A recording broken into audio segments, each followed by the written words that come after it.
The tale begins with a group of men in white uniforms working hard to till the soil. A shout echoes through the air demanding someone to bring water. Next they lay down the straw. Several men stand in a line carrying buckets of water, while another man perched on the edge of a small cliff berates them as slaves, barking orders to speed up their efforts. Nearby, a goblin scribbles notes into a log carried by one of the men. Meanwhile, one man cannot escape the agony of the relentless lashes tearing into his shoulders, nor the mixture of blood and sweat saturating his body. He grumbles about the excruciatingly harsh existence of lifelong servitude. In a completely different context, the strongest man alive had claimed the title of champion at the young age of 27 and maintained his position as the world's top fighter for 2 consecutive years. During a decisive fight, the referee declared the match over when the towel was thrown in. The victor, with an unbroken record of 23 wins and 0 losses, had secured his place as the heavyweight champion of the largest MMA league in the world. He even wrapped up his career with an undefeated title defense before retiring. That man is Choi Hyun-suk, a celebrated athlete from the Republic of South Korea, and he is the central figure of this story. Not long after his retirement, fate dealt him an unexpected hand in the form of the infamous truck Kun. As you might guess, the truck collided with him, cutting his life short. Hyun-suk found himself bitterly lamenting the loss of all the money he had painstakingly saved for his retirement. After all, fighting was the only thing he had ever known in life. Adding to his woes, he was a single man with no romantic experiences to his name. Even half an hour after his death, Hyun-suk remained melodramatic, though his perspective slowly began to shift. He started to see the silver lining. No more grueling training sessions, no more championship matches to defend. He even took solace in his lack of family or close friends, realizing there was no one to grieve his passing. While drifting in this ethereal space, an arm appeared out of nowhere. It belonged to a stunning angel who apologized for her tardiness. She referred to Hyun-suk as an SSS-class hero and introduced herself as Rachel. Her role? She was a recruiter tasked with finding individuals whose earthly lives had ended. Hyun-suk, overwhelmed and confused, blushed at her appearance, particularly at her chest. He flushed even deeper when Rachel grabbed his hand. Hyun-suk requested an explanation, and Rachel presented him with 2 choices. The first option was to embrace death and await reincarnation, likely as an unlucky old bachelor. The second was to be resurrected immediately as a hero destined to save a world desperately in need of him. Rachel made the second choice especially alluring, surrounding Hyun-suk with visions of beautiful women. Feeling unprepared and overwhelmed, Hyun-suk responded that he needed time to think, as the situation was both sudden and lacking in detail. Rachel gently pressed him, asking if he truly intended to pass up such a once-in-a-lifetime opportunity. She painted a vivid picture of the rewards awaiting him: wealth, fame, gorgeous women, and even exclusive privileges. Yet, as Rachel continued her pitch, Hyun-suk had already started tuning her out. He pondered his options. Choosing to become a hero meant fighting once more, a path he had just retired from. The alternative, peacefully awaiting reincarnation, seemed far more appealing. Rachel, noticing his lack of enthusiasm, decided to amplify her efforts. She described how, in the other world, the village chief would run to him barefoot, offering food and hospitality from the very start. Hyun-suk would be warmly welcomed and would easily complete any quests given to him. Rachel went on to say that the chief might even offer his daughter, renowned as the most beautiful woman in the village, to Hyun-suk. However, Hyun-suk's stoic expression remained unchanged, much to Rachel's growing concern for her recruitment bonus. Switching tactics, Rachel feigned defeat, suggesting Hyun-suk simply accept his fate as a lonely bachelor. This caught his attention. To seal the deal, Rachel introduced a chilling thought: there was no guarantee that his next life would even be as a human. This realization struck a chord in Hyun-suk's mind. As Rachel began to leave, he grabbed her leg, announcing his decision to accept her offer. Feigning indifference, Rachel coyly asked him to repeat himself. Hyun-suk tightened his grip, shouting that he would indeed take on the role of a hero. Satisfied, Rachel grinned and suggested they begin immediately. Bewildered, Hyun-suk asked what she meant. A glowing magic circle appeared beneath him, signaling the start of his journey. Protesting his lack of preparation, Hyun-suk realized there was no stopping what had already begun. Rachel insisted that the breathtaking world awaiting Hyun-suk was already prepared for his arrival. She wished him an incredible adventure, though she couldn't help but complain about how difficult he made things, even though he ultimately agreed to go. Suddenly, Rachel received a call. She picked up and reported that the prospective hero, known 137,421, Hyun-suk, had just completed his transmigration. Meanwhile, Hyun-suk drifted into unconsciousness, only to awaken to someone telling him to open his eyes. He wondered if this could be the village chief Rachel had mentioned, the one with the most beautiful daughter. The story seemed to be unfolding as expected, until an unexpected punch landed in his stomach, jolting him awake. Irritated, Hyun-suk lashed out, asking if the person had a death wish, but he stopped mid-sentence. The figure before him didn't look human, it was wearing a wild boar skull adorned with horns. This strange creature was fuming, accusing Hyun-suk of slacking off in the slave dormitory. Hyun-suk, thoroughly confused, hesitated. Could this bizarre creature possibly be the village chief Rachel mentioned? The thought seemed absurd, it looked more like a monster he was supposed to fight. Timidly he introduced himself as a hero. The creature looked puzzled and approached him, mocking the idea of heroes being idiots nowadays. Hyun-suk began to suspect something had gone terribly wrong but convinced himself that Rachel wouldn't deceive him. Was this monster his first quest? Trying to remain calm, he decided to take action in true Korean fashion. But before he could think further, the creature asked what he had just said. Without hesitation, Hyun-suk kicked the creature, yelling for it to die. He briefly celebrated his successful kick, until the creature grabbed his foot. The creature smirked, asking if Hyun-suk truly thought himself a hero. With a tired tone, it grumbled about how exhausting these self-proclaimed heroes were and wondered where they kept coming from. Hyun-suk found himself immobilized as the creature clenched its fist and taunted him, saying he'd feel better after a good nap. The creature tossed Hyun-suk into an underground prison. As Hyun-suk adjusted to his dim surroundings, a loud banging sound echoed through the area. Someone outside the door screamed to open it, demanding another round with the cow-headed monster. The door creaked open to reveal an irate goblin wielding a sword. The goblin barked at the noisy prisoner, threatening to boil him into soup if he didn't shut up. Terrified, Hyun-suk promised to stay quiet. After the goblin left, Hyun-suk started complaining to himself about the so-called beautiful other world. He wondered where everything had gone wrong. His biggest concern? Dying a virgin in this life too. Suddenly, a voice called out to him from a small window in the cell. The person on the other side asked if he was a newcomer. Hyun-suk, intrigued, asked who they were. The man introduced himself as a senior hero, about to embark on his own journey. He explained that they were currently trapped in the Demon King's army fortress, where humans were enslaved. Peeking through the window, Hyun-suk was shocked to see a fellow Korean. He respectfully addressed the man as his sunbae and asked how they ended up in this dire situation. The man, amused by Hyun-suk's politeness, teased him before yelling loudly to the other prisoners, asking if the self-proclaimed heroes were still alive. Voices erupted from every direction, claiming to be heroes. The room was packed with unfortunate souls who had met similarly grim fates in this world. Hyun-suk, baffled, asked what was happening. The sunbae casually explained that there were at least 100 heroes who had fallen into the Demon King's fortress.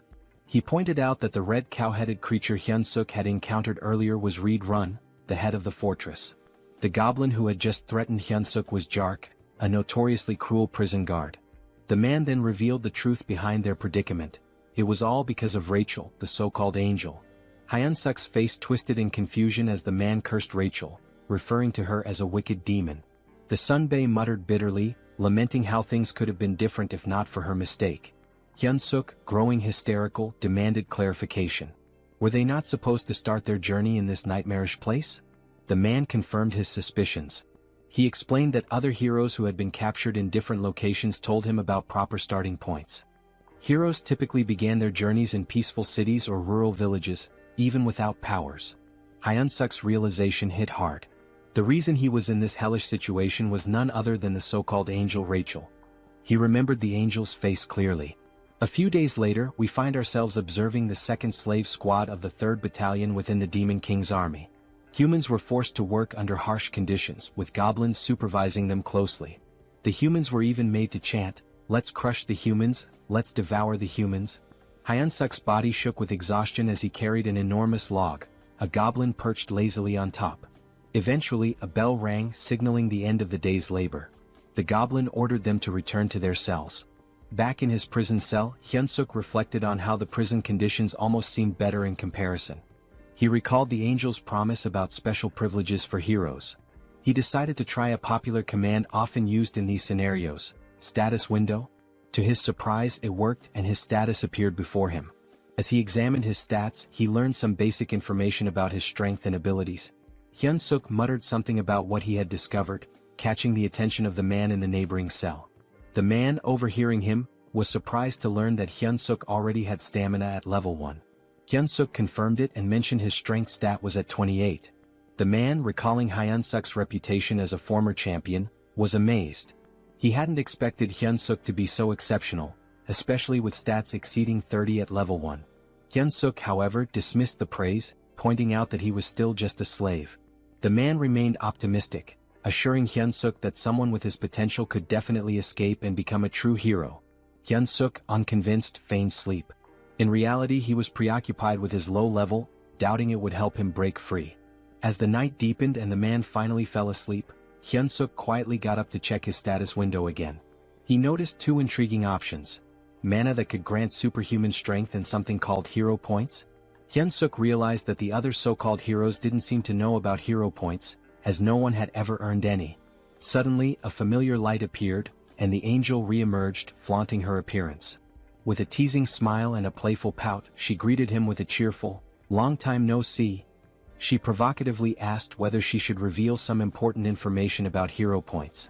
Before she could finish, Hyun-suk grabbed the diminutive Rachel in his hands, his expression dark with frustration. He told her bluntly that he didn't care about hero points or anything else she had to say. At that moment, his priority was giving her a piece of his mind. Moments later, Rachel found herself tied up and dangling like bait on a fishing line. Apologetically, she explained that her magic circles had malfunctioned due to an unfortunate accident involving spilled coffee during a snack break. During her explanation, soundproofing magic was activated to ensure privacy. Hyun-suk questioned whether she had been punished by being assigned as his manager. Rachel clarified that her role was to be his personal fairy, a guide to assist him until he defeated the Demon King.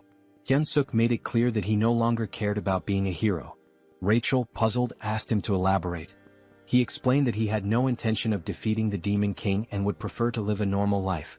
Rachel admitted that many prospective heroes chose that path, but she emphasized his extraordinary SSS-level potential. Hyun-suk argued that his potential didn't obligate him to anything. He confessed that he never felt it was his destiny in the first place. Rachel tried to protest, but Hyun-suk interrupted, saying he didn't want to live a life filled with endless battles as he had in his past. Rachel was startled by his words. She had always seen him as a foolish warrior driven only by fighting and women, but now she worried about her own fate. When she received her assignment as a personal fairy, Rachel had vehemently protested. She felt it was unfair for someone of her status to endure such a humiliating role. Nevertheless, she was ordered to stay by Hyun-suk's side until he defeated the Demon King, and the decision was final. A personal fairy, she was told, must actively support and share both successes and failures with their assigned warrior. Despite her protest, she was teleported directly to the demon fortress. Back in the present, Hyun-suk deduced that a personal fairy was obliged to obey their warrior's commands. Using this to his advantage, he instructed Rachel to contribute to his escape plan. Reluctantly, she agreed. A sudden noise from the door made Hyun-suk act quickly, grabbing Rachel to conceal her presence. Goblins were waking the prisoners for the next day's labor. Rachel grumbled that she could use her stealth abilities without his interference. Even after roll call was complete, Hyun-suk noticed that Jark, the cruel goblin guard, was still lingering by his door. The Jark informed Hyun-suk that Raedran had summoned him to his office. Once there, Raedran brought up an unexpected topic. Apparently, Hyun-suk had been working diligently these days. Hyun-suk was utterly shocked while the Jark casually lounged on his shoulders. He couldn't believe that the foul-smelling goblin had actually complimented him. Raedran admitted that initially he had thought Hyun-suk was just another lunatic human, but seeing his recent efforts had changed his perspective. That was why Raedran proposed a new role for him, head slave. Hyun-suk was baffled and had no idea what Raedran was implying. Raedran elaborated, explaining that the workload had significantly slowed down recently, and someone needed to step up to manage the humans. Rachel anxiously hoped Hyun-suk would refuse the offer outright. She whispered furiously, pestering him to decline, even yelling that a hero should never submit to officers in the Demon King's army. Both Raedran and the Jark heard the commotion and asked what the noise was. Hyun-suk quickly shouted that he'd handle everything and ensure the humans worked harder. To distract them, he exaggeratedly bowed, slamming his head on the desk with a loud thud. Raedran was delighted. He confessed that, contrary to his first impression, he was beginning to like Hyun-suk. He even promised to write him a special recommendation letter to join the Demon King's army, if he continued to perform well. Hyunsuk was dismissed but felt despair deep down, watching his escape plans crumble. A few days later the humans were chanting while working. Hyunsuk strutted around, smugly scolding one worker for being too slow. He mocked, "Even my grandma could run faster than that." With such an attitude he looked perfectly suited for the Demon King's army. The system window popped up, revealing that his hidden skill, charisma, had increased. Due to his leadership experience, Hyunsuk exclaimed that being the head slave was the best. The other men exchanged worried glances, convinced he had lost his sanity. They whispered about him behind his back. Rachel, however, reprimanded him, warning that this behavior could land them in serious trouble. Hyunsuk dismissed her concerns, telling her to trust his plan. He added arrogantly, "A sparrow like you can't understand the strategies of a phoenix like me?" When a man collapsed to his knees, Hyunsuk scolded him harshly. The system window notified him that Reed Run's favorability towards him had increased. Hyunsuk saluted dramatically and thanked Reed Run, declaring his loyalty. Rachel exploded in frustration, reminding Hyunsuk of his desire for adventure and escape. Hyunsuk scratched his head, explaining sheepishly that he was simply following the system's guidance. He reasoned that obeying the system was part of being a hero. Rachel argued furiously, insisting that boosting the Demon King's army officials' favorability was absurd and completely unlike any hero quest she had ever seen. Hyunsuk stood firm, claiming it was the truth, even offering to read the quest description aloud. He read, "You who have found yourself trapped in the Demon King's fortress due to an idiot's mistake?" Rachel cut him off, arguing that the language was far too informal for a system message, which should always use neutral, precise wording. Hyunsuk shrugged, insisting that perhaps an SSS-level hero system worked differently. The previous night, Rachel had made a scene, accusing Hyunsuk of accepting the head slave position too willingly. Hyunsuk retorted that she was the crazy one, not him. Out of nowhere, a system message had appeared, addressed to Hyunsuk. It stated, "You who have found yourself trapped in the Demon King's fortress due to an idiot's mistake might feel as frustrated as someone discovering an empty toilet paper roll. However, this is an opportunity. To become a true hero, you must gain the favor of the Demon King's officer, Red Run, and earn 100 hero points." Hyunsuk had been stunned at the time but realized this was his only viable option. Now back at work, Hyunsuk led the slaves in singing the Demon King's Third Army Corps song. Rachel was puzzled, realizing only high-ranking figures could alter quest objectives. She wondered why they would do such a thing for Hyunsuk. Suddenly, Jark approached Hyunsuk again, instructing him to follow him to Redrun's office. Redrun praised Hyunsuk for the significant increase in productivity among the slaves. Hyunsuk, feigning humility, attributed the improvement to Redrun's wise decisions. Rachel scoffed, muttering that such shallow flattery wouldn't work. But to her shock, Redrun seemed genuinely pleased, visibly flinching with satisfaction. The system window reappeared, announcing that Hyunsuk had achieved his favorability goal and successfully completed the hero quest. He earned 100 hero points, unlocking the beginner heroes store with his first points. Both Hyunsuk and Rachel were astonished that the plan worked so effectively. With the favorability quest complete and everything progressing smoothly, Hyunsuk decided it was time to move on to the next phase of his strategy. He approached Redrun, asking permission to begin training the slaves. Redrun raised an eyebrow and questioned the request.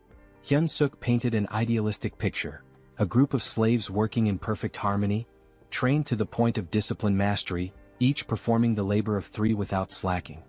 He emphasized that with such efficiency, the fortress could be fully constructed within a week. Redrun, however, argued that humans were physically too weak to endure training while continuing their tasks. Unfazed, Hyunsuk added that if this plan succeeded, even the commander would heap praises on Redrun. This was enough to convince Redrun, who approved the training without much further thought.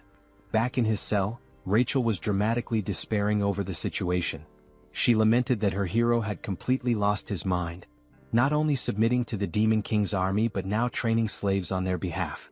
She felt utterly hopeless and dejected. Hyunsuk, irritated by her theatrics, snapped at her for being so noisy. He assured her he had a plan. Skeptical, Rachel asked if he was trying to make a fool of her again. Hyunsuk, quick-witted as always, retorted by asking if she thought he was her. He then revealed his true intentions, using the slaves to stage a rebellion. Hyunsuk explained that the fortress housed around 3,000 human slaves, while the Demon King's army stationed there had only about 500 soldiers. Furthermore, a base for the Human Alliance was located nearby. In the chaos of an uprising, they could request reinforcements from the Human Alliance. Hearing this, Rachel's despair transformed into admiration, her eyes sparkling as she admitted he wasn't as foolish as she had thought. Hyunsuk then decided to check the rewards from the quest. Rachel, still skeptical, asked if he truly received hero points or if the whole quest was fabricated. Hyunsuk reassured her, explaining that everything he had been saying was true. He even shared that the hero's store had been unlocked and decided to take a look. Hoping for something useful, Hyunsuk approached the store with high expectations. This, he thought, could be his lifeline and the key to gaining a real hero skill. When the status window revealed the store's offerings, Hyunsuk was shocked. The skills included Hold Your Breath, F rank, which improved breath control, and Shitholding, a skill to endure bowel pressure longer. Hyunsuk sarcastically mused that shitholding should have been an SSS rank skill, especially useful in public emergencies. The other skills available were mundane, cooking, cleaning, and laundry. Confused and furious, Hyunsuk questioned how these were hero-appropriate skills. Rachel, laughing at his frustration, explained that the store was still at level 1. She assured him that collecting more points and leveling it up would eventually unlock better options. Still fuming, Hyunsuk lashed out, telling Rachel to shut up and calling her a swindling fairy. The next day, the slaves saluted the Demon King as Hyunsuk commanded them to sing the 3rd Army Corps song. At his signal they began. We, the great Demon King army, defeat humans, eat humans.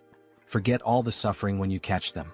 Nothing under the sky compares to the Demon King's affection. Reed Run observed the performance, feeling pleased with his decision to allow Hyunsuk to train the slaves. Suddenly, the door to his quarters burst open as Jark entered with urgent news. The human army was advancing toward the fortress. The 8th Division, the largest unit in the area, had already fallen into a trap and retreated. If the 8th Division had been defeated, Jark warned, it was only a matter of time before the humans reached the fortress. Despite the dire situation, Reed Run remained calm. He acknowledged Jark's suggestion to evacuate but insisted they wait a moment. He declared that since ancient times, wars were won or lost based on supply lines. The first rule of war, he stated, was never to lose a competent supply officer. With that, he instructed Jark to leave while he took care of Hyunsuk before following.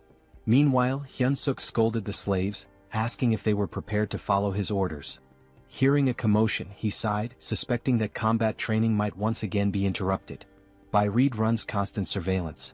Checking the status window, Hyunsuk noted that while his abilities had improved slightly, it wasn't enough to launch a rebellion. He muttered aloud, hoping for an unexpected event that could help him increase his power quickly. Before he could finish his thoughts, Reed Run landed abruptly beside him. Reed Run tapped Hyunsuk's shoulder and called out to him, catching him off guard.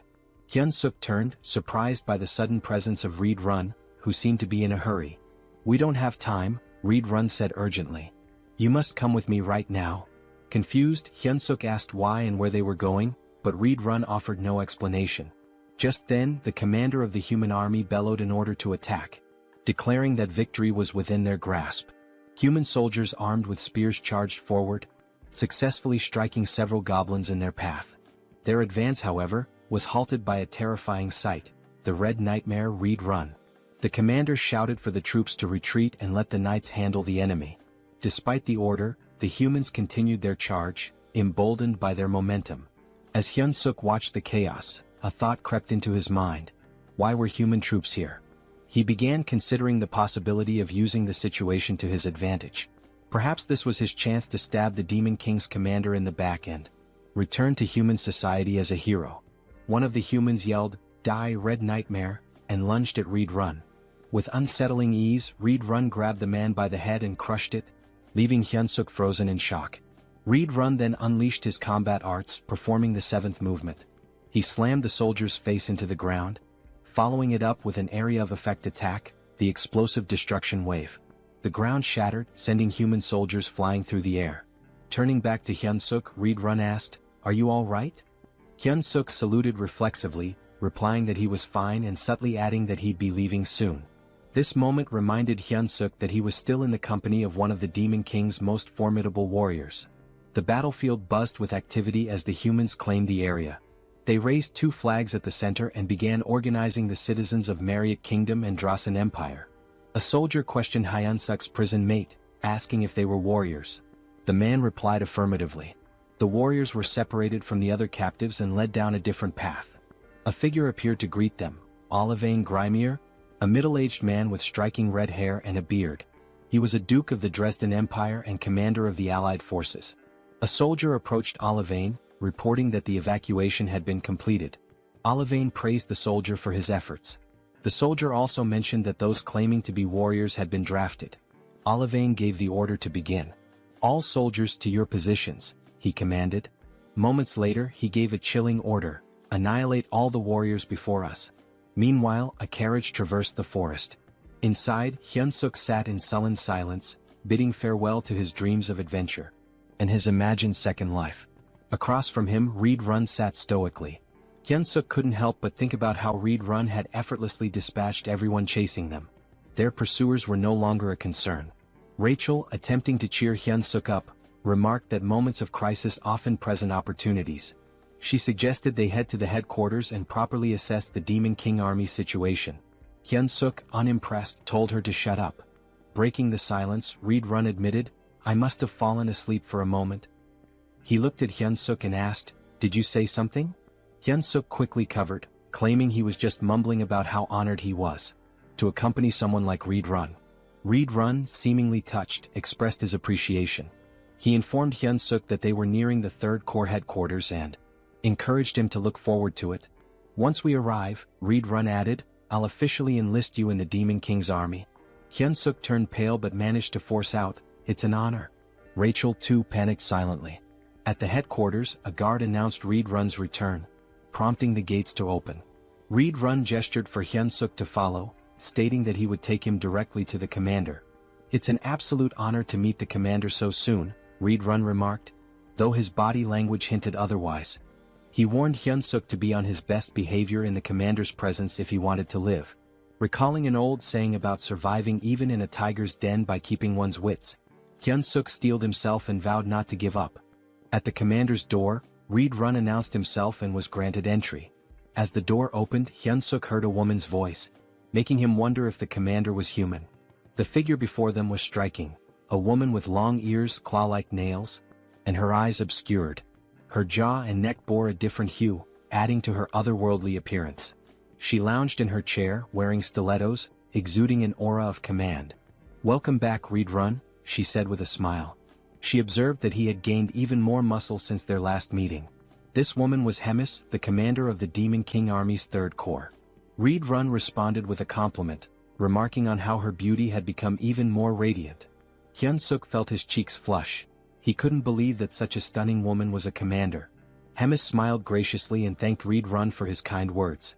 Meanwhile, Hyunsuk was panicking internally, unsure of how to respond.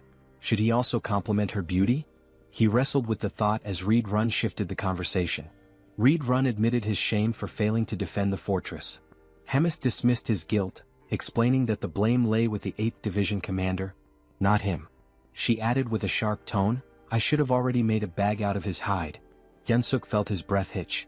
Hemis continued, noting that the 8th Division commander had returned alive, but as a disgrace. The pressure Hyunsuk felt in her presence was overwhelming, far surpassing anything he had experienced before. He clenched his fists, doing his best to conceal his trembling. Changing the subject, Hemis turned her attention to the human Reed Run had brought. Reed Run introduced him as Hyunsuk, the individual he had reported about earlier. He announced that he had brought Hyunsuk to officially enlist him in the Demon King army. Hemis stepped closer, inspecting him. "He's cute," she commented casually. She expressed her anticipation for his performance, especially since he had been chosen by Reed Run. Hyunsuk, though flustered, managed to stammer out that he would do his best. Hemis, however, remarked skeptically, "With that body you won't last long in the demon army." She turned to Reed Run, asking if he agreed. Reed Run nodded, adding, "He'll be eaten alive by the others." Reed Run then noted how rare it was for a human to join the demon army and requested permission to train Hyunsuk personally. Hemis's response was swift and firm. "Absolutely not," she said. She explained that Reed Run's time shouldn't be wasted on a human. Then something startling happened. Hemis began to transform. Her head morphed into something resembling a flower, but one with teeth and a long tongue. Hyunsuk's jaw dropped in disbelief as he watched her shove her arm into her own mouth. Moments later, her face returned to normal, and in her arms she held a black dog-like creature. She informed Hyunsuk that he would now be tasked with caring for her pet. The creature, though small, looked ferocious. "This is Bobo," Hemis introduced him warmly. "Isn't he adorable?" Hyunsuk on the inside wondered what kind of pets this could possibly be. He couldn't help but think that it looked like it had come straight from the depths of hell. Also in his own language the name Bobo meant stupid, which added an ironic twist to the situation. Reed Run observed the creature and remarked, "I can sense immense power in it even as a baby." Hemis beamed at the acknowledgement, clearly pleased. Hyunsuk, however, remained skeptical. Noticing his hesitation, Hemis asked pointedly about his reaction, intimidating him further. "Don't you like it?" she pressed. Hyunsuk quickly backtracked, insisting, "It's an honor to care for Bobo." Satisfied with his answer, Hemis handed Bobo over to him. She advised him, "Bobo is growing, so don't forget to feed him. He gets unpleasant when hungry." She also warned that assigning new caretakers for Bobo had become a challenge, since he had been eating them all. Rachel's voice rang out loudly, surprising everyone. She had noticed a new hero quest in the system window and couldn't contain her shock. Hyunsuk shushed her immediately, fearing she might wake Bobo. The quest details appeared before him. Survive by earning Bobo's affection and secure a better future. The reward was 200 hero points. Hyunsuk was stunned. Was he really tasked with winning over a commander's pet? Just then the door opened and a goblin entered, knocking on the frame. Hyunsuk greeted it politely, but internally he couldn't help but feel uneasy. Having a goblin as his companion made him feel like he was being treated as a snack. Curious, he asked about previous caretakers. The goblin informed him bluntly that there were none left. They were all dead. The goblin explained that from now on, it would be their job to prepare meals for Bobo. "Is that all?" Hyunsuk asked. "Yes," the goblin replied, but just as it was about to bark another order, a shadow loomed over it. It was Bobo licking the goblin's head ominously. Terrified, the goblin clung to Hyunsuk's leg, pleading desperately. The goblin even offered Hyunsuk his food to save itself. Hyunsuk's patience snapped. "What are you doing?" he shouted. The goblin ignored him, knowing one of them wouldn't survive. Furious, Hyunsuk grabbed the goblin and hurled it toward Bobo. "You're the one who's dying," he declared as Bobo prepared to make his move. Hyunsuk handed the snack to Bobo, who seemed delighted. Without hesitation, Bobo devoured it. Hyunsuk and Rachel watched as Bobo happily enjoyed his treat. Later, Rachel found herself in a panic, running for her life. Bobo was chasing her. Desperate for help, she shouted at Hyunsuk, but he casually replied, "You better not run too long. He'll get hungry again." Hyunsuk's eyes caught something. A new item was available, an extra-large bone. This particular bone could attract Kennedy-type monsters and charm them. It was priced at 30 hero points. Acting quickly, Hyunsuk called Bobo and showed him the bone. He threw it, and Bobo's eyes lit up with excitement before dashing to fetch it. Meanwhile, Rachel, exhausted from all her flying around, grumbled, "You should have found that sooner." Hyunsuk, smug, replied, "That's why my brain doesn't miss the small stuff." He thought the quest would be smooth sailing from then on, but he was wrong. Bobo suddenly lunged at him, narrowly missing and tearing only the hem of his shirt. That's when it hit him. The bone wasn't enough. Bobo needed fresh meat. Rachel asked if he was seriously considering taking Bobo outside. Hyunsuk mulled it over, feeling the pressure as Bobo began baring his fangs. Frantically, Hyunsuk blurted out the first calming word that came to his mind. "Walk." Bobo froze and immediately changed his demeanor. The feral energy vanished, replaced by a happy, tail-wagging excitement. Bobo even hugged Hyunsuk, who sighed in relief. Now outside, Hyunsuk searched for the kitchen, but he was utterly lost. Bobo, full of energy, was pulling him in all directions, making things harder. Rachel, scanning the area, admitted she couldn't smell any food. She spotted a goblin and suggested asking it for directions. Hyunsuk approached the goblin, who looked puzzled to see a human. As Bobo reverted to his wild nature, the goblin froze in terror. Hyunsuk tried to reassure the goblin, explaining it was just Bobo's walk time. The goblin, still horrified, asked why a human was walking Bobo. Bobo licked the goblin's face and Hyunsuk firmly told him, "You can't eat him." Hyunsuk asked where the kitchen was and the goblin, trembling, pointed to the left before sprinting away. Rachel and Hyunsuk stared after him, stunned, before bursting into laughter. The goblin's terror was so over the top, it made them question if he really belonged in the demon army. Once the laughter died down, Hyun-suk refocused. He was ready to search for meat in the kitchen. Rachel, however, questioned his long-term plans, asking if he intended to care for a dog forever. Hyun-suk scoffed, replying that, of course not, he still had dreams to chase. But when he turned back, Bobo was gone. Panic hit him instantly. He turned pale and shouted, "Where the hell is that dog?" Hyun-suk felt despair creeping in. Bobo was a walking disaster, and even looking away for a moment was a mistake. Rachel scanned the surroundings and pointed toward a direction. There they spotted Bobo trotting back toward them. Hyun-suk exhaled in relief, scolding, "You scared me half to death." Bobo returned happily, but blood dripped from his mouth, and his stomach was visibly full. Suddenly they heard shouting, "Commander Regis is dead." A vow for revenge echoed through the air. Hyun-suk froze in horror. Rachel pointed accusingly at Bobo, whispering, "He's the culprit." Goblin soldiers emerged, and Hyun-suk and Rachel began running for their lives. Rachel, gasping, asked if they were about to die. Hyun-suk snapped, "Shut up and run." They reached a dead end, cornered by goblins shouting accusations. One goblin vowed to tear off Hyun-suk's arms like chicken wings. Another lamented that the commander was already digested, wondering how he would have tasted. Yet another suggested ripping both Hyun-suk and Bobo apart, dividing the spoils. Hyun-suk forced himself to stay calm and shouted back, "How dare you?" Outnumbered, he needed a plan. Thinking quickly, he lifted Bobo and asked the goblins if they knew who the brave one was. Confused, the goblins stared at Bobo, who they had assumed was just a wild beast. When Hyun-suk heard their words, his fury rose and he reprimanded the goblins. He declared that this adorable yet lethal creature was none other than Bobo. The goblins hesitated, recalling that Bobo was rumored to be Commander Hemis's pet, but they dismissed it. They assumed it was just another deceitful trick from a human. Still, some goblins began to worry that Hyun-suk might actually be telling the truth. Hyun-suk questioned how they could fail to recognize Bobo, calling it a disgrace. The goblins stared at him, baffled by his confidence. Hyun-suk, maintaining his composure, commanded Bobo to unleash his beast mode. Without hesitation, Bobo obeyed, transforming into a ferocious predator, saliva dripping as if anticipating a meal. Hyun-suk addressed the goblins again, reaffirming, "This is Bobo." He then ordered, "Bobo, bite him." Bobo let out a deafening roar and pounced on the nearest goblin. Blood splattered as Bobo's teeth tore into his target. Hyun-suk watched the grisly scene unfold, casually remarking, "A dog without a muzzle sure gets messy." When Bobo finished, only the goblin's bones remained. Turning to the others, Hyun-suk asked mockingly, "Anyone else doubt who Bobo is?" The goblins frantically apologized, claiming they had no idea it was really Bobo. At that moment, a system notification appeared before Hyun-suk. It revealed that his extraordinary charisma had subdued numerous demons, increasing his hidden charisma stat. Hyun-suk grinned, pleased with the recognition. Just then, a voice from behind interrupted him. A calm but commanding presence addressed the group, wondering aloud about the commotion. It was Commander Hemis.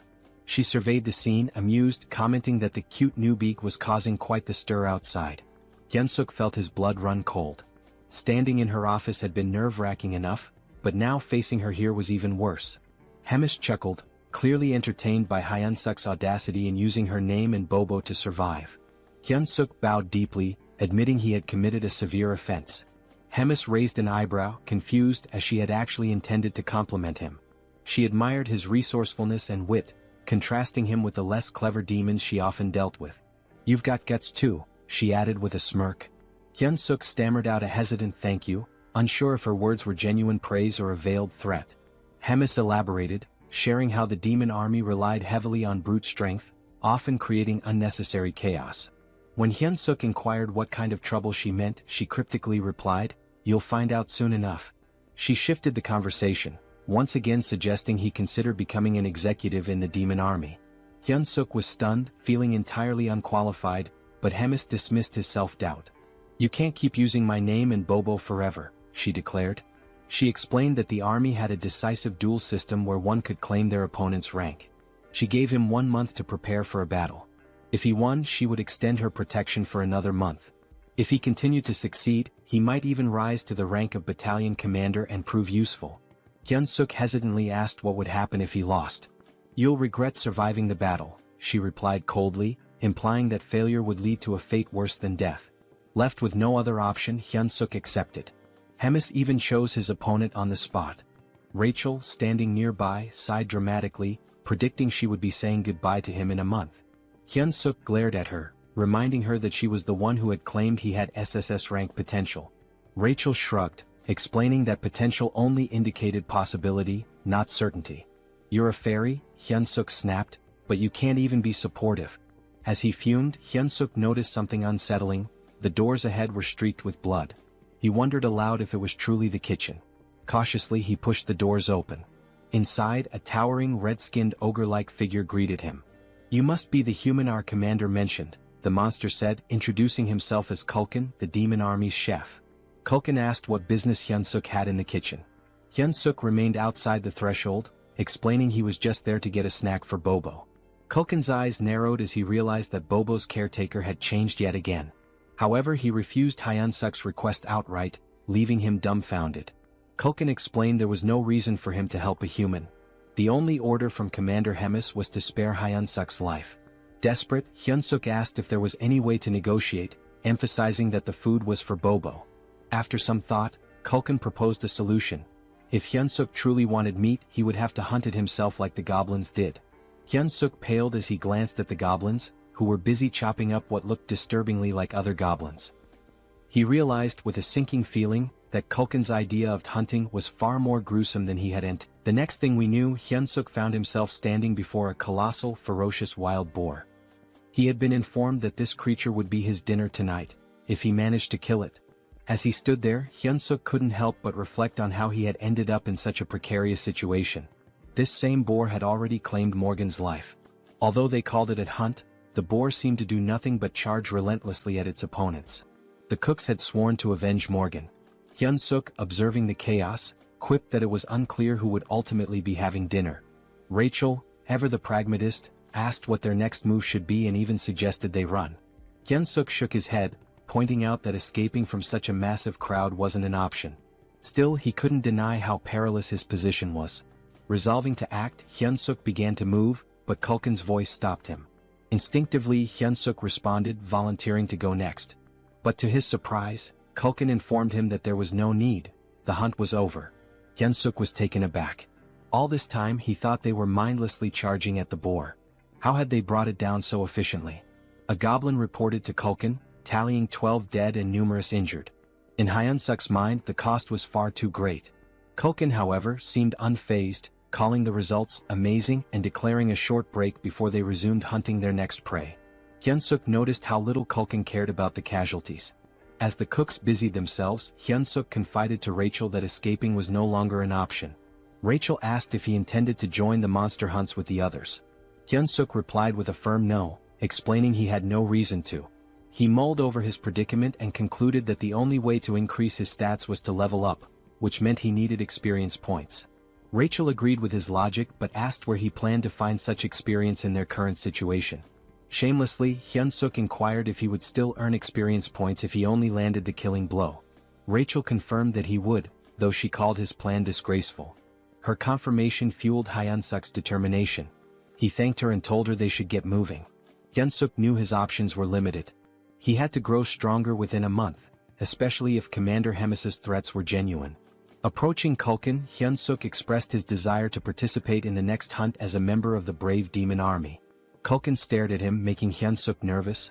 Had he overstepped? But Kulkin grinned, declaring that he liked Hyun-suk's audacity. Hyun-suk, relieved, offered his thanks while slipping in a few compliments to appease Kulkin further. Much to his surprise, Kulkin assigned Hyun-suk the role of leading the next hunt. Kulkin explained that for their group, the leader's position was the most honorable, reserved for exceptional cases. Hyun-suk, feigning humility, protested that he couldn't possibly stand before the noble demons, adding that the other cooks might object to him taking charge. Kulkin, unbothered, simply gave him a thumbs up. Their exchange was interrupted by an urgent call for Kulkin. "What's wrong?" the chef asked. A cook reported a monster invasion, describing the sound of the monster's cry as a signal that an urn had arrived. Hyun-suk, confused, asked if they were in danger. Kulkin dismissed the concern, though he added that urn meat wasn't particularly good. Drawing a knife from his back, Kulkin rallied everyone to arm themselves, announcing that they would hunt the urn and add its meat to the dinner menu. Hyun-suk saw this as an opportunity. All he had to do was stay close and land the final blow. Rachel handed him something. A system notification appeared, showing a slight boost to his health and strength for 3 minutes. Rachel confidently brushed off his gratitude, but instead of thanking her, Hyunsuk bonked her on the head, grumbling about why she hadn't used it on him earlier.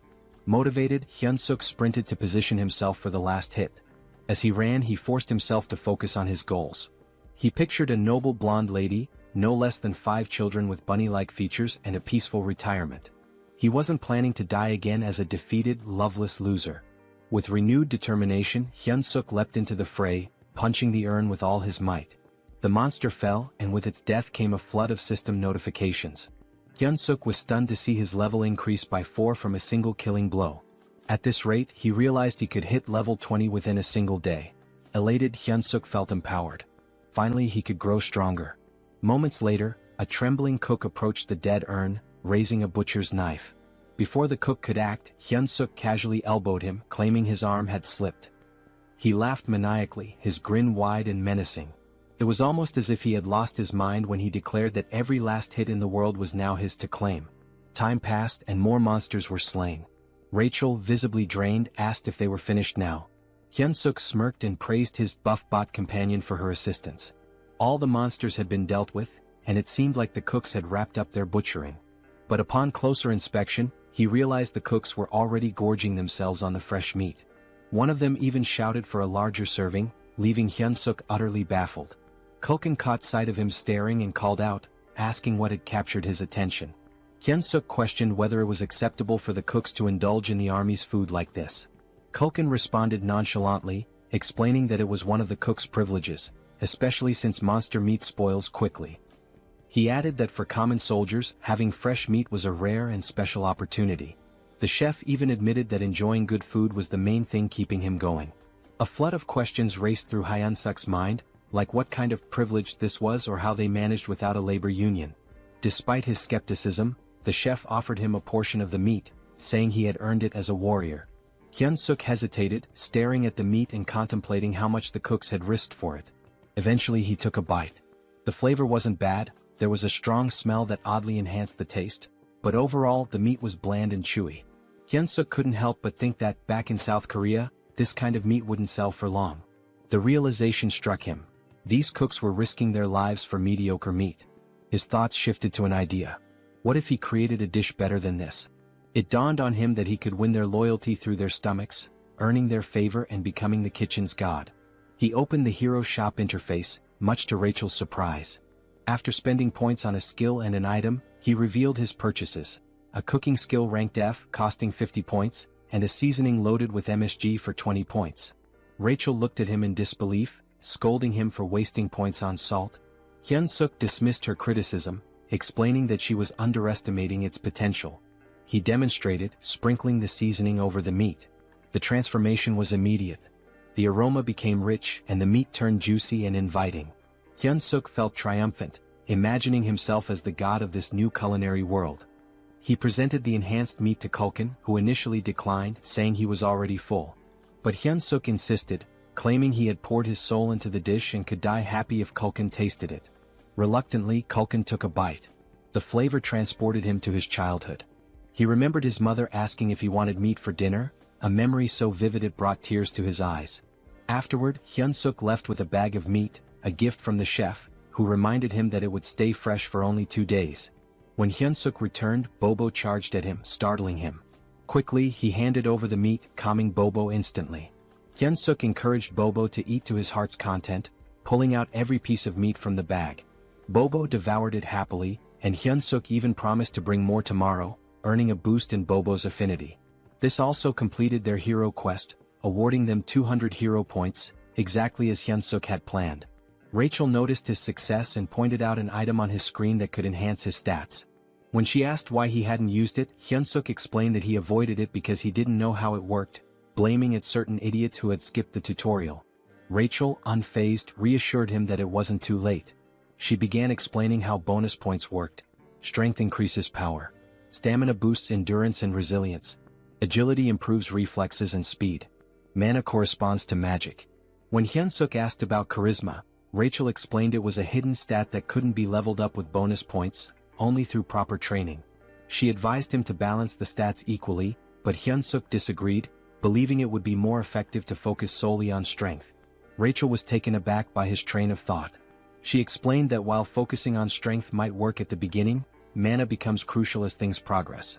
It's clear that a body enhanced by mana far surpasses one built purely on muscle training. Hyun-suk adjusted his points and asked Rachel if the distribution was acceptable. Rachel examined it and admitted it wasn't bad. She then instructed him to visit the shop and purchase a fundamental skill for mana control. Curious, Hyun-suk asked what mana control entailed. Rachel explained that it was essentially a skill to help him manage and manipulate his mana efficiently. She estimated the cost at around 100 hero points. Hyun-suk began searching for it in the shop, only to find nothing. Rachel was shocked as it was supposed to be a common item. Disappointed, Hyun-suk muttered how he'd thought she'd finally be of use. Frustrated, he even accused her of being completely useless. Rachel defended herself, insisting it should have been there. 3 weeks later, Hyun-suk reached level 100, but the process had taken longer than he expected. Rachel remarked that the experience points required increased significantly as he leveled up. Hyun-suk pondered whether any other heroes were working as tirelessly as he was. Rachel informed him that he had already become a sinecure. Hyun-suk found that hard to believe. He berated Rachel, reminding her of the countless times he had nearly died that day. Rachel explained that most people take about 6 months to reach level 100. She added with some sadness that she wanted to get along with him, but Hyun-suk retorted that she had brought it upon herself. At that moment, the door opened and a goblin entered, informing Hyun-suk that the commander wanted to see him. When Hyun-suk arrived at Hemis's office, she greeted him warmly. She remarked that he looked healthier than before and had clearly grown stronger. She noticed that his mana had doubled. Hyun-suk explained that he had been working hard to provide the best quality meat for Bobo every day. Hemis, however, commented on how rapidly his strength was increasing. She asked if it had something to do with the hero leveling system. Hyun-suk froze, realizing that Hemis knew he was a hero. He wondered how long she had known. Hemis assured him that she had figured it out the first time they met. He asked her how she knew. She explained that she had a connection to someone who was deeply interested in heroes. Hemis then asked why he thought she had summoned him. Hyun-suk tried to guess, mentioning his recent battles. She reminded him of their promise and asked if he remembered it. When Hyun-suk affirmed that he did, she scolded him for his behavior. Suddenly, Hemis transformed into a monstrous flower-eating creature. She expressed her frustration with how quickly he was leveling and warned him to work harder if he wanted to survive. For her, it was all about entertainment. Hyun-suk recalled how crowds are most thrilled not by flashy performances or easy victories but by dramatic, unexpected twists. He realized she had set him up against an opponent he could never hope to beat. Rachel, panicked, yelled, asking what his plan was. Hyun-suk told her to stay calm and let him think. He reasoned that his best course of action was to gather as much information as possible about the opponent before the battle. Hyun-suk intended to study their strength carefully. Rachel pointed out that they only had the opponent's name, questioning how he planned to identify them. Hyun-suk revealed his plan to buy an item from the hero shop called the Combat Power Meter. The device, costing 50 hero points, would measure an individual's strength, stamina, agility, and mana. Hyun-suk intended to use it to gauge his opponent's power level and then train against someone with a similar level. Rachel sighed, teasing him for only being clever in critical moments. Hyun-suk fired back, saying it was better than always being useless. They tested the combat power meter on Rachel first. Her combat power was 375. She admitted she couldn't tell if that was high or low, so she suggested measuring Hyun-suk's. Hyun-suk handed her the device, waiting for the results. However, Rachel appeared confused. Hyun-suk asked if she had seen anything. Rachel hesitated, then claimed the device must be broken, as she couldn't comprehend why his stats were higher than hers. Hyun-suk's strength was revealed to be 1,560. He smugly asked Rachel if she was sure she wasn't the weaker one between the two of them. Rachel, feeling dejected, admitted she had a strength level of 10,000 just a month ago. Hyun-suk asked if the combat power meter had worked properly despite her doubts. They checked Bobo's combat strength, and the damn dog had an insane 47,422 strength. Rachel felt utterly humiliated knowing that both she and Hyun-suk were weaker than a dog. Hyun-suk found the situation amusing, joking that maybe Bobo's breed had received a buff. Stepping outside, he decided to survey the strength levels of other orcs. He noticed that goblins, who looked the weakest, had considerably lower stats compared to the other orcs, most of whom had numbers comparable to his own. Suddenly, someone announced Captain Bulkman's arrival, prompting everyone to salute. As the captain passed by, Hyunsuk used the combat power meter and discovered Bulkman's strength was an impressive 14,300. Hyunsuk observed that individuals with combat strength over 10,000 typically held commander-level positions. He confirmed with Rachel whether his opponent was truly a platoon leader. Rachel affirmed this, adding that the opponent's name was Kirkin. Rumor had it that Kirkin was an orc with the intelligence of a pig. Hyunsuk reasoned that a platoon leader should only have around 3,000 strength, meaning he might have a shot if he leveled up some more. Determined, he searched for Kirkin. When he found him, the combat power meter showed Kirkin's strength at 6,671. Rachel bluntly stated that the situation essentially meant Hyunsuk was being sent to die. At that moment, Hyunsuk received a hero quest. The system window displayed a notification, stating that his odds of defeating Kirkin were almost zero. However, because persevering through impossible situations was his defining trait, he was being given a chance. He needed to raise his combat strength to 3,000 within a week. The reward? 300 hero points. Hyunsuk sarcastically commented on how perfectly timed the quest was, jokingly wondering if the system was spying on him. Despite the grim odds, he accepted the challenge, realizing it was a do-or-die situation. He resolved to outwit both his observer and Hemis to survive. The next morning in the kitchen, Hyunsuk made his presence known. Kulkin greeted him and took note of the goggles Hyunsuk was wearing, finding them intriguing. He asked where Hyunsuk had gotten them. Hyunsuk casually replied that he'd seen others wearing them and decided to get a pair himself. Kulkin speculated that it must be a trend among the younger generation before quickly changing the topic. He instructed Hyunsuk to get ready for the hunt. Curious, Hyunsuk used the combat power meter on Kulkin and discovered his strength was an overwhelming 35,230. This perplexed Hyunsuk as it far exceeded the typical strength of a captain. Looking around, he realized that even the other cooks had high combat strengths due to their constant battles with demonic beasts. This gave Hyunsuk an idea. If he could spar against someone with a similar strength level to Kirkin, he could prepare himself better for the upcoming fight. Hyunsuk requested permission from Kulkin to spar with one of the cooks, explaining that it would help him improve and contribute more effectively. Kulkin initially dismissed the idea, stating that Hyunsuk was already strong enough for a human and didn't need to rush things. However, Hyunsuk subtly threatened Kulkin, saying he'd eat the high-quality meat for himself if he wasn't allowed to spar. Reluctantly, Kulkin relented and asked Hyunsuk to choose his sparring partner. Later, as the cooks prepared for the hunt, they were surprised to learn that Hyunsuk was planning to fight Golbachev, a cook with a combat strength of 2,620. Some wondered if this would be Hyunsuk's last day alive. The goblins, however, voiced their discontent, as they didn't want to lose Hyunsuk, who provided them with delicious meat. Hearing the commotion, Kulkin silenced the goblins and warned Golbachev not to kill Hyunsuk during the sparring session. He instructed him to go easy and not overdo it. Golbachev, looking rather dim-witted, agreed. However, Kulkin clearly doubted his sincerity. The spar began. Hyunsuk, brimming with determination, charged at Golbachev. Golbachev reminded himself of Kulkin's warning not to kill Hyunsuk. When he swung a punch, Hyunsuk skillfully dodged, observing that Golbachev's movements were largely instinctual. Capitalizing on this, Hyunsuk launched a counterattack. The fight felt oddly familiar to him, reminiscent of battles he had consistently won in the past. In the blink of an eye, the match concluded, with Hyunsuk declared the victor. The goblins were in disbelief. Golbachev had been taken down so quickly that some hadn't even registered what had happened. Hyunsuk, equally shocked, realized he had defeated Golbachev with a single kick. This unexpected victory sparked a newfound confidence in him, making him believe he might have a shot against Kirkin after all. At the northern edge of the Black Fortress, near the Great Forest, Hyunsuk replayed the spar in his mind. The fact that he had knocked out an orc with double his strength using just one kick reinforced his belief that combat strength was merely a number and not an absolute measure. He concluded that with a bit more improvement he could secure an easy win in his upcoming fight. Just then, a goblin approached Kulkin to report a large number of Talas appearing up ahead. Kulkin, visibly annoyed, asked if they were within Tala's territory. Hyunsuk, curious, asked what the problem was. He questioned if it was because Tala's meat tasted bad. Kulkin clarified that their meat wasn't too unpleasant. In fact, their bone marrow was considered a great delicacy. However, Talas lived in groups and had remarkably strong maternal instincts. If anyone harmed their young, it would lead to serious trouble.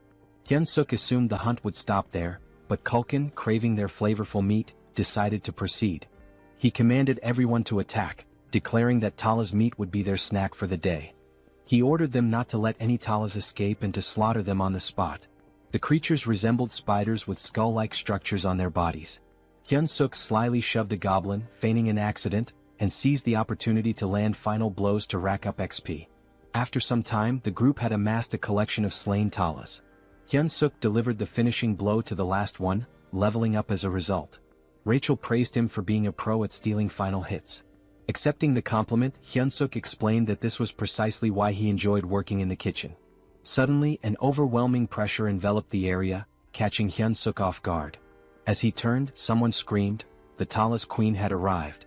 Her fury was palpable as she saw the pile of dead talas. With a growl, she expressed her rage. Curious about her strength, Hyun-suk used his goggles to assess her stats, only to find her power was immeasurable. The horrifying reality was clear. They had just mercilessly killed her children. Hyun-suk spun around to ask the chef what to do, only to find him fleeing. The chef shouted for everyone to survive and meet again later. Hyun-suk thought bitterly about the chef's irresponsibility when a loud noise drew his attention. Someone barked orders for everyone to scatter. Weak goblins were being torn apart as the enraged talas queen screamed, her cry so deafening that Hyun-suk had to cover his ears to endure it. Rachel alerted him to look behind, and when he turned, he saw hundreds of talas charging toward him, led by the queen herself. Naturally, Hyun-suk bolted as fast as he could, with goblins in the distance screaming for help. He knew that if he paused for even a moment he'd be dead. Eventually he stumbled upon a cave and hesitated, wondering if it was safe. Rachel reassured him it was empty, claiming she had scouted it earlier. Though Hyun-suk didn't fully trust her, he figured the cave was safer than the forest, where he was vulnerable on all sides. The cave was surprisingly deep. He asked Rachel if it was a natural formation, but she didn't know. She did note how spacious it was, large enough for even the talas queen to enter. An idea began to form in Hyun-suk's mind as he spotted a gooey substance on the wall. Rachel dismissed the possibility of it being a talas hideout, citing the chef's claim that no talas groups were nearby. However, the sticky residue unsettled Hyun-suk. Were these spider webs? Then he saw them eggs. Realizing the cave was a talas nest, he knew it wasn't a safe place after all. Just as he decided to leave, glowing green eyes emerged from the shadows. A fully grown talas charged at him. Hyun-suk sprinted as fast as he could, with Rachel frantically asking if they were heading in the right direction. Hyun-suk admitted he had no idea. This was his first time in the cave too. Suddenly he stepped on something, lost his footing and slipped. Panicked, he grabbed the first object he could find and hurled it at the talas. The creature caught the object in midair, an egg. To Hyun-suk's surprise, the talas stopped attacking, seemingly distracted by the egg. He turned to Rachel for an explanation. Rachel theorized that the talas might have found the egg appealing due to its round, smooth and moist texture, noting that it resembled a talas egg. Inspired, Hyun-suk grabbed another egg and taunted the talas, declaring he wouldn't take any more of its nonsense. The talas panicked, confirming that his strategy was working. Taking a firm stance, Hyun-suk hurled the egg. The talas scrambled to catch it, reacting almost desperately. Rachel observed the talas's impressive agility and physique, likely enhanced by its monstrous nature. She questioned Hyun-suk about his next move. Hyun-suk, exasperated, asked what options he had left when there were still over 100 eggs scattered around.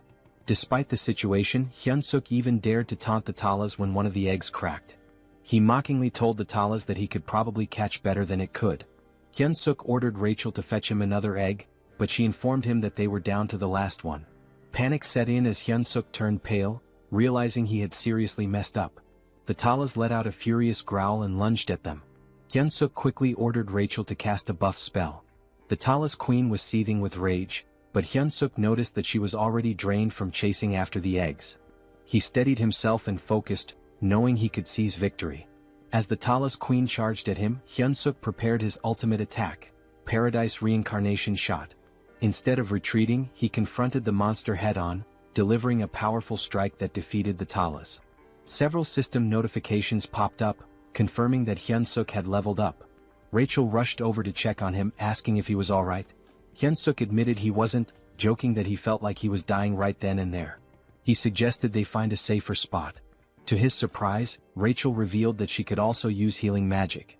Hyun-suk praised her, remarking that investing in mana points had really paid off. Rachel, however, modestly explained that her magic wasn't very potent and could mostly just stop bleeding. Hyun-suk allocated his newly earned stat points and decided to head back.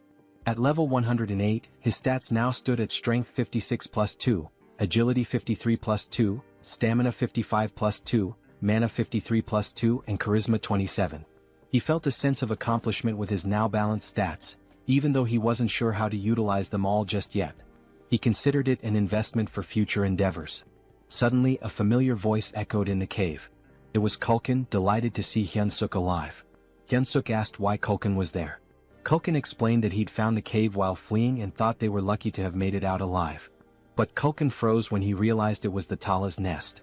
He spotted the scattered items on the ground. Hyunsuk revealed that they were Tala's eggs, explaining that this was where the Talas laid them. Culkin's eyes lit up upon hearing this. He excitedly mentioned that Tala's eggs were an extremely rare delicacy, reserved for high-ranking officials. Hyunsuk, irritated, yelled at Culkin to focus since they needed to escape. Culkin remarked that the Tala's queen was likely already in the cave and admitted that defeating her would require someone of division commander rank or higher. He resigned himself to the idea that the egg would be his final meal. Suddenly voices echoed from the entrance. The surviving goblins had arrived, along with the head chef. Culkin acknowledged those who barely made it and offered them a taste of the precious egg. Hyunsuk silently vowed not to let this be his last meal, especially since he hadn't yet enjoyed his wife's 5-dish spread.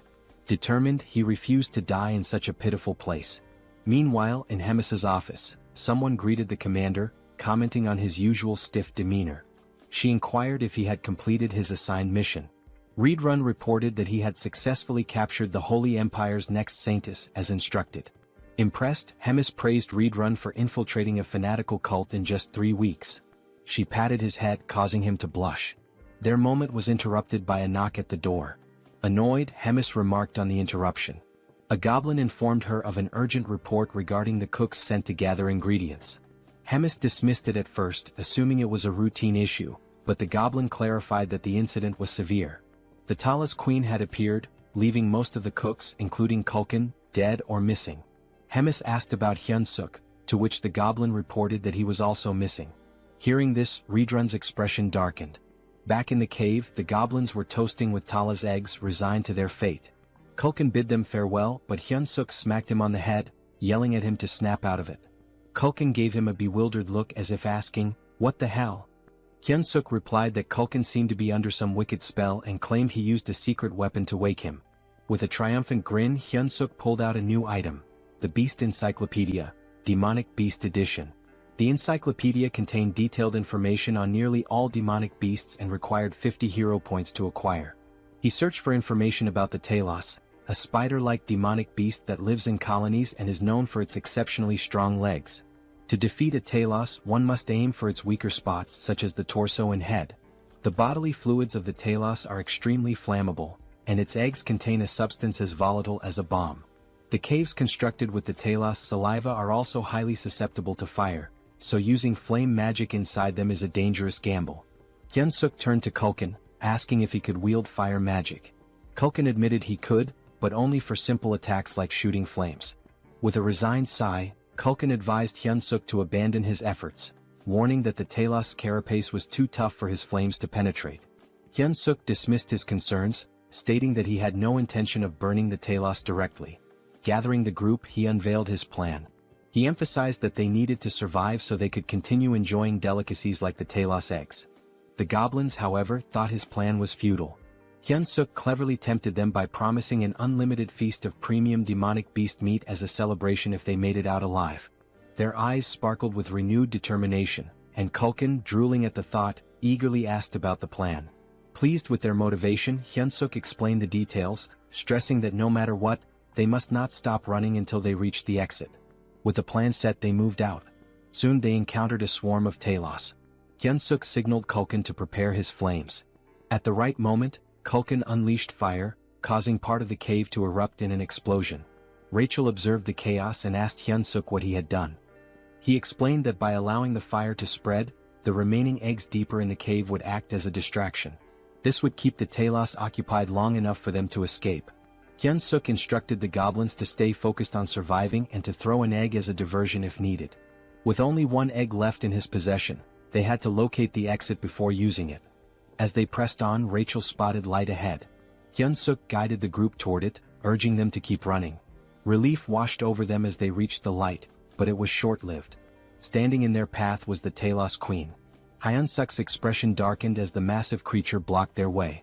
Culkin, equally dismayed, whispered that the queen had returned, believing their doom was imminent. But Hyunsuk refused to give up.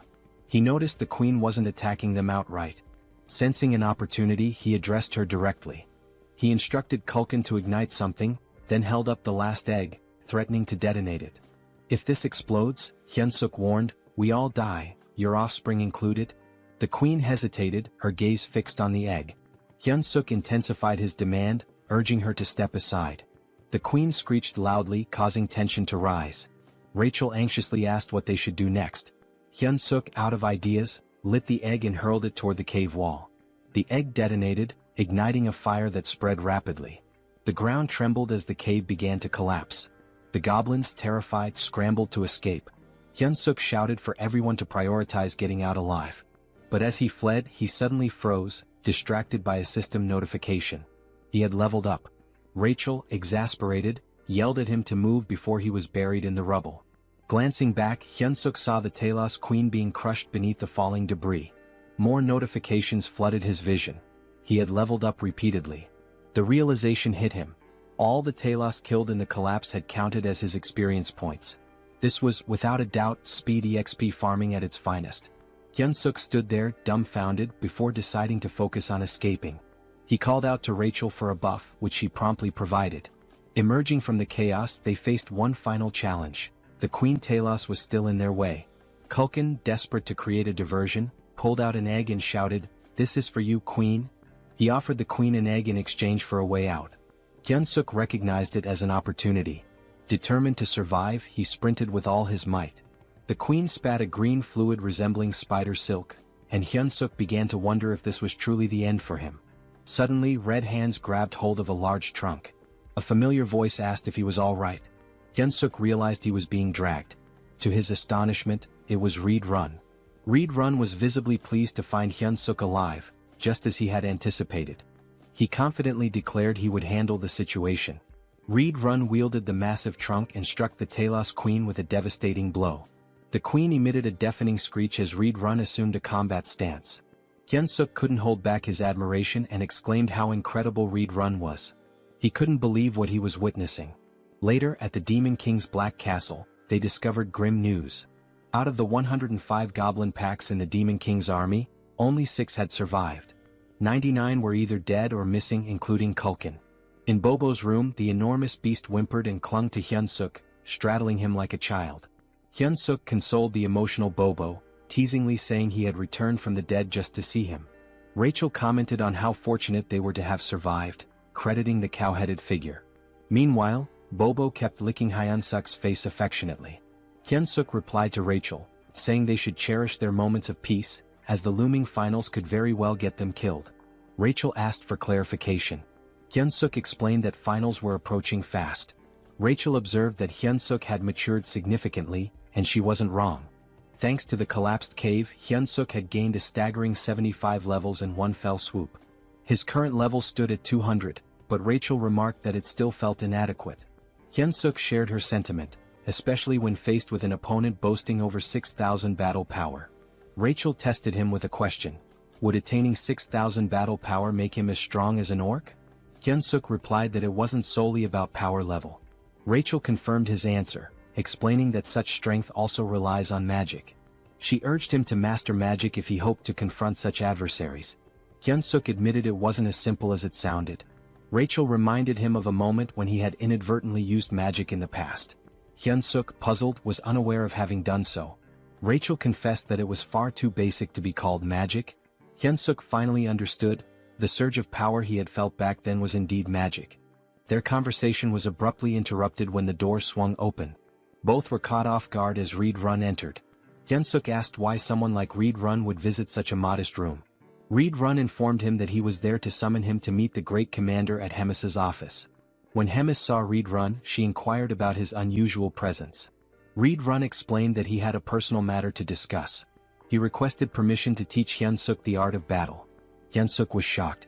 Hemis asked for the reasoning behind this.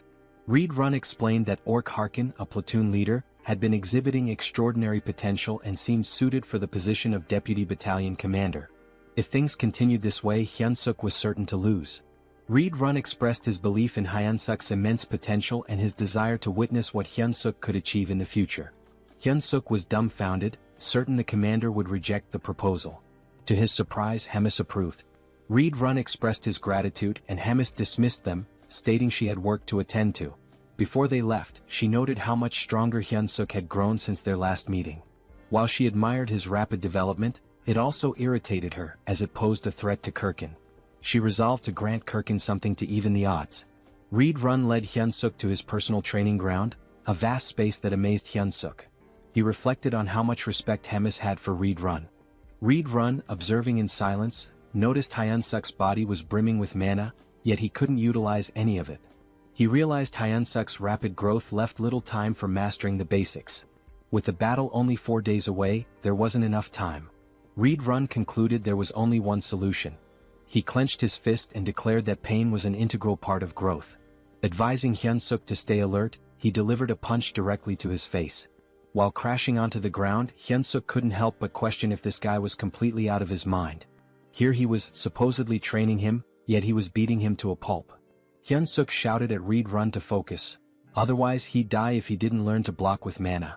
Determined, Hyun-suk tried to shield himself from Reed-run's incoming kick by raising his forearm. He quickly leapt backward to create some distance. Gathering his strength, Hyun-suk launched a counter-kick. Reed-run found it peculiar. Although Hyun-suk's physical strength was nothing remarkable, his reaction speed and perceptiveness rivaled those of a seasoned knight. Reed-run recognized that Hyun-suk's fighting spirit was extraordinary. It became clear to Reed-run that it wasn't by sheer luck that he couldn't dodge Hyun-suk's kick. Hyun-suk's combat instincts were refined to an astonishing degree. Deciding to trust Hyun-suk's innate sense of battle, Reed-run planned his next move. He reminded Hyun-suk of the wager with the commander, emphasizing that without mastering mana, he had no chance of defeating Kirkin. With a cold resolve, he added that it was better to die here than suffer defeat in front of everyone. Then with a powerful punch, Reed-run hurled Hyun-suk into the air. Hyun-suk realized in that moment that Reed-run wasn't bluffing. Another hit like that might actually kill him. His mind wandered to his unfulfilled dream of getting married and having adorable children. But Reed-run wasn't giving him time to reminisce. He was already pursuing Hyun-suk mid-air, leaving Hyun-suk with only two choices: die or block the attack. Praying to God, Hyun-suk clenched his fist and prepared to retaliate. The next moment, the ground trembled from the impact of someone crashing into it. That someone was Hyun-suk. The force of his landing shattered a significant portion of the terrain. Rachel, standing nearby, was visibly alarmed. Reed-run approached Hyun-suk's motionless body, observing him carefully. He declared that Hyun-suk had just managed to control his own mana for the first time and asked if he had noticed. Raising his hand weakly, Hyun-suk gave a thumbs up, joking that God had answered his prayers. His ridiculous expression made Reed-run chuckle.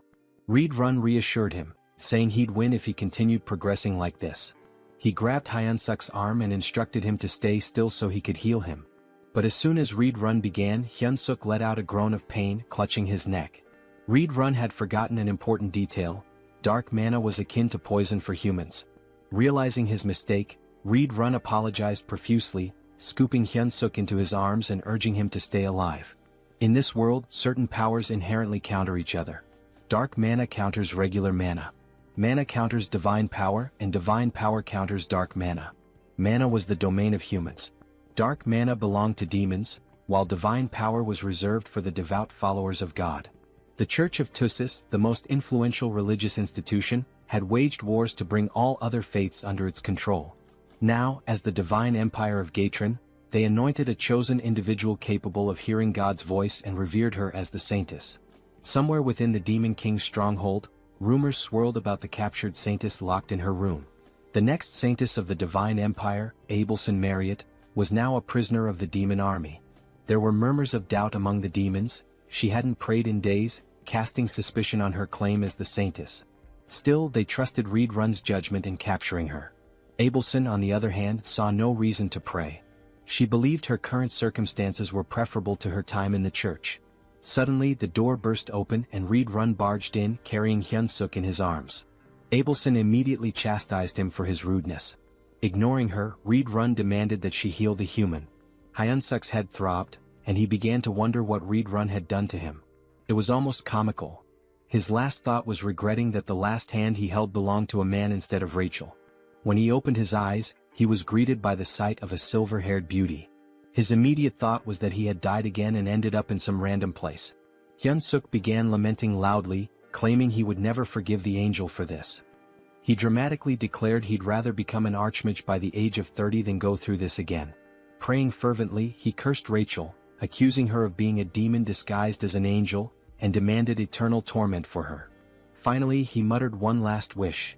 If the angel insisted on making him a hero again, she should marry him first. Abelson, unimpressed, called him pathetic. Hyunsuk's eyes widened in shock. Reborn, relieved that Hyunsuk was conscious, couldn't help but grab his shirt in excitement. Still dazed, Hyunsuk was utterly confused. Reborn pulled him into a tight hug, but Hyunsuk immediately protested, accusing him of trying to kill him again. It was at this moment Hyunsuk realized he wasn't dead. Turning around, he glanced at Abelson, piecing together the embarrassing things he had just said in front of her. Reborn, meanwhile, asked the Saintess if Hyunsuk was fully healed. The Saintess responded that Hyunsuk was not yet fully recovered, and it should be evident to Reborn as well that the dark mana still lingered in his body. She admitted she didn't know what might happen to him. Reborn asked if her divine power couldn't erase the dark mana. Abelson warned that any misstep could result in Hyunsuk's death. She suggested waiting as the dark mana might dissipate over time. Apologizing sincerely, Reborn promised to make amends by helping Hyunsuk grow stronger through training. Despite being nearly suffocated by the hug, Hyunsuk managed to remark that Reborn didn't need to go to such lengths for someone as lowly as him. Reborn dragged him away, but Hyunsuk protested, asking him to wait. Meanwhile, Abelson grew curious about Hyunsuk, wondering why a human was being trained by a demon. A few hours later, Hyunsuk finally made it back to his room. Bobo, as usual, was there playfully chewing on Hyunsuk's head. Hyunsuk thanked Bobo. He recalled hearing that Bobo had destroyed his home and eaten the soldier who tried to feed him. Once again, Hyunsuk thanked him, acknowledging that if it weren't for Bobo's separation anxiety, he'd still be stuck in training. Hyunsuk began venting to Bobo about everything that had happened that day. It was enough to make him cry. And to top it all off, the dark mana was still coursing through him. Looking up, he asked Rachel if he was going to die. Bobo simply kept licking Hyunsuk. Hyunsuk called for Rachel again, but she didn't respond. Rachel was crying, devastated that her hero had been ruined and corrupted. She told him that he wasn't the same hero anymore. Hyunsuk was taken aback. Shouldn't he be the one crying after everything he had just been through? Eventually, Rachel calmed down and confessed that all of the misfortunes were her fault. The dark mana in Hyunsuk's body, his near-death experience, it was all on her. With biting sarcasm, she added that it was because she was a demon wearing an angel's face, a deranged maniac destined to suffer eternal torment in hell. Hyunsuk froze, recognizing those were the very words he'd said to the Saintess upon waking up. Realizing his mistake, he scrambled to console Rachel, even going as far as to claim there was no buff item in the world as amazing as her. Rachel, however, was unmoved and told him to shut up, saying he didn't mean any of it.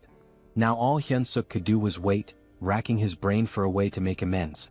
3 days later, Hyunsuk felt like he was going crazy. Collapsed on the ground, he cried from the grueling training Reborn had put him through.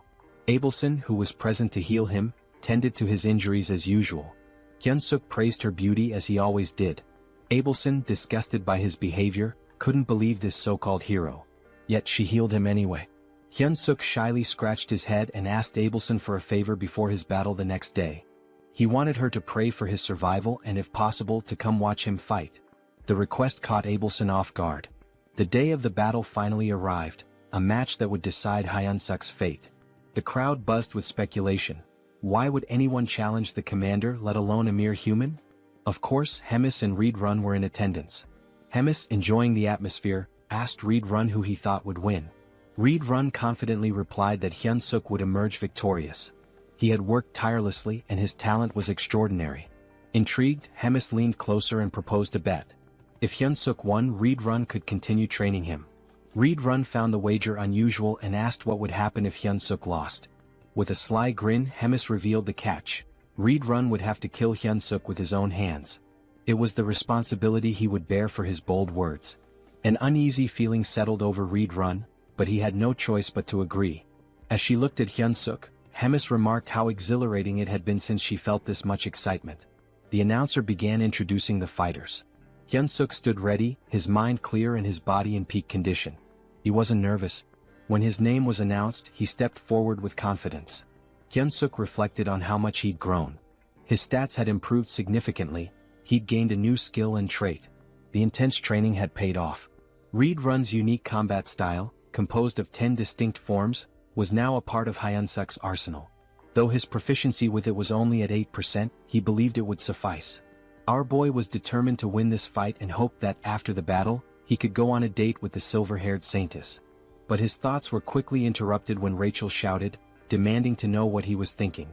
On the other side, his opponent was introduced. This beast, named Korkin, was here to punish Hyunsuk for his arrogance. Both Hyunsuk and Rachel immediately noticed that something was different about Korkin. He didn't look the same as when they had seen him before. Reed Run was also caught off guard as soon as Korkin appeared. Hemis wasted no time in reminding Reed Run that there was no backing out of their bet now. Korkin let out a roar so loud it sent shockwaves through the area. His combat level now stood at 10,573, which Hyunsuk confirmed with his goggles. Hyunsuk couldn't believe it. Korkin had surpassed 10,000 in just a few days. Rachel too was in disbelief. She suspected that Korkin must have done something underhanded to increase his strength so rapidly. However, Hyunsuk clenched his fist and muttered to himself, of course, nothing was going to be easy. As soon as the fight began, Hyunsuk charged toward Korkin. Korkin, already anticipating the move, raised his weapon in preparation. Hyunsuk knew that if that massive club landed even once, he was done for. Korkin swung his weapon, but Hyunsuk managed to avoid it. The swing was large and easy to predict. Hyunsuk knew that he just had to stay calm, dodge, and wait for the right opening. Hyunsuk landed a solid blow, and the announcer remarked that it must have hurt even Korkin. Hyunsuk readied himself for another strike, landing it once more. The impact was tremendous, but Korkin didn't even flinch. Hyunsuk immediately realized he had messed up when he saw something blurry coming toward him. The object hit the side of his body with a powerful force. He quickly created distance between them, only to notice that his left arm had been broken by that single blow. Korkin, however, seemed unfazed by the damage he had taken earlier. Hyunsuk observed that Korkin appeared normal, and his movements were still predictable. In his mind, Hyunsuk reminded himself that he had endured worse before. He steeled himself, telling himself not to be afraid and remembering the lessons he had learned. Combat arts involved using mana with martial arts, allowing someone to smash the ground or break a rock with a single punch. Reed Run had explained this to him. He added that combat arts weren't just about raw strength. The crucial point was that combat arts are techniques meant to kill your opponent. Back during their training, Hyunsuk had been told he couldn't beat Korkin with his current abilities. The reason? He lacked the intent to kill. Without a clear intention to kill, his attacks were meaningless. As the present moment unfolded, Hyunsuk recalled Reed Run's words. Korkin was about to strike again, but this time, instead of dodging, Hyunsuk surged forward as if he was about to counter. This time his attack was fueled by killing intent. Hyunsuk's punch landed and he shouted, "Fucking die." Unlike his previous attacks, this one pierced Korkin's muscular body. This was the first form of Reed Run's combat style, instant obliteration. And as the name suggested, the arena was obliterated in the process. As the dust clouded the arena, Abelson wondered who had won. When the dust finally settled, Korkin's body was revealed, a massive hole torn through his chest. "Welcome to the Donut Club, ugly ass," Hyunsuk thought to himself as he raised his fist in victory. It was official, the weak human Choi Hyunsuk had won. Despite his victory, Hyunsuk's body trembled, and he realized that if he used Reed Run's technique again, it might just kill him. Meanwhile, Rachel was celebrating. She told Hyunsuk that he had pierced straight through Korkin's heart. Hyunsuk could hardly believe they had won. But then a dark red aura surrounded Korkin's body. Something wasn't right. The announcer too couldn't believe his eyes, exclaiming that it was a miracle. But Hyunsuk knew this wasn't a miracle. He watched as a red object began to emerge from Korkin's body. Twisting in pain as something strange happens to his body, it's clear that the blow wasn't fatal enough. Korkin remains standing, almost miraculously, despite a massive hole where his heart should be. Korkin has now literally become a walking meat donut and will be known as Mr. Donut. Choi, surprised that Korkin can still fight even with his heart torn apart, realizes it must be the commander's doing as he stares at Mr. Donut's gaping hole. Meanwhile, the commander watches the fight with a smile, enjoying how events are unfolding. Beside her, Reborn wonders what she was thinking by sharing her dark mana with Mr. Donut. She also cast a curse that turned him into an undead when he reached a fatal state. The commander, impressed by Choi's quick learning and talents, smiles, though her expression carries a hint of frustration for having expected more from him. Back on the battlefield, Choi wonders if Donut is still alive as he looks at the heartless monster still standing. Rachel clarifies that he isn't, it's actually a curse causing this effect. However, she notes that the curse won't last long. Suddenly, Donut charges at the hero, preparing a strike with a murderous gaze. Choi laughs, joking that this move is already well known and easy to dodge. Famous last words. In the blink of an eye, he is struck. Donut's fist is already at his neck, and apparently the blow wasn't as avoidable as Choi had thought. Mr. Donut, holding the hero's neck in one hand, strikes multiple times with the other, only stopping when Choi, in a desperate response, grabs the monster's arm with both his arms and legs, causing a surge of energy.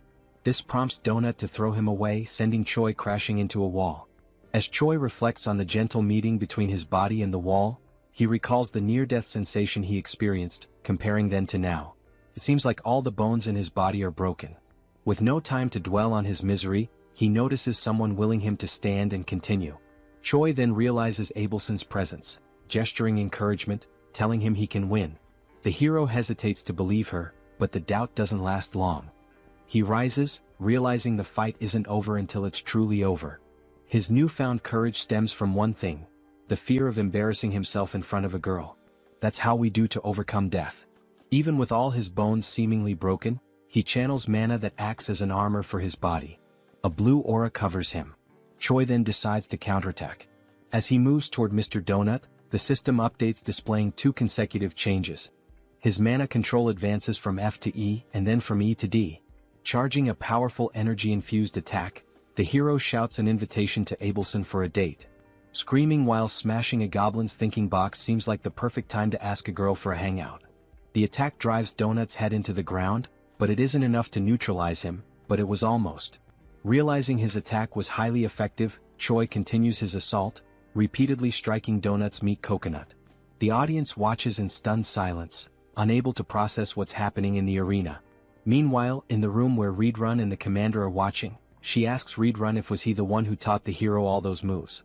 Reborn denies it. He also added, emphasizing that he's never seen anything like this in his life. Turning the attention back on the battlefield, now nearing its conclusion, Choi's thoughts are focused on his possible date. Things like 1 night, 2 days, dinner and hotel, clearly more important things to think in a situation like this. However, he knows he must remain cautious while collapses in exhaustion. As a result, the commander tells Reborn to be careful. Choi is a monster. She reflects that having a hero serve the demon army will be fun, even though Choi's face reminds her of someone she isn't fond of. Sometime later, the hero wakes up startled in his cabin, bandaged, and in the company of Dog and Rachel standing nearby. Before he can ask where he is, Rachel informs him he's obviously in his cabin. Choi, concerned about the outcome of the fight and his experience, is quickly reassured that he won and that Abelson tended to his injuries. Eager to check the system, he looks at his stats.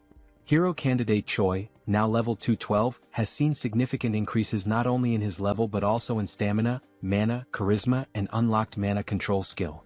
As he reviews his stats, Rachel mentions she could have healed him too. Choi ignores the comment, focusing solely on the absurd number of levels he gained. Noticing the mana control skill, Rachel reacts with exaggerated surprise.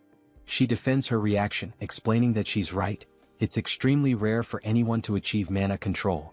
As she tries to elaborate on how amazing this feat is, she's interrupted by Choi, who notices a strangely folded piece of paper. The scene shifts to Abelson's prison. She's gazing at the stars and muttering to herself that it was unnecessary. In her thoughts, the hero is strange. He discovered mana and learned about combat in just 3 days, which isn't normal. This hero certainly has unknown potential. Unfortunately, his personality is inversely proportional to his abilities. Abelson wonders if her prayers were answered or if Choi is simply pure talent. In the end, it doesn't matter. To her, he's the hope she needs. She then knocks on a door, seeking a favor, and Reborn at the other side answers, offering his help. When Reborn asks what she needs, she says she wants to take a walk. Back in Choi's room, as he reads the letter, he's surprised to find it's a positive response to his date request with Abelson. She now wants to see him at the courtyard. The hero will finally have the time of his life. Moments later, the time for the meeting finally arrives. Choi, anxious, still doesn't know how to act in this situation. He wonders if he should ask for her number, but there aren't even cell phones in this world. Rachel advises him to forget about this situation and return to his room, complaining that he always ignores her words. But she can't finish her sentence as she's suddenly grabbed fiercely by Choi, who plans to throw her aside. However, just as he prepares to do so, Abelson appears in front of him, accompanied by two others. Choi, clearly caught off guard, announces Abelson's arrival, questioning who the other two are. Abelson replies that they are her escorts. After all, she couldn't wander alone in her current condition. Choi, with sadness, quickly remembers that she's confined as a hostage of the Demon King's army. Breaking the tension, Abelson expresses her desire to start with a walk. Choi agrees, and as they walk, he thinks about how stressful it is to be under the watchful eyes of Abelson's escorts. They're eliminating any chance of intimacy between the two, leaving him unsure of how to start a conversation. Abelson, on the other hand, knows exactly what to say. Without hesitation, she fires her question. "Are you a hero, Mr. Choi Hyun-seok?" The hero, surprised, doesn't understand how she knows or suspects this detail about him. Abelson explains that only heroes and demons have black hair in this world. Shaken by this revelation, Choi is also asked if he has any questions of his own. She encourages him to feel free to ask. Nervous but grateful, Choi timidly starts his first question. But before he can say anything coherent, they are interrupted by Reedrun. Choi is startled as he watches Reedrun approach in a hurry, frustration evident in his eyes. Reedrun delivers the message that the commander wishes to see him, exclaiming that the hero must follow. Choi panics. His meeting with Abelson ends before it even begins. Abelson also shows frustration with the situation, but it's clear their reasons differ. Observing everything, Abelson begins to wonder if Choi is truly someone trustworthy. The scene shifts to Hemi's chamber, where she explains she's been observing Choi's battle. She comments on his ability to consistently escape death with tenacity and then asks if he remembers what was offered to him. Choi cautiously confirms that he remembers she promised to protect him if he participated in a battle with an opponent of her choosing. She asks him to recall more details of the agreement. The hero recounts that he would become an executive under the commander. Hemis admits that this last part wasn't entirely intentional. She didn't think Choi would last long in his adventures. However, as events unfolded, the commander's perspective changed.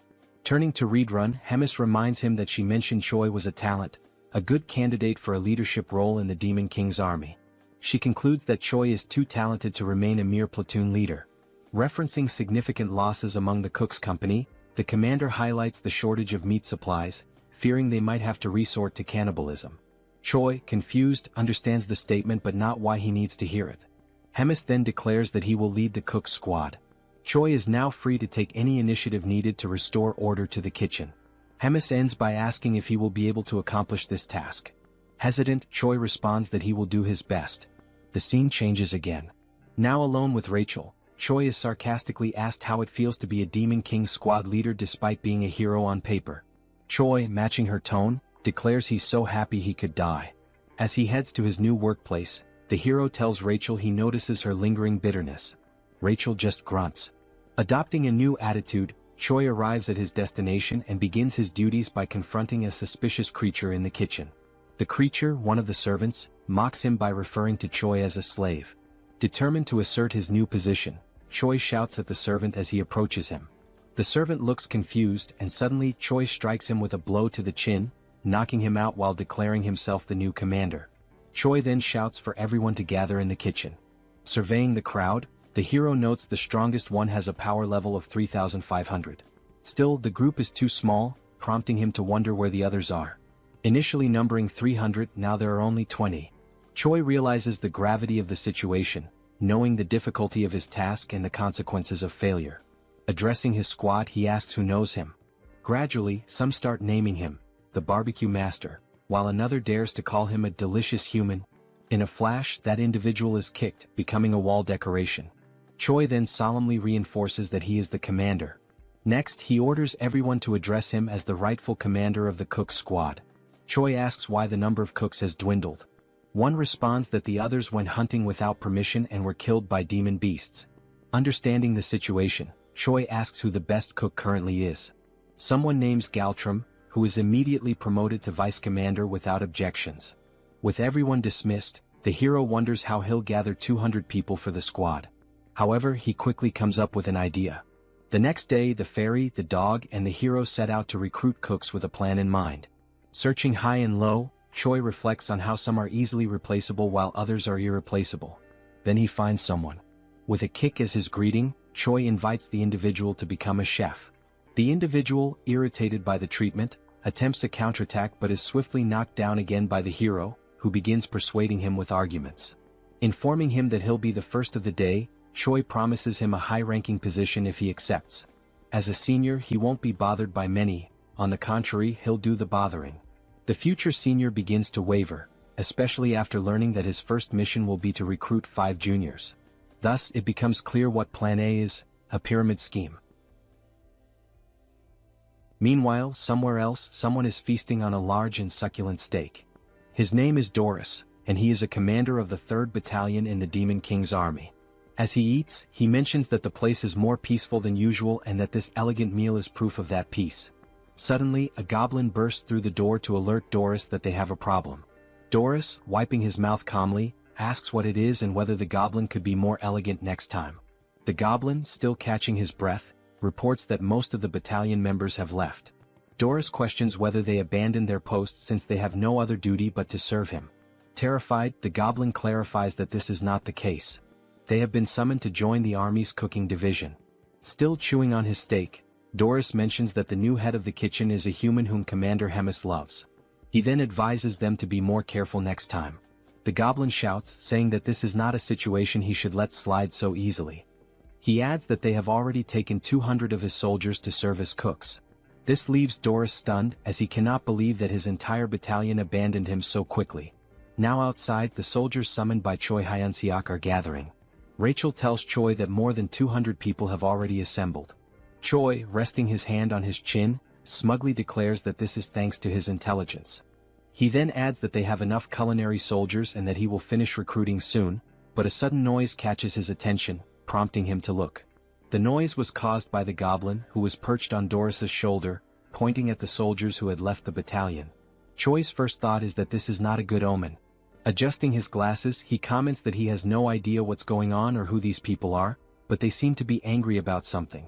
After putting on his glasses, the device itself issues a warning, stating that it cannot measure power levels exceeding 50,000. This surprises Choi.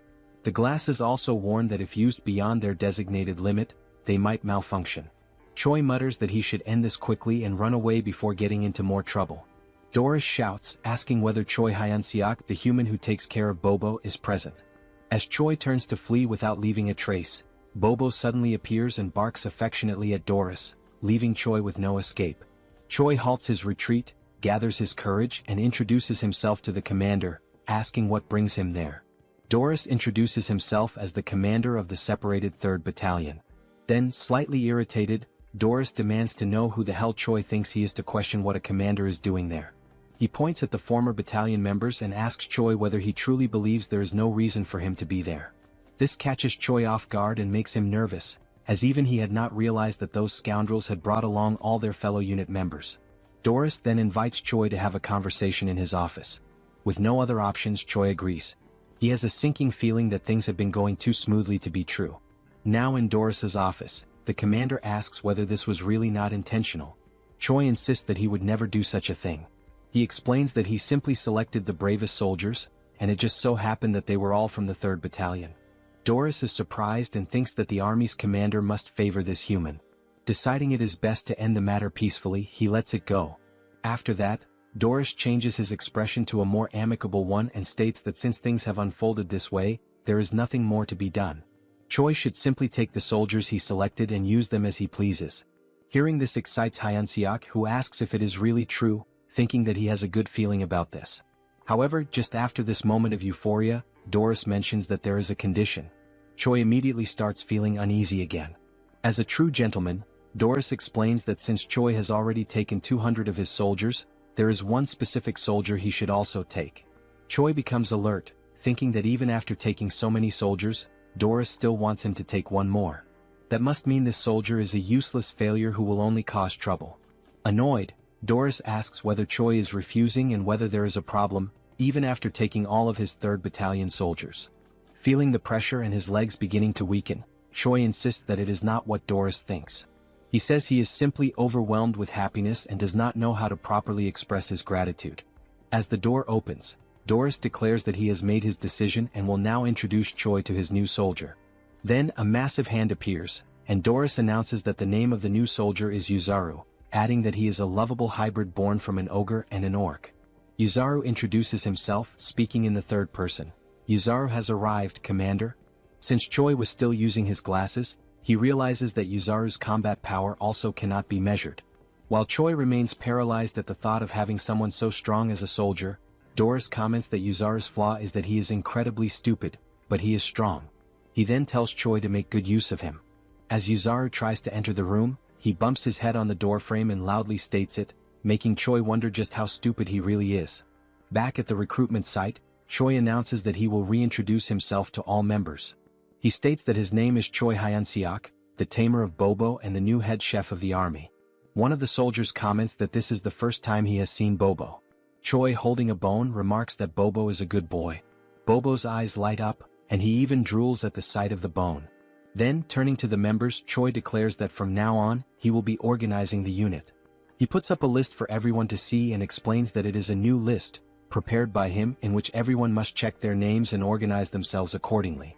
Rachel, surprised that he actually prepared a list, asks what criteria he used.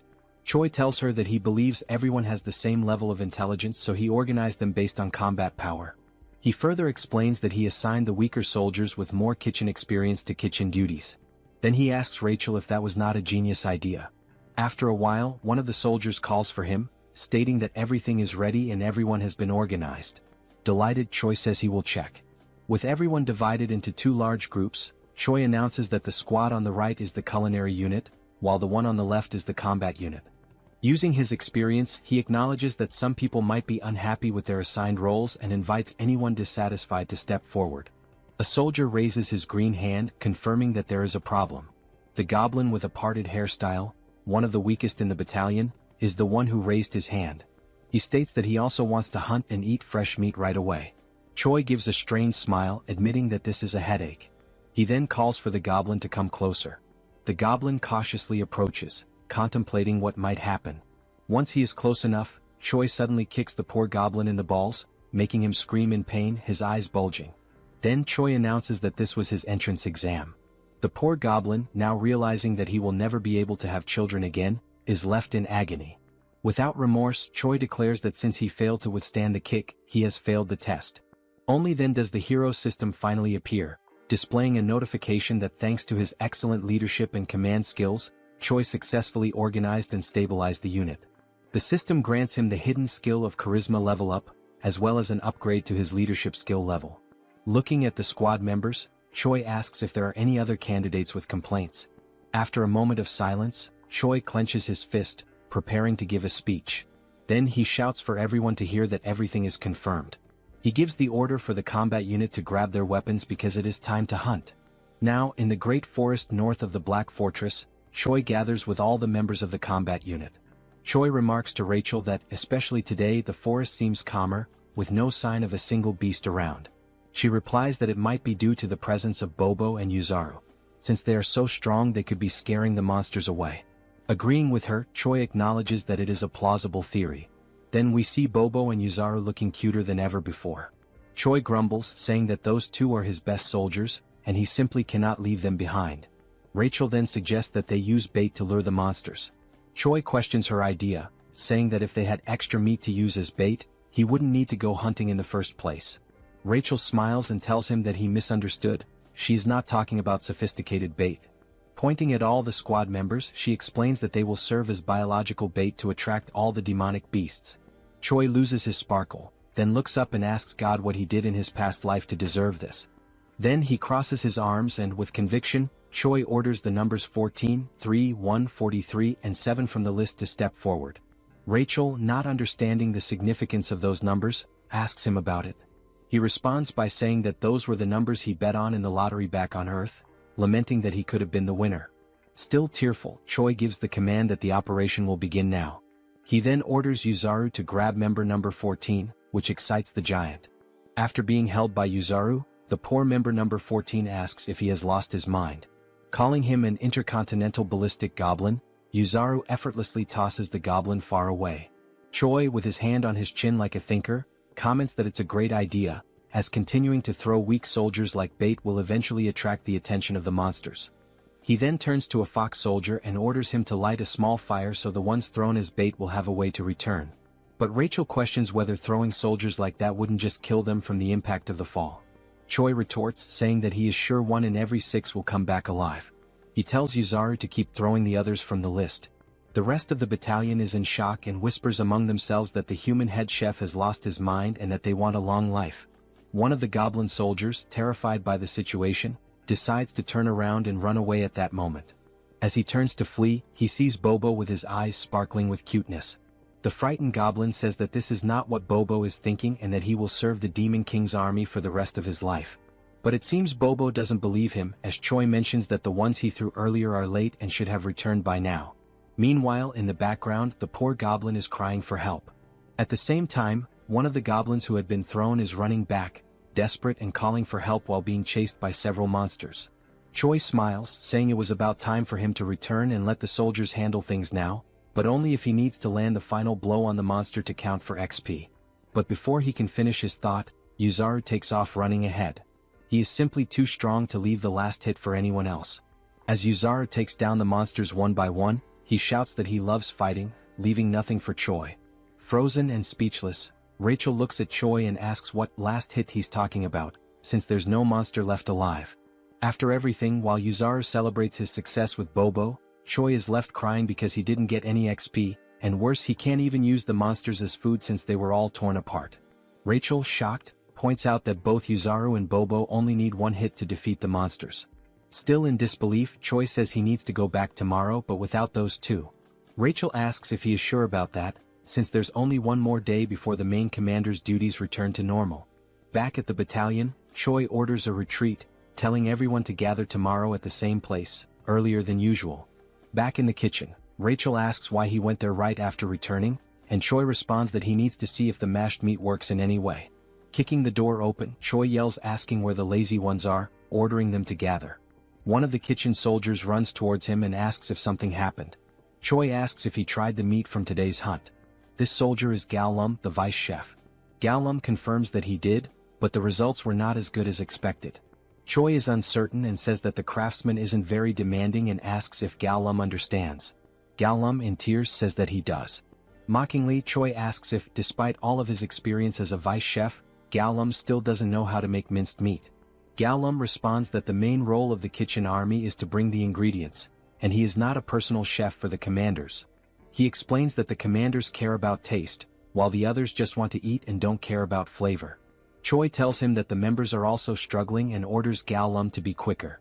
Gallum quickly runs off, telling the others to gather to light the firewood.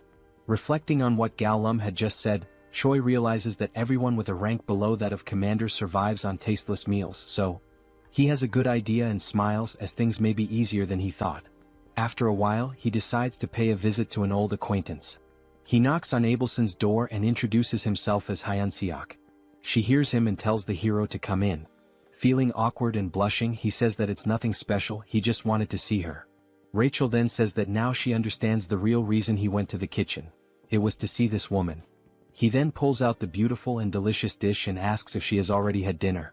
Choi continues speaking, saying that he only won the duel because of her support and that the meal is a symbol of his gratitude. Abelson thanks him and mentions that she will only want a little bit. The woman then cuts a small cube of the meat and brings the fork to her mouth, thinking that the smell is very good. She takes a bite, and after chewing for a moment she's left without reaction. Then, like in Shokyuji no Soma, she says that it's delicious, much better than what she had eaten at the castle. An incredibly tasty flavor.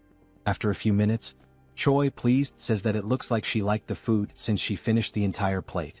Still shy, he takes the plate and says that now that she's eaten he can leave. Just as he's about to leave, she calls him by his name. Then Abelson asks what Choi's plans are when he leaves this place in the future. Choi, like a good man moved by emotion, quickly responds that it's marriage with her. Hearing this, Abelson's eyes widen. Realizing his intentions and that he didn't understand the meaning of the question, she says that now he can leave. But before he goes, he tells her that there's something else he wants to do besides marry her. This catches her attention. However, before finishing, he asks her what her plans are and what she wants to do when she leaves there. With a lifeless look, she says that she doesn't know yet because if she ever leaves there, she doesn't want to do anything. Now, in Gartran, the divine empire of the capital of Gratium, where the theocracy is governed by the Pope of the Church of Ducis. A man kneels and refers to another as Your Holiness, then he provides the information that they have discovered the location of Abelson Marriott, the next saint. He then adds that, supposedly, Abelson is imprisoned in the Black Fortress where the glutton resides. The man sitting on the throne asks how the next saint ended up in such a place. Tapping his fingers anxiously on the throne, he asks if there has been no word from the Demon King about this. The man replies that there hasn't been, as no one knows what they want since they're not demanding anything. Rising from the throne, the Pope says that in the history of wars between humans and demons, there have been only a few times when humans managed to breach the Black Fortress. Even so, on those occasions when they succeeded, the glutton Hemis was absent. So, attacking directly now would be very reckless. Opening the curtain to the window, he says that he will send a secret rescue team. Then, Pope Orvan IV gives the order for the man to summon their hero. Back in the hunting grounds, Choi organizes the kitchen battalion soldiers into 2 blocks, literally. However, something keeps nagging at him. He can't stop thinking about what the hell Abelson meant when she said that she didn't want to do anything else. Walking to a suitable spot, he stops and says that this should be enough. While rummaging through his backpack, he calls the platoon commander forward and tells him to step up. He takes something from his backpack and tells the platoon commander to eat. What he pulled out were 2 steaks of meat, and while the soldiers look on in disbelief, they think it's some new type of bribe or some kind of leftovers. Choi asks if they're not going to eat, and the soldiers apologize and quickly begin eating. After tasting the meal, the soldiers who ate it shine their eyes and enter a state of ecstasy due to the delicious flavor of the meat. The 3 platoon leaders kneel and say that from now on they will be loyal to Choi, begging for another piece of the meat. However, he pulls out more pieces of meat and says that the chance to taste it is over, meaning that from now on, Choi shouts at them to run, because only the platoon that captures the most living demon beasts will be allowed to eat with him. The 3 platoon leaders run desperately, urging their soldiers to do the same. Seeing this, Choi says that the plan was a success since they're all slaves to their appetite. The plan to bring the monsters alive was precisely so he could land the last hit and level up. Looking at the system screen and seeing his level, status and charisma increasing, Choi says that while he was cutting the monsters, he quickly leveled up 10 times. One of the platoon leaders then asks who the winner was among the 3. Choi turns to them and announces that the winner was the Wolfken platoon and that the Wolfken platoon will have an amazing meal with him. The members of the other platoons ask what they will receive, and Choi answers with boredom that they will have the leftovers. Choi also shouts at them, giving the order to gather all the slaughtered meat and take it to the kitchen. Meanwhile, beyond the Black Forest, we see several lifeless bodies of soldiers and a man in a black cloak holding a sword. Back at the headquarters, someone stands in front of a door and says that they've finally arrived. Inside, Abelson says that she shouldn't have said that to Choi. After all, she can't keep hiding this forever. The door opens and it's the man in the black hood calling Abelson by her full name. He then removes his hood and we see that it's not Choi but a blonde man with green eyes. He says that he's there to rescue her. Recognizing him, Abelson calls him Sir Guffin and asks if the Pope sent him. He replies that he thinks so but isn't sure. Leaning against a table, she apologizes and says that she can't go back now, politely asking him to leave. Surprising her, he says that he'd love to retreat as well, but a mission is a mission and must be completed. With a serious expression, she says that as he should know, the glutton Hemis lives in that fortress, and if he tries to take her, he knows what the worst outcome could be. He approaches her, smiling, and asks how she plans to do that, and Abelson says that she will use her holy power to summon Hemis there. The man then grabs Abelson by the neck and says that he's not there for games, because he's not a prince but a soldier. With a cold expression, he orders her to close her eyes and when she wakes up she'll already be in the capital. With his grip tightening around her neck and her almost fainting, Abelson realizes that he may use holy power and wonders how that's possible. As her eyes slowly close, she thinks that she can't go back there again. Then a sleep spell is launched toward the blonde man. It's Choi telling him to take his hands off Abelson. The punch hits his face but it seems to have little effect. With a small trickle of blood on his face, the blonde man says that it was a punch infused with magical energy and asks what Choi is. He adds that Choi's movements are very impressive for the magic he possesses. Irritated, Choi throws another punch and asks what the hell the blonde is talking about, ordering him to get away from Abelson immediately. The man retaliated with a kick and said it wasn't part of the mission, but it's always good to have something useful, so Choi would go with him as well. The kick was so strong to Choi's stomach that he couldn't stay on his feet. While Choi and Abelson were on the ground, the blonde man said that trivial worms always irritated him. Watching all of this from afar, Rachel saw that the man had defeated the other man with a single blow, so she was unsure whether she should call Bobo for help. Then Rachel felt a frightening presence approaching the area. Inside the room, the man looked at a teleportation scroll and said that there was nothing he could do, but to bring another person with him, he needed to alter a few terms. Then someone arrived behind this man. The person asked the blonde if something wasn't going well. Was Hemis? Smiling, she asked if the man needed help. The man quickly turned around and was shocked to see Hemis in front of him. He wondered how this was possible since he had blocked the saint's powers. Hemis asked if the man could start calling her gourmet from now on. The blonde, trembling with fear, thought that he couldn't feel any magical energy coming from Hemis, and maybe this was due to the difference in their levels. Placing the contract in his mouth, the man thought that maybe the story about Hemis, the glutton devouring thousands of soldiers in a single day, could be true. Hemis emanated her power with a pink aura and said that now she would see how skilled her blonde guest was. The pressure from her magical energy was so immense that the blonde man became paralyzed. He could only think about not panicking because only then could he dodge her attacks, and when the opportunity arose, he would take the saint quickly. Then, the blonde man felt a strange dizziness and realized it was due to the punch he had received from Choi, and the dizziness effect came late. While he was distracted, Hemis launched an attack that apparently struck and ripped off the blonde man's arm. The glutton said she liked him and asked if he could entertain her a little more. The blonde man thought that, with the state of his body, it was better for him to leave on his own. Then, the blonde man declared the mission a failure, activated the teleportation power, a golden explosion occurred, and he disappeared from there. Hemis was surprised that the man fled even after she had asked him for a favor. Then, with a devilish expression, she said that it was fine because the truly fun things were about to begin now. Then, a brief description of Hemis is shown. The glutton is an ancient monster and an ageless witch. All of these were insults to Hemis, the commander of the Third Corps of the Demon King's army. Through the endless flow of time, countless demons were born and appeared. However, the Demon King and Hemis, these two remained unshaken like enormous mountains. Yet, the infinite passage of time has numbed many things, and this is too cruel for any sentient being to bear. A few days later, Choi is training and is struck in the same spot with an attack. Lying on the ground and crying, he was training with Reborn, who tells Choi that his attacks and how he uses magic are still too direct. Reborn says that he doesn't need to be so rigid about it and can be more flexible. Still crying, Choi says he will keep that in mind next time. In an ironic tone, Reborn says that there's one more thing to mention. No matter how strong Choi feels or considers himself to be, there will always be someone stronger. Helping Choi up, Reborn tells him not to forget that a fair victory is a privilege only for the truly strong.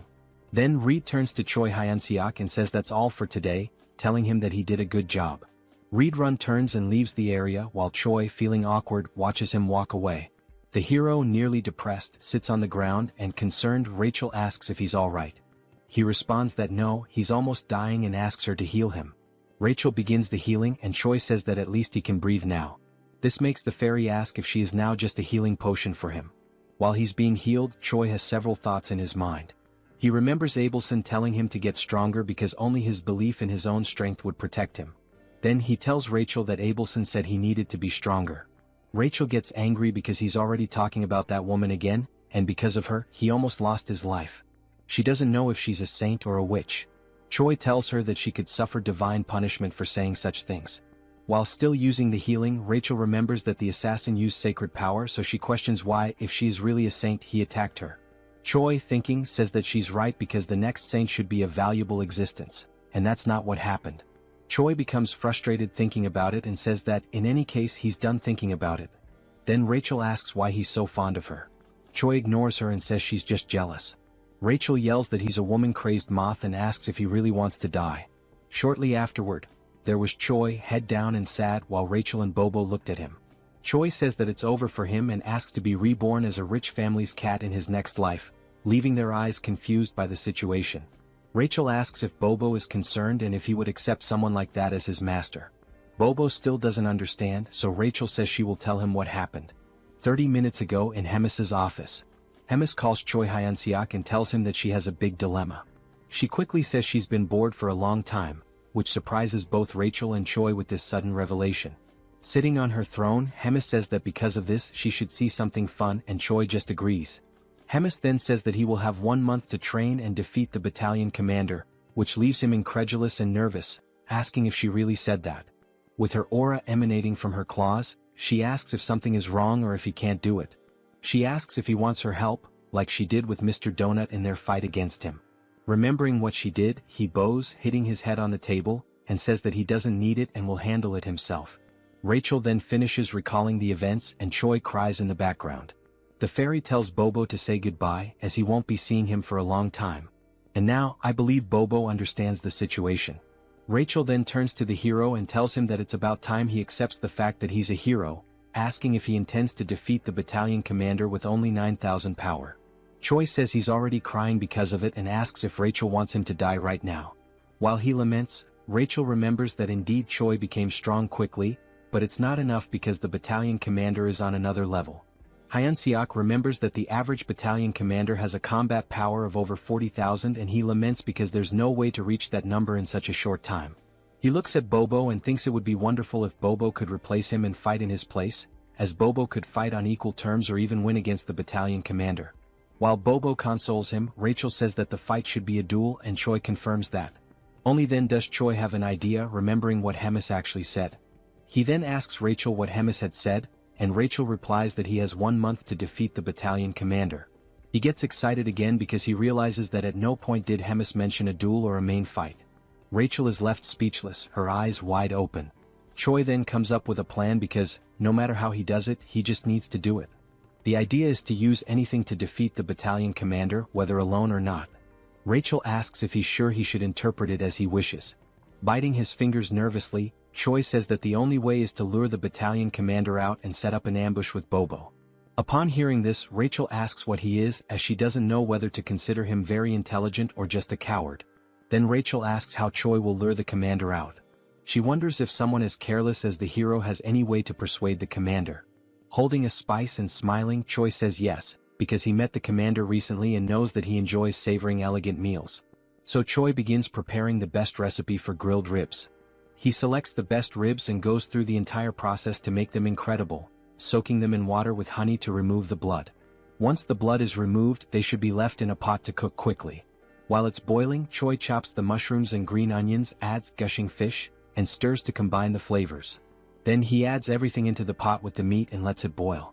After at least half an hour of boiling, we see Bobo dragging Choi through the fortress corridors so fast that his body seems to separate from his soul. Upon arriving at the location, Choi can't bear it and collapses, questioning how it's possible for him to lose in terms of endurance if he's just a human. Quickly, Rachel stops the hero and tells him that it's burning, which leaves Choi terrified. Then we see the plate of ribs and stew complete and it looks delicious. Carefully, Choi places it on a plate, and with a smile he sprinkles finely chopped green onions on top, saying that the best stew, the key to unlocking the heart of Commander Doris, is ready. The table was full of delicious food, and Doris leaned back in satisfaction, a rare moment of peace washing over him. He took a deep breath, savoring the ambience, and reflected on how infrequent such refined, tranquil moments were in his position. The decision to pass Yuzaru on to Choi had been a stroke of genius, easing a burden he hadn't realized was so taxing. As he pondered this, a subordinate entered, bowing with measured respect. The air in the room shifted slightly as the servant cleared his throat before delivering a message. The cooking squadron had arrived to see him. Doris, though already sated, felt curiosity stir within him and gestured for the servant to continue. Without hesitation, Doris dismissed any possibility of returning Yuzaru, assuming that was the purpose of their visit. The subordinate hesitated before clarifying that Choi had come for a different reason. He wished to present a dish as a token of appreciation. Hearing this, Doris's eyes lit up. Whispers of Choi's extraordinary culinary skills had reached him, rumors painting him as a near-mythical figure in the kitchen. Now he would experience it firsthand. Straightening his posture, he gave his approval. A knock echoed through the room, and the doors swung open to reveal Choi making an exaggerated entrance, tray in hand, a mischievous glint in his eye, and a rose held between his teeth. Doris blinked, momentarily caught off guard before swiftly composing himself. Choi set the tray before him with a theatrical bow, expressing his gratitude for the opportunity that had led to his new title in the kitchen. Doris, unimpressed by words, expected the food to speak for itself. With a humble nod, Choi lifted the cover from the dish, revealing a steaming serving of urine ribs. A rich, tantalizing aroma filled the room, causing Doris to salivate despite himself. The presentation was impeccable, almost divine. Drawing in the fragrance, Doris found himself overwhelmed. Across from him, Choi watched knowingly, confident that one bite would send him into a world of indulgence. The moment Doris tasted it, disbelief overtook him. His widened eyes and forward-leaning posture betrayed his astonishment. The dish transcended human capability, reaching a level of perfection he had never imagined. Encouraged by the reaction, Choi suggested introducing more dishes in the future. Doris, without hesitation, accepted, willing to eat anything he prepared. As Choi exited, Rachel, standing by the door, struggled to contain her reaction. Doris, still enraptured by his meal, casually remarked on Choi's favored status. Barely making it outside, Choi gripped the doorknob, trembling. He and Rachel exchanged a glance before both succumbed to violent nausea. Rachel wiped her mouth, staring at Choi in disbelief. He acknowledged his actions, fully aware of the consequences. When pressed on his intentions, he made it clear.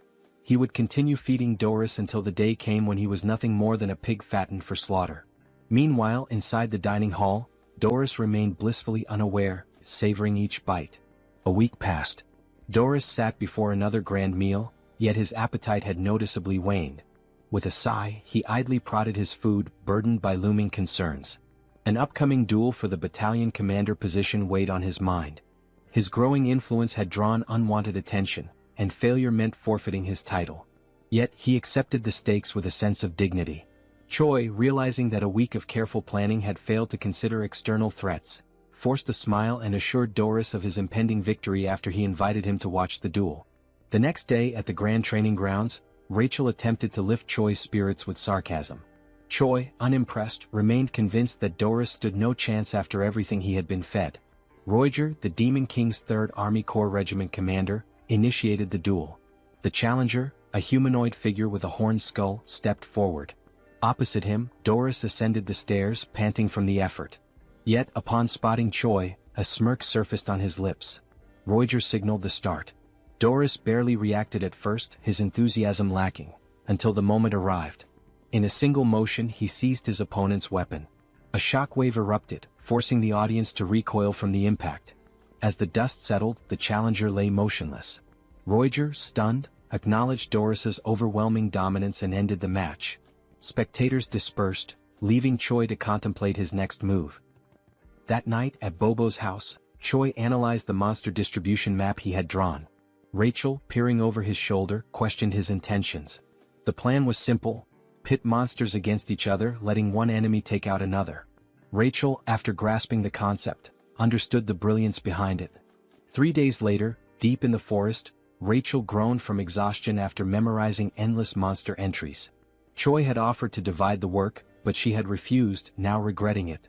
The dense foliage around them rustled as unseen creatures moved through the underbrush. Tension lingered in the air, each shadow carrying a hidden threat. The night was alive with distant roars and the snapping of twigs beneath massive feet. When asked about their first target, Choi pointed ahead. Rachel immediately identified it as a surfib, a massive forest worm. Despite its size, she dismissed it as useless for their plan due to its passive nature. Puffing her chest with pride over her deduction, she sought approval.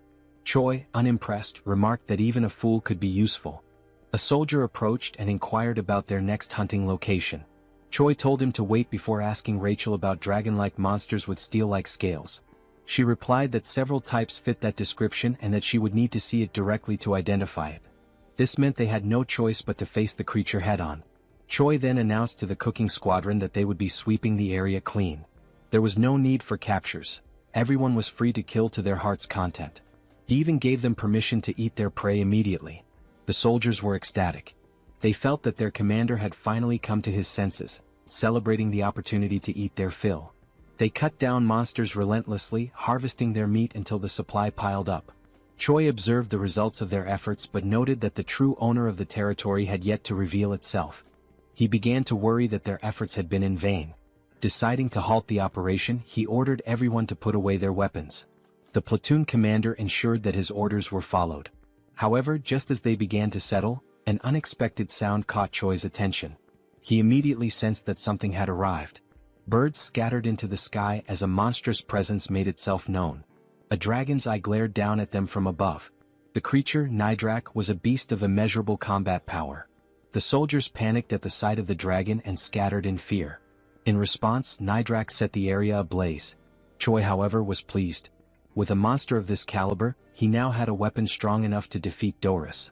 At Hemis's office, she spoke to Reed Run about her growing concerns. 3 weeks had passed without any news from Choi. She speculated that Reed Run might have been training him for something extraordinary. He dismissed the notion, stating that their training was nothing out of the ordinary. Hemis then asked for his assessment of Choi's chances against the battalion commander. Without hesitation, Reed Run replied that there was no chance of victory. However, he did note that Choi had been getting close to Doris recently.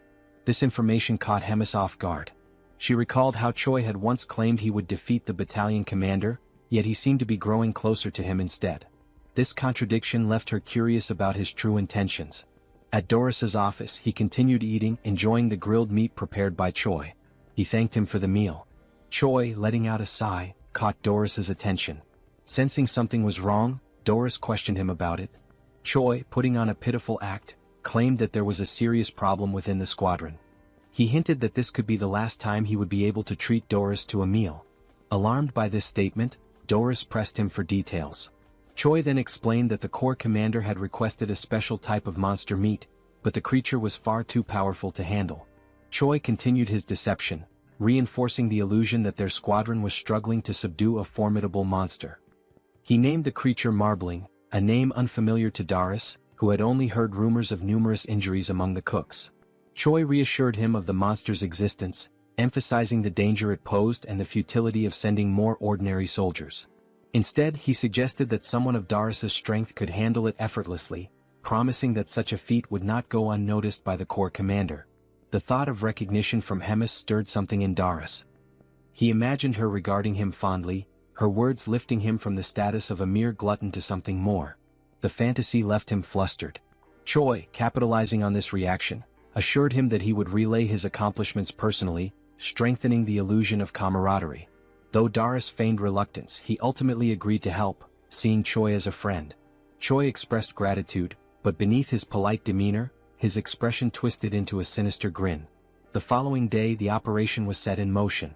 At the designated location, Choi gathered his forces, ensuring every step was carefully planned. Rachel confirmed whether he had memorized the terrain, to which he responded with absolute confidence, likening himself to a living navigation system. He then whispered to Bobo, subtly affirming that their true target was Doris. Yuzaru, lacking complexity in thought, simply prepared to execute his given task without question. With everything in place, the mission commenced. Deep within the great forest, the soldiers were oblivious to their true purpose. Their only knowledge was that they were being sent to hunt a dangerous monster. Doris, irritated by the harshness of the wilderness, questioned the distance to their target. Choi assured him they were approaching Marbling's territory, all the while maintaining extreme caution. He understood that Doris was more formidable than he appeared, but he had faith that Nidrak would emerge victorious. Suddenly the atmosphere shifted. Birds scattered in distress, signaling an imminent threat. Choi warned Doris that something was approaching. Doris, now alert, prepared himself. From the shadows, Nidrak emerged, its presence overwhelming. Confused, Doris questioned whether this was the Marbling he had been told about, finding its appearance somewhat familiar. Choi dismissed his doubts, remarking that many monsters looked alike. Accepting this, Doris viewed it as nothing more than another beast to slay. With unwavering confidence, Doris commanded his battalion to attack, trusting that Choi would ensure his victory reached the corps commander's ears. His soldiers surged forward, engaging the dragon with reckless abandon. Doris himself lunged into battle, unleashing his formidable techniques. Despite Nidrak's immense power, Doris's sheer brutality kept him pressing forward. Choi observed with growing concern, realizing that Doris was more resourceful than anticipated.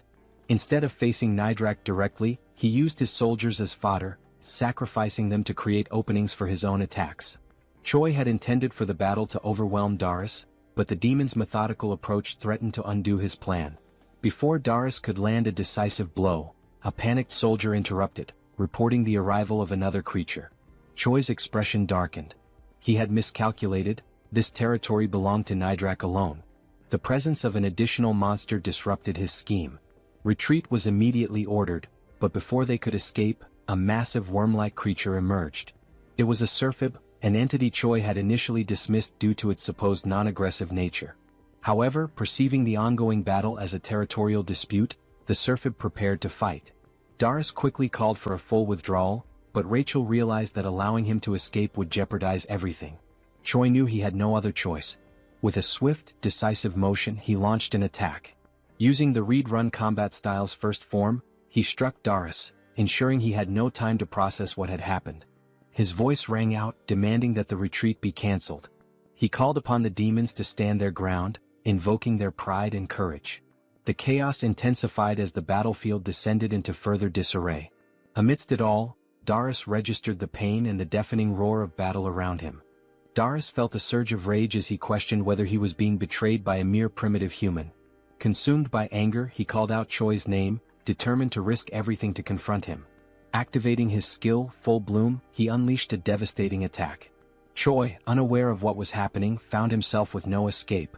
Rachel urged him to run, but before he could react, he was struck by what felt like a bolt of lightning. The force nearly killed him, leaving him in shock and confusion about the nature of the attack. Through the chaos, Choi spotted Darius standing firm on the battlefield, declaring his intent to tear him apart while he was still alive. Realizing the imminent danger, Choi quickly assessed the situation, wondering about the whereabouts of Bobo and Yuzaru. Meanwhile, Rachel scanned the battlefield and noticed that Surfib's attack had caught everyone in its range. Choi felt as though he had been left alone to face Darius, who was seething with rage. Despite Darius' overwhelming fury, Choi saw him coughing up blood, recognizing that his opponent was pushing himself beyond his limits. Deciding to stall for time, Choi sprinted as fast as he could, instructing Rachel to call out the monster clusters from the map she had shown earlier. She complied, reading them aloud as she saw them. If Choi continued straight, he would reach the Warhound habitat. Darius, undeterred by the surroundings, pursued him relentlessly, showing no concern for the monsters in his path. Choi knew that while most creatures would avoid the strong, a habitat with younglings would provoke an aggressive response. Darius dismissed Choi's tactics as feeble tricks, determined to ensure his demise. Channeling his strength, he unleashed a level 3 technique, Falling Flowers. His power surged, fueled by his deep belief that promotion was the greatest weapon of a demon. With confidence in his overwhelming strength, he prepared to end Choi once and for all. However, something felt off. His body wavered, and he suddenly coughed up a significant amount of blood. Choi, having stopped to observe, listened as Rachel pointed out that Darius' demonic energy was depleting rapidly. Darius realized too late that he had reached his limit. Expending excessive energy while hunting demonic beasts had left him drained. Acknowledging the situation, he turned away, unwillingly accepting that he could not continue. Choi called out to him, questioning his retreat. Darius, though displeased, admitted there was no choice but to recover first. He vowed to return and exact vengeance, declaring that he would never forget this humiliation. Before he could leave, Choi refused to let him escape so easily. Calling out to him, he taunted the demon, stating that he had entered on his own terms but would not be allowed to leave so freely. Darius dismissed his challenge, ridiculing Choi for thinking he could be defeated by mere fists. But Choi was prepared. Activating Ride-Run Combat Art 7th movement, he unleashed the explosive destruction wave. To his surprise, Darius endured the attack, proving his resilience. The demon smirked, accusing Choi of underestimating him. Before the battle could continue, an unexpected presence arrived. A voice cut through the battlefield, observing the fight with amusement. Hemis had appeared, questioning the commotion unfolding before her castle. A sudden explosion sent Choi flying into a tree, leaving him disoriented and in pain. As he cradled his head, trying to grasp the situation, Darius turned to the Corps commander, pleading for her intervention. He insisted that he had not yet lost and argued that this was not the final battle. Hemis, unimpressed, silenced him immediately. She mocked his incompetence, incredulous that a human had managed to beat him so severely. Given their ongoing war with humans, she found the thought of someone like Darius holding the rank of battalion commander utterly disgraceful. The mere idea made her shudder. She resolved to eliminate him on the spot. Choi, seizing the moment, rushed forward and boldly declared to the Corps commander that he had successfully defeated the battalion commander. Without hesitation, he kicked Darius, sending his blood splattering onto Hemis' face. Acknowledging their previous bet, she considered the outcome and extended an invitation to Choi, indicating that they had much to discuss. As they spoke, Hemis learned that even a Surfib had joined the chaos at the end. Choi admitted he had not anticipated that development either. Curious about his thought process, Hemis casually suggested that perhaps cutting open his head would provide some answers. Hemis acknowledged that Choi had manipulated the situation against her, finding his methods cunning and distasteful. Despite her disapproval, she admitted his success but warned him that such an opportunity would not come again. If he ever resorted to deceit or caused trouble in the future, the consequences would be severe. At Bobo's house, Choi lay sprawled on the floor, drained from the recent events but relieved to have survived. Still recovering, he inquired about Dara's polymorph and the concept of promotion. Rachel speculated that it might be a martial art exclusive to demons and suggested consulting the cow-headed one for answers. As Bobo barked, Choi acknowledged the hardships the creature endured amidst the chaos, recognizing that the Corps commander had resolved the situation swiftly. Reflecting on the battle, Choi admitted feeling a shred of pity for Darius, believing he was not entirely a bad opponent. However, Rachel pointed out that he had delivered the final blow intentionally to secure all the experience points. In response, Choi offered a hollow apology, but beneath the hand covering his face, a wicked grin revealed his true thoughts. Curious about his progress, Choi checked his level and discovered that he had advanced significantly. However, his status window displayed question marks, which puzzled him. Assuming it was an error, he voiced his concerns, but Rachel dismissed the idea, insisting that the hero system could not possibly malfunction. She believed he was joking, but Choi remained serious before deciding to drop the subject. To mark his achievement of reaching level 48, Rachel suggested measuring his combat power. After glancing at the readings, she revealed that his combat strength had now reached 13,936. Choi took pride in the drastic increase, recalling how not long ago, he had struggled even against a simple goblin. As a surprise, Rachel produced a beer, offering a moment of celebration. They drank, cheered, and basked in the victory. Yet, amidst the light-hearted moment, despite the calm, I could sense the impending danger and chaos. Sometime later, Choi returns to his inevitable routine, divided between sleeping, preparing, hunting, eating, cooking, training, and resting. He lives this loop of tasks daily and endlessly, regardless of how strong he becomes. While preparing for a training session, wrapping bandages around his hands, Choi wonders if he should find Abelson after training to clear up remaining doubts. Riadrun arrives, surprised that Choi showed up early for training, and they greet each other. Riadrun smiles while speaking with a tone of pride about Choi having defeated Doris and congratulates him. Choi thanks him shyly. Choi then takes advantage of the topic and decides to question Riadrun about something particular that happened during the fight against Doris. When asked if he knows anything about the technique called promote, Riadrun reflects with his hand on his chin, remembering it to be an informal style of ancient combat. The word informal makes Choi curious. Riadrun then explains that there are two forms of combat: formal, which involves movement, and informal, which is detached from formal structures. He also explains that, compared to formal combat, informal combat has significantly fewer variations. Since formal combat itself is already rare, informal is passed on more secretly. Choi then deduces that the difference is, in summary, something like attack damage versus skill damage. Riadrun continues, saying that despite everything, promote is a style that has been passed down for quite a long time. Any demon who uses demonic chi can learn it. However, it is an extremely dangerous ability that few dare to use. It has many side effects. Choi then asks if there is a possibility for him to learn how to use promote, since he possesses some demonic chi. Riadrun jokes about the amount of chi that Choi claims to have, emphasizing that besides being little, it is not natural to him, nor is it real demonic chi. Choi, in fact, seems to have ignored the warning that it is extremely dangerous. Choi uses the given argument that his chi is little to claim that the consequences may be mild and, in the worst case, Abelson could help. Riadrun, facing Choi's insistence, resists the idea of training such an ability. Choi, in contrast, is frustrated with the delay in giving a final answer. Desperate for approval, Choi throws himself to his knees, grabbing Riadrun by the leg. In an attempt to gain acceptance, Choi argues fiercely that without promote, he will die. He argues that all the fights are meaningless, where his life is reduced to being a tiny ant with an expiration date for the commander. Finally, he swears not to insist if a single attempt goes wrong. Riadrun, convinced, understands all the points that Choi made and agrees to the training. Riadrun confesses to being uncertain, but he made a promise from which he cannot back out, to Choi's relief. Riadrun then announces the beginning of training and demands that Choi pay close attention. The scene changes not to the underground prison of the Empire of Gartran. There, a shackled prisoner receives a visit from a man in white robes. The man in white greets the prisoner, whose name is Geffen. Geffen replies that he was wondering who was coming, surprised that it is the Pope. Geffen then asks what the Pope wants, since he had said he had no more business with him. The Pope responds that he brings an opportunity to make peace. Geffen then asks what he needs to do.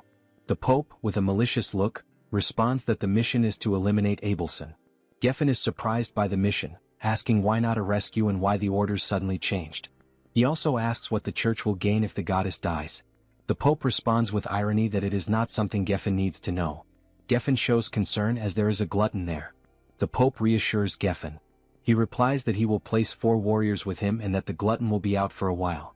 The Pope then finishes with a threat, telling Geffen to succeed, stating that failures will not be tolerated.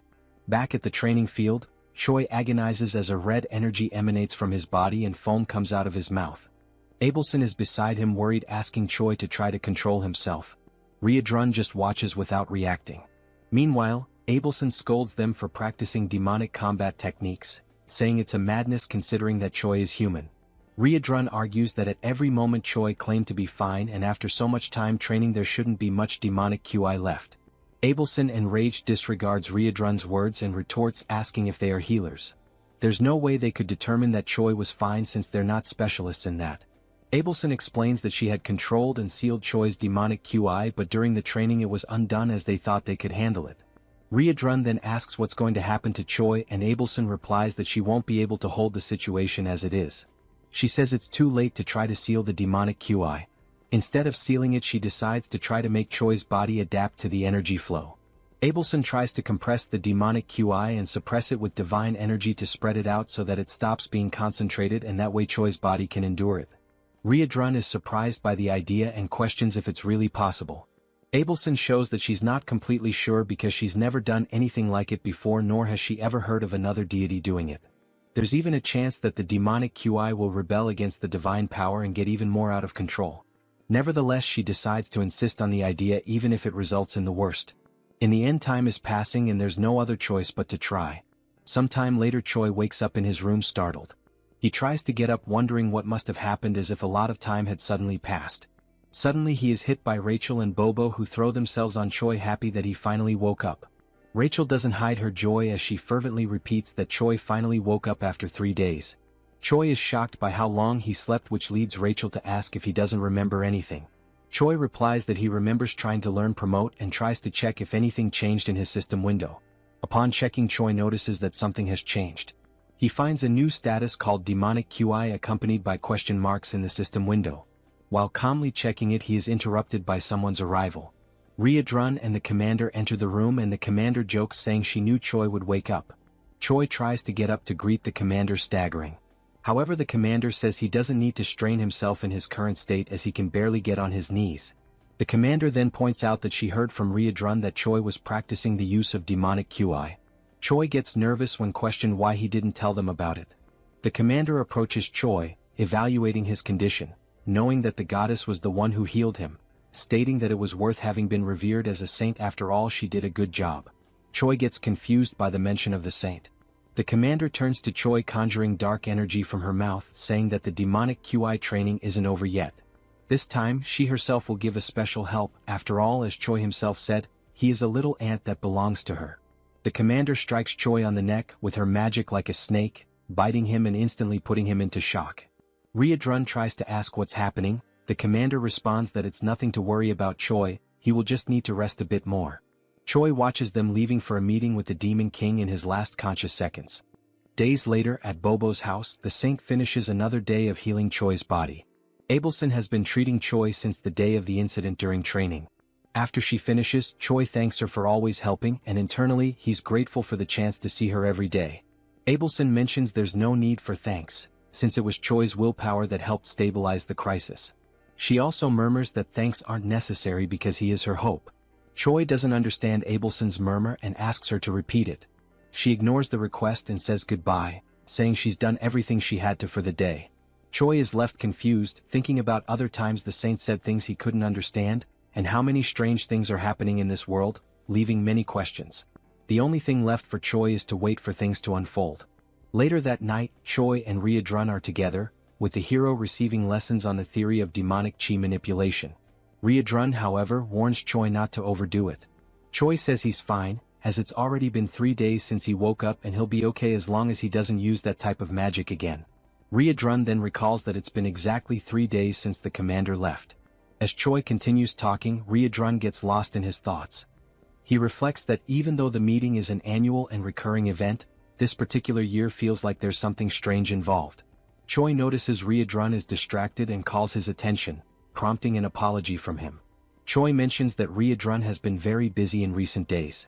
He offers to help if necessary, as Riadrun has been handling command duties alone. Riadrun replies that everything is fine and the commander will return soon. Even if she was summoned earlier this time, it won't change much of the routine.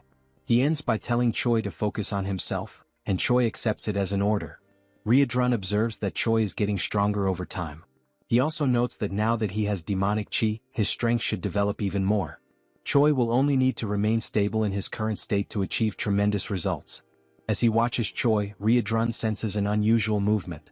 He quickly realizes its divine power and becomes alert. Standing up, he surprises Choi with his sudden change in behavior. He then explains that he sensed the presence of someone with divine power in the castle who isn't the saint. Before Choi can process it, Riadrun confirms it's an intruder.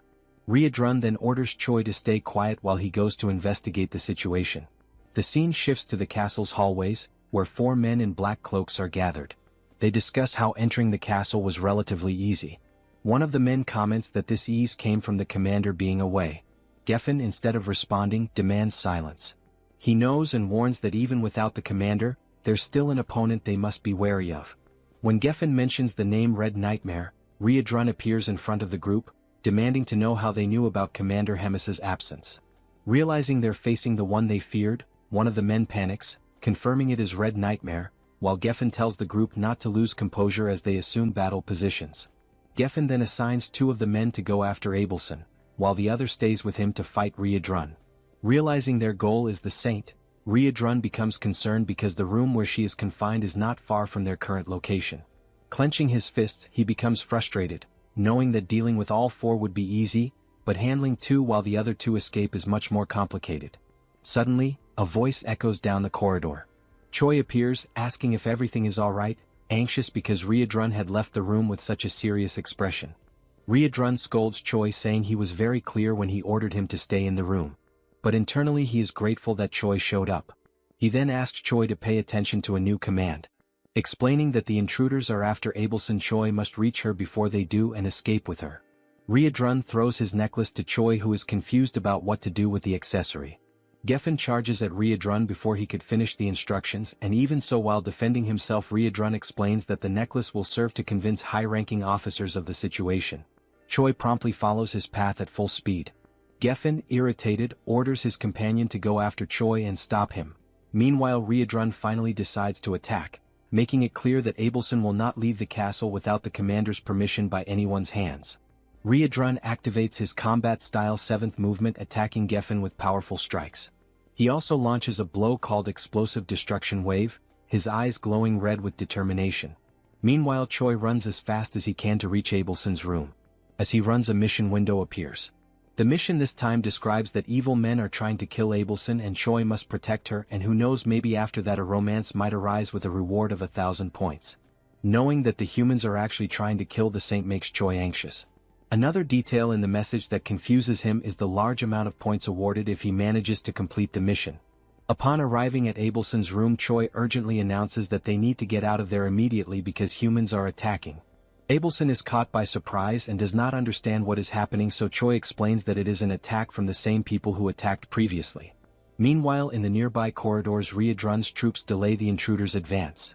The comrades warn Choi not to waste time and to flee with the saint. Choi immediately grabs the saint by the hand and in a swift motion places her on his shoulder. With no time to apologize for the lack of courtesy, he runs carrying Abelson. The scene shifts to a room where a meeting is being led by the 3rd Commander Roiger. He comments on Doris's defeat by a low-level human with a tone of disappointment. The memory of the commander asking him to take care of correcting everything while she's away takes over, and Roiger wonders why he was chosen for such a task.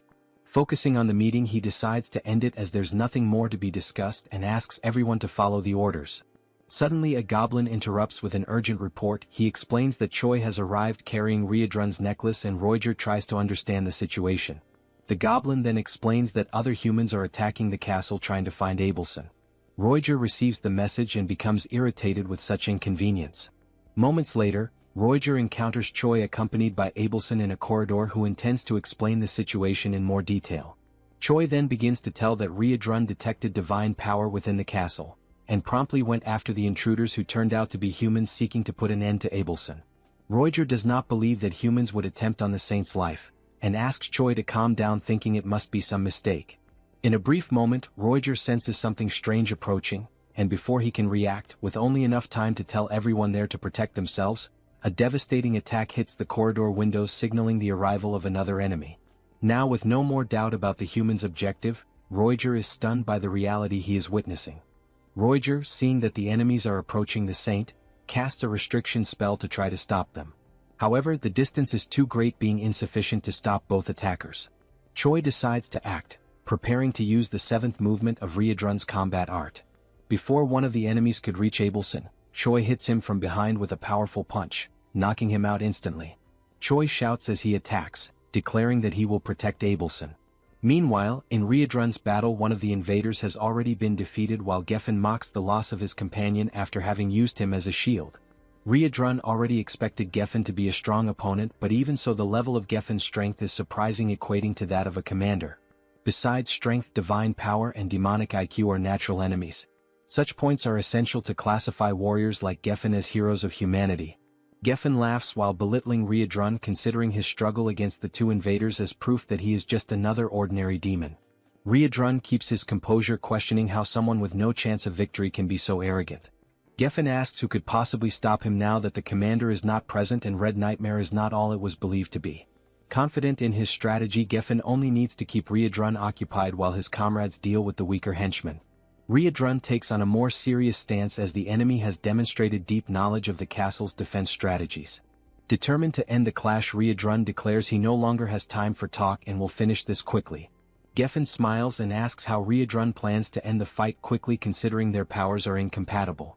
Riedrun responds that pure brute force can overcome any incompatibility. Meanwhile, in Choi's fight, after knocking out one of the invaders, Choi hears the other one say he didn't know there was another hero in the Demon King's army. The man laments that he didn't expect 3 corrupted humans to be on the Demon King's side. Choi ignores the enemy's concern and warns that the invasion plan has already failed and that all castle allies are on their way. Choi also declares that no matter how strong this enemy may be, there's no way to fight an entire army and the best strategy is to surrender. The man scoffs at the hero's statement, asking if he's sure the invasion has actually failed. Nearby, Roger wonders when the hero learned Riedrun's combat arts, but also feels grateful that it allowed them to capture one of the invaders. The captured invader mutters something inaudible, which soon reveals itself to be an incantation, a spell to use his own body as a sacrifice and quickly spread flames. He used sacred magic to burn himself completely, creating fire as a last resort, forming a wall of fire, a blaze that creates a kind of flaming arena. These flames are capable of killing a person with just a single touch. The man, now more confident, raises his sword while stating that not even the highest-ranking demons will be able to easily pass through the wall of fire, giving the hero the only option, which is to hand over Abelson. Choi is caught in distress, desperate, not understanding why the humans are interested in killing the saint. Choi desperately wants to know why they want to attack someone who is on their side. The man does not acknowledge Choi's statement, and when he tries to explain the obvious, Abelson decides to speak for herself. The divided empire abandoned God a long time ago. Choi is caught off guard by the information, and Abelson continues explaining that the only thing the empire needs is a puppet that obeys commands. For that it doesn't matter whether it is the real saint or not. Tired of the conversation, the man strikes his sword to the ground. He declares that he no longer wants to hear drama and will give the hero a 10-second head start. Choi finds himself under pressure, with no safe strategy to withstand a direct fight for long. The only thing that comes to mind is exactly the riskiest possible option. While the man begins his 10-second countdown, Choi starts activating Promote. Upon activating the first level of the magic, Choi immediately causes concern in Abelson, because she realizes what he plans to do. The saint tries to warn him that his body won't withstand it and tries to make him stop, but time is running out.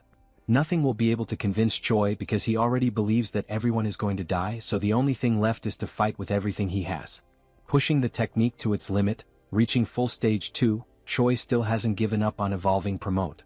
He recalls Riedrun's instructions, who explained that Promote has 3 stages named Bloom, Full Bloom and Falling Flowers. Each step taken increases the risk to the user, highlighting that Choi should never think of going that far. Although he must master the previous level before moving on to the next, reaching the 3rd level is too risky. But Choi saw no choice in the face of certain death. So he decides that if he manages to do it, this will be the only time.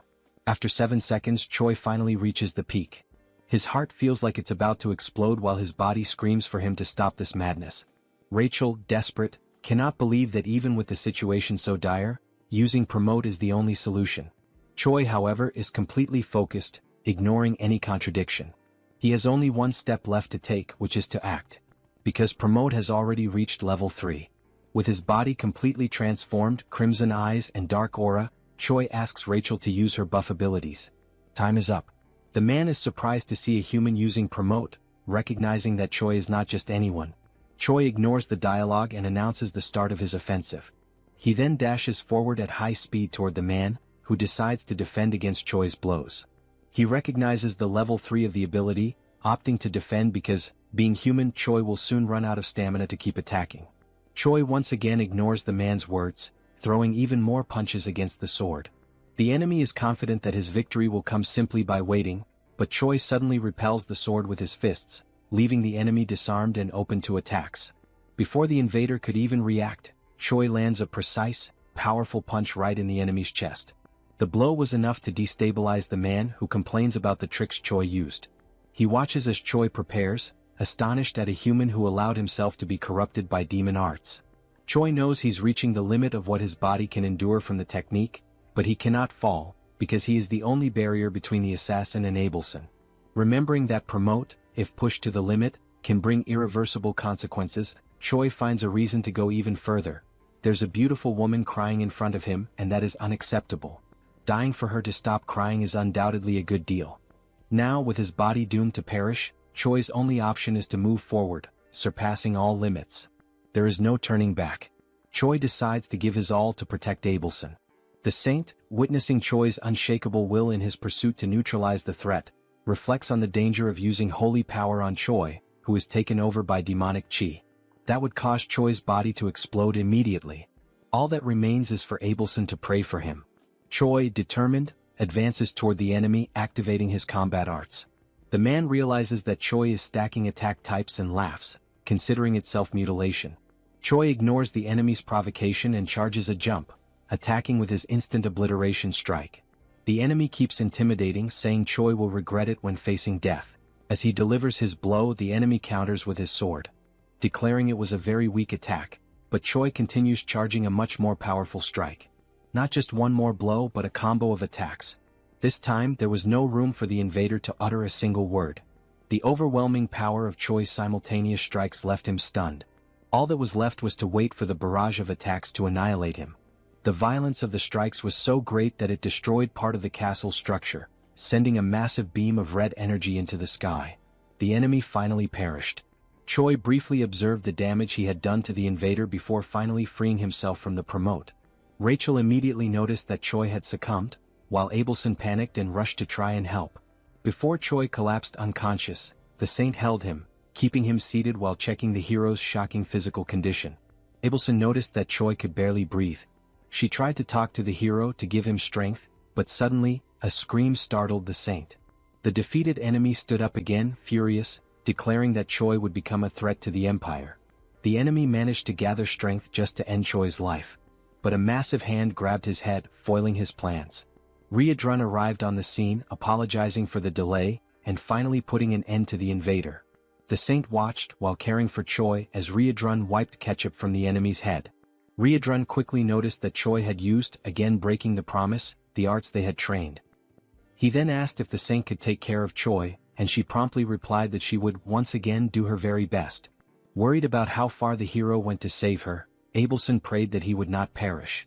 The scene shifts to the waiting room in the Demon King's castle. It's the 5th day of the commander's meeting. There, Hemis is complaining about the food and is promptly confronted by a woman who tells her to stop whining and eat what was given, calling Hemis a big mouth. The woman is Park Hyuna, the fourth commander of the Demon King's army.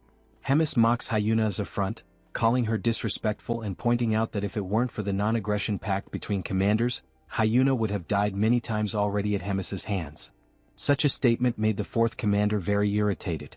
Before a bigger argument could break out, a humanoid hamster enters the room yelling. He brings information to Hemis, saying there's something urgent coming from the Black Fortress. Hemis asks what's going on, and the hamster replies that the Gartran Empire attacked the fortress. The attack was carried out by 4 knights, one of them at hero level. The assault resulted in many casualties and injuries. Hemis hears the details and then turns her gaze to Hyuna, smiling and sarcastically pointing out the change in the regular meeting schedule, coinciding precisely with the attack on the fortress. That attitude left Hyuna in an awkward position. While finally enjoying the food, Hemis mentions the given coincidence, thinking about the Demon King. Meanwhile, in Choi's room he wakes up again after using Promote, this time surprised that he managed to recover. Rachel quickly approaches, grabbing Choi by the hair, irritated by the hero's recklessness that almost got him killed. Choi begs for mercy, saying he's still a patient. Choi jokes that, considering the pain he felt from Rachel's blow, he's definitely alive, even though he thought he had been defeated. Rachel then explains that he was indeed defeated because, even after using all the combined techniques and hitting the enemy directly, the villain still managed to remain standing in the end, while Choi was unconscious. But before the enemy could strike back, Riadrun arrived and ended the game. The cowhead guy saved everyone with just one blow. Choi listens to the explanation in awe. Rachel continues narrating the events, explaining that after the battle, Riadrun and Abelson took care of Choi, giving him the necessary treatment to recover. Finally, she and Bobo also took part in the care. No less important, both Riadrun and Abelson described it as a miracle that Choi came out alive and asked him not to repeat that recklessness, so he wouldn't make others worry again. Choi then points his finger at Rachel, who immediately gets irritated, thinking Choi is about to argue with her. However, he just gently touches her face and apologizes for making her worry, thanking her for all the care. Rachel lets her guard down and the two are fine again. A few hours later, Riadrun and Commander Hemis go visit Choi. While the commander plays with Bobo, Riadrun repeatedly says that Choi was only able to use the technique the way he did because of the demonic chi Hemis put in him. Riadrun also asks if Choi thinks he has 9 lives to keep acting recklessly, reminding him once again that he's only alive because of Hemis, and Choi states that he's already gotten the message. Hemis, while playing with Bobo, gets annoyed by the conversation. Choi asks how the meeting went, and Hemis says she doesn't care about what happened there because what matters more is taking care of the headquarters. That's why she simply abandoned the meeting and returned to the fortress. Choi is shocked by Hemis's attitude, since it was a meeting with the Demon King. Hemis smiles as she notes that the Demon King might have gotten a little upset. Meanwhile, Choi and Riadrun get chills thinking about what that could lead to. Hemis has more interesting matters at the fortress. Choi's performance after she put her own demonic chi in him behaved as if it were his own. While Riadrun and Choi fear the wrath of the Demon King, Hemis is delighted by how interesting Choi is. The scene then focuses on the moment when Hemis meets the Demon King. In the memory, she emphasizes that even during all the battles from the first to the last fought by the Demon King, she remained by his side, following his purpose. Hemis believed that all of the king's actions were with the intention of protecting. The Demon King Tigrad tries to move things along, asking what she means after all. Hemis then gets straight to the point and explains that if the Demon King's plans go against her, they will have a problem. Tigrad responds that Hemis's attitude is insolent and that what she's saying basically means she will no longer obey him. Additionally, Tigrad asks if the fact that Hemis has lived for a long time made her bored, as he sees it as a way for her to kill time. Hemis replies that she already knew that would be Tigrad's reaction and that she doesn't plan to fight him, which is why she will leave. But before going, Hemis looks at Tigrad once more and asks who is really getting bored as time goes by, and tells him to think carefully as this is her final warning as a longtime companion. And after that farewell, Hemis goes to meet Choi, and the scene returns to the moment when Hemis and Riadrun leave. Choi shows respect as the duo walks, and Hemis turns to Riadrun, congratulating him, which makes Riadrun curious about the reason for the congratulations. Hemis explains that he managed to handle a hero-class human on his own and asks if it wouldn't be time for him to evolve into a higher hierarchical position. Riadrun thanks her for the compliments but replies that he doesn't think it's the right time for that.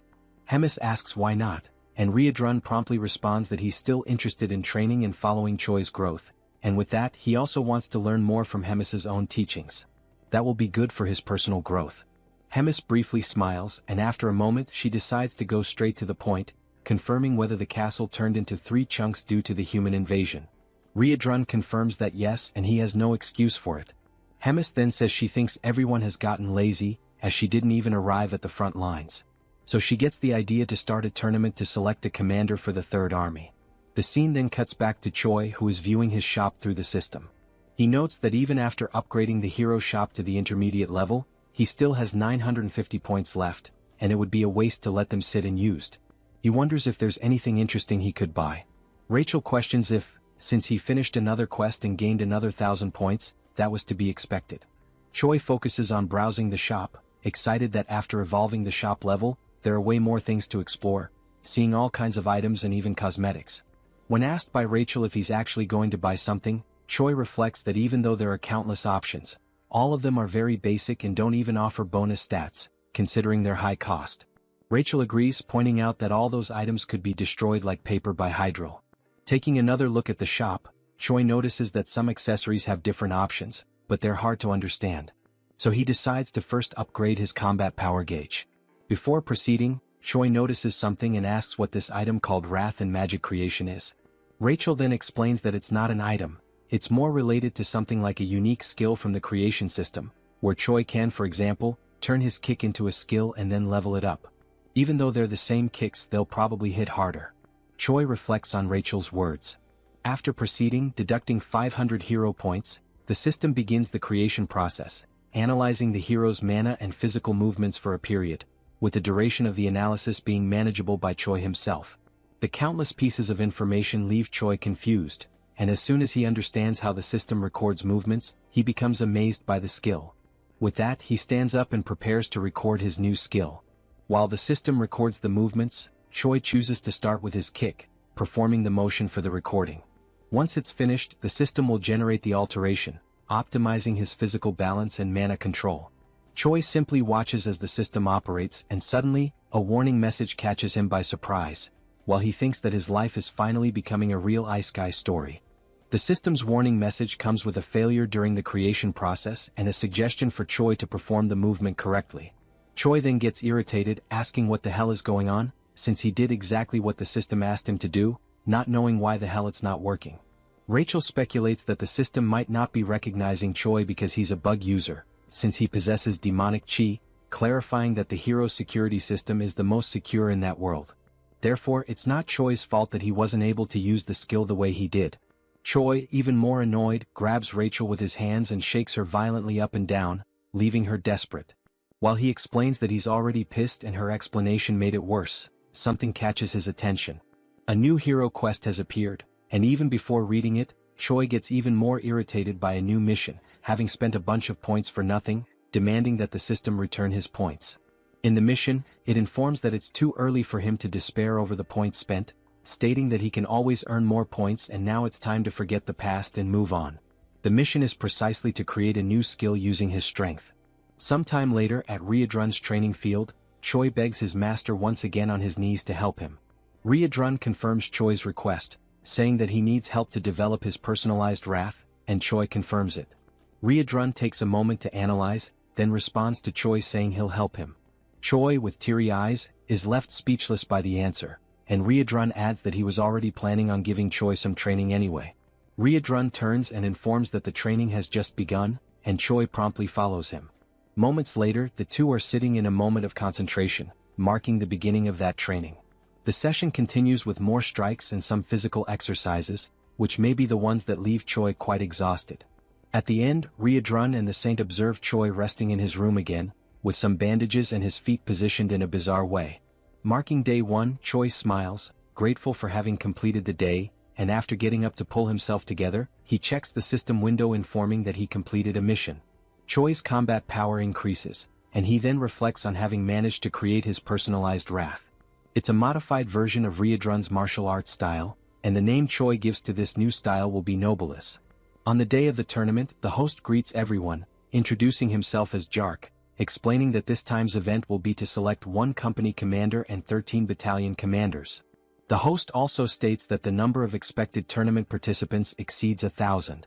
Focusing on the image of Remus and Hyuna, who are together in a room, the host explains that the tournament will consist of 3 matches in total and that all of them will follow a battle style different from the usual in previous tournaments. All participants will have 1 hour to prepare for the beginning of the first match, and during that we already see some participants gathered, including one with a goat head and a weird smile. Right after that, we see Choi smiling as the host explains that a knife has been accidentally dropped, making a metaphor with the name of the first match, which is the Killer Run and will take place on the Outlaw of the Highway. The scene shifts to Choi, who is warming up as the 4th commander arrives and approaches him. She states that she has been observing him for some time, asking if he is human in a rhetorical tone. Choi is surprised by the presence of the woman, who is a stranger to him until now. The hero is dumbfounded by her beauty. She then begins to describe him, answering her own question by saying that the fact he has black hair and a combat power gauge suggests he is probably just an ordinary hero at first glance. Choi tries to confirm this, but the 4th commander continues her analysis, surprised that he possesses demonic chi and speculating that he might be some kind of spy. Before the conversation could progress, Riadrun arrives at the scene, asking for permission and demanding that the woman step back, until he realizes she is the 4th commander. Riadrun then states that he has a request from Hemis to deliver to the commander of the cooking squad, and Hyuna is surprised that this guy is receiving an order directly from Hemis. Riadrun confirms it, and Hyuna then decides to step aside, complying with Riadrun's request. As she looks back, she reflects on how Riadrun is standing beside Choi not as prey, but as a commander. She then becomes excited, saying that what is to come might yield more results than she expected. Riadrun then speaks with Choi, explaining that sometimes she behaves inappropriately, but she is a squad commander, clarifying that she is also a hero just like Choi. He warns that she came to observe the tournament under the Demon King's orders, but Hemis used the word surveil, so it's best for Choi to keep his distance from her. Choi quickly senses that there is something strange about the relationship between the 2 commanders. He then tells Riadrun that he understands and asks what Hemis's request was for him. Riadrun explains that Hemis said he should reach at least rank 8 in the tournament, and that if this doesn't happen he would be sent to the 2nd Material Research Squad. He also mentioned something about cost protection, which shocks Choi, who fears his fate. 2 hours later, the start of the tournament is announced, and the host explains the rules. The first race is simply a race. The goal for the participants is to reach the final destination, and there are no other rules beyond that. He adds that for today, if a competitor accidentally kills another competitor, there will be no penalties. The goat then turns to Choi, asking if he heard that correctly. In a threatening tone, he says that if he accidentally kills Choi, he'll be forgiven, so Choi shouldn't even come near him. Choi, unfazed by the threat, simply confirms that he got the message. The host then gives the command for everyone to begin, and the competitors promptly start the race, with Choi leading a small group, but still far behind the front runners. One of the competitors who can fly mocks those who cannot, and soon launches a magical attack directly at the group Choi is in, prompting Choi to ask Rachel for a shield to protect him. While running under Rachel's protection, Choi asks her to update him on the condition of the front line of runners. She then tells him that if he keeps the same pace, he'll barely be in the 100th position. Suddenly, the goat appears beside Choi, surprised that he's still alive even after the aerial attacks, and he charges an energy sphere to launch directly at the hero. Upon receiving the attack, Rachel's shield works perfectly, and Choi thanks her for it. The goat, dissatisfied, charges a stronger energy and then throws it at our hero. However, before the attack can land, the energy begins to split into countless fragments and falls like rain, hitting several other competitors. Choi doesn't understand why the attack got weaker, questioning whether it was smart to divide it into waves. The answer comes when the goat starts acting as if it was Choi who launched the attack with the intent to hit multiple other runners, leaving Choi furious at the false accusation, since now all the competitors want his head, driven by fury and resentment against our hero. The goat then picks up the pace and mocks Choi, who is falling behind. While running to escape the crowd and seeing the goat just ahead, Choi curses him, saying that as soon as he catches him, he will kill him. He then asks Rachel how many are still ahead, and Rachel informs him that he has passed 76 and there are still 24 left in front. As soon as Rachel gives the information, Choi is hit from behind by an attack strong enough to break Rachel's barrier. While feeling the attack and about to fall, a memory comes to Choi's mind about his training with Riadrun, where he was confused about what to do regarding having multiple combined styles, where each of them was made exclusively for demons incompatible with humans. Both the promote and readrun's combat skills needed to be used as a base to create a new skill completely compatible with Choi, and thus Noblesse was born. As soon as he activates the skill back focused on the race, the system informs him that his magic power evolved from rank D to C, and also that the level of demonic chi evolved from rank E to C. The Noblesse skill then appears in the system, explaining that it was created through the merging of the two forces, thus creating a unique combat style that emanates a purple aura of magical and demonic power, with a proficiency of 0.06%. After fully charging while defending himself from the attacks of other runners, Choi then starts a fast sprint, warning everyone to get out of his way, and in moments, the only thing the runners can see is a flash of purple light passing everyone at an absurd speed. He quickly overtakes several competitors, but then the information appears that 95 runners have already reached the destination, leaving only 5 spots available for qualification. Determined, Choi accelerates even more, fast enough for Rachel to barely hold on to keep up. Suddenly the goat looks back, noticing Choi's approach, surprised that he is already so close. As he approaches, Choi enjoys the situation, grateful for finding the goat right at the end of the race. He then activates Rachel's third combat form, charging an attack, getting even closer to the goat, and as soon as he reaches him, he hits him from behind, saying for the goat to accidentally die. The goat then flies at an absurd speed toward the wall, completely destroying the structure. Meanwhile, observing both amidst the confusion, the host explains that the 99th and 100th positions were filled by Choi and Whole Goat. Choi then sits, relieved for having qualified, while the goat is unconscious behind him.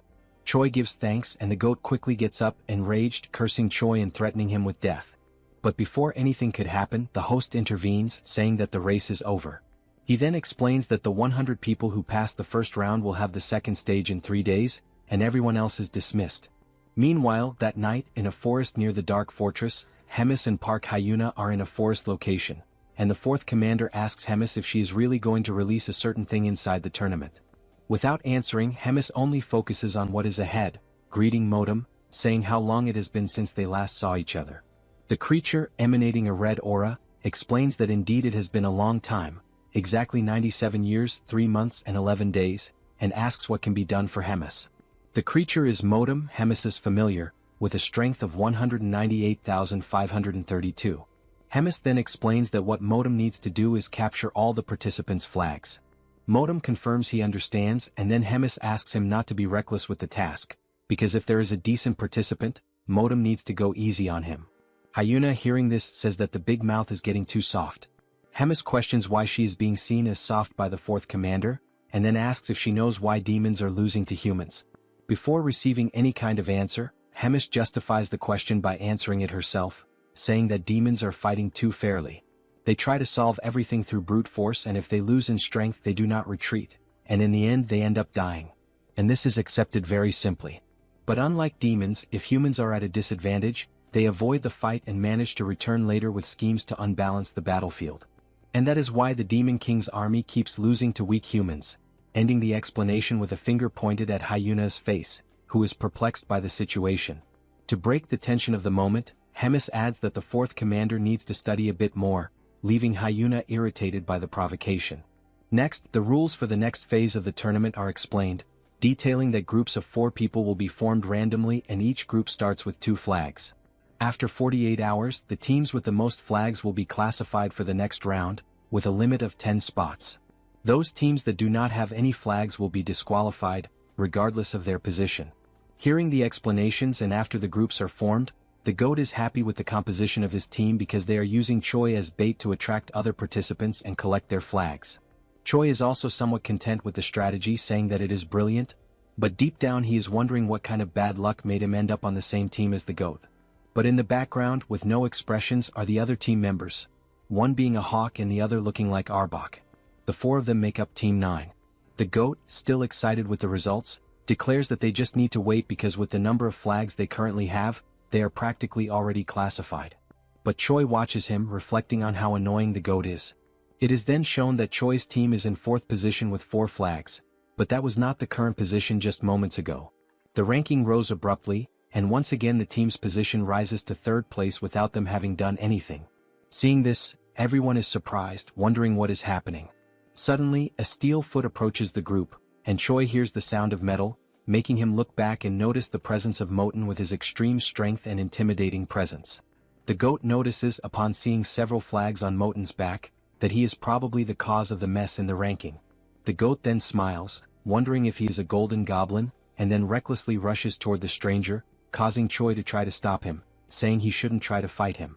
The goat continues the charge, calling Choi a coward. Concentrating an attack, the goat arrogantly declares that he is going to kill the tin monster and take his flags. With a simple movement, Moten knocks down the goat, and in the attack he is thrown against the hawk and against Arbok, losing the flag. While storing the newly collected flags, Moten is being watched by those who sent him. Hyuna questions if that was really necessary. Judging Moten's presence, they're useless since there is no way to win against him with only the skills of Choi's team.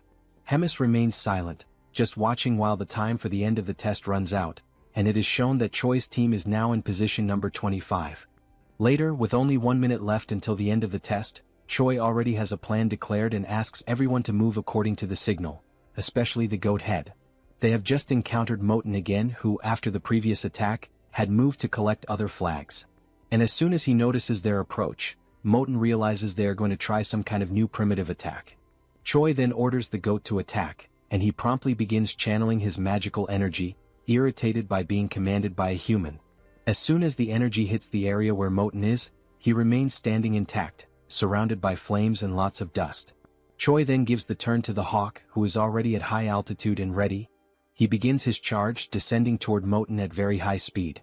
Moten notices the hawk's charge and realizes it is a joint attack, also noticing that this is the first team using tricks like this, as he prepares to defend against the attack.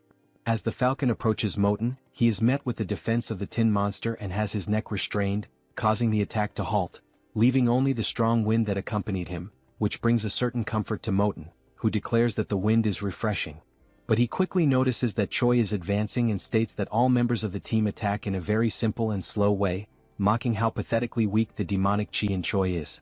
From afar, Arbok approaches underground while Choi is already practically at Moten's defense. He then orders the centipede to attack and tries to dodge Moten's defense. To finish the attack with extreme determination, Choi then activates his unique skill. Surrounded by the noblesse, he advances toward Moten, and when he is just a few centimeters away from grabbing the flag, Moten stops him and compliments the team's group attack, saying it wasn't bad for an improvised plan. However, that is all they managed to do, which is not enough, as Moten has already immobilized Arbok and also Choi. With only 15 seconds left before the end of the test, the 3 team members are already completely immobilized by Moten, and the tin monster then decides to ask Choi what that purple energy he just used was. Choi is not concerned with the question and only focuses on the time left to finish the test. Desperate, he then declares to Moten that he will find out what the energy is the worst way possible. Grabbing the enemy's hand, Choi then activates his new skill, Chi Explosion. The purple energy then moves toward the enemy, and in an instant Choi is already out of combat, but the strength of the attack was enough to destabilize Moten. As he falls to the ground and time runs out, with both participants drifting apart, in the final second Moten stabilizes and the match ends. Moten realizes how the ability worked, wondering if it was in fact a self-explosion, although it wasn't strong enough. Choi, hearing this, gets Moten's attention by calling him Tin Can and asks him to look back. On Moten's back is the goat holding a flag, causing confusion in his mind. Choi then mocks the situation, questioning if Moten really thought he would blow himself up without a plan, explaining that everything was orchestrated so that, at the moment of the explosion, the goat would be ready to capture one of the flags. Choi then ends by saying it was a great displeasure to meet him, and the ranking is presented as Choi declares that he will never see the Tin Can again, flipping the middle finger at his enemy. The system then presents Choi's new ability, Chi Explosion, with a proficiency of 0.11%. Sometime after the end of the tournament's second round, the scene shifts to a quiet but significant conversation between Hemis and Moten. Hemis asks Moten for his thoughts on Choi. Calm and composed, Moten describes Choi as a rare human possessing a hybrid of demonic ki and mana, an unusual and unprecedented combination. He states that he has never witnessed anything quite like it before in all his years. Hemis, unfazed, replies that she was already aware of this unusual trait. She presses further, asking if Moten has anything else to offer. Moten adds that Choi is not only talented but exceptionally quick on his feet. He highlights Choi's sharp, instinctive decision-making, admitting that the young human surpasses many demons Moten has known, even those considered elite. Hearing this, Hemis quietly reflects on the implications. She begins to consider that the direction of the demon army may need to evolve. She muses that, should she choose to pursue her own path, the future could unfold in unexpected, and possibly thrilling ways. The narrative then transitions to the divine empire of Gartrum, where the atmosphere is somber. The Pope mourns the loss of Geffen, a hero-level figure who perished during a mission, a warrior of great promise taken out in a vile and humiliating manner. The mood in the room is tense, laced with both grief and strategy. In the same chamber, a man seated nearby asks what will be done about Abelson.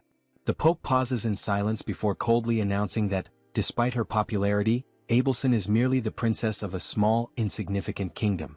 With finality, he declares her removal as a candidate for sainthood and orders that she be publicly branded a heretic, an ally of the Demon King's forces. Next, the Pope shifts his focus. He asks if Hemis is causing trouble again. The man replies that she has begun restructuring the military command, planning to select new officers through a skill-based tournament. The Pope, ever calculating, inquires if there's any way to sabotage these plans. The man, now revealed to be Elrond, explains that he attempted to contact the Demon King for assistance, but was met with clear resistance. It seems that interfering with Hemis's efforts could risk provoking the Demon King himself. The Pope suggests sending a hero to disrupt the structure directly, proposing Kinley as a potential candidate. Elrond hesitates, reminding him that Huna, now branded a traitor, is currently stationed at the Black Fortress. With her presence, it would be nearly impossible for Kinley to face both powerful women at once.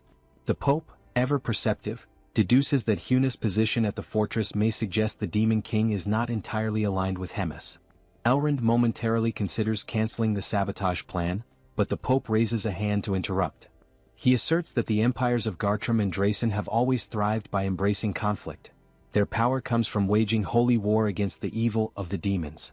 He continues, explaining that evil must exist so the light of righteousness can shine brighter. That light, in turn, fuels the faith of the common people, faith that strengthens the empire itself. For this reason, the war must continue regardless of the shifting tides.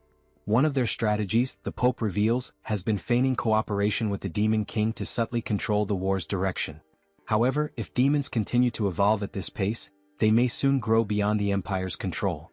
He then instructs Elrond to verify whether their embedded spy has reported the next tournament's location.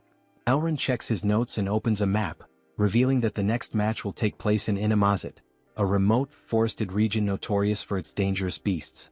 They both note the area's distance from the Black Fortress, interpreting the choice of location as divine will. The Pope gives his final command: summon the heroes and use this next opportunity to measure their strength. As plans unfold in the Empire, the story cuts back to Choi, now in his quarters. He sits calmly, amused by the chaotic state of his system after merging demonic ki with mana. The intricacy of energy manipulation has grown considerably.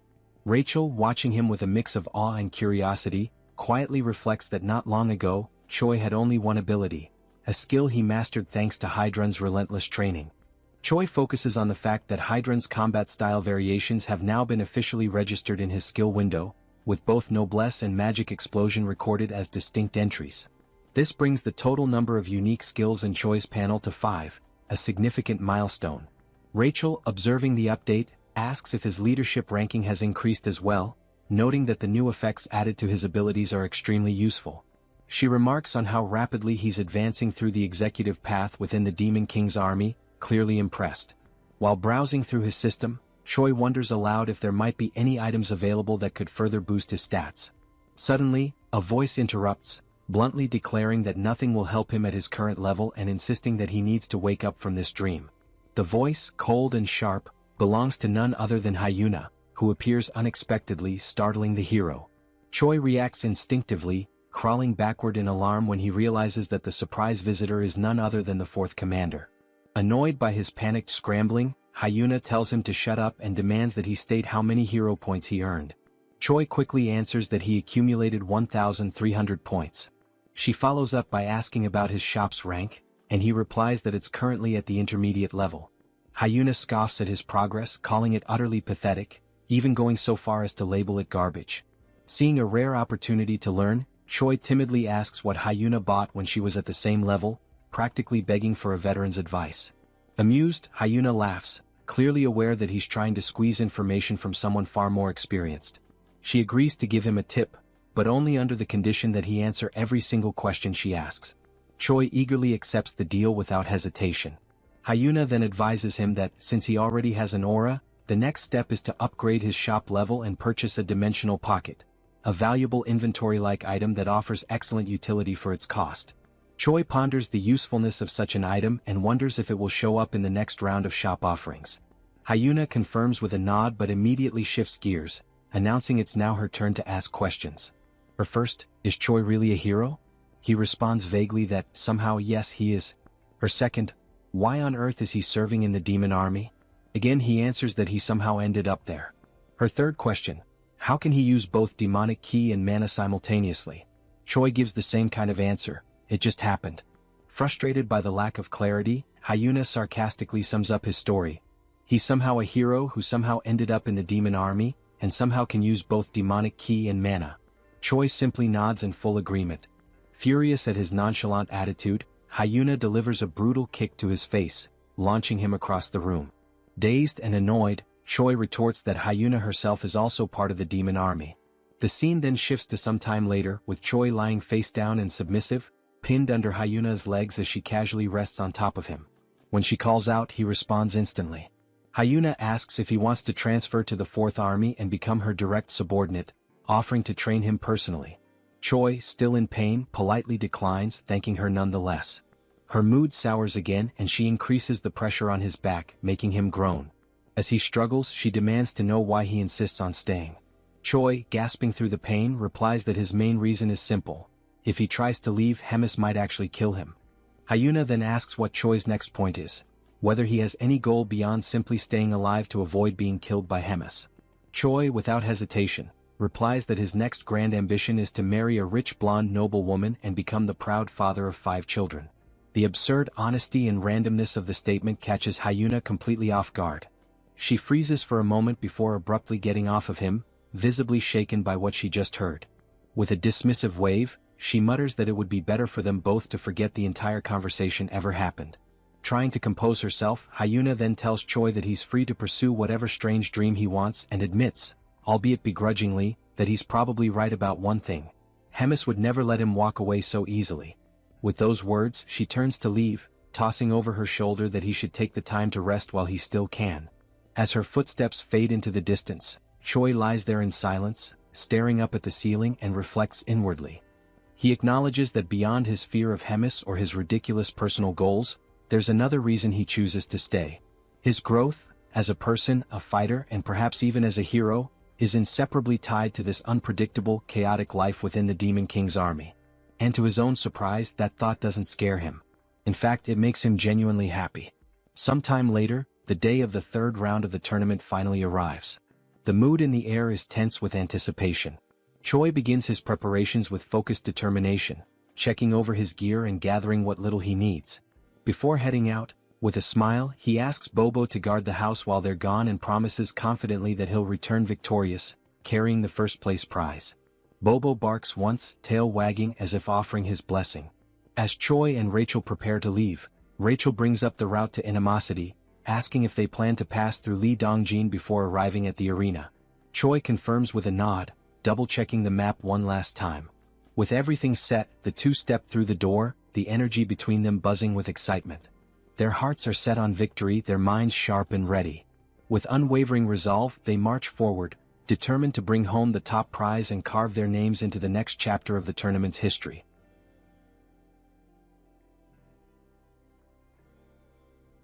The scene moves forward to the beginning of the 3rd day of the tournament, where Choi is hunting monsters. He notices that he is gaining 1 level for each monster he defeats. At this point he has already leveled up 4 times and wonders if it is actually real. The monsters he is defeating are dryads, generally female individual creatures, classified as plant-type demonic beasts. These monsters typically serve to assist in the reproduction of other monsters by exchanging pollen. While holding the body of one of the defeated dryads, Choi questions why he is gaining so much experience. During this moment, a purple sphere floats above him as part of the current training round. On this 3rd day, the challenge is for participants to survive in the demonic beast forest, and the event will continue until 10 out of the 24 participants are eliminated. Each participant has been given a magical item for the day, This item is the same purple sphere that Choi is suspicious of. The sphere is used for military tracking, made by Hemis and composed of demonic energy capable of locating individuals. Its main function is to inform the organizers of the position of everyone in the tournament, essentially acting as a GPS. Rachel approaches the sphere, astonished by the magical skills of the Demon King's army, impressed by their ability to create such complex spells. Choi decides to move on quickly before someone comes and steals the monsters he has defeated. Suddenly, he is struck on the head by an object thrown by someone, causing him to fall to the ground and lose possession of the monsters he was carrying.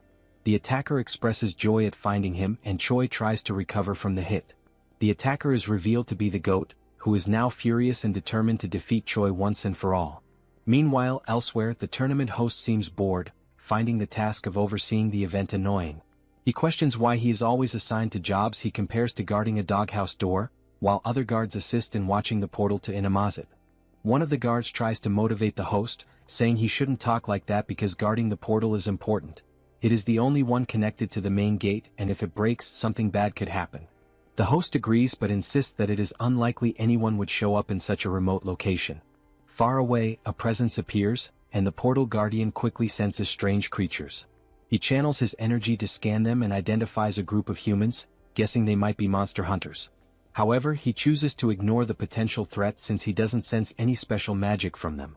The Guardian considers that it would be troublesome if he took the initiative to attack and they ended up finding the portal. He decides to wait, reasoning that Inamazet is very large and they probably won't encounter the tournament group. Despite sensing something odd, he continues with his farewell and chooses to leave the strangers alone for now. Back at the confrontation between Choi and the goat, the new enemy tries to intimidate the hero, claiming to have immense power and that Choi should beg for mercy. Noticing Choi's indifference, the goat tells him that if he won't plead, then he should run as there is no shame in fleeing. Scars on the back are not dishonorable for those who fight with their fists. Choi, annoyed, asks Rachel if it wouldn't be better to just kill the goat already. Sensing the shift in Choi's demeanor, the goat immediately changes his own behavior to one of submission, begging Choi not to kill him, warning that he would regret it. This confuses Choi, who doesn't understand the reason behind the threat of regret. The goat then reveals that he possesses very valuable information, prompting Choi to ask what it is. The goat explains that all demons currently have Choi at the top of their target list. Choi is skeptical and asks why, if that's true, they aren't all after him already, since he is supposedly the common enemy of them all. The goat suddenly begins a countdown, leaving Choi confused. As the countdown ends, all the other tournament participants approach a dominating chair, and Choi is startled, while the goat laughs at his situation. Meanwhile, at the Black Fortress, the scene is being magically transmitted to Hemis and Hyuna, who are observing the events of the tournament's third day. Hemis admits she didn't expect everyone to target Choi and laughs, calling it shameful. Hyuna reprimands her, saying this is not a moment to laugh. The transmission is abruptly interrupted by the Guardian, who reports that humans are attacking and attempting to destroy the gate. He explains that the enemy group is composed of highly equipped humans using stealth devices, and somehow they know the exact location of the gate. The transmission ends, and Hemis immediately assigns Riadrun to take action. Riadrun quickly understands the gravity of the situation and offers to act at once. Hemis notes how well prepared the attackers are and declares that information must be leaking from somewhere. As she speaks, Hyuna watches in shock. Hemis then raises her voice, demanding to know where the leak is coming from, while Hyuna reacts again, visibly shaken. Back in the forest, having escaped the other participants, Choi is distressed, questioning why the contestants are breaking tournament rules and why those monitoring the stage are doing nothing to stop it. Rachel urges him to remain silent so as not to compromise his hiding spot. Two participants are seen nearby, searching for Choi. They briefly scout the area but soon decide the hero isn't there and leave, planning to wait for the next tracking update. Choi stays hidden a bit longer to be sure, then collapses to the ground, overwhelmed and fearful of dying. He wonders how he will survive the ordeal. Rachel tries to comfort him, reminding him that his level progression has been going well and suggesting they could defeat more monsters nearby. She asks if Choi has anything in his shop that could help. He agrees it's a good idea and starts to search, though unsure if anything there could truly help him survive. Just as he finds something possibly useful, a dark cloaked figure approaches, interrupting his search. The stranger asks if he is the rumored hero, surprising Choi. The figure then removes his hood, revealing himself as a red-haired human, and Choi is taken aback. The rest of the group reveals their faces too, all fixing their strange gazes on the hero. Though they are all human, something about them feels unusual. The leader apologizes for not introducing himself earlier and tells Choi his name is Andrew Taylor, and that he is also a hero. At that moment, Choi's system interface appears, presenting him with a mission: survive at all costs and eliminate all the villains with a reward of 1,000 hero points. Choi quickly attempts to deceive the enemy group's leader by pretending to be a rookie hero. He energetically introduces himself as Choi, the new hero, and casually asks what brings them to such a lowly place. Andrew, the leader, replies that they are hunting demons. Choi agrees, saying it's a noble mission and that eliminating demons brings justice. Choi then stands up and prepares to leave, claiming he will go crush some demons too and wishes them luck. Suddenly, Andrew draws his sword and slashes at Choi, narrowly missing. Choi is startled by the sudden attack. Andrew then declares that they are also there to eliminate the traitor human. As Andrew readies another strike, the tournament participants arrive at the scene, also searching for Choi. The goat mocks Choi, claiming there's no way he can escape. Some of the participants behind the goat notice another human nearby and speculate that Choi may have the ability to duplicate himself. Andrew becomes confused by the statement, while Choi quickly analyzes the situation and begins to unfold an emergency plan. He boldly calls on everyone to recite the chant of the Demon King's army's third command. Everyone is surprised and doesn't quite understand what Choi is doing. Andrew is also confused by his actions. Choi then loudly begins a speech, declaring they are the mighty army of the Demon King. As he speaks, a blue aura begins to radiate from him. As he continues, the goat and the other competitors are unsure of the next step and ask if they should devour the humans ahead. Choi confirms and urges everyone to eliminate the enemies of their father, the Demon King, as true warriors. At that moment, the system announces the activation of a hidden status called Charisma and Leadership, and notes that morale among allies has increased. Choi raises his voice and commands the group to charge. The participants begin discussing among themselves, and the goat comments that Choi isn't wrong. Another participant agrees, saying they are an army either way. The goat then reinforces Choi's words, proclaiming that they should all advance and destroy the humans. Empowered by Choi's blue aura, the group charges into battle. In the midst of the crowd, Choi is thrilled that his plan is working and vows to remember their bravery. As they rush forward, Choi runs in the opposite direction, joyfully declaring that they will all meet again in Valhalla. As he flees, Choi reflects that they probably won't last long and that fleeing is his only option. Suddenly, someone grabs his scarf. It's the commander who was guarding the gate. Choi recognizes him and asks what's going on. The commander explains that the gate linked to the castle was destroyed during the humans' ambush. Choi asks about the fate of the gate's guards, and the commander says they were likely wiped out, adding that he barely escaped alive himself. Choi questions how that could happen, recalling there were only about 40 enemies. The commander explains that all of them were at least battalion commander level, with 3 at regimental commander level, and 1 nearly at division commander strength. Choi then asks what they should do to survive. The commander replies that survival may not be possible.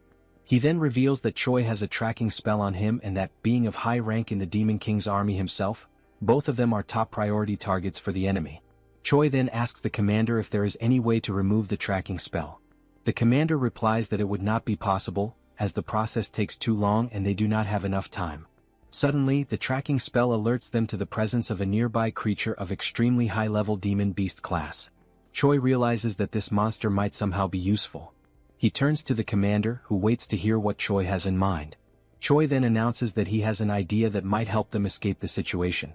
Sometime later, the invading army has already wiped out all the tournament participants and realizes that the traitor hero has fled, prompting a full pursuit using the spell to track him.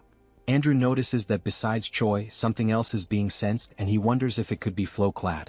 He explains that Flowclad is a monster with a combat power between 250,000 and 300,000, known as the top predator of Inamazet, a massive plant type being classified as high risk, which typically requires at least a fighter-class hero to subdue.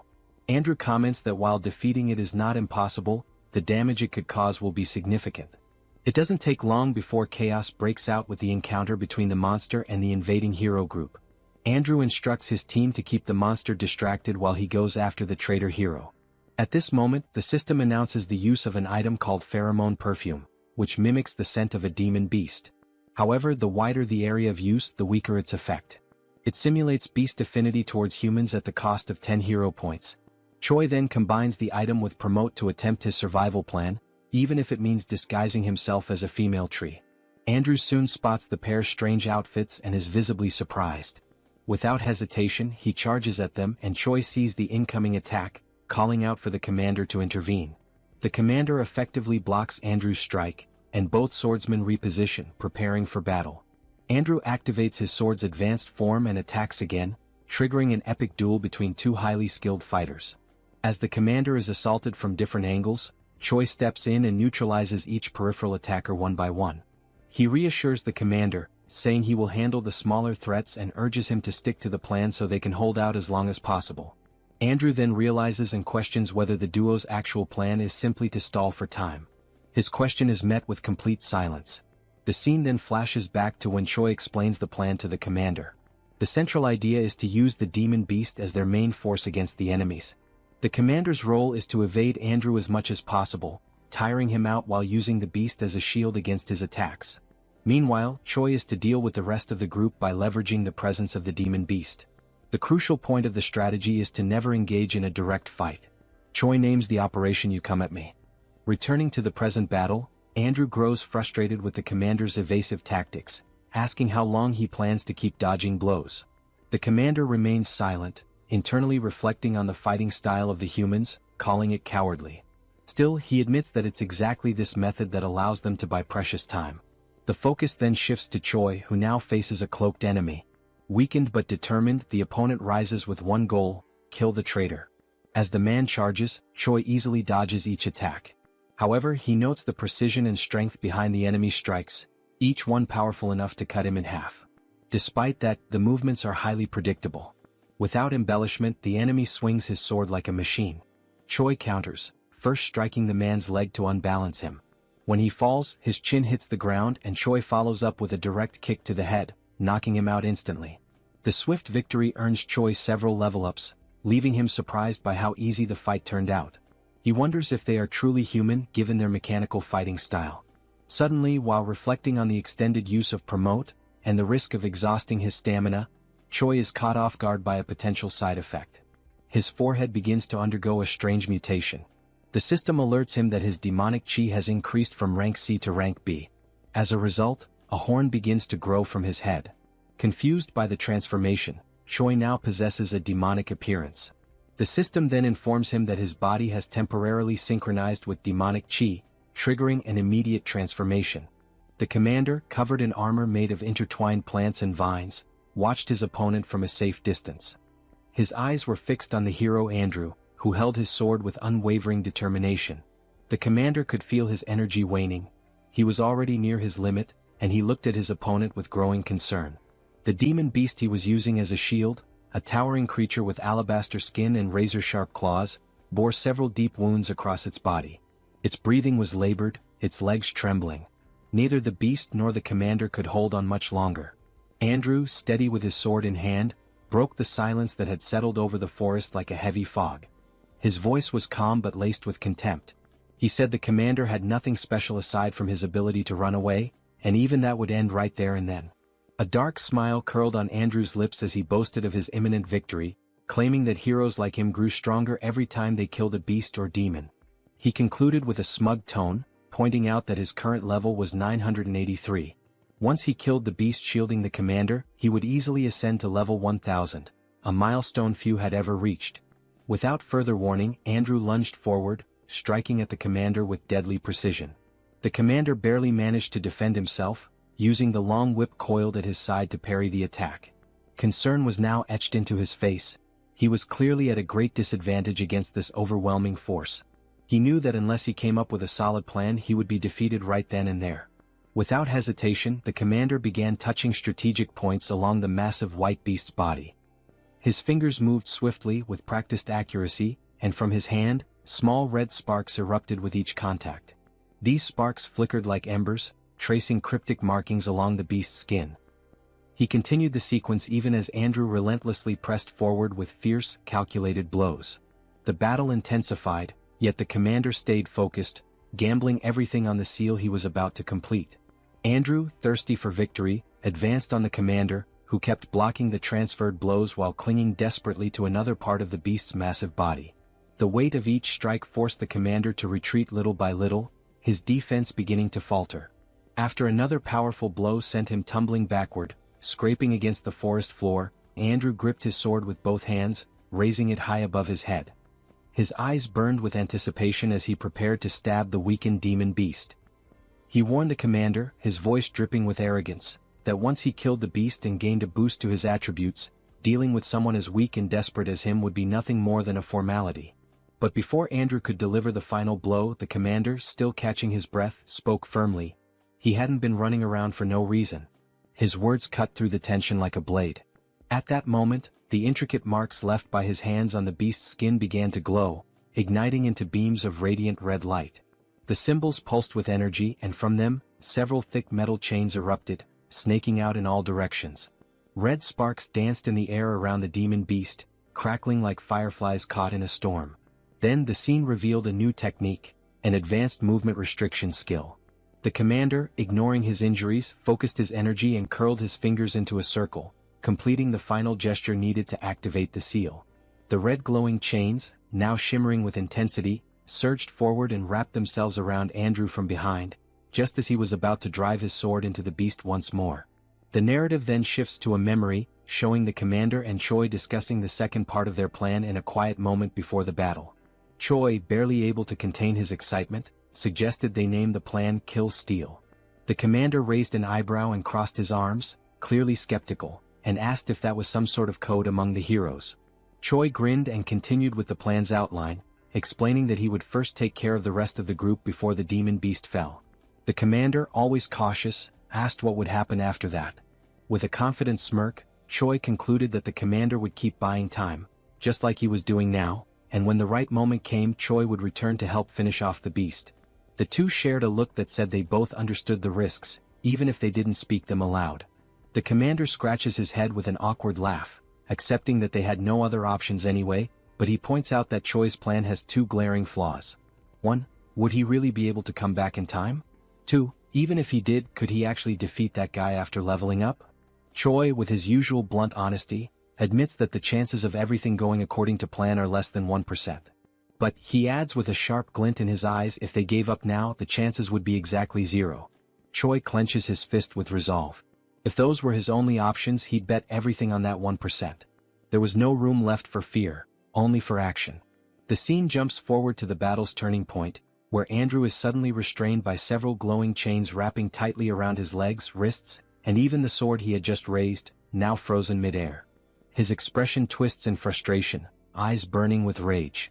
He demands to know what the commander was thinking, using such a cheap trick to restrict his movement. His voice echoes through the battlefield like a growl.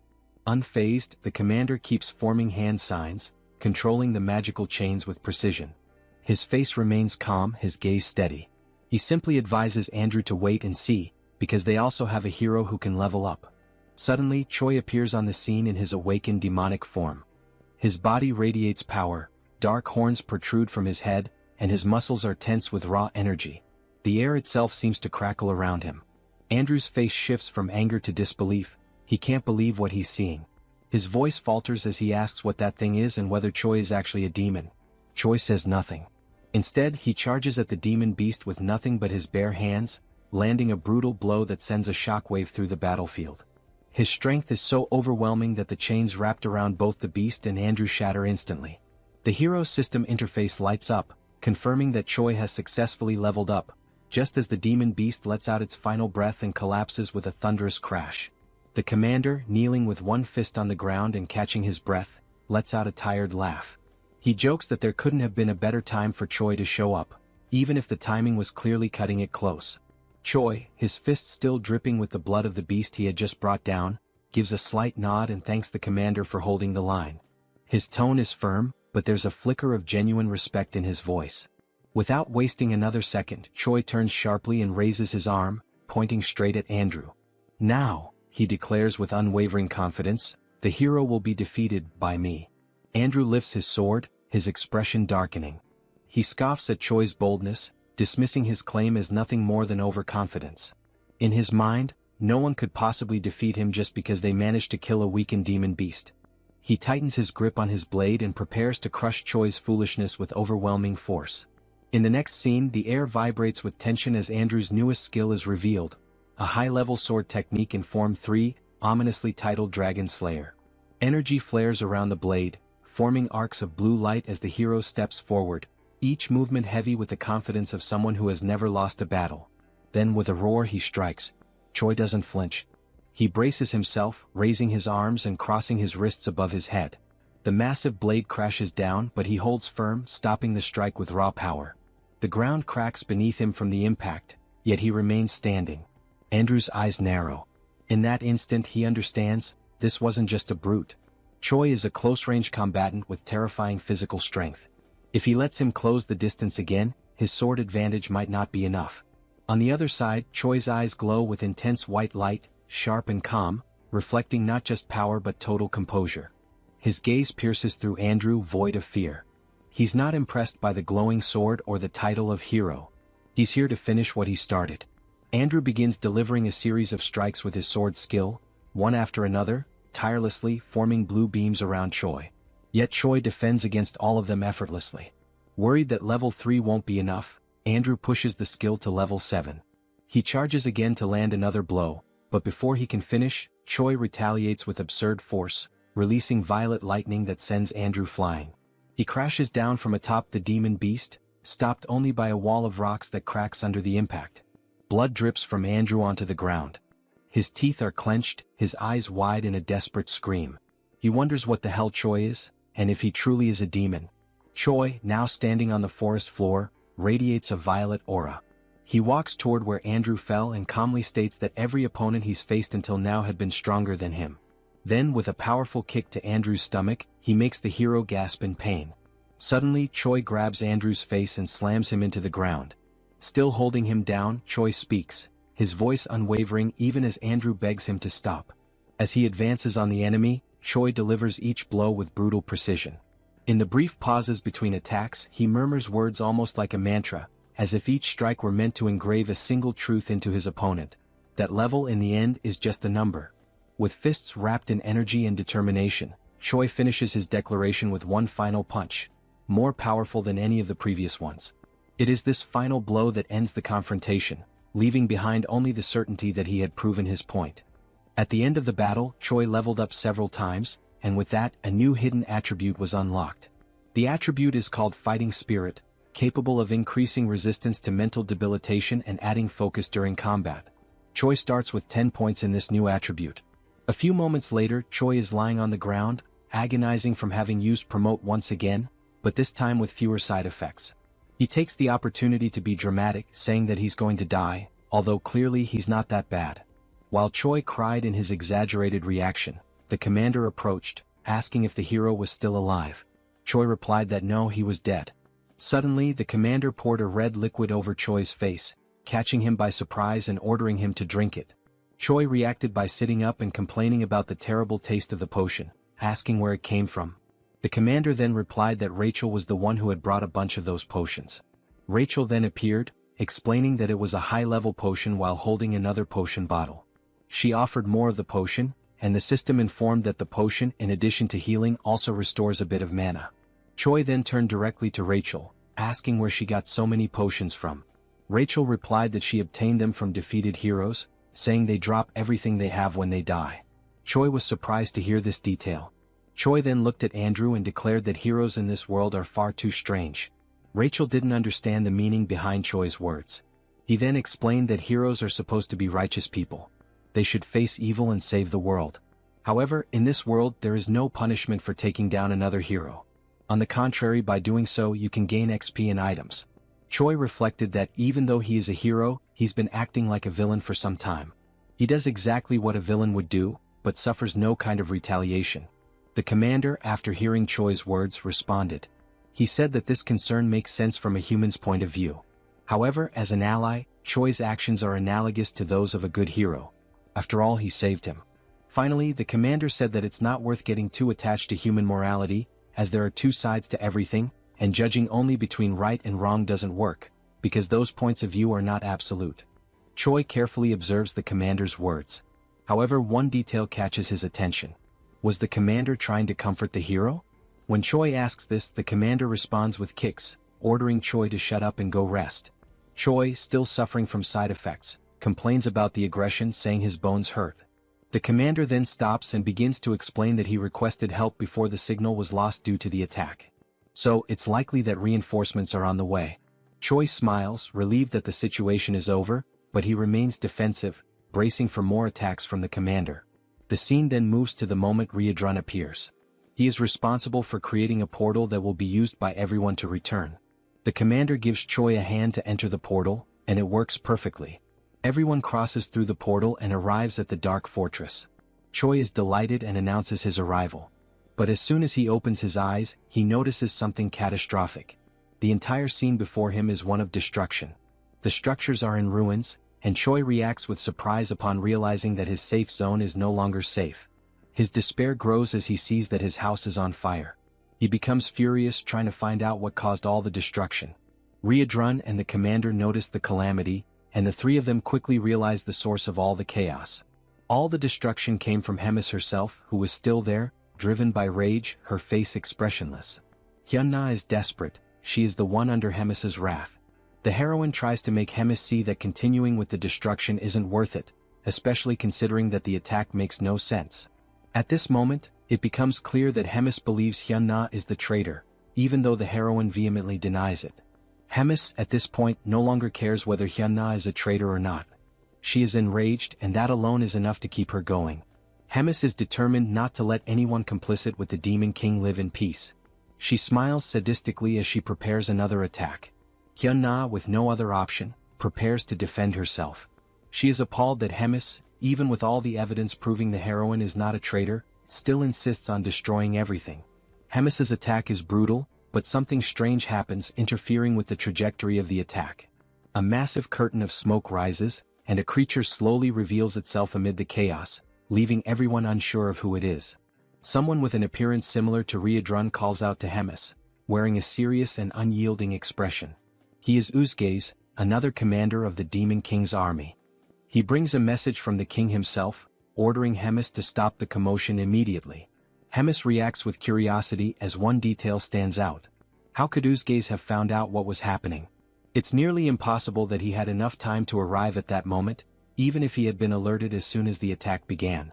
In other words, the Demon King knew before everything started and sent Uzgaze. Hemis then realizes that Hyunna was just a decoy, and that someone else was actually tasked with spying on the commander. When she says this, confronting Uzgaze, he replies that Hemis is being paranoid and giving exaggerated importance to something in her own head. That response is interpreted as mockery, and Hemis prepares to give Uzgaze the attention he deserves by directing her next attack at him. Hemis hesitates for a moment and lowers her guard, descending to the ground to speak with Uzgaze. She approaches him, recognizing that she may be overreacting. Then she begins to mention that she was unjustly punished for saving Rotak from the humans and was confined for 100 years in the Dark Fortress. With this, she reveals her interpretation of Uzgaze's words, asking if he truly thinks she is arrogant and paranoid. Hemis begins casting a spell that spreads across the ground. As the magic advances, Hemis declares that perhaps saving Rotak was a mistake. Uzgaze, sensing the threat, is surprised by Hemis's offensive move. As the dark aura surrounds Uzgaze, Hemis finishes her speech by asking if he agrees with that statement. He, in turn, remains still, standing, almost as if he knows that nothing bad could happen. Suddenly, a voice echoes through the scene. It's Riadrun who shouts, drawing Hemis' attention and asking her not to proceed with the attack. Uzgaze acknowledges Riadrun's presence, showing that the two share a certain familiarity. But before any concern can arise, Hemis calmly walks forward and touches Uzgaze's shoulder, telling him that he can relax because there's no more need for confusion. Hemis says she already got everything she wanted. She then tightens her grip on the commander's shoulder, warning him to thank his nephew. It becomes clear that Riadrun is Uzgaze's nephew. Sometime later, Choi is lying in bed, still processing everything that happened. He is surprised that there is so much disorder within the Demon King's army. Abelson is once again by his side, helping with his recovery. She takes the opportunity to ask if he plans to continue in the Demon King's army, considering he is about to be promoted to commander of a battalion. Choi replies that he probably will, since there is an official war declared between the Dark Fortress and the Gartran Empire. He also adds that even if he wanted to leave, it would be practically impossible to live among humans now. Choi now has horns growing from his head and is a user of demonic chi. Abelson laughs at the hero's situation. Choi soon remembers the events during the trial, especially the appearance of the heroes. Something seemed very strange about the heroes in that group with the exception of Andrew. They had a strange appearance. All of them looked dazed, and no matter how injured or even killed they were, their expressions never changed.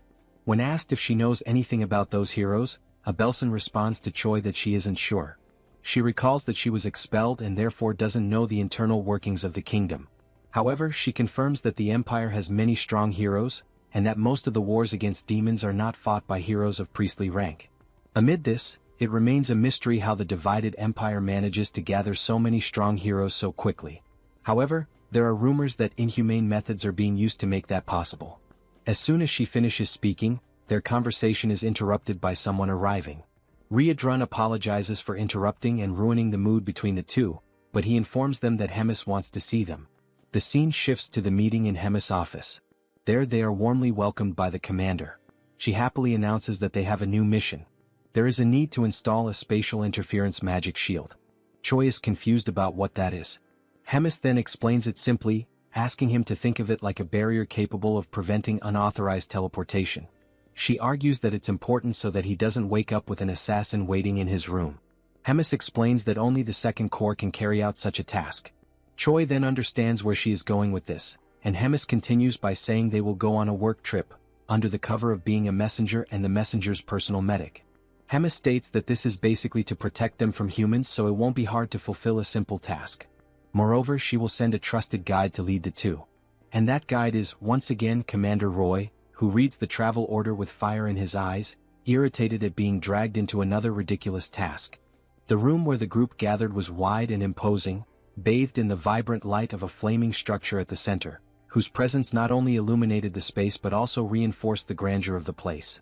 On its sides, swords meticulously positioned on the walls reflected the firelight, symbolizing both the opulence and the power of those present. In front of the flame, a long solid wooden table stretched out, with 7 chairs designated for the members present, although only 5 were occupied. At the head of the table rested the most ornate chair of all, occupied by the host of the meeting, a figure of authority and command. One of the seats, however, remained empty. The absence was notable but not surprising. It was just another one of Rotaka's recurring absences. The 5th commander, named Uzgaze, who wore the head and hide of a bull, shrugged, knowing that Rotak never showed up to the meetings. Dorichigus, the 1st commander, dressed in purple armor, was irritated by Rotaka's absence, even though the meetings weren't mandatory. Hyuna, who until that point was comfortably lounging in one of the chairs, resting her arm over her bent leg, claimed carelessly that if Rotak had come, he would just be talking nonsense. Hemis, who was right in front of the 4th commander, observed the conversation without being able to add anything more to what the others were saying. Tigrid, the Supreme Demon King commander, had imposing, wavy horns that grew from his forehead. He had a serious expression when he finally announced to the other commanders present that they would begin the meeting. The reason for the meeting was revealed. They had gathered to talk about Commander Hemis. She had carried out a major event without reporting it. Scenes are then shown of the battle between Choi in his demonic form and Andrew. Tigrid continued explaining that the border had been left exposed, and the humans had created an ambush that resulted in severe consequences. Uzgaze then interrupted the Demon King's speech to specify that the effects of that battle were 97 dead, 100 wounded, and an even greater number missing. Tigrid had his black claws resting on the armrests of his golden throne. His expression was calm as he continued speaking about Hemis attacking the 4th commander for no apparent reason and, according to the rules, battles between commanders require prior approval. Then, with a serious look, Tigrid announced the beginning of the discussion regarding the punishment that would fall upon Hemis, based on her actions. At the moment he opened the floor for objections, Hemis promptly interrupted, wishing to express her side. She raised her hand and requested attention to object. With no resistance from the others, Hemis began to speak, aiming to defend herself against the claim that she had acted without cause. She then explained that everything happened because there was someone acting as a spy against her. She explained that the attack on the 4th commander happened because she thought he was the spy, given the circumstances. With that, Hemis raised a question, suggesting that the ideal would be to find out who was trying to harm her, not try to punish her for defending herself from something so sneaky. Tigrid's expression changed. He was irritated by the question, seeing it as an affront. He then asked if such a proposal was a way of challenging his authority. Hemis simply replied that it was nothing more than a humble suggestion. She smiled, and her bold expression spoke louder than her words. Such an attitude only raised Tigrid's indignation, who was stunned by the commander's boldness and clenched his fists on the armrest of his throne. Some time later, Uzgaze, Dorichigus, and Hyuna gathered in the corridors, in front of the meeting room, discussing what had just happened. Uzgaze pointed out how terrible the emotional outburst of both commanders had been in front of them, rendering the meeting useless. Hyuna expressed her frustration, irritated by the possibility that Rems and the Demon King would never be friends again. Dorichigus commented that he thought it impossible for them to be as united as they once were, and Hyuna declared that she didn't like the direction things were taking.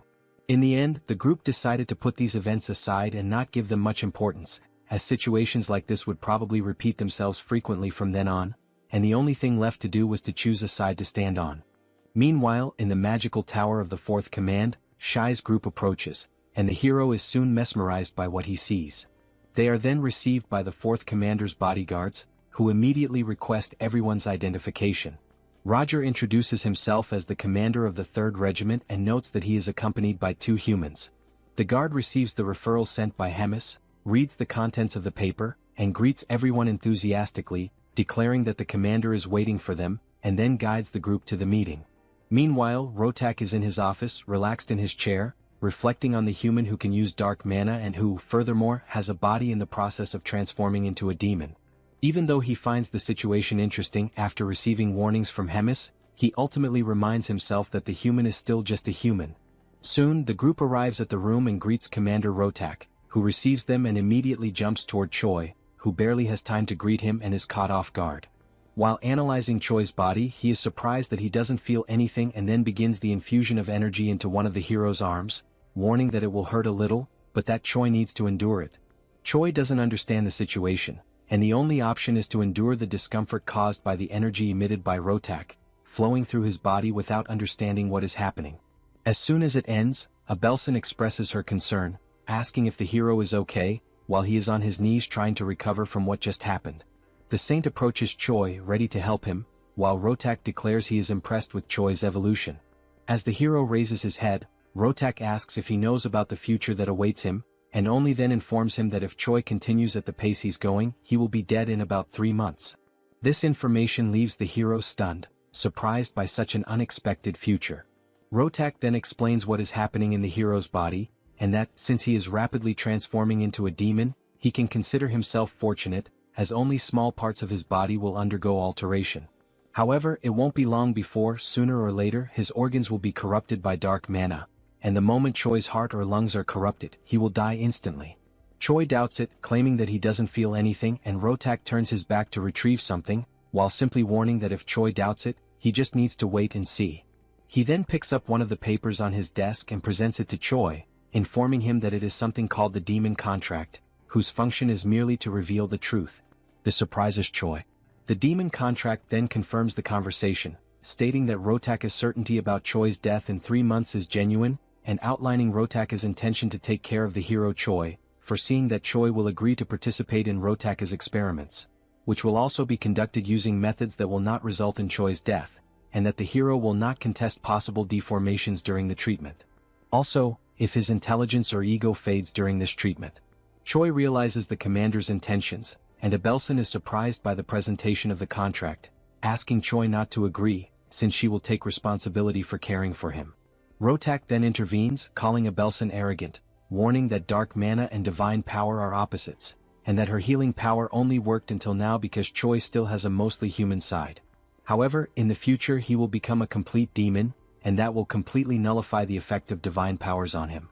Abelson and Choi are surprised by Rotak's statement, and he, aiming for urgency in the contract signing, reminds them that 3 months is an optimistic estimate, urging Choi to decide quickly what he wants to do. The group then takes some time to reflect on the situation, and Rachel worries about what might happen to the hero, who apparently has a terminal illness, whose doctor capable of treating him demands that the hero give up his body to undergo psychopathic experiments. Choi explains that he is trying to buy some time before training the battalion, wondering if there is another way to get treatment without needing to be part of some kind of experiment. Rogers then questions why Choi doesn't try to seek an answer from Hemis.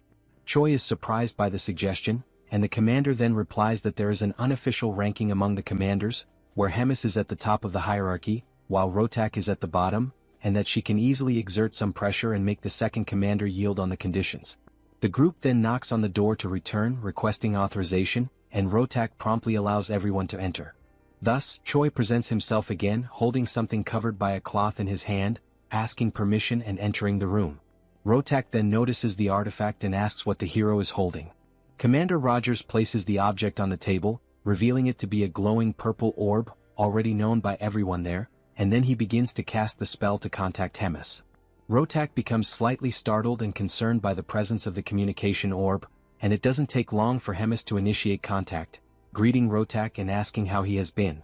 Rotak, with a trembling voice, greets Hemis, highlighting how long it's been since they last saw each other. Hemis recalls that the last time they met was at one of the meetings with the Demon King, and Rotak, even more nervous, repeats and confirms that it is indeed true. Hemis then goes straight to the point, stating that she is there only to ask for a favor. In a threatening tone, she asks him to write a few things into the contract, starting with a demand that Rotak do his best to treat Choi. Secondly, that the hero will not suffer any harm. Rotak realizes the direction of the requests and is stunned, unable to argue. Hemis wastes no time and adds the third point, requesting that he include in the contract that nothing in Choi's body can be altered without permission, and that the hero must not die before the contract is finalized. Rotak becomes enraged with the list of changes to the contract, questioning why Hemis would care so much and why he should follow that for a human.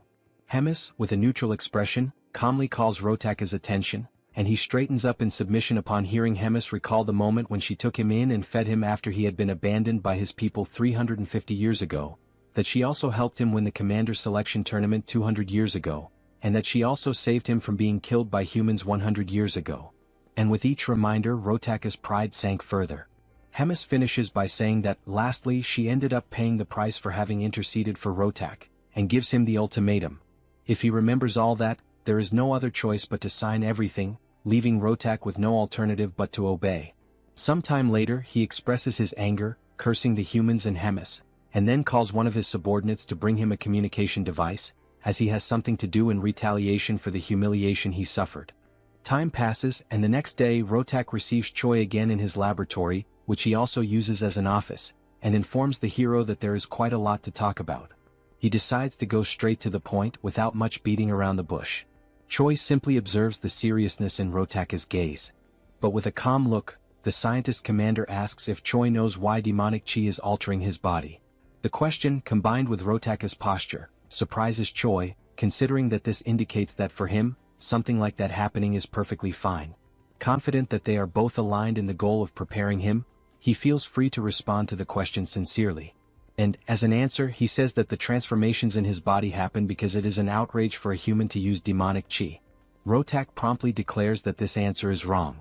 Then he explains that, just as Choi says, humans cannot handle demonic chi, and a normal human should explode and die as soon as demonic chi is imbued in their bodies. However, apparently fate, mixed with a bit of coincidence, made it possible for demonic chi to take root in Choi, thus becoming part of his body. And this allowed the evolution of the demonic Shin, to the point where it is causing alterations in Choi's body. It is remolding him not just physically but in his being as a whole, making him something more flexible for the demonic Shin, allowing it to root itself even deeper. Choi is surprised by the explanation and asks Rotak if there is any way to stop the changes that are happening in his body.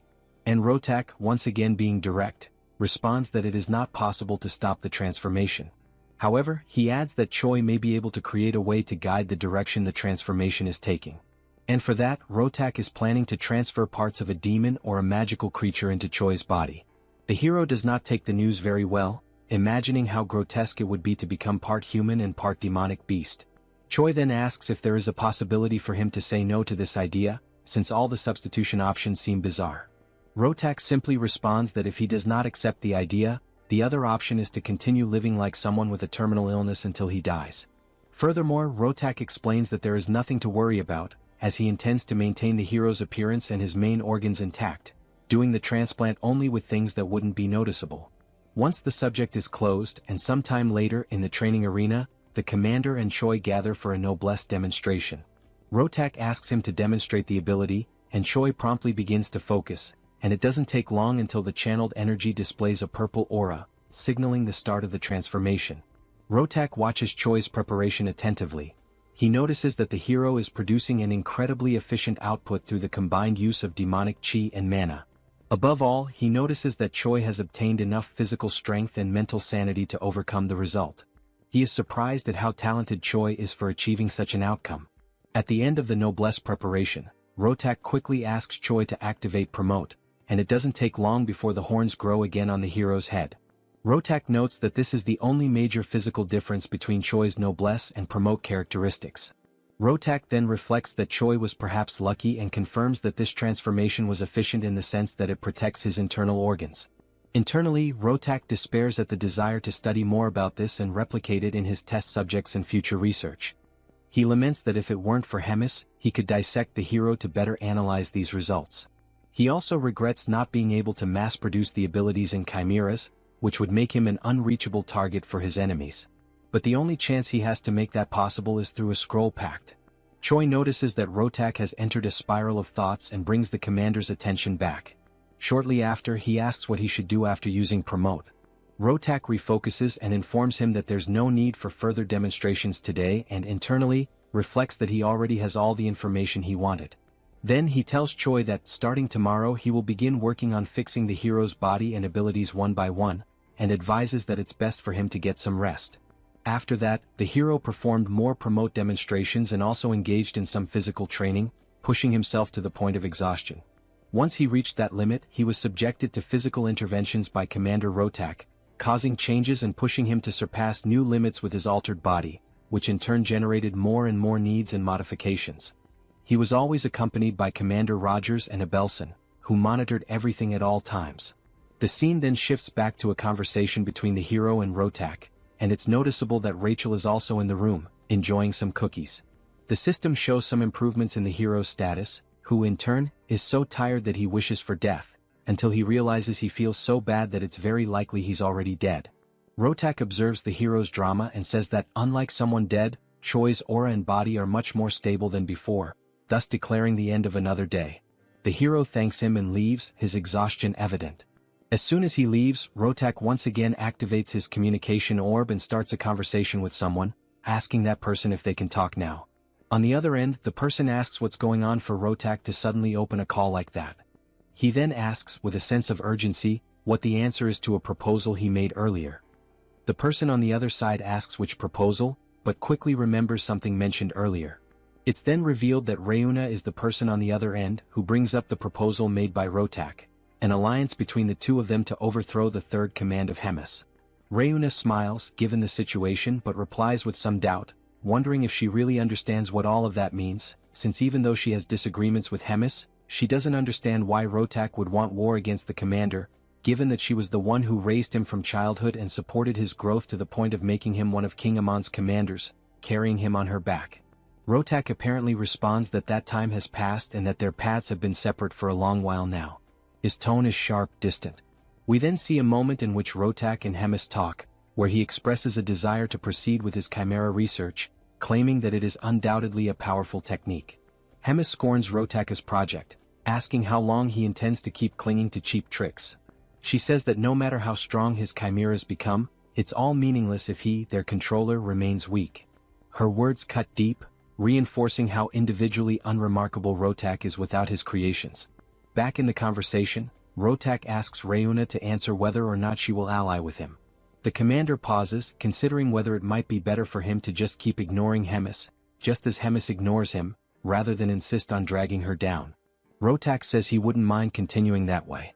However, there's an individual in Hemis's hands who changes everything. Someone too valuable to overlook. If he could replicate that individual's abilities in others, their alliance could become something much greater than revenge. It could reshape their position entirely. Reuna quickly realizes that he's referring to Choi, but asks if it might be someone else, still questioning whether he's really worth the fall of Commander Hemis. Rotak confirms that he is. As an argument, he states that no matter how powerful Hemis is, she won't be able to handle two commanders coming at her at once. If the two of them join forces, her downfall won't just be possible, it will be certain. Reuna reflects for a moment, her expression unreadable. Then, she agrees to the proposal and tells him to contact her as soon as a plan is in place. The call ends with Rotak calmly saying that he'll reach out again in a few days. Rachel, who was still enjoying her cookies, overheard the entire conversation and is shocked by Rotaka's plans.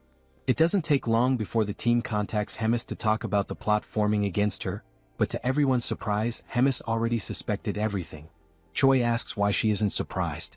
Hemis then asks back why she would be, since everything was already out in the open. She then questions if that was the reason the team used the communication orb. Choi replies that it wasn't, because he has something else to report. He wants to know what he should do in this situation, considering that he is just a small shrimp in the middle of a battle fought by great whales. Hemis reflects for a moment, her gaze turning distant as if measuring the weight of her next words. Then she looks back at them and asks for their opinion on an idea she just came up with. But this idea, while clever, would put Rotak in a very tight spot. Sometime later, in front of Rotaka's laboratory, we see Rogers and Choi knocking out one of the guards, with Commander Rogers leading the way and locating the room where the final objective of the mission is. Choi asks if all those vials are the treasure guarded by Commander Rotak, previously mentioned by Hemis. Rogers replies that yes, they are vials of demonic chi extracted from ancient beasts, all of them extinct, which can no longer be obtained no matter what someone does. He adds that some of these were collected over centuries and stored under tight protection for a reason. And one in particular is theoretically the most powerful of all. While holding a vial with a red liquid in his hand, Rogers asks Choi to wait a bit before taking any action, and warns that if something goes wrong, he'll make sure to arrange a good funeral for the hero. Choi reacts with unpleasant surprise, saying that he's very moved, and sarcastically thanks the commander. Then, without much hesitation, the hero takes the vial from Rogers and asks if it's the right time to drink it, as he begins to consume the potion. Moments earlier, still during the call between Choi and Hemis, the detailing of the plan that would follow began, an unexpected strategy meant to help Choi take better advantage of his encounters with Commander Rotak. The instruction was short and clear, yet jarring. Hemis told Choi to hurt himself. The simplicity of the order contrasted sharply with its implications. Naturally, the plan left the hero stunned, confused, and hesitant. He couldn't help but wonder why he would do such a thing to himself, especially considering that Hemis had previously gone out of her way to force Rotak to include strict rules in their pact, rules that ensured Choi's physical integrity at all times. The contradiction unsettled him. Hemis, noticing the hesitation and fear building in Choi's expression, softened her tone slightly. She clarified, with calm but firm seriousness, that this wasn't a joke or some kind of twisted training exercise. It was a direct order. A strategic one. She had learned through her own sources that Rotak had been lazy and half-hearted with Choi's treatment. From what she gathered, he was doing nothing more than the bare minimum, just enough to satisfy the conditions of their pact. Once that obligation ended, so would his efforts to keep Choi alive. Still unable to grasp how this related to harming himself, Choi asked what any of that had to do with self-inflicted injury. The very idea clashed with everything that had been set to protect him. Hemis then elaborated, informing the hero about the collection of rare and dangerous demon essences that Rotak had gathered over the years. These weren't mere specimens. They were remnants of power from ancient beings, each carrying immense, raw potential. The plan now hinged entirely on those essences. More specifically, Choi would need to absorb the most powerful ex-demonic essence in Rotaka's possession. The mere mention of absorbing such volatile energy made Choi's stomach turn. He voiced his concern, asking whether ingesting something like that wouldn't inevitably lead to death. It was a fair question, one Hemis had clearly anticipated. With the same composed authority, she reminded him of the Pact's power. Because of it, Rotak would be magically and contractually bound to do everything possible, and impossible, to keep Choi alive no matter what. That was the very leverage Hemis had counted on when she forced the terms. It was the safety net. No matter how dangerous the essence was, Rotak would be forced to use every last ounce of his knowledge and skill to save Choi from dying in the process. To calm the growing fear inside him, Hemis reassured Choi again, adding something more personal this time. She knew Rotaka's capabilities intimately. She didn't just know him, she had created him. Every facet of his medical prowess, every ounce of his talent, she was responsible for nurturing. If anyone knew what Rotak could do, it was her. She believed in this plan. The scene returned to the moment when Choi was reluctantly consuming the supposed potion. As the bitter liquid slid down his throat, Commander Rogers watched him closely, arms crossed, his expression unreadable. Rachel stood nearby, concerned, and asked if everything was all right. With a sigh and a grimace, Choi remarked that nothing unusual had happened, except for the awful taste, which he couldn't help but complain about. For a fleeting second, it seemed like things would go smoothly. But then everything changed. A wave of searing pain crashed through Choi's body. It was so sudden and overwhelming that his limbs locked, and the potion vial slipped from his fingers, shattering against the floor. His vision blurred. His breath caught. The agony was unlike anything he had experienced before. Rachel's voice broke through the chaos, calling his name with urgency. Rogers, though less panicked, narrowed his eyes and murmured something about the side effects having begun. The pain intensified. Choi writhed in place, desperately trying not to black out. In a moment of delirious humor, he sarcastically berated Rogers, accusing him of withholding just how brutal the side effects would be, especially since he clearly knew what was in the potion. Rogers responded with dry indifference, saying it was common sense and didn't warrant explanation. Choi glared at him, opened his mouth to say something more, but the pain took over and he lost consciousness. Sometime later, Choi woke up groggily lying in a bed. He immediately realized it wasn't any place he recognized. The air was sterile, the light cold. He sat up slowly, his muscles sore and weak. Just as he began scanning the room for clues, Rachel appeared, smiling softly. She told him that he was in Rotaka's office. The commander had personally tended to him for 4 consecutive days, using all sorts of questionable but effective methods to keep him alive. Rachel's words were comforting, but her expression hinted at unease. Finally, she asked how Choi was feeling, but before he could answer, the door opened. Rems entered the room with theatrical flair, declaring how long it had been since they last saw each other. Behind her, Rogers and Rotak followed quietly. Rems approached Choi with a pleased smile, commenting that his power had grown noticeably. She noted that he was stronger than she'd imagined he'd become. Choi tried to deflect the praise, modestly insisting that he wasn't that strong, but she ignored him completely. Without warning, she placed her hand on his shoulder and chanted a spell. Choi's right arm turned pitch black. Pain surged through him. Whatever magic she had cast was aimed at destroying his limb entirely. And once again Choi was left stunned, unsure of why or what would come next. Rotak then explains that the demonic essence of the beast Choi ingested is slowly but surely establishing itself within his body. The beast in question was once feared throughout the demonic realms, an entity known for its near-complete invulnerability, a creature considered by many to be indestructible. Now, that same property was beginning to manifest within Choi's body, granting him the terrifying durability of that ancient being. His cells, muscles, and internal structure were starting to reflect the changes brought by the ex-demonic infusion. However, even with such a remarkable result, one fact remained unaltered. The testing process had been excruciating. What Choi endured to reach this state was nothing short of brutal. The pain had been relentless. The transformation violent. His body had teetered between survival and collapse, and it had taken all of Rotaka's knowledge, along with the pack's forced intervention, to keep the hero alive through the ordeal. Still, the results were undeniable. Standing nearby, Rems took it all in. With a faint smile and an arched brow, she admitted she felt a hint of jealousy, though her tone was half playful, half serious. She questioned aloud whether this entire plan had been intentionally kept from her.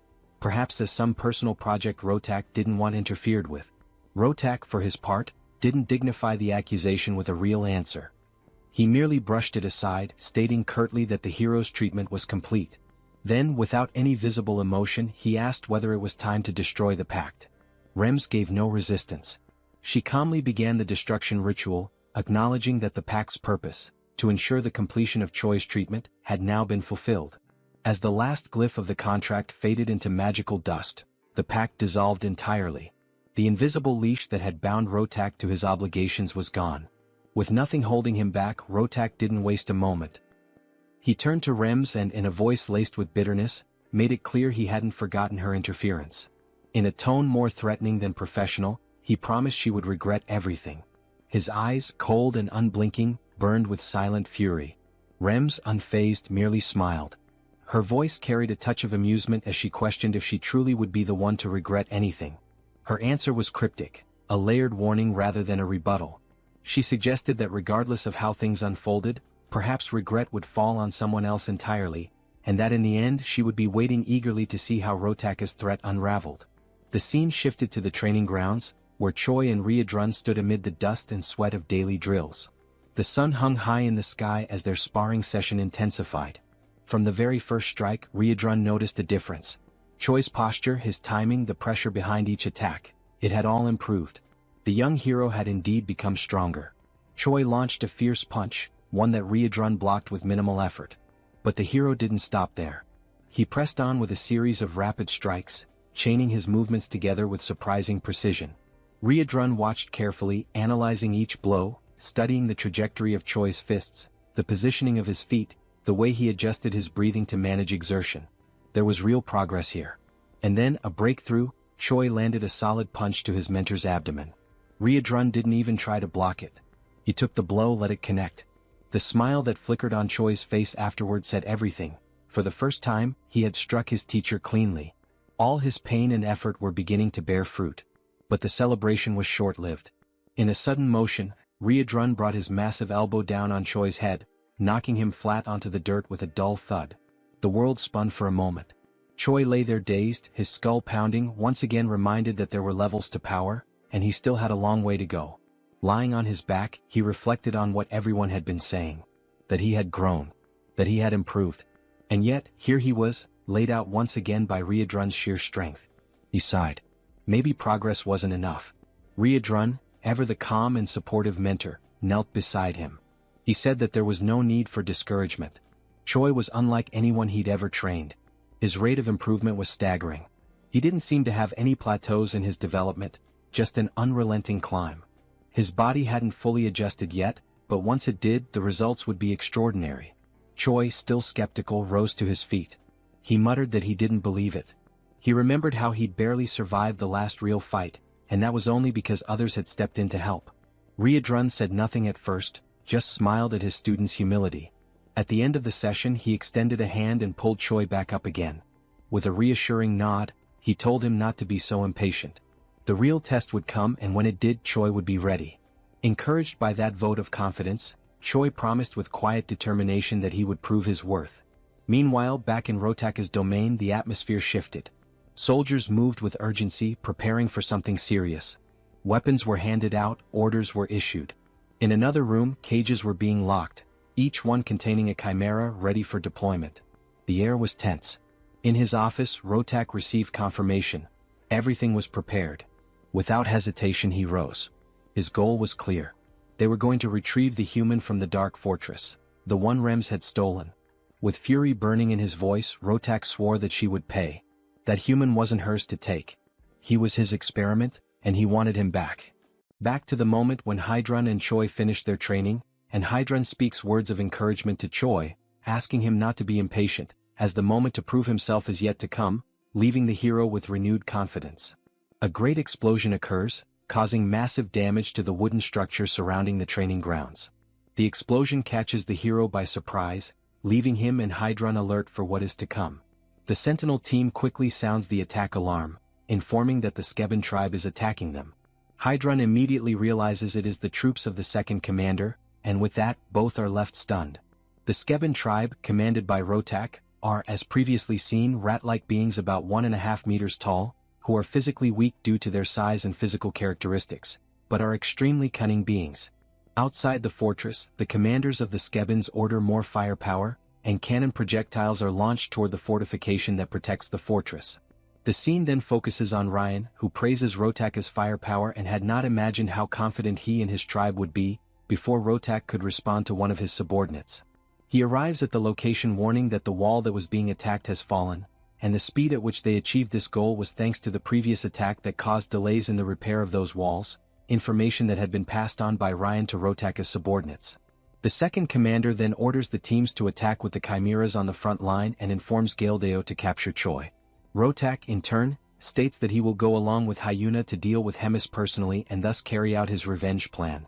The scene then focuses on Hydrun and Choi again, who are moving as the hero claims he had already imagined Rotak might pull off some scheme like this someday, but with Tom declaring he didn't expect it to happen so soon.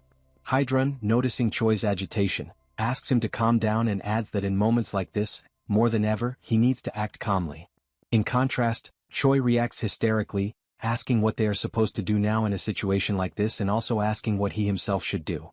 Hydrun, with a serious expression, declares that he will gather all the troops and assigns Choi a particular mission.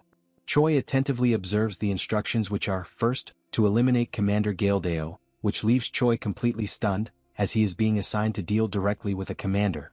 Hydrun gives more details about this commander, explaining that he is a very close confidant of Rotak and adds that in other situations he himself would take care of fighting Galdeo.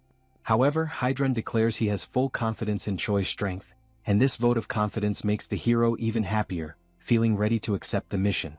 Secondly comes the mission that is quickly brought into the scene, where Choi is carrying Abelson by the arm while they run through the corridors. The saint questions whether Hydrun sent Choi directly to get her out of there, and Choi confirms that indeed that is what happened. The justification for taking care of Abelson was rooted in a simple but strategic reasoning. If she were allowed to simply wander freely, sharing her divine power without restriction, she would quickly become a significant threat to the demonic forces. Her presence alone, radiating sacred energy, would be enough to destabilize entire squads. And if such power fell into the wrong hands, or even just wandered unchecked through the battlefield, it could shift the tide in unpredictable ways. This explanation, while grave in tone, was met with a soft chuckle from the saint, who found some amusement in how seriously her power was being regarded. Choi, standing beside her with a focused gaze and unwavering seriousness, declared his intention clearly. He needed to find Galdeo. The air around him seemed to tighten with tension. But even before he could consider which path to take, the very commander he sought emerged from the shadows, appearing without warning and commanding immediate attention. The suddenness of his arrival caught both Choi and Abelson off guard. The imposing figure stepped forward, introducing himself with confidence and a hint of arrogance. This was Galdeo, the one Choi had been preparing to face. As soon as the hero caught a glimpse of Galdeo's stats, an imposing power level of 162,730, he found himself stunned. The sheer magnitude of strength displayed before him far exceeded his expectations. This wasn't just a strong opponent, this was a genuine powerhouse. The realization drew a comparison in Choi's mind. He couldn't help but recall Taylor, the enemy hero whose raw power had proven incredibly difficult for both him and Rogers in a previous battle. It was a grueling confrontation, one that tested their limits. Now, standing before Galdeo, Choi couldn't help but question whether he had the strength to emerge victorious on his own. Before he had the chance to assess his surroundings or think of a strategy, Galdeo made the first move. With a snap of command, he unleashed his hellhounds. The monstrous beasts lunged forward with ferocity, aiming directly for Choi and Abelson. Reacting instinctively, Choi placed himself between the saint and the oncoming danger. Snarls and growls filled the air as the hellhounds sank their teeth into him from every direction. The pain was sharp, but he stood firm, shielding Abelson from harm. Galdeo, observing with malicious satisfaction, claimed that he had successfully restrained the hero. He began charging what appeared to be one of his most devastating attacks, boasting that this would end the battle swiftly and leave nothing of the hero behind. However, just as he prepared to strike, Choi interrupted. His voice rang out with firm resolve. He stated that the hound's bites were insignificant, their power greatly exaggerated. As their fangs pressed against his skin, he felt nothing, not even a scratch.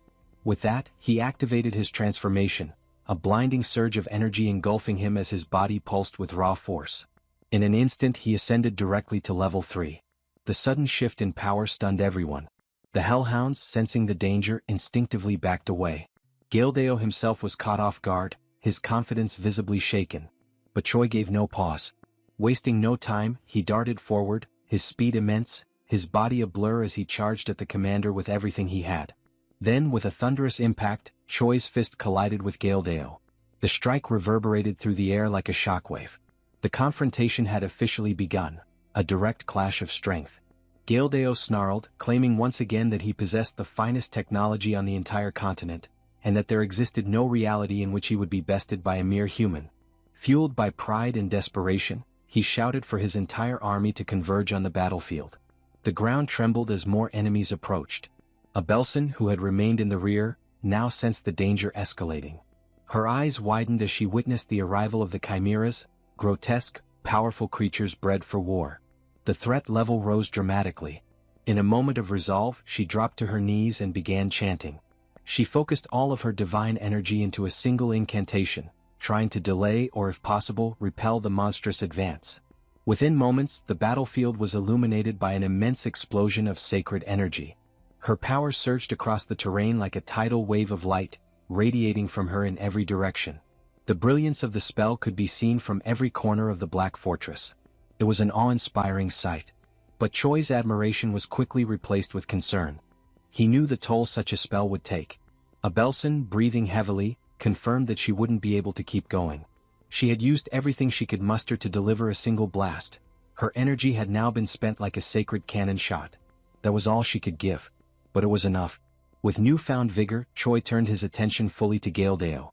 Channeling his strength and determination, he began to overwhelm his foe. With a fierce cry, he tore one of the mechanical arms from the commander's armored suit, ripping it free with a sound of screeching metal. Yahello's expression contorted into one of fear. The commander, once so proud and composed, was now frightened. He couldn't understand how a human could possess such overwhelming power. But Choi didn't allow him time to process. Without hesitation, the hero surged forward once more, gathering all his strength into a single devastating blow aimed directly at the buoy that protected Yahello's head. The punch landed with tremendous force. Metal cracked and shattered. The buoy split apart entirely, and the impact transferred directly into the commander's body, sending a tremor through him. It was a finishing blow, one that left no room for recovery. With that, the enemy is finally defeated, falling to the ground with a dull impact that echoed through the battlefield, and Choi finds himself unexpectedly disappointed with his rival's overall performance. He tilts his head slightly, observing the fallen enemy with a look of contemplation, questioning whether this individual truly carried the weight and responsibility of a commander. His tone inwardly is skeptical, claiming that the man wasn't all that impressive, at least not compared to the challenge he had imagined. However, as the adrenaline begins to settle, he starts to reconsider his initial conclusion. Perhaps Yahello wasn't necessarily weak. Maybe, just maybe, the reason this fight felt underwhelming was because Choi himself had grown far too powerful. He reflects on his journey up until this point, training alongside warriors of immense strength, facing trials that demanded the absolute peak of his endurance. For so long he had measured himself against titans, against legends. And perhaps, being among such overwhelming figures had created a distorted image of himself in his own mind, making him feel small when in truth, he had evolved beyond what he once imagined possible. This line of thought is broken as Abelson, still visibly shaken from the recent skirmish, speaks up with a tone of concern, her eyes full of worry as she asks whether the hero is all right. Choi then turns his attention toward her, his expression softening. He answers calmly that he feels fine, still cloaked in the glowing aura of his transformation. Just as he begins to relax, the hero catches a subtle shift. Something about Abelson's posture, or perhaps her aura, catches his attention and fills him with unease. His brows furrow slightly, but before he can dwell on it, the scene transitions, cutting away to another battlefield, a different clash entirely. Now we find Hemis standing tall and firm in her own confrontation. Her eyes are locked forward, facing not one but two enemies. Before her stand Rotak and Hyuna, both exuding menace and confidence. The second commander, with a twisted smirk, asks whether Hemis is ready to face her end. His voice is laced with mockery, echoing across the scorched terrain. Hemis responds not with fear but with biting sarcasm. Her words drip with irony as she mocks their excessive preparation, noting with theatrical dread that they even saw fit to bring the fourth commander just to take her down. The absurdity of it almost amuses her, and she scoffs at what she calls cowardice taken to an entirely new level. But Rotak remains unfazed, dismissing her words with cold indifference. He makes it clear that he doesn't care what Hemis calls him, coward, weakling, dishonorable, it makes no difference. What matters is the result. And for him there is only one conclusion to this battle, her destruction. Not only that, but surpassing her as a warrior and burying her legacy in the ruins of this battlefield. With unwavering resolve, Rotak steps forward, his presence growing more intense, and prepares himself for the clash that is about to begin. Rotak then turns to Hyuna and asks if she is fully prepared and truly ready to begin the decisive battle that will at last bring an end to Hemis's reign. Hyuna reacts to his question with a sinister, almost mocking smile and a sharp, scornful gaze, as if she cannot fathom how naive and foolish Rotak has been all this time. She tilts her head slightly, her eyes glinting with mischief, and then, dripping with heavy sarcasm, she slowly and deliberately responds that she won't be able to join in because, all of a sudden, she felt an overwhelming, uncontrollable hunger deep in her core. She repeats this ironically several times, emphasizing the absurdity of her excuse, which only leaves Rotak utterly baffled and thrown off balance. Rotak, unable to contain his irritation, demands to know exactly what kind of nonsense and ridiculous excuses Hyuna is babbling about at such a critical moment. But Hyuna remains calm and composed, lightly waving her hand as she casually replies that Rotak and Hemis can go ahead and have all the fun and excitement on their own. She declares that she will be heading home instead to prepare and savor a delicious bowl of steaming hot ramen, almost as if nothing important were happening at all. Before finally turning to leave, Hyuna dramatically points her finger at Hemis and states that she has one final thing to announce before she makes her exit. It is then revealed that from the very moment Rotak first reached out to Hyuna with his plan, she had already secretly decided to betray the Demon King's army and side with Hemis instead, merely pretending and acting as if she were joining Rotaka's orchestrated attack. In exchange for taking Hemis's side, Hyuna asked for one favor in return, that all the endless disputes and conflicts between her and Hemis come to a final conclusion. With that agreement in place, Hyuna bids a rather casual and carefree farewell and walks away, leaving Hemis to focus entirely on Rotak. As Hemis turns her full attention to Rotak, she mocks him mercilessly, sarcastically asking if perhaps he has been abandoned and left behind by his strongest and most trusted ally, which stings Rotak deeply and fills him with rage. At that moment, Rotak finally begins to understand what had been obvious from the very start and demands that Hemis confirm the truth directly, whether she and Hyuna had truly conspired together to deceive and betray him. Hemis, calm and serene, gently affirms that Rotaka's guess is indeed correct. Hyuna had switched sides the very instant she learned of Rotaka's true plan, and because of this betrayal, Hemis had known every intricate detail of his schemes from the start. At last, Hemis, wearing a more peaceful expression on her face, decides to ask Rotak if even after everything that has happened, he still insists on moving forward with his foolish plan. Despite the shocking situation and betrayal, Rotak, seething with anger at what he perceives as Hemis's pity and condescension, activates a strange, hidden device embedded deep in his chest. While doing so, he fiercely declares that nothing else matters anymore and that he will finish this no matter the cost. By activating the device, he begins to generate a strange, complex technological armor that wraps and twists tightly around his arm, emitting a dark, ominous crimson energy that fully envelopes him and finalizes his transformation. Now fully armored and brimming with murderous intent, Rotak stands prepared for battle, clearly determined to demonstrate in the most brutal way possible everything he has learned and all the skills and experience he has gathered through the hundreds of years he spent living and training in Hemis's shadow, always yearning to surpass her. Meanwhile, back with Choi, it is revealed that the moment he noticed a figure was actually the moment Hyuna approached him, leaving him shocked and completely caught off guard to see her there. Hyuna calmly explains that she was merely passing by and happened to become concerned that Choi might get caught up and hurt in all the surrounding chaos. However, she quickly adds that she is relieved to see that he has obviously become much stronger, admitting that she worried for nothing and had overthought the situation. This unexpected revelation leaves Choi utterly puzzled and speechless, since she had originally been his enemy. Yet here she stands now, completely calm, asking casual questions and even showing genuine concern for his well-being. Choi then decides to ask directly if she wasn't supposed to be preparing to fight on the battlefield. Hyuna answers without hesitation that she was sent by Hemis under strict orders to stay out of any combat or direct confrontation, so she decided to simply watch from a safe distance instead. Realizing that Hyuna was faithfully following Hemis's instructions, Choi then decides to ask who she believes will emerge victorious in this critical fight. Hyuna, looking thoughtful, declares that she is truly impressed by how well prepared and determined Rotak is for this battle. However, she calmly adds that she knows with complete certainty that Hemis is infinitely superior to any power or strategy Rotak could have possibly brought with him into the fight. As the battle ignites, several blazing energy spheres are launched directly toward Hemis, who merely stands still, patiently waiting in total composure as all of Rotak's attacks hurtle toward her. Seeing Hemis's unwavering, passive stance, Rotak grows increasingly frustrated and loudly questions why she refuses to retaliate, demanding that she take this seriously and treat it as a true fight. He reminds her that he, too, is one of the proud commanders of the Demon King's army and beyond that, the leader of an entire tribe of his people who are depending on him.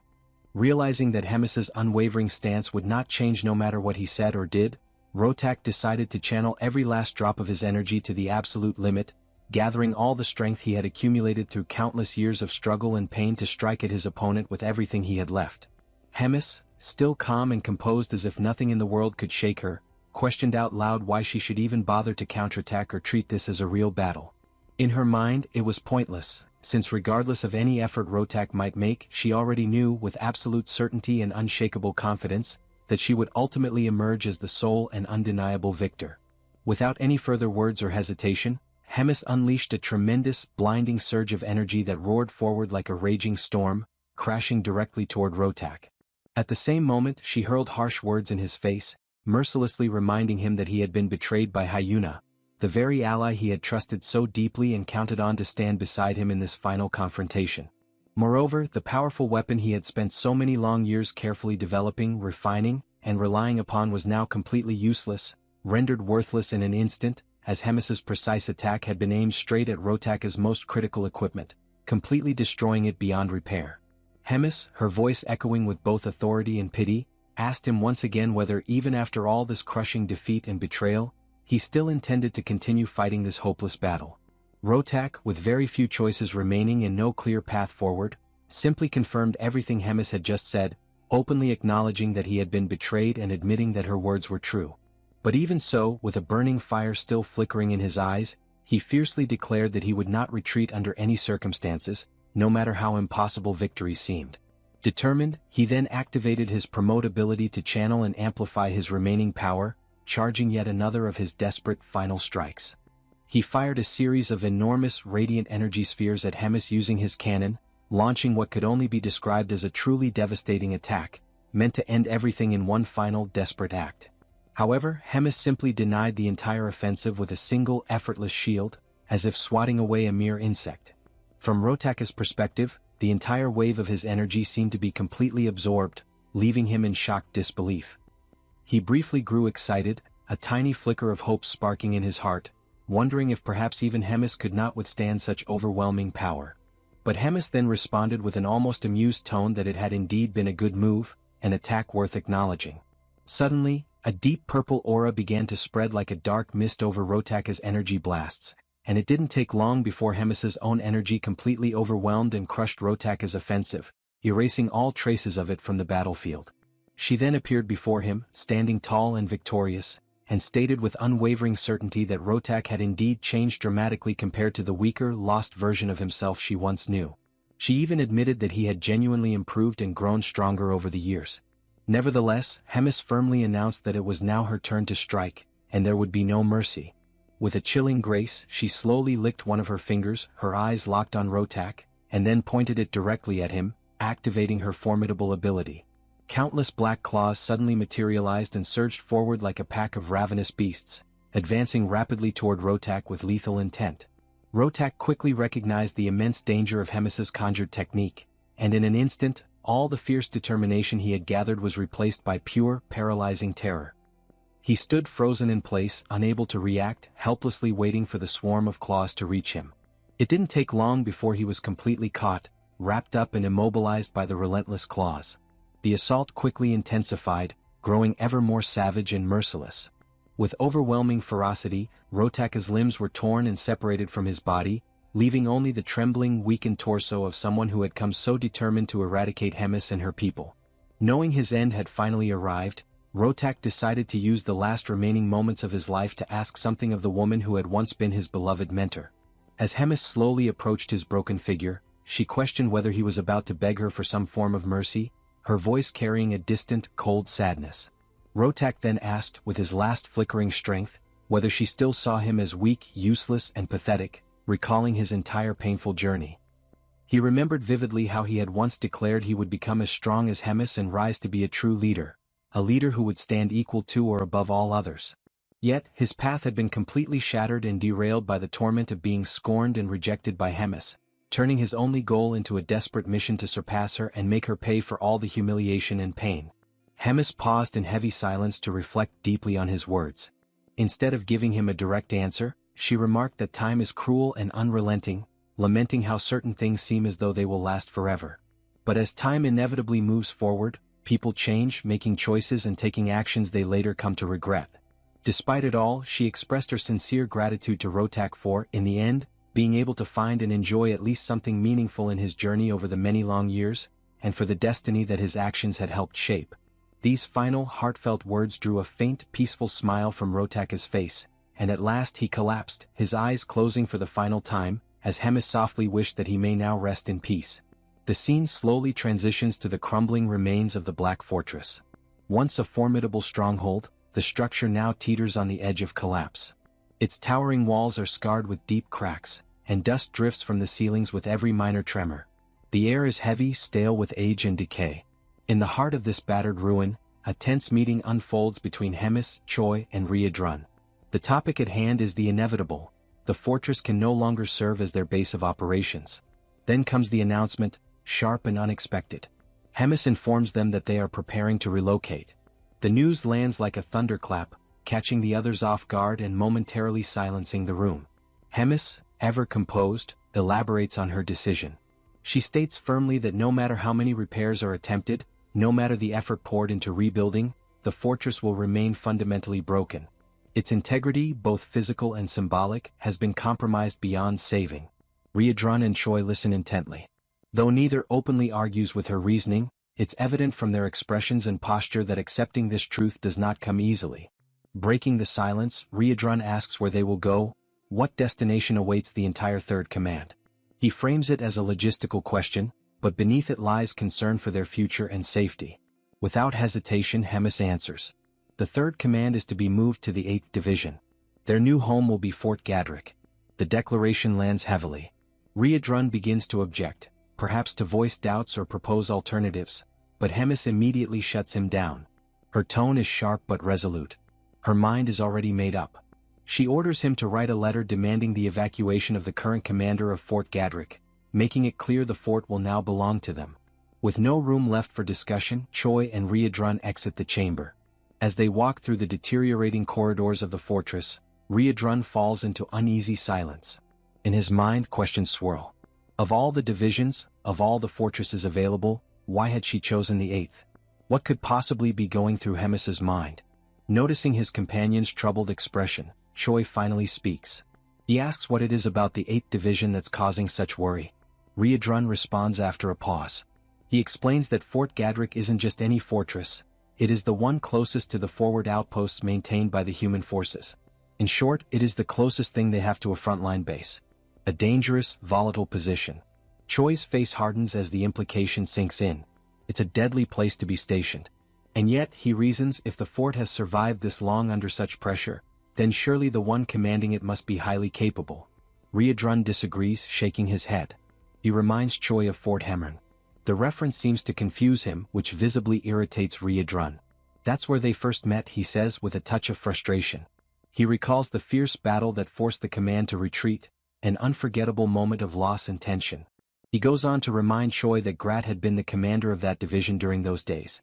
Choi then asks how they managed to deal with Hemis's wrath in the aftermath of the defeat. Riedrun answers soberly. Amid the chaos, Grat had somehow managed to protect Fort Gadrick, his personal base of operations. Choi gives a brief nod, commenting that Grat must be someone who knows how to protect what's his. But Riedrun doesn't agree outright. Instead, he responds carefully. Perhaps Grat truly defended it with skill, or perhaps he resorted to some other method. It's impossible to say for certain. The scene shifts to Fort Gadrick itself. Grat, seated in a dimly lit office, finishes reading Riedrun's letter. The veins on his temple twitch as his hand curls into a fist. Without warning, he slams it onto the table with a loud crack, shouting Riedrun's name in fury. The arrogance of the message enrages him.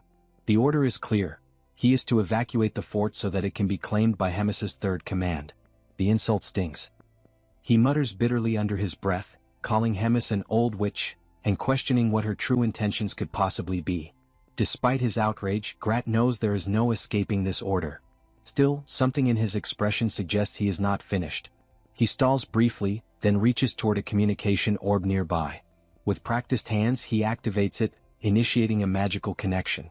Once it stabilizes, he announces himself. Grat, commander of the 8th Division under the Demon King's army. A voice on the other end responds with dry amusement, remarking how long it's been since Grat last reached out, and asking what he wants this time. Grat doesn't waste time. He states plainly that he has a proposal, an urgent and significant one. The narrative now cuts to the Holy Capital, where a conversation unfolds in shadowed halls. One of the Pope's subordinates speaks, visibly disheartened. He laments the failures of Jeffin and Andrew, his voice low with regret. He confesses that he had genuinely believed Andrew would emerge victorious. He then wonders aloud, was it Choi again? Was he the one who turned the tide? The man with the monocle confirms it without hesitation. He adds that Choi's progress is unlike anything they've ever seen. His power is rising far too quickly. It's a pattern that's now beginning to alarm the Pope himself. The advisor then suggests perhaps it would be wiser to deal with Choi later, to shift their focus for now toward resolving the situation with the Drajan Empire. After all, he says, despite everything, Choi is just one man. But the Pope rejects that reasoning. If Choi were merely a regular citizen, then perhaps yes, he could be ignored. But he is not. He is a hero. And that changes everything. The Pope then scolds the monocled man for brushing things aside so easily. He accuses him of failing to grasp the true nature of what a hero is, and more importantly, what a hero can become. Such a decision would be incredibly dangerous and entirely indefensible, especially coming from someone in a position of such authority. The weight of such recklessness could ripple across kingdoms. The Pope, solemn and commanding, stresses the urgency of neutralizing this threat before it spreads, before it digs deep into the heart of the sacred capital itself and poisons everything from within. Turning to his aide, he asks in a quiet but heavy tone whether there has been any further communication from the spy embedded within enemy lines. The man confirms that there has. He reports that a message just arrived. According to the spy, a surprising offer was made. Support has been promised to completely wipe out all major enemy targets in a single decisive strike. Hearing this, the Pope falls silent for a moment. The offer is shocking. Completely unforeseen. Such a bold proposal leaves him visibly stunned. He narrows his gaze and, in a hushed voice, wonders aloud how the spy could even hope to carry out such a sweeping, ambitious mission. The man elaborates further. The Third Command is preparing to relocate. Their new destination is Fort Gadrick. The intention is clear. They seek to claim the fortress as their own and establish it as a new operational base. The suggestion is that something much larger may be unfolding there, some plan already in motion. As the room grows tenser, the Pope raises another question. If this proposal had already existed, why was it not brought up sooner? The response from the advisor is direct but uneasy. Grat had attached conditions so severe that they seemed impossible to fulfill. 10,000 sacrificial offerings. The strategic recall of support posts scattered across multiple fronts. And a non-aggression pact spanning 5 years. The monocled man hesitates as he says it, his voice tinged with disbelief. The demands, in both number and scope, are immense, perhaps even unreasonable. The Pope considers this.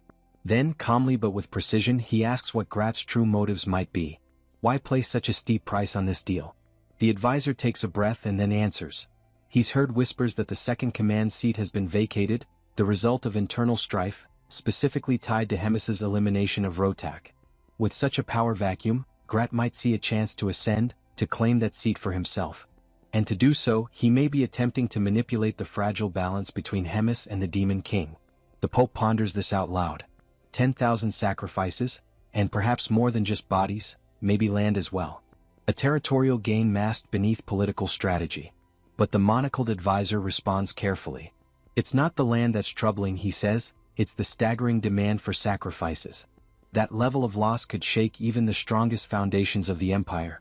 The Pope then wonders aloud, why is Grat, of all people, seeking so many resources and services from within the empire's reach? Before another answer can come, the Pope rises slightly from his seat and delivers his verdict. With a voice of finality, he commands that the agreement be accepted.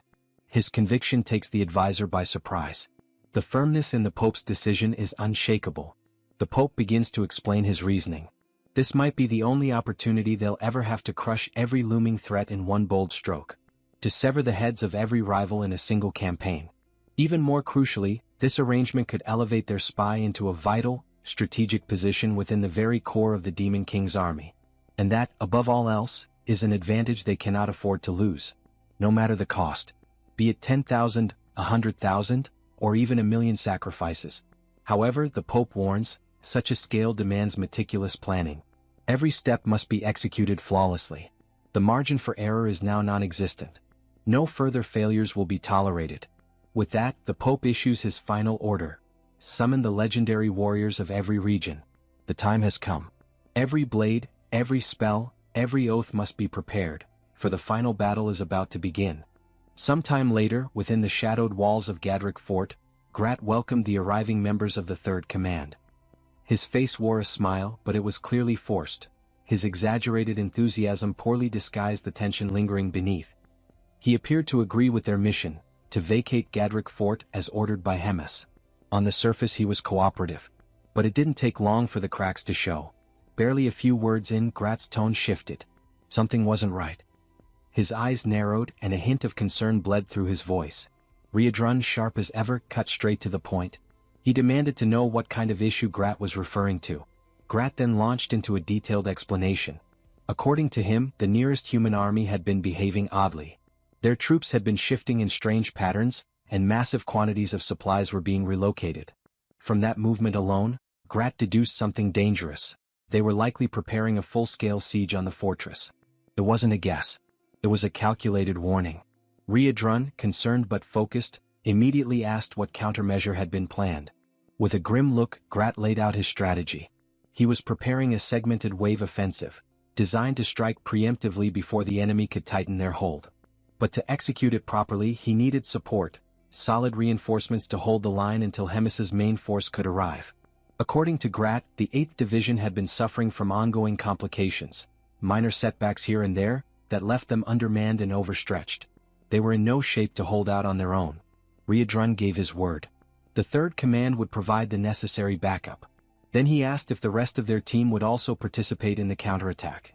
Grat hesitated for a moment, then shook his head. He claimed their presence might slow things down. Their involvement, he argued, could be more of a liability than an advantage. With an urgent tone, he volunteered to assign roles himself and made it clear.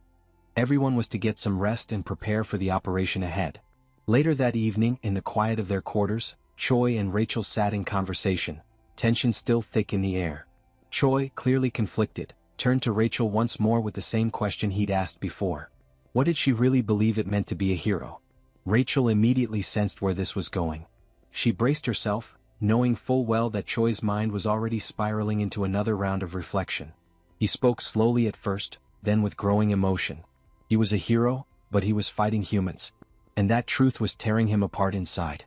Rachel's response was calm, even a little distant. She said there wasn't much they could do, it was just how the situation had turned out. But Choi wasn't satisfied. He was taken aback by her resignation. Rachel, who used to speak endlessly about heroism, duty, and righteousness, now seemed strangely indifferent. When had that changed? Rachel simply smiled and asked when, exactly, had she ever said those things? Choi didn't hesitate. He recalled how she had once promised to guide him to defeat the Demon King and protect humanity. But something had shifted inside him recently. Choi admitted he'd started to see things differently. A hero shouldn't exist solely for humans. And more than that, heroes didn't always follow the right path. Sometimes they chose wrong. At that moment, Abelson spoke up, breaking his silence. He said he'd once read that heroes existed to fulfill the will of all. Choi blinked, confused. What did that even mean? Abelson elaborated.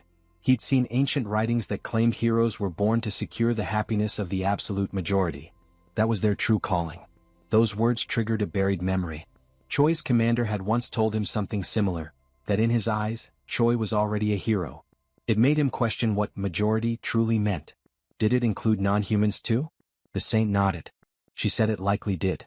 Humans, she explained, often believed their happiness represented the happiness of the world. But maybe that wasn't true. Maybe human joy didn't equal universal peace. Choi's brow furrowed. Were heroes supposed to be responsible for the happiness of every intelligent life form? The saint didn't flinch.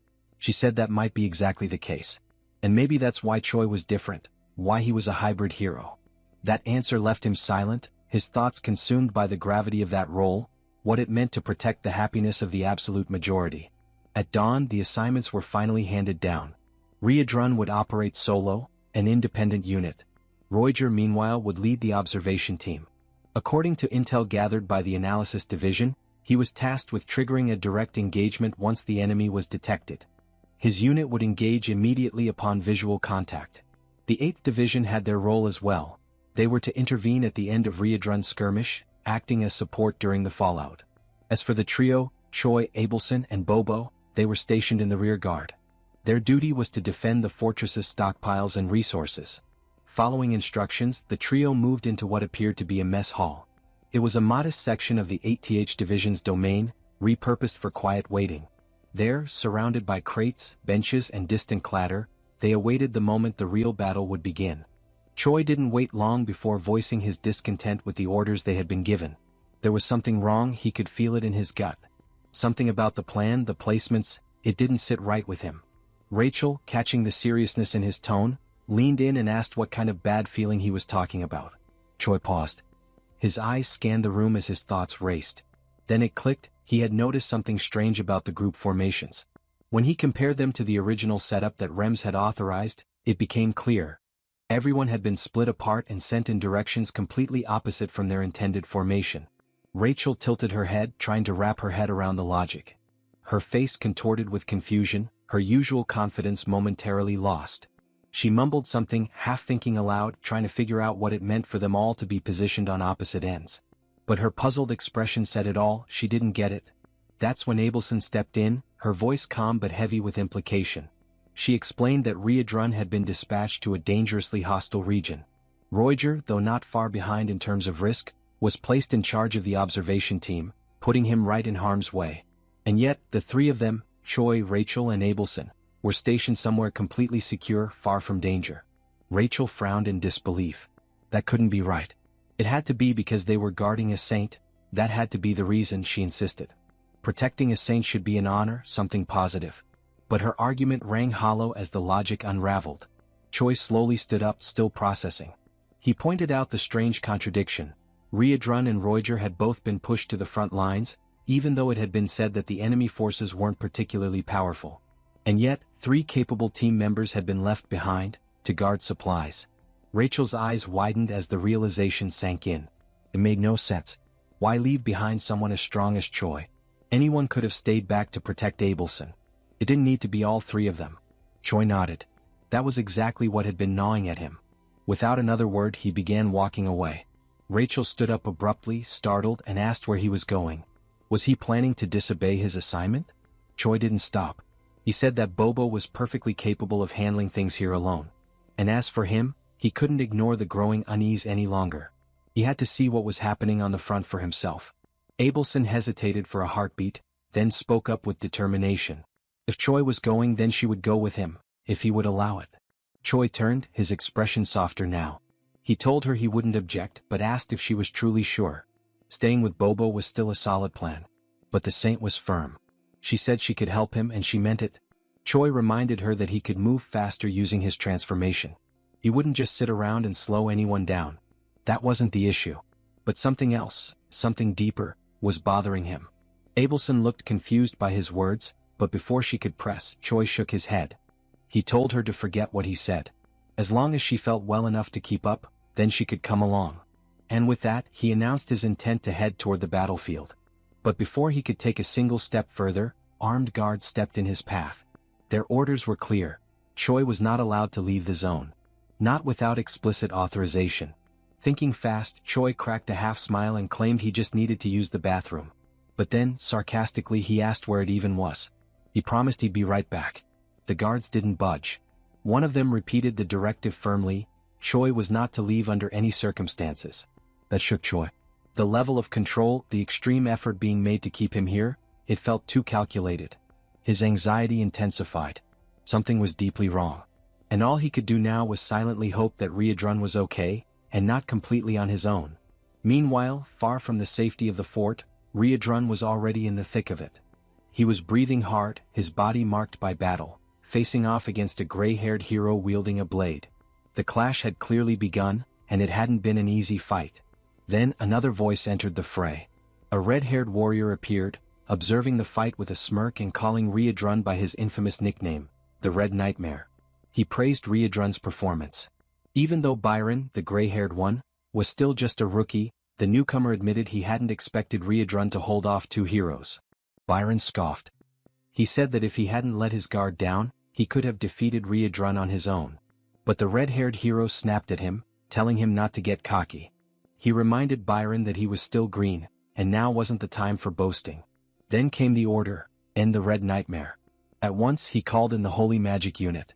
From the shadows, a wave of soldiers surged forward, taking formation with precision and discipline.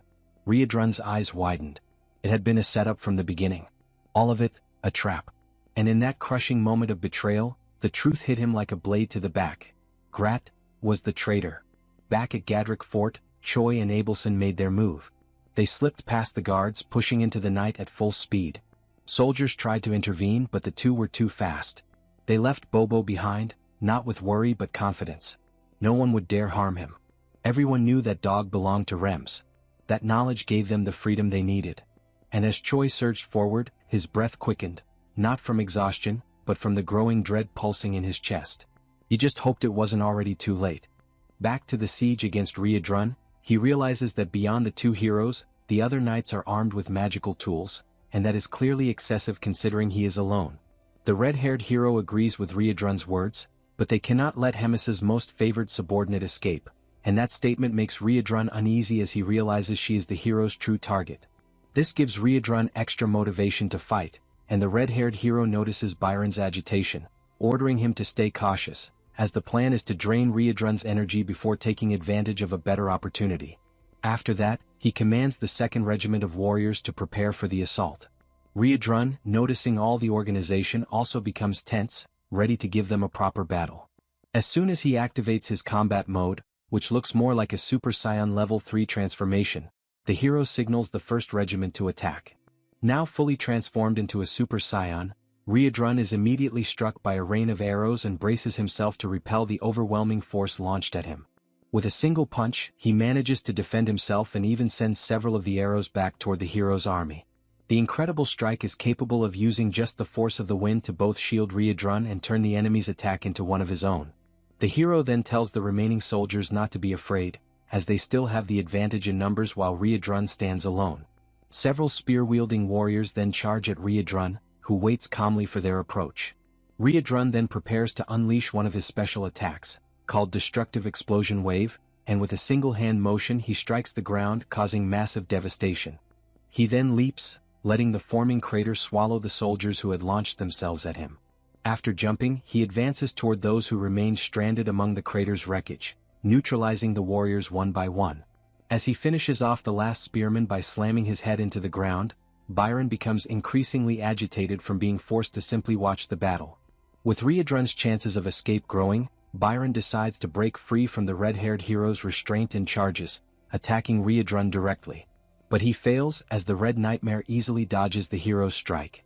Even so, Riedrun is surprised at how quickly the hero recovered and readied himself for battle, although it doesn't change much. From that point, Riedrun prepares to attack Byron, but the red-haired hero intervenes, pulling Byron away from Riedrun's strike and countering. Riedrun manages to stop the attack with the red-haired hero's sword by grabbing it and locking eyes with his enemies, taking the moment to strike both of them at once. He launches another destructive blow at the ground, causing a new crater. However, once the dust settles, the heroes are already far away, having escaped nearly unscathed from the attack but now stunned at how powerful Riedrun truly is, far beyond the expectations set by the intelligence divisions, leaving them frustrated. Meanwhile, Riedrun, still in his Super Saiyan form, begins to feel the effects of having used too much power. Having relied heavily on his demonic chi, he wonders how much further he can still go. But with little time to reflect, he is caught off guard by the hero sounding the signal for the 2nd Regiment to strike, taking advantage of the opening caused by Riedrun's moment of reflection on his energy use. Along with the 2nd Regiment's attack, the heroes themselves now launch forward with the other warriors, and Byron stays behind, irritated at how the red-haired hero always takes command. Riedrun, realizing the massive assault, prepares to unleash his destructive attack once more. However, before he can complete the conjuration, the heroes advance, drawing his attention and forcing him to defend against numerous strikes simultaneously. This distraction opens an opportunity for other warriors to strike with magical spears, and upon being hit, he almost instantly feels his power being drained. The spears possess the ability to absorb all of his demonic chi. As his energy is siphoned away, Riedrun finally succumbs to the enemy siege. The red-haired hero then explains how the spears function, stating that the intensity with which they drain energy renders even the strongest demons unable to move or launch a single blow. The red-haired hero now stands in front of the subdued Red Nightmare, declaring that the battle is over. As a precautionary measure, he orders his subordinates to drive more spears into Riedrun to ensure he remains in that state, and that as soon as possible, they should finalize the capture and take him as a prisoner. Upon hearing this, the hero Baron steps forward and grabs one of the warrior's spears, claiming responsibility for stabbing Riedrun himself and seizing the moment as if it were personal revenge. As he approaches, mocking the Red Nightmare situation, comparing him to just any other demon, completely subdued and defenseless, he readies himself to strike. But Riedrun, with his head lowered and eyes darkened, mutters something inaudible while attempting to summon a bit more energy to respond. Baron becomes curious about what Riadrun said and demands he repeat it. Instead of mere words, Riadrun repeats that he is the Red Nightmare of the Demon King's army. With those words comes a tremendously powerful counterattack that shreds Baron to pieces, ending the arrogant hero. The force of the blow is so immense that it not only eliminates Baron but also strikes several other spear-wielding warriors, leaving only a small team and the red-haired hero still standing. The red-haired hero, now in disbelief, wonders how someone so foolish could have become a hero and been assigned to such a critical battle. He reflects on how the army is now nearly annihilated, but emphasizes that Baron's defeat is not something to celebrate, even if he proved to be useless, though not entirely, since the attack he suffered from Riadrun allowed the continuation of the plan, as those were the Red Nightmare's final energies. The hero then commands all remaining survivors to raise their magical weapons and proceed with the encirclement, forming a ring around Riadrun. But before the army can reorganize, the hero is struck by a devastating punch to the face. The blow came from none other than Choi, now extremely enraged and already on the battlefield, transformed into a half-demon and fully prepared to annihilate all the fools who orchestrated this trap for Riadrun. The red-haired hero is struck with such force that he rolls a great distance across the ground. Riadrun then notices Choi's presence, feeling relieved by the help. Choi explains that he had a bad feeling, which was the reason he rushed toward the location assigned to Riadrun. Seeing his companion's condition, he asks if Riadrun can still manage on his own. Riadrun responds that he isn't sure if he can handle things alone but expresses his gratitude for Choi's arrival. The red-haired hero gets back on his feet, noticing Choi's presence and quickly associating him with the rumored hero said to serve the Demon King. Meanwhile, Choi lifts Riadrun, trying to hurry and get them out of that place. The red-haired hero then reflects once more on how the soldiers had been wiped out, leaving no one else to help execute the plan. With that, it becomes clear Riadrun will surely escape, and the only options left are either to give up and let him go or to fight to the death. The red-haired hero chooses the most drastic option. The duo, realizing the hero won't give up so easily, watches as he activates his kamikaze mode, offering his soul to his god and radiating a flaming aura. Choi realizes he has seen this kind of transformation before, during the battle inside the Black Fortress, where one of the heroes conjured an untouchable fire that burned everything, but also consumed the hero's life. The red-haired hero continues with his transformation, and the power he gains is immense, visible from far away as a streak of blinding light. Riadrun realizes that although it is the same technique, this hero's strength makes the outcome entirely different, on a level far beyond those who fought Choi previously. The technique is called Divine Summoning, an evolved version of the fire that burns all, and it can only be conjured by sacred warriors who reach a certain level, as it is an extremely difficult technique to withstand. The red-haired hero hears Riadrun's explanation and confirms it, signaling not to compare him with the weaklings sent before. He asserts his superiority over the weakened duo, claiming he possesses the true power of a god. Riadrun concludes that just as promote is to demons, divine summoning is to the sacred warriors. The immense power provided by this invocation also comes with a deadly risk, as anyone who uses it is doomed to die. The red-haired hero is surprised by all the details given by Riadrun and confirms that once the power fades, he will die, because life is traded in exchange for sacred strength. But with that, both Riadrun and Choi will also die, making it worth it to perish knowing they will fall too. The hero finishes his words and charges toward the duo, striking directly at Choi with his sword. However, Choi blocks the attack without much effort, reflecting on how he managed to stop the blow easily, though the impact caused something unusual. The red-haired hero then explains that sacred power and demonic chi are polar opposites, and apparently Choi is no longer human at this point, as he is almost entirely consumed by demonic chi. The battle continues as the hero attacks and the duo defends themselves as best they can. The moment arrives when the red-haired hero decides to intensify his assault and claims that Choi is nothing more than a walking corpse, with nothing left to defend himself. What follows is a devastating explosion that creates another massive crater in the battlefield, hurling Riadrun far away and leaving him severely injured, while Choi still manages to withstand the blast and remains standing after the strike.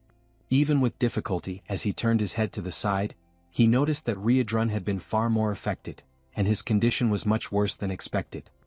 He observed Riadrun gasping, trembling as his body began to collapse under the effects of the battle. He then compared the side effects of the transformation and the attacks, effects that were tremendous.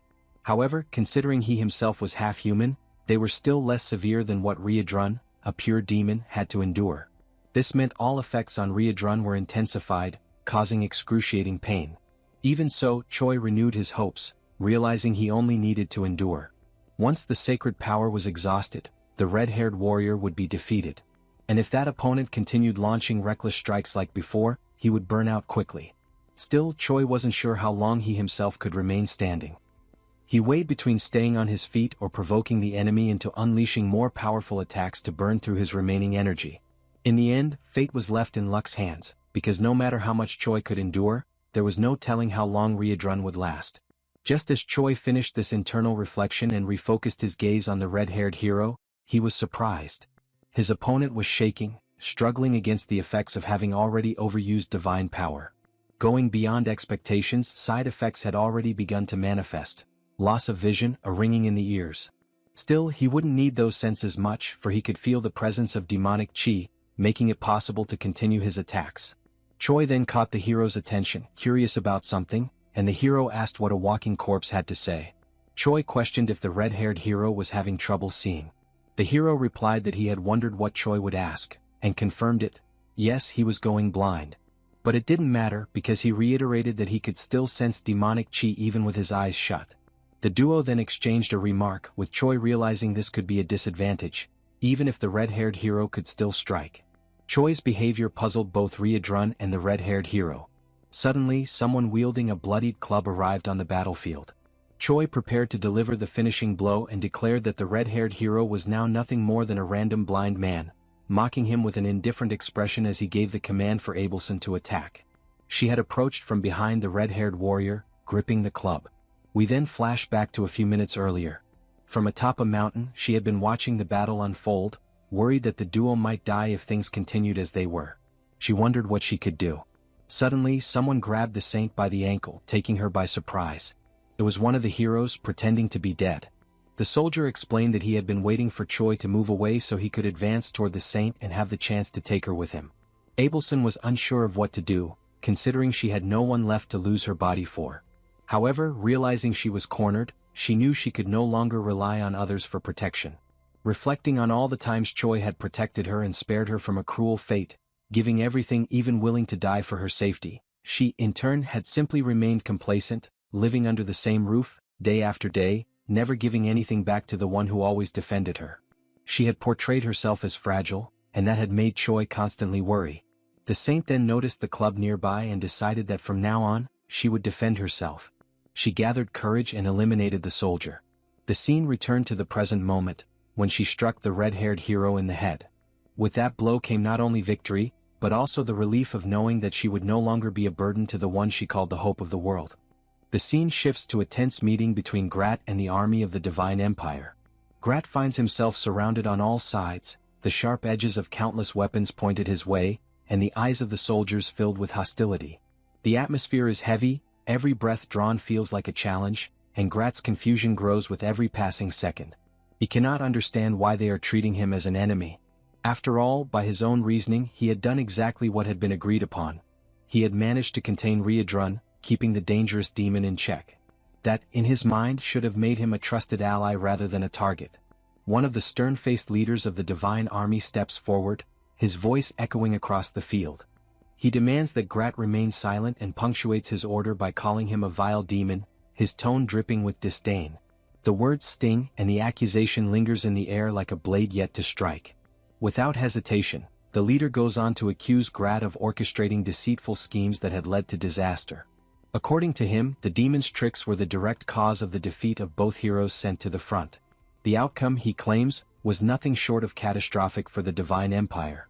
Grat listens in disbelief, realizing that he had been completely unaware of such events. His mind races trying to piece together the chain of events. How could this have happened?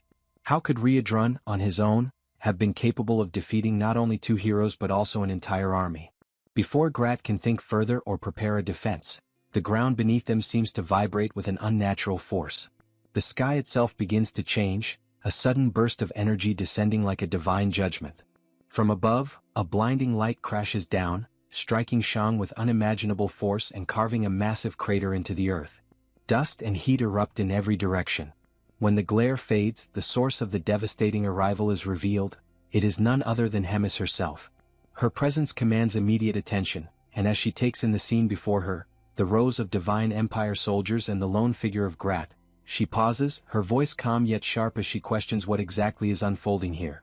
The soldiers, quick to draw conclusions, link Hemis's sudden appearance to Grat's presence. Whispers ripple through the ranks, accusations forming faster than reason.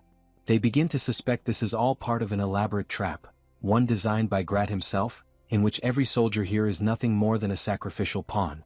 Grat, ever opportunistic, instantly seizes on their words. A sly smile creeps across his face as he steps forward, addressing Hemis directly. With exaggerated confidence, he declares that he had indeed lured every human here for her, calling it a grand offering. Not stopping there, he embellishes the lie, claiming these soldiers are the finest and most formidable force in the entire surrounding region of the human army. Hemis studies him for a long moment, her gaze unreadable. At length she acknowledges, almost reluctantly, that in one way or another he might have done something worthwhile for once in his life. Without further delay, she begins casting a skill, her voice ringing with authority. As a superior, she proclaims she would not deny herself such a feast so generously prepared by Grat. The air grows tense as the earth begins to tremble beneath their feet. Darkness creeps slowly but relentlessly across the battlefield, swallowing light and color. One of the soldiers notices movement in the sky and shouts a warning, but the moment is too brief to act. From above, a massive sphere of roaring fire plummets toward them, its heat searing the air long before impact. It strikes with cataclysmic force, annihilating every soldier caught in its path. There are no survivors. The once proud army is reduced to silence, leaving behind only scorched earth, shattered armor and rivers of blood. When the flames die down, Grat wastes no time. He rushes toward Hemis, his voice spilling over with exaggerated praise. He showers her with flattery, calling the attack beyond incredible, a strike so overwhelming it had single-handedly erased an entire army. He even goes so far as to call her an unmatched living legend, a figure without equal. But Hemis's patience for his fawning quickly runs thin. The false sweetness in his words grates on her nerves. Without warning she moves, faster than the blink of an eye. In one seamless motion she separates Grat's head from his body. His lifeless form collapses to the ground before the echo of the strike even fades. Only then does she speak, her voice now tinged with cold finality. She reveals that she had known for some time that Grat was the spy, even considering that he might have accomplices. She had watched as he foolishly created problem after problem, but in the end she had seen him for what he truly was, a compulsive liar, reckless, unafraid, and above all, acting solely for his own gain. Her only regret, she admits, is that she had not put an end to him sooner. With her business concluded, Hemis turns and leaves the battlefield. The scene shifts once again, this time to Fort Gatwick. Inside its stone walls, a meeting is underway. The day's agenda is the reorganization of the troops. Hemis takes the floor, speaking with precision while Choi, Riedrun, and Reuters listen closely.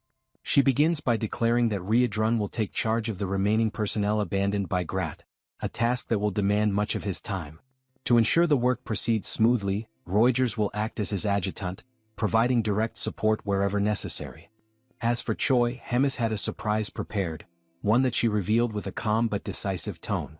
She informed him that he would be taking the position of regiment commander, a role that would place him directly under her personal supervision. The announcement caught him off guard at first, but quickly sparked an excitement he could not hide. Still, curiosity got the better of him, and he questioned why he had not been placed at a lower rank, such as a simple battalion commander. Hemis's answer came without hesitation.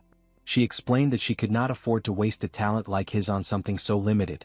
In her eyes, his skill set was far too valuable to confine to a mere battalion. This new rank would serve as both recognition and reward, for his hard work, his survival against all odds, and even for the strange way he had managed to entertain her along the way. Yet there was a condition, one that immediately shifted the mood in the room. Choi, as regiment commander, would move forward without the assistance of any troops whatsoever. The statement hung in the air, drawing puzzled glances from everyone present. No one could fully grasp the reason behind such an unusual arrangement. Riedrun, ever the curious observer, finally voiced the question lingering in everyone's mind. He asked if Hemis would share her plan, as he found it difficult to understand the purpose of appointing a regiment commander without any soldiers to lead. Hemis answered without so much as a pause. She explained that there was a possibility, however unlikely, that Choi might not require subordinates at all. She wanted to see firsthand how events would unfold if he were left to operate entirely on his own. Before anyone could press further, a firm knock echoed against the heavy door. A voice announced a visitor's arrival, and the timing was almost deliberate. It came just as Hemis mentioned that Moten would serve as a proxy commander. The door opened and Moten himself stepped into the room. With a small but purposeful smile, Hemis concluded her statement by requesting that the two men get along well. The moment provided Moten with an opportunity to greet Choi warmly, clearly pleased to see him again. Choi, however, instantly recalled the less than pleasant memories of the time this same man had caused him trouble during one of the tournaments in the past. With the formalities concluded, Hemis dismissed herself from the meeting, explaining that there were other pressing matters demanding her attention. The scene shifted to the quiet interior of Abelson's room. Here the atmosphere was markedly different, less formal but filled with a quiet intensity. Choi spoke plainly, admitting that he had been genuinely surprised by the saint's recent actions. He asked what had given her the courage to crush that hero's head in such a decisive moment. Abelson's reply came first in the form of a gentle smile, and then in carefully chosen words. She explained that she had felt a strong urge to act after realizing that constantly being shielded by Choi had made her complacent, lazy even, and it had begun to bother her deeply. Choi noted the change in her demeanor, a more proactive energy replacing her earlier passivity. He asked whether this meant Abelson would now join him in battles going forward. She answered without hesitation, if he needed her, she would fight. She reminded him that she possessed the powers of a saint and could summon strength similar to a divine invocation. The drawback, however, was obvious. Her physical endurance could not match the demands of long battles and she would tire quickly. Choi was pleased by her determination, even if it came with limits. He remarked, half in jest and half in truth, that she might one day surpass him entirely.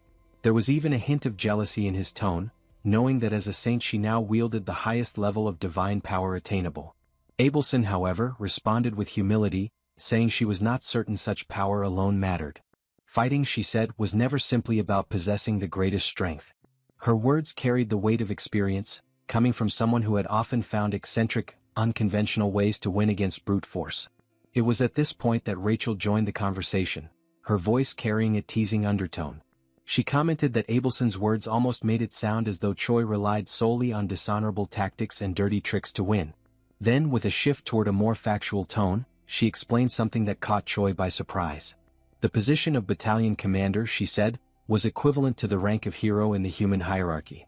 Across the entire continent, there were likely only 1,000 humans who ranked higher than hero. By that measure, Choi was already within the top fraction of the most powerful individuals in human society. The revelation left Choi momentarily stunned. He had known his strength had grown, but to be counted among the 1,000 strongest in the world was something else entirely. From here, the focus shifted again, leaving the personal discussion behind. The scene transported itself to one of the holy cities, Benedict. The sight was grim beyond words. The city streets were lined with devastation, collapsed buildings, shattered defenses, and the lifeless bodies of countless soldiers. A dark trail of blood wound its way through the main avenues, leading toward the grand silhouette of a towering church.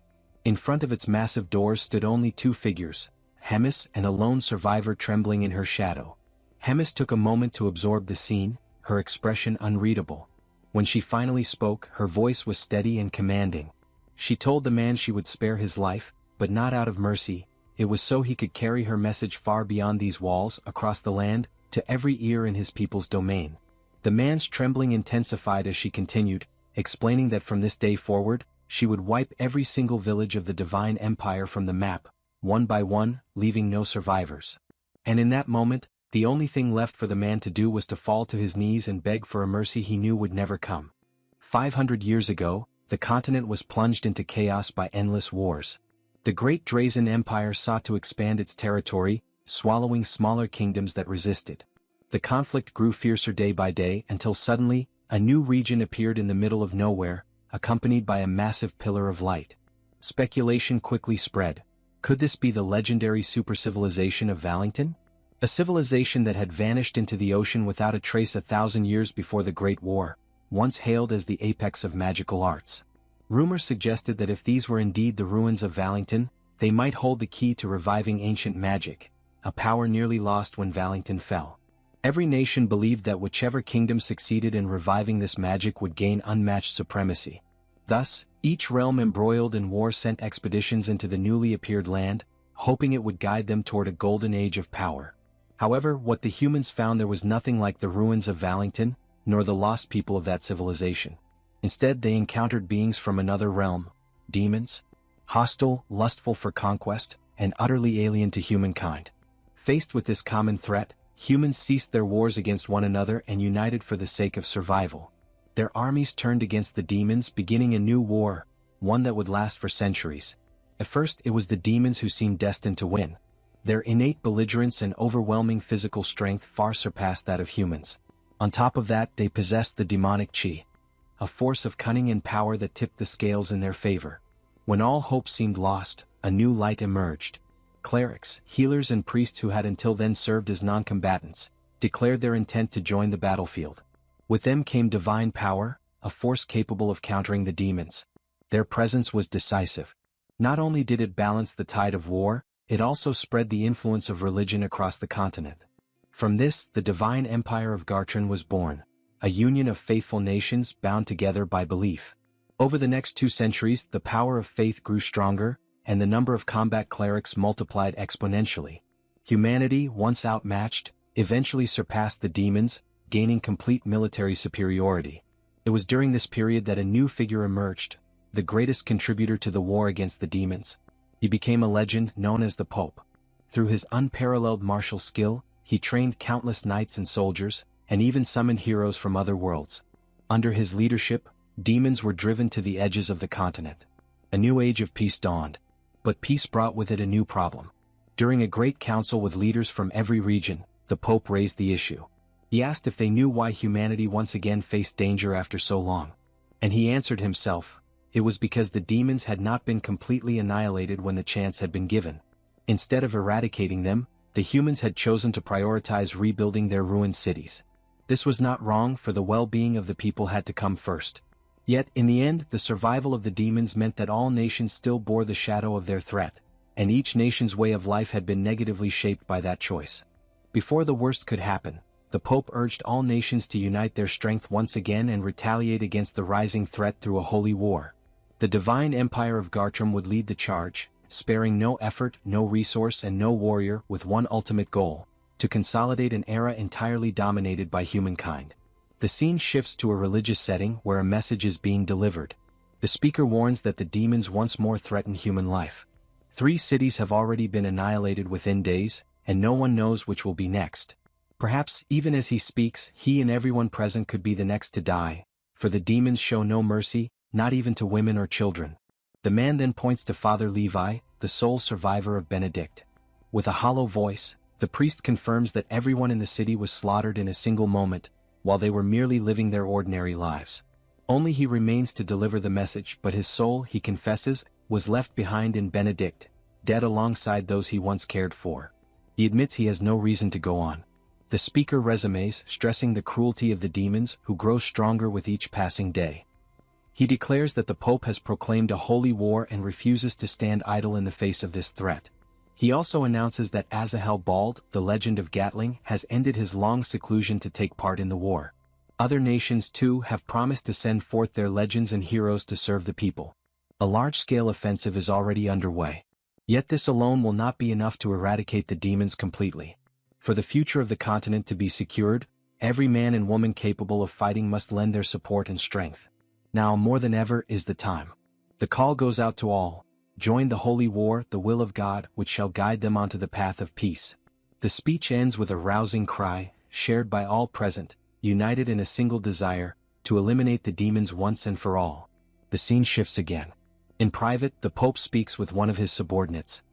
He reveals that, though competent, Cardinal Elrond has failed gravely in recent times.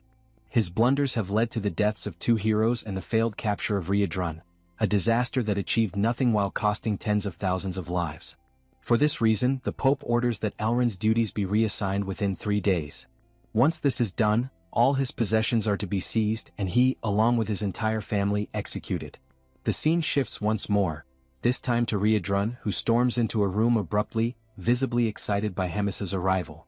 Hemis greets her with mild surprise, remarking that she never thought she would see the day Reborn entered a room without knocking first, joking that it must be driven by longing. Riadrun ignores the comment and immediately presses the issue. Why had Hemis attacked an entire city alone? Hemis replies calmly. She had indeed acted alone, but her actions were part of a greater plan. One that, in the end, would benefit all demons. By acting as she did, she forced the humans to deploy their legends, for no ordinary warrior could stand against her. Hemis explains that the legends of each nation are the pinnacle of their strength, and by eliminating these figures the demons would gain more time. Riadrun, now both nervous and confused, demands to know what she means by gaining time. Rising calmly, Hemis answers, the time she seeks to win is so that the hope carried by these new winds may grow. Looking out the window, Hemis spoke quietly to herself, addressing Moten. She wondered whether Riadrun had truly been convinced by her plans. Moten replied that Riadrun was likely unconvinced simply because suspicion was in his nature. Then he shifted the subject. He asked Hemis if she truly no longer had any intention of working alongside the Demon King. His concern was clear. No matter how strong she was, the path she intended to follow was dangerously reckless. Hemis answered firmly. There was no longer any chance of them working side by side. Even if their relationship could somehow be restored, it would surely come at a price, one she was unwilling to pay. She added that she bore no resentment, for she understood why the Demon King wished to avoid another war with humans. But then she attempted to clear Moten's mind, pointing out that the Demon King had recently begun making foolish choices, guided by meaningless feelings, worrying about things such as the deaths of subordinates, comrades, or even family members. Such thoughts, she declared, were useless. If someone died, it was because they were weak, and thus deserved their fate. In a proper hierarchy, those at the top, the strongest, should trample without mercy upon the defeated and claim victory. This, Hemis stated, was what she believed, and what the Demon King himself once upheld as the natural order of the world. For that reason, his newfound empathy was incomprehensible to her. She decided to confront his cowardly actions, but in the end she lost patience. Giving him one last warning, she turned her back on him, telling him to compose himself and return to his colder, truer self. Yet even then, Hemis admitted to herself that she felt a touch of remorse. She was about to make a choice she would never have made in the past. Moten listened, quietly observing the inner conflict within his commander. Hemis lamented that perhaps, had she realized sooner what it meant to want to protect someone, she might have understood the Demon King earlier, and better. That thought led her to regret that better choices could have been made. She then turned to Frisch, apologizing for having dragged him into trouble. Frisch approached with a calm smile. It wasn't such trouble at all, he declared. It was an honor to carry out your orders. He was then revealed as the Pope's right hand. Hemis smiled faintly when she noticed that Frisch was still wearing his priestly robes. As he began to remove his disguise, he explained that after so many years as a cardinal, he had simply grown accustomed to them. Hemis handed him a letter, clearly glad to see him again after such a long time. She asked that he deliver it to Riadrun and Moten when the moment was right. She could have done it herself, she admitted, but if she did, she feared she might carry regrets afterward.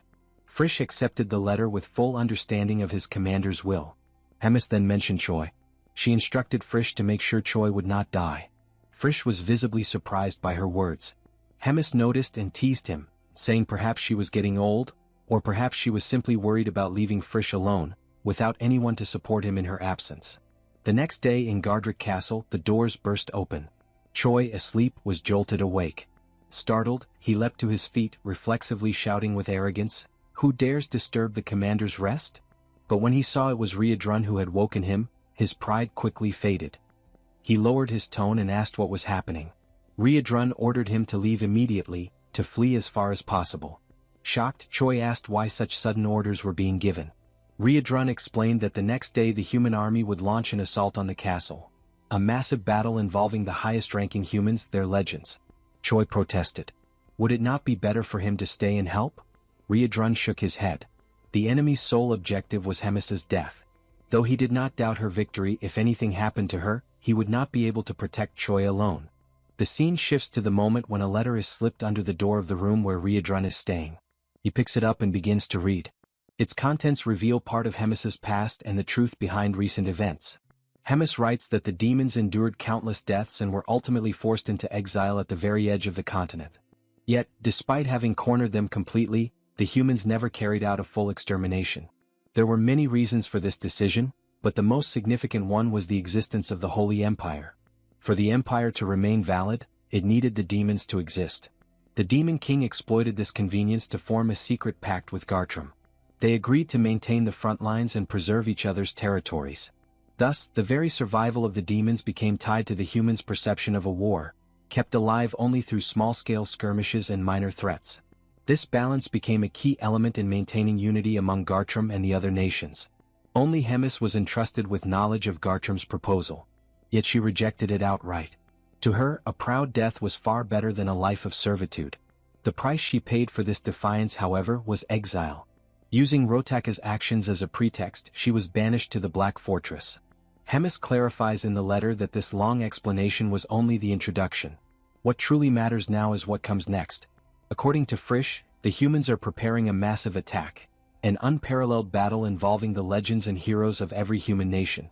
While she faces this threat directly, Riadrun must protect the castle and take her place as its commander. She admits openly that she knows his current strength may not be enough to make this task easy. However, when the vote to select the next commander takes place, Hyuna and Ashjas will support him. This was arranged beforehand, and Ashjas in particular required no convincing. His affection for his nephew made it impossible to ignore such a request. This, Hemis writes, is all I can do for now. From here onward, everything rests in your hands. I believe you will handle it in the best possible way. She thanks Riadrun for making her confinement in the suffocating castle feel just a little lighter. As a postscript, she mentions Choi. She tells Riadrun not to worry about him. His path has already been arranged. Choi will leave the Demon King's army, and if all goes well, he and Riadrun will meet again. For now, however, Choi must depart together with the saint. Later, preparations for departure are made. Riadrun assures Choi that once everything is settled and he has taken his rightful place, he will reach out through the communicator. Choi, uneasy and unwilling to accept what is happening so suddenly, nevertheless agrees to the plan. Suddenly, someone calls out to Choi, drawing his attention. Abelson and Frisch appear. Hemis's aide steps forward, introducing himself and stating that he has been assigned to accompany them by Hemis's orders. He explains their next step. They must infiltrate human society and observe events as they unfold. During this time, Abelson will act as a priestess in training. Frisch distributes false identities for them all. He declares that both Choi and himself will disguise themselves as mercenaries. If there are no further questions, he says, everyone should board the carriage. Abelson climbs in first, followed reluctantly by Choi, who is still overwhelmed by denial, clinging only to the hope that everything will turn out well. Once inside the carriage, Choi asks Frisch where exactly they are heading. Frisch sighs, regretting that he had not explained it earlier. He clarifies, the regions of the Holy Empires are extremely dangerous, and Drazen is known for rejecting heroes. That is why they are moving toward the kingdom of Marriott. The next morning, as the sun rose, Riadrun found himself alone in his new room. He sat in silence, thoughtful about the next steps he should take, his eyes fixed on the desk that had once belonged to Hemis. His mind wandered, reflecting on the many demons who had already died up until now. He knew that if things continued in the same way, the number of losses would inevitably grow. Riadrun, aware of the truth surrounding the war between humans and demons, reached a painful conclusion. All these losses had no meaning at all. Suddenly, a knock at the door interrupted his thoughts. It was Reuters, standing firmly and declaring that it was already time to depart. Riadrun, taking in one last breath of inspiration, raised his resolve and declared that from that moment onward, demons would be different. He would give his all to ensure that his will prevailed. The scene then shifts to the moment when Riadrun gathers his army. Standing before them, he demanded that everyone pay close attention to his words. He began his speech by exalting who they were, reinforcing that demons are a warrior race, born to fight, and that no other race would ever be able to tame them. For that reason, he told them, they must face the battle to come without hesitation. And if necessary, they must be willing to die for freedom, to die as the warriors they were, for the sake of the future of their entire race. Riadrun raised his voice as he reached the climax of his words, declaring his own way of combat, and as he finished his speech, he emphasized with force and conviction that demons are warriors of pride. The focus then shifts to Hemis, who quickly realized that Riadrun had already begun his movements. With that, she too would have to begin her own, acting from her side. At the top of a mountain, Hemis looked down before leaping gracefully to the lower part. The moment she landed, she came across a man leaning calmly against a tree. The man spoke first, declaring that he had known she was on her way and had been waiting eagerly for their encounter. Hemis recognized him immediately and stated that it had been 150 years since their last meeting, remarking with some surprise that he had grown younger with the passing of time. Basil Scott, the Legend of Drasen, was this man's name. Upon hearing Hemis's words, he explained that his youthful appearance was the result of having reached the realm of legends. Hemis, however, replied that she had been expecting a different human in Scott's place. The one she was truly searching for, it seemed, had been cowardly enough to hide and conceal his magic. Scott, unfazed, declared that Gartram's command was positioned at the exact opposite location from where he and Hemis now stood. With that assurance, he drew his sword, announcing that their fight would happen here and now, without any interruptions. Hemis understood his intention but remained unconcerned about the battle about to unfold. She answered his challenge coldly, saying that he should choose his words more carefully when daring to confront her, for she remembered well how, in the past, while lesser soldiers blocked her path, Scott himself had fled cowardly in search of survival. She then acknowledged that his bravery now was driven by his desire to cleanse his stained name. With that, she activated a magic that created her personal domain, known as the Boundary of Lamentation. Scott, undeterred, declared that back then he had been defeated by a technique he had never seen before, but that now things would be different. As soon as the words left his mouth, he charged toward Hemis with full force. Hemis immediately prepared her attack, the Stars of Loss. Yet the strike had no effect on the hero, for he deflected every blow and continued his advance. He pressed closer and closer until he was nearly upon the commander, his sword now channeling a strike of immense power. At that moment, Hemis reflected briefly on his words. Perhaps this time, it truly would be different. As the attack drew near, the hero struck at Hemis, but she swiftly blocked the blow and mocked him, claiming that she had not noticed any difference in his strength so far. With a sneer, she ridiculed his lack of evolution. Their weapons clashed violently, the sound echoing with each strike, and in that brief moment the hero reflected on how his powers seemed to be evenly matched with hers. Realizing this, he concluded that all he needed to do was remain cautious of the magical projectiles raining down from above. These projectiles, known as the ability Tears of Lament, were conjured instantly by the commander. This time, however, they did not fall solely from the sky, they also erupted from the ground. Taken completely by surprise, the hero was forced into evasive maneuvers, dodging desperately while at the same time avoiding Hemis's relentless physical strikes. At one point she leapt into the air, preparing a devastating combined assault that nearly struck the hero's head. By the narrowest margin he avoided the fatal blow. The feat left Hemis impressed, for it proved that he had indeed improved, managing to evade attacks that once would have overwhelmed him. Irritated by her condescending remarks, the hero shouted for her to be silent. He reinforced his energy and steadied himself, preparing to advance once again. Their clash resumed with even greater intensity. Hemis, however, sought to break his spirit through psychology. With a cold smile, she asked him where he thought the next tears would come from, the ground or the sky. Amused by his visible struggle to cope with so many simultaneous threats, she declared that the moment he let his guard down, she would finish him with a single strike. Her words became reality almost instantly. Before the hero could even attempt to dodge, the ground beneath him erupted, releasing countless magical stakes that pierced his chest and pinned him in place. Stunned and defenseless, he could only grit his teeth.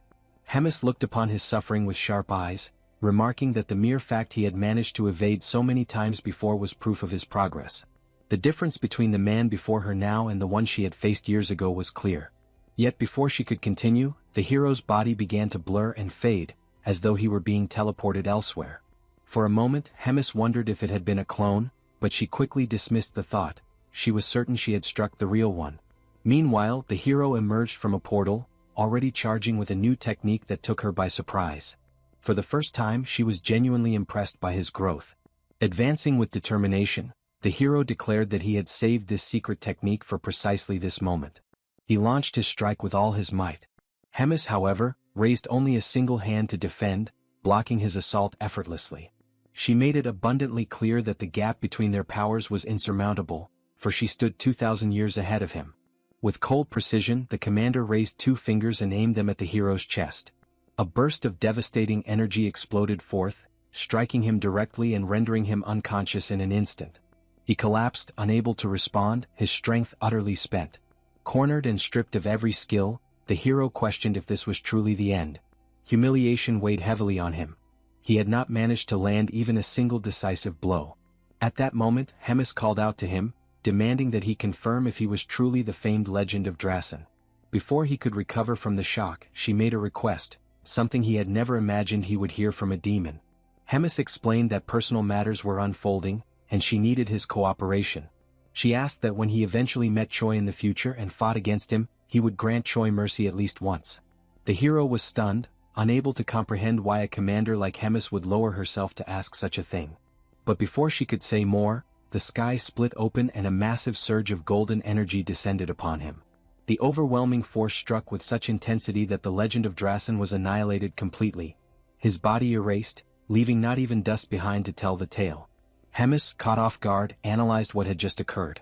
She was certain that the hero was now dead. Frustration welled within her, for she had deliberately granted him time to converse, only for their encounter to be interrupted in the most brazen and discourteous way possible. Raising her eyes toward the sky, she identified the only suspect who could wield such power, Azrael Bald, descending with his underling Morim at his side. He had originally planned to appear only after the group defeated Basel. However, realizing that such a victory was far beyond their reach, he concluded that he had no choice but to reveal himself earlier than intended. At that moment Hemis appeared, gripping her scythe tightly. Her gaze reflected doubt, questioning whether it was too cruel to act this way among humans, silently wondering if it was truly the right thing to do. But the answer was clear: it did not matter. Standing before her was none other than the legend of Drazen. Even if temporary cooperation existed, the truth remained that Drazen had always been the rival of the Holy Empire. Striking first and eliminating him was the wisest choice. After all, the death of a legend carried the weight of disaster on a national scale. From the top of a cliff, Asael observed Hemis below. He knew the destruction of the city had been nothing but bait to lure him to that place. Her response confirmed his suspicions, recognizing him as the very legend of Gratin. Asael, resolute, revealed that nothing happening there was by chance. A long and meticulous preparation had led to this very day, a plan designed for this precise moment. Behind him, Morian stood with her radiant aura, flanked by a vast army aligned at her side. Morian brought her hands together before her lips, in a gesture resembling a solemn prayer. In her thoughts, the conviction was absolute. The second battle was about to begin. Hemis sensed something strange in the air. The pillar before her did not act as a simple defensive barrier. Instead of merely containing her energy, it repelled the field of power she attempted to expand, as though the very space rejected her influence. That pillar carried sacred power accumulated over time, now releasing a golden aura that spread outward, neutralizing her presence. Above, Asael raised his sword before the army. The strategy was clear: the saint would maintain the pillar, while the knight's mission was to protect her with all their might. The soldiers took position, resting their hands on the swords planted in the ground, their heads bowed in reverence. From the exact spot where each of them stood, golden flowers bloomed, as if manifestations of the sacred power itself. At Asael's command, they raised a barrier to ensure Hemis had no chance of escape. The golden sphere, wrapped in lightning-like energy, glowed with blinding intensity, spreading its dazzling light across the field. Hemis shielded her eyes with one hand, struggling against the glare radiating from both the pillar and the sphere. Before her, she recognized a barrier unlike anything she had ever seen. In her hands, her scythe dissolved into black smoke, with faint sparks scattering through the air. The force of repulsion was undeniably strong, and her domain began to collapse before the sacred power. Furthermore, the shield she managed to maintain at that moment was but a shadow of its former strength, offering no true protection. When her face emerged from the light once more, something had changed. With a decisive gesture, she ripped open the stitches that sealed two deep cuts stretching from each side of her mouth to the ends of her face. Between the slits, her sharp fangs were revealed. A macabre smile formed. Hemis taunted her opponents, making it clear that without the great handicap she had imposed upon herself, they would not have even dared to face her. Hemis took position, holding the cord made from the stitches of her mouth, and fixed her gaze on the enemies atop the cliff. With a swift motion, she rushed forward, lashing her whip toward Asael, who leapt from above to defend, raising his sword. She struck from one side, then the other, each whip crack swift and precise, while he continued to block with his blade. One strike came dangerously close to his face, slicing the air with a sharp snap. Seizing an opening, Asael advanced, attempting a counterattack. With a shout, he delivered a deadly command, thrusting his blade forward. Yet the strike never landed. At the moment of impact, Hemis had vanished. Asael's eyes widened in shock. Hemis had completely dispersed. From above, Morian called to him, urging him to look up. When he lifted his eyes, Asael saw Hemis hovering above, chanting an incantation. A searing red light wrapped around her figure. It was Hellflash, the evolved form of Hellflare. On the ground, Asael bent forward, frustrated, aware of the overwhelming power pressing down on him. High above, Hemis pressed her hands together and unleashed her might, sending a direct impact crashing down on Asael as if it descended from the heavens themselves. But the attack was halted. Asael gripped his sword with both hands before him, fully blocking the surge of energy. The force etched a deep V into the earth where it clashed against his defense. Hovering above, Hemis clenched her fists, observing the scene. She reflected on his strength. Even as a defensive authority wielder, she had not expected him to emerge without a single scratch. Asael, dripping with sweat, stood firm, his sword still raised as though his entire body channeled resistance against the colossal strike. Hemis immediately realized the effect manifesting before her. The sacred barrier was absorbing the demonic energy of her attacks, lessening their impact and preventing any true damage. A high-level defensive authority wielder, a saint, and a colossal shield powered by the sacred force of hundreds of warriors. Morian remained bowed, eyes closed, hands clasped in absolute concentration, channeling all surrounding energy into the barrier. For Hemis, the sight was infuriating, a battlefield prepared to perfection for a long, exhausting confrontation. In her right hand, violet sparks began to crackle, glowing with rising intensity. For a brief moment, she seemed to weigh her options, questioning what her next move should be against such an impenetrable defense. She felt the burden of the situation. The demonic energy spent against Basel had been heavier than expected, making each movement harder. With only half her strength, breaking that shield was impossible. As she stared at the white-haired man before her, she realized she had now taken Basil's place, facing the very trial he had endured. Suddenly, a flash of memory crossed her mind. The battle resumed at full force. After trading several blows, Asael pressed forward with determination, gripping his sword and declaring his intent to end it once and for all. With his full strength, he drove the blade into the ground, unleashing an immense power of divinity, sword of revelation. At the point of impact, golden light erupted, so intense that shards of stone tore from the ground and scattered into the air, clouds of dust rising around them. Before Hemis, a crimson sphere began to form, pulsing with condensed energy. She watched the technique with both recognition and defiance. Despite the display, she showed no fear. The maneuver was familiar, yet she was far from believing the battle was over. The sphere advanced slowly toward her, as if it had a will of its own. Her claws, sharp and golden, shimmered with a menacing gleam. Then, suddenly, blood gushed from the upper part of her body, forcing her to arch backward. The kneeling soldiers, their swords still planted in the ground, witnessed the scene in utter disbelief. Morian's eyes widened in shock as she exclaimed that he had struck down the glutton. Asael stood equally stunned.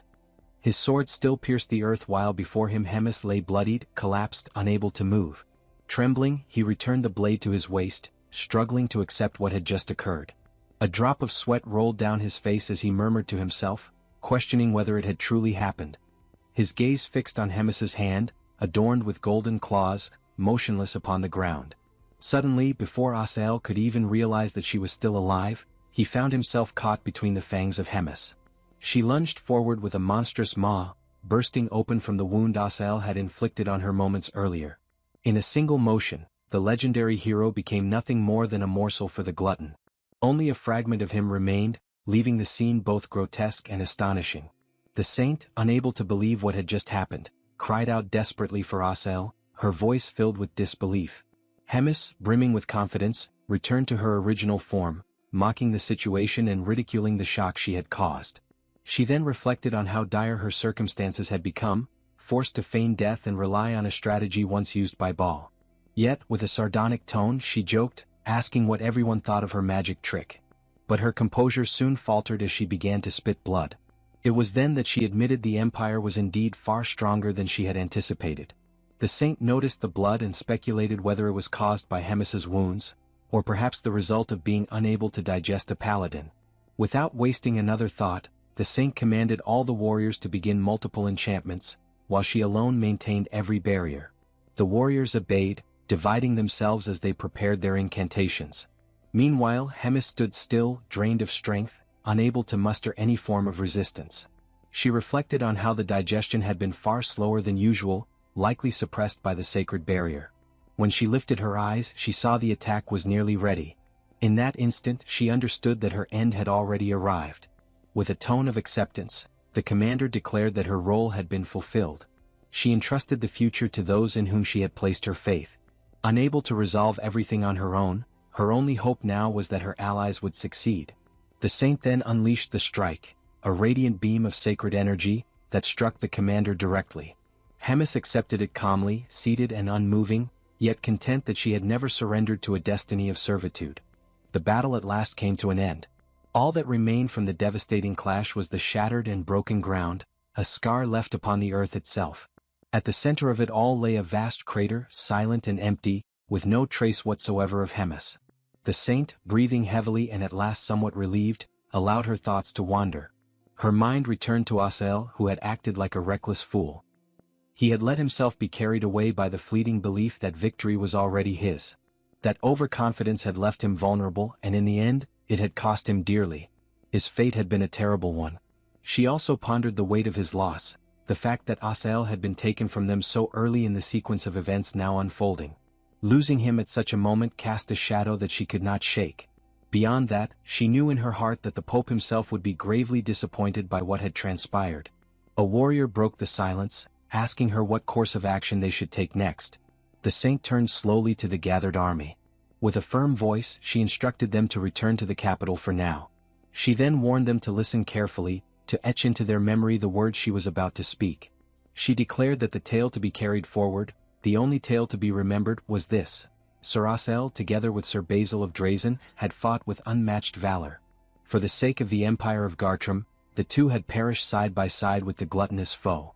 Both had met an end worthy of the highest honor, befitting the titles of living legends. And with that solemn declaration, she commanded that no other version of the story must ever be told. The scene then shifted elsewhere, to the battlefield where Riadrun now stood. He had cut down every last soldier who opposed him, and still he remained tall and unwavering. It was then that Moten arrived, his steps echoing with authority, and he praised Riadrun's performance. Moten declared openly that none of those fallen soldiers had ever been a match for Riadrun's strength. Riadrun brushed off the praise, insisting that compared to Moten himself, his own journey was still long, his growth still incomplete. Moten, however, did not waver. He reinforced that his words were not spoken lightly. His praise was no exaggeration. For it was plain to see that within only a few short years, or perhaps even before the end of the current year, Riadrun would rise beyond him. That claim left Riadrun astonished, his heart shaken by the weight of such certainty. With solemnity, Moten drove his sword into the ground. He revealed then that the link he had once shared with Rems had vanished completely. Riadrun, startled, connected the signs and spoke aloud the fear that the worst might have happened. Moten confirmed his suspicion. Riadrun pressed further, asking what Moten's path would be from here. The knight did not hesitate. He declared that Rems was his one and only lord, and that he would continue to follow her final orders. His loyalty, he affirmed with unshakable conviction, would not falter whether she still lived or whether she had already passed beyond this world. Riadrun then asked what her final instructions had been. Moten explained carefully that she had charged him with protecting Riadrun, ensuring his safety until the day he succeeded in becoming a commander. From that day forward, Moten himself would take up the duty of aiding him, guiding his training, until Riadrun had gathered the strength and the wisdom required to rise above all others and become the most powerful among commanders. Powerful enough to change the rotten and corrupted state of the demon race itself. Standing face to face, Moten extended his hand to Riadrun, sealing their pact with a promise that he would remain forever as his ally. The scene shifted once more, this time to a grand place of worship, where the Pope himself stood before the gathered faithful. His voice echoed through the sacred hall as he delivered grim news. One of the greatest pillars of the Holy Empire had fallen. He announced that Asael had become a martyr, a man who had given more than 2 full centuries of his life to service. With sorrow heavy in his tone, he mourned the passing of a comrade who had shared so many years alongside him, and alongside the legendary Sir Quinley as well. The Pope then declared that Asael was a man who had lived with devotion to God beyond comparison, greater than anyone else could ever hope to achieve. To his very last breath, Asael's thoughts had been for the well-being of the people of the Holy Empire. He revealed that in the moment of his death, Asael had lifted his final prayer, asking that the remaining days of the sacred people might be spent in safety and in peace. The Pope then called upon all present to pray in remembrance of Asael's deeds, to ensure that his sacrifice would never be forgotten. His words carried a warning. The day would surely come when divine punishment would descend upon all those who opposed God. At last, with sorrow etched upon his face, the Pope reflected on how often he had warned against lowering one's guard in times of advantage. And so he lamented the tragic end of the legendary hero, Asura, whose fall would forever weigh upon the hearts of the faithful. The Pope was suddenly interrupted by a messenger reporting that Drazen had sent someone to Marriott, requesting access to investigate the battlefield where Hermes had been fought. The Pope remarked that they must be searching for the truth about Basil's death, but noted that the cleaning service had already been completed and nothing remained to be found. Even so, he instructed the man to secretly contact Marriott and have Drazen's request denied. The man bowed for leave, having understood, but the Pope asked him to wait, for he had another question. He inquired about the whereabouts of Abelson and Choi. The man explained that neither of them had been sighted, not even during the recent battles. He found it particularly strange that Choi had not appeared, as there would have been no reason for him to avoid the front lines. He suspected that Hermes had removed him from the Demon King's army. The Pope then faced the reality that even in the final moments, Choi remained a thorn in his side. Since Choi had not appeared during Hermes's moment of crisis, the Pope ordered the man to search the entire continent if necessary, but to find them both. He warned that if anyone dared to hide them or offer them shelter, they would suffer divine consequences. The scene then shifted to the carriage of the group, or rather the quartet, where Choi and Rachel were muttering complaints but were quickly interrupted. Rachel was asked to check whether the disguises were ready. She was surprised at how quickly they had been prepared. Looking at Choi, she noticed his newly dyed cold red hair, evaluated it, and asked him not to make a mess of things. Abelson then appeared, announcing that she had finished her disguise as well, and asked for everyone's opinion.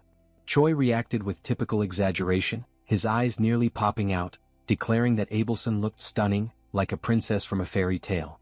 Abelson laughed, thanked him for the compliment, and replied that she might not be from a fairy tale, but she truly was a princess, one of Marriott. Choi quickly snapped back to reality. Frisch was astonished that Choi had not connected Abelson's surname to the kingdom, which happened to be their current destination. Rachel admitted she would have liked to defend Choi, but he had been far too foolish this time. Choi then bent forward toward Abelson, apologizing for not realizing sooner that she was a princess. She assured him it did not matter and asked him to continue treating her as before. Choi muttered that he was Korean and carried something like a slave mentality. He then reflected on the fact that being a princess meant Abelson must have influence in Marriott. Abelson answered that she was not sure, explaining that she had already spoken to Frisch about it, but if possible, she wished not to reveal her identity or even return there. Choi, surprised, asked why, only to receive a blow to the head from Frisch, who called him an idiot, with Rachel echoing the insult. Frisch explained that one of the greatest empires of the continent was hunting him, and Abelson had no intention of letting anyone else suffer on her account. Abelson added that it was not as though she would never return, but if the situation became critical, she would have to find a way to ask for help, because in the end they were still her family. The scene then shifted back to the battlefield where Hermes and the heroes had clashed. A sharp crack echoed among the stones, and from within the ruins a dark aura began to rise. Whether this was a good sign, or not, remained uncertain. Already within human territory, the trio continues their journey deeper into the forest. Choi, worried, checks his system once again, intrigued by the fact that it is not functioning. Rachel notices the hero's concern and asks what is going on. Choi then explains the situation, saying that, strangely, ever since they entered human territory, the hero system has stopped working. The only thing displayed is a screen full of glitches and scrambled text. Rachel doubts the situation, saying that the system is far too intelligent to break down like that. Choi reports that he has been feeling something strange for some time now, as if someone were watching his steps and creating obstacles in real time. Rachel defends herself against Choi's remark by saying that, since she cannot see the system, she cannot be very sure.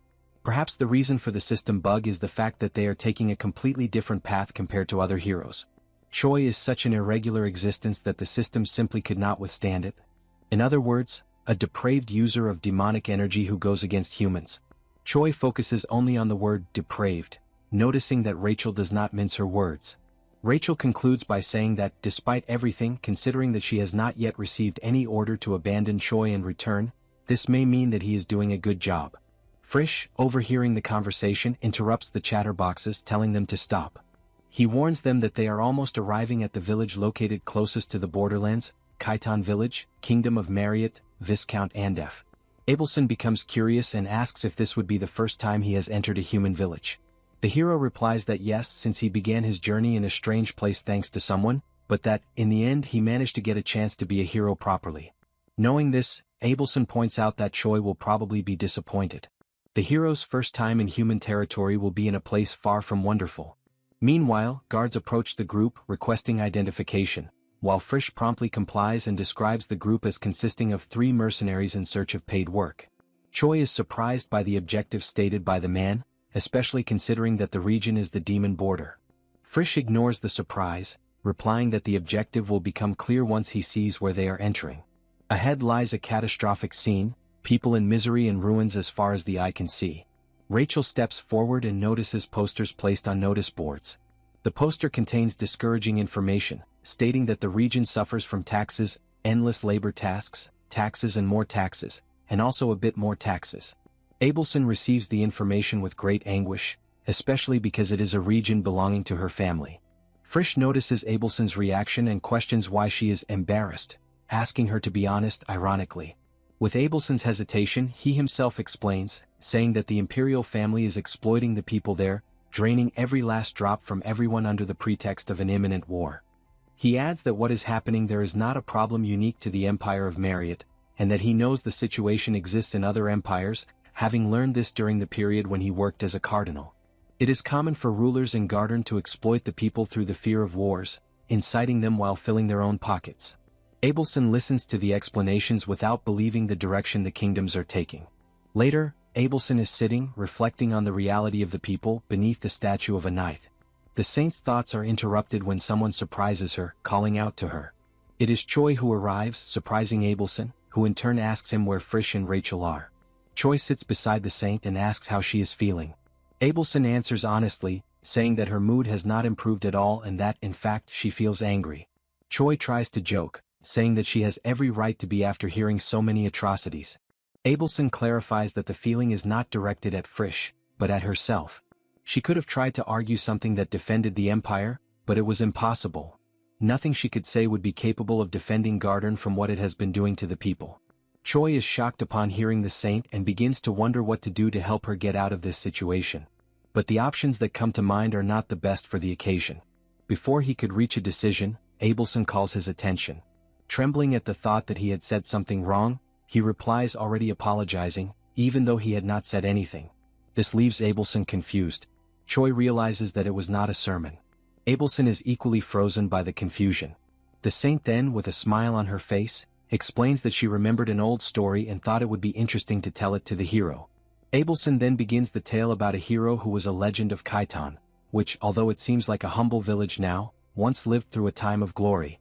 The hero's name was Lofer Dozer, whose legend dates back centuries, when warriors who fought bravely in the war against the demons began to be called heroes and legends. Lofer was the greatest of heroes during his era. His fame spread beyond Marriott and across the entire continent. Among many, Lofer was one of those who most deserved the fame of the title for his deeds and his character. An unblemished warrior, a lover of his homeland who respected the weak and was compassionate. As all things come to an end, Lofer's did as well at the premature age of 37, to everyone's misfortune in Khitan. Choi asks if there is a reason why he died young and in Khitan. Abelson continues the story, telling that 1 year before the war ended, the demons' offensive suddenly intensified, probably as a final desperate move. The imperial family of Marriott ordered Lofer to abandon Khitan and retreat, something that was not well received by him. The result was that the hero, for the first time, set himself against an imperial order. He firmly upheld the premise that his people must be protected by the nation, and for that reason he would not allow Khitan to be abandoned. After his declarations, Lofer went into battle, repelling the demons' assault. Having done so alone, without any other warrior by his side, he left his story etched into the people of Marriott. Choi feels the weight of the story and carefully keeps the hero's name in his mind. Abelson continues, reflecting on what Lofer's reaction would be if he were still alive in the present day, witnessing the situation in which the people now find themselves. Moments later, night falls. The pair walk through the streets, with Abelson thanking Choi for his company, saying she feels relieved thanks to him. Choi says there is nothing to thank him for, as the only thing he did was listen to the story. Abelson explains that the mere fact that he was with her already brought enough comfort. Apparently, a certain mood was beginning to form. But suddenly, screams seize the pair's attention. Two men rush out of an alley in a panic, shouting desperately that there is a body there, a dead person, calling for the authorities.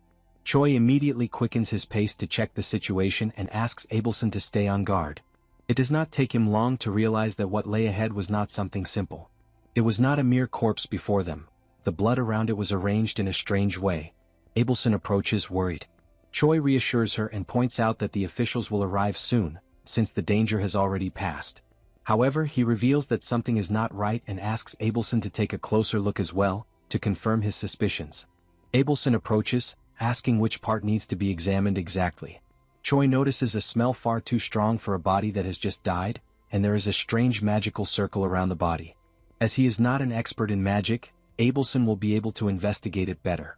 As soon as the saint arrives, the warning is shouted, "Choi, be careful, behind you." Behind the hero, there is a zombified creature, ready to launch a surprise attack against him. Choi reacts and breaks free from the creature that was attacking him, putting some distance between them as he tries to understand what is happening. Abelson also reacts, rushing forward toward the creature to protect Choi from further harm. The saint strikes the monster on the head, incapacitating it immediately. Terrified, Choi asks what exactly just happened, questioning whether that individual is truly dead.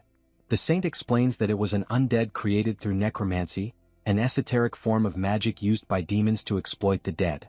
It is said that some demons employed this magic during the war in the past, but this is the first time the saint has ever seen an undead in person.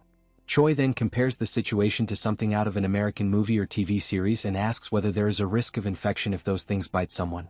Abelson replies that she is not sure, as there are no records of anything like that. Even so, being bitten by an undead is certainly not a good thing, so caution is necessary.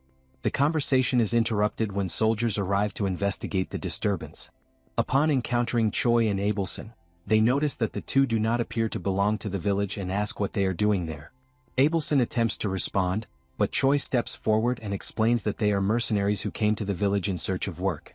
The guards then discuss among themselves the possibility that they are indeed mercenaries, with one of them commenting that the pair certainly carry themselves like ones.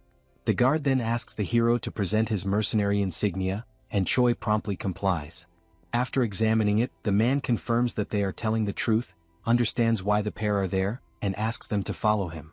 Shortly afterward, once everything has been clarified, Choi explains to Frisch what happened, including the fact that he accepted requests as a mercenary.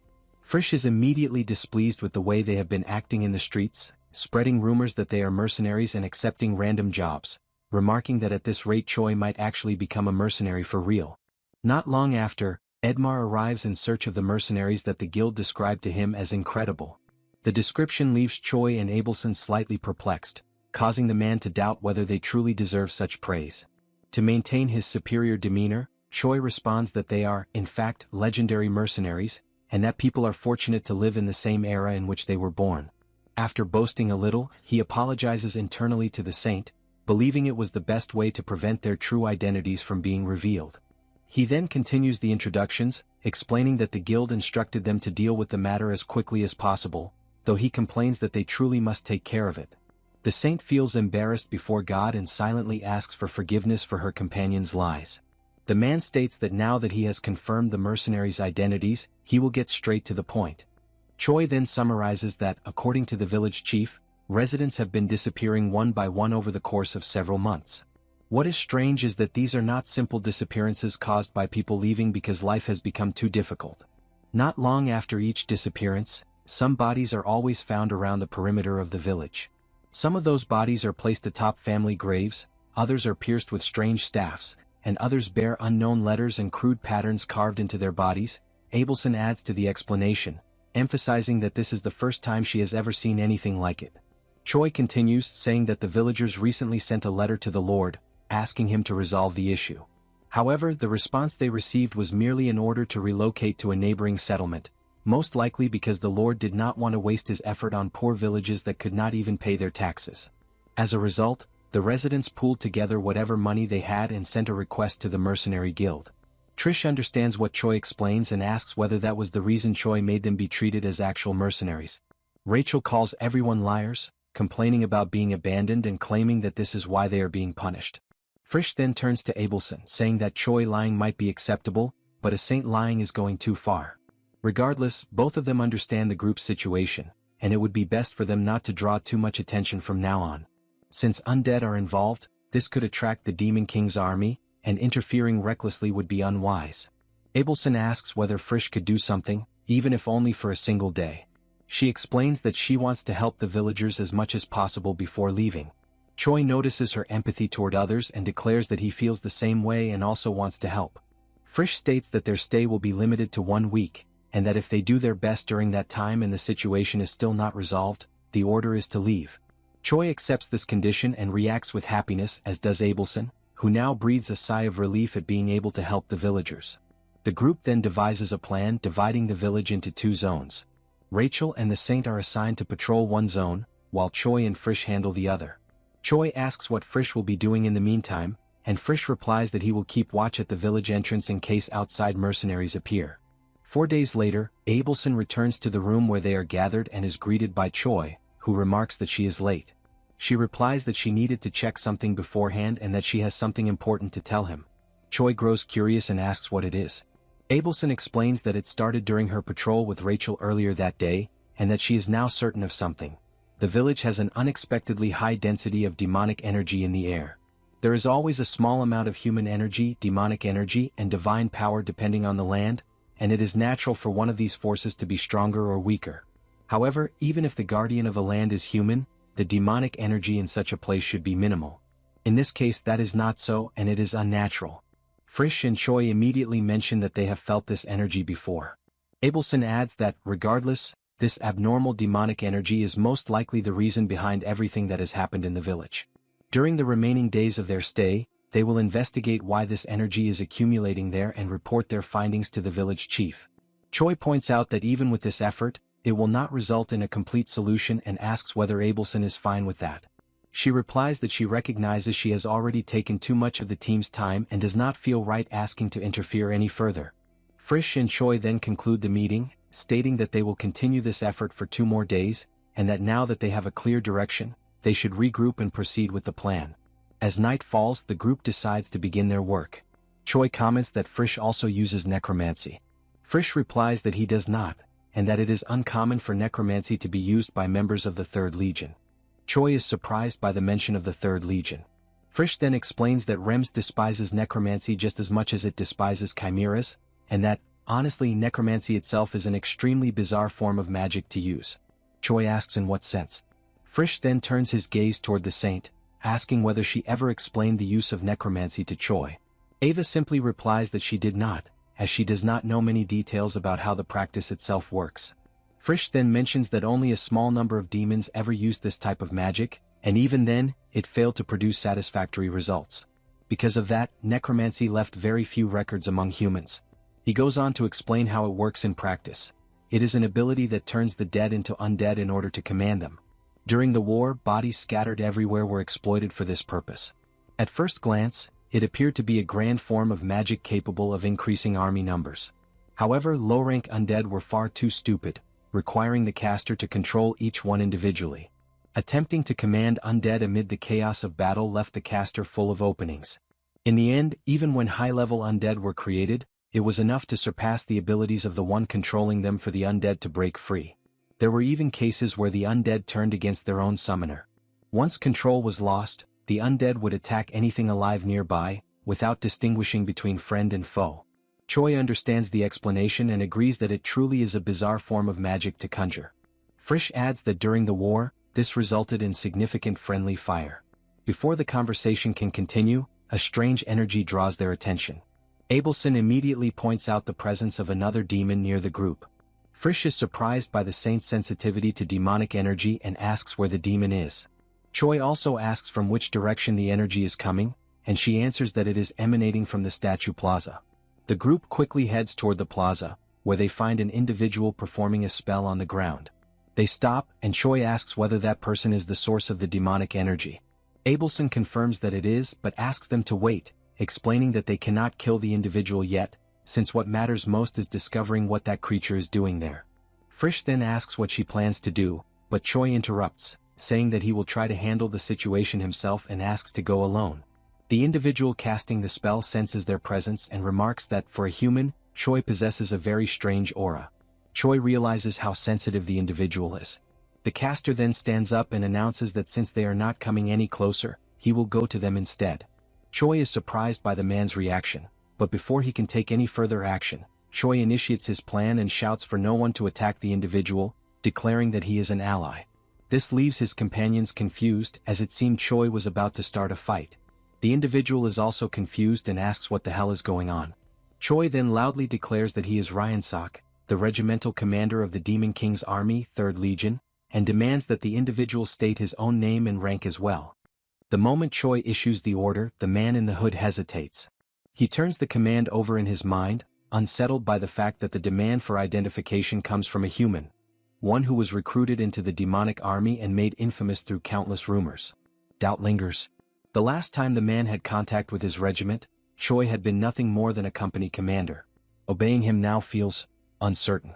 Abelson senses the tension immediately and questions inwardly whether Choi's attempt to mislead the man is the right course of action. Frischl, however, chooses a different approach. Without hesitation, he steps into the role, presenting himself as the leader of a regiment within the 3rd Legion. With measured authority, he points out that the man before them does not appear to belong to the 3rd Legion at all, reinforcing the demand that he properly identify himself and state his affiliation. The situation leaves Abelson deeply unsettled. From her perspective, both of her companions are blatantly lying. Frischl, however, remains focused on a single objective, resolving the matter quietly without allowing the village to suffer any collateral damage. He calmly advises that if the situation escalates, the saint should withdraw and contact the village chief, requesting an immediate evacuation as a precaution to protect the civilians. At that point, the hooded man slowly reveals his face, his expression tinged with suspicion. He finds it unsettling that Choi and Frischl are acting so calmly while walking among humans. Frischl responds without missing a beat, stating that they are operating under a secret mission issued directly by Hemis himself. Any information beyond that, he claims, is classified and cannot be disclosed. The mention of Hemis carries weight. The hooded man acknowledges the authority at once, and Frischl takes the opportunity to repeat his demand for identification. Reluctantly, the man admits that he belongs to the 4th Legion. The realization strikes Choi immediately. This man is a subordinate of Park Hyuna. The hooded man's composure shatters as anger surges through him. He declares that Hyuna is not the rightful commander of the 4th Battalion, insisting instead that the position belongs to Lord Onyx. Choi and Frischl exchange a brief whisper. Frischl explains that Onyx was once the 4th commander, but lost his post after a decisive defeat and was demoted to vice commander. He also notes that the hooded man's reaction is hardly surprising. Many demons refuse to accept a human hero as their superior, and even within the Demon King's army, the chain of command is riddled with tension and resentment. Noticing their hushed exchange, the hooded man demands to know what they were whispering about. Choi dismisses the question, telling him it is nothing important and that he should not concern himself with it. Shifting the conversation, Choi recalls the man's earlier remark, that when he left his unit, Choi was still just a commander. That detail suggests the man has been away from his homeland for a long time. Seizing the opportunity, Choi softens his tone and offers words of understanding, suggesting that much time must have passed and that the man has likely endured many hardships along the way. Frischl mirrors the sentiment, acknowledging the difficulty of solitary assignments and expressing that he understands what it means to carry such burdens alone. The hooded man's resistance gradually fades. Moved by the unexpected empathy shown by the two, his posture relaxes. Before long, the three of them form a loose circle, their guard lowered, and begin speaking more freely, unraveling the reasons that brought the hooded man to the town in the first place. The hooded man hesitates, weighing his words carefully as if measuring the risk of speaking against the comfort of silence. Sensing the opening, Choi presses forward, calmly pointing out the obvious, that the man harbors no fondness for the current Legion commander. If all he wants is a moment to vent his frustrations and speak ill of Hyuna, Choi assures him that both he and Frischl are more than willing to listen. Choi goes further, adding that Hyuna's personality is genuinely deplorable, something he can personally attest to after a recent encounter with her. Frischl follows up by noting that the relationship between Hemis and Hyuna is severely strained, then casually asks whether the hooded man was aware of that fact. Without giving him much time to respond, Frischl mentions that their own presence in the city is tied to a mission as well, and that sharing information would be wise so neither operation interferes with the other. As the hooded man pauses to reflect, the two remark that he seems disconnected from the latest developments in the lands ruled by the King of Amon. Frischel explains that this kind of isolation is common for those assigned to solitary missions, often leading to long stretches without contact or updates from the main force. That observation seems to lower the man's guard. After a brief silence, he finally begins to speak, revealing that his mission involves testing a magical device capable of converting mana into demonic energy. The revelation visibly surprises Choi.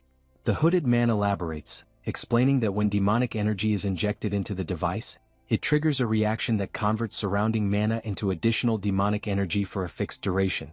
The result is an environment heavily saturated with energy and een, an ideal condition for necromantic practices.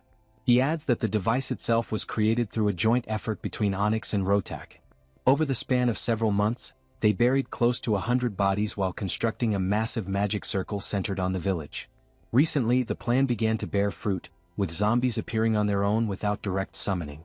The hooded man explains that he was sent to observe the results, gather data, and oversee the progression of the experiment, until he crossed paths with Choi and Frischel. Choi then asks what is meant to happen once the preparations for the circle are fully completed. The hooded man responds that there are rumors tied to the village, stories of a legendary hero connected to its past. The ultimate objective is to resurrect that hero as an undead. Frischel immediately thinks of Lothar Dozer and questions whether necromancy has truly advanced to the point where someone who died so long ago can be brought back. The man replies that summoning such a figure is certainly possible. Control, however, is another matter.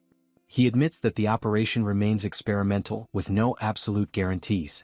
Noting Choi's apparent hostility toward Hyuna, the hooded man decides to divulge more.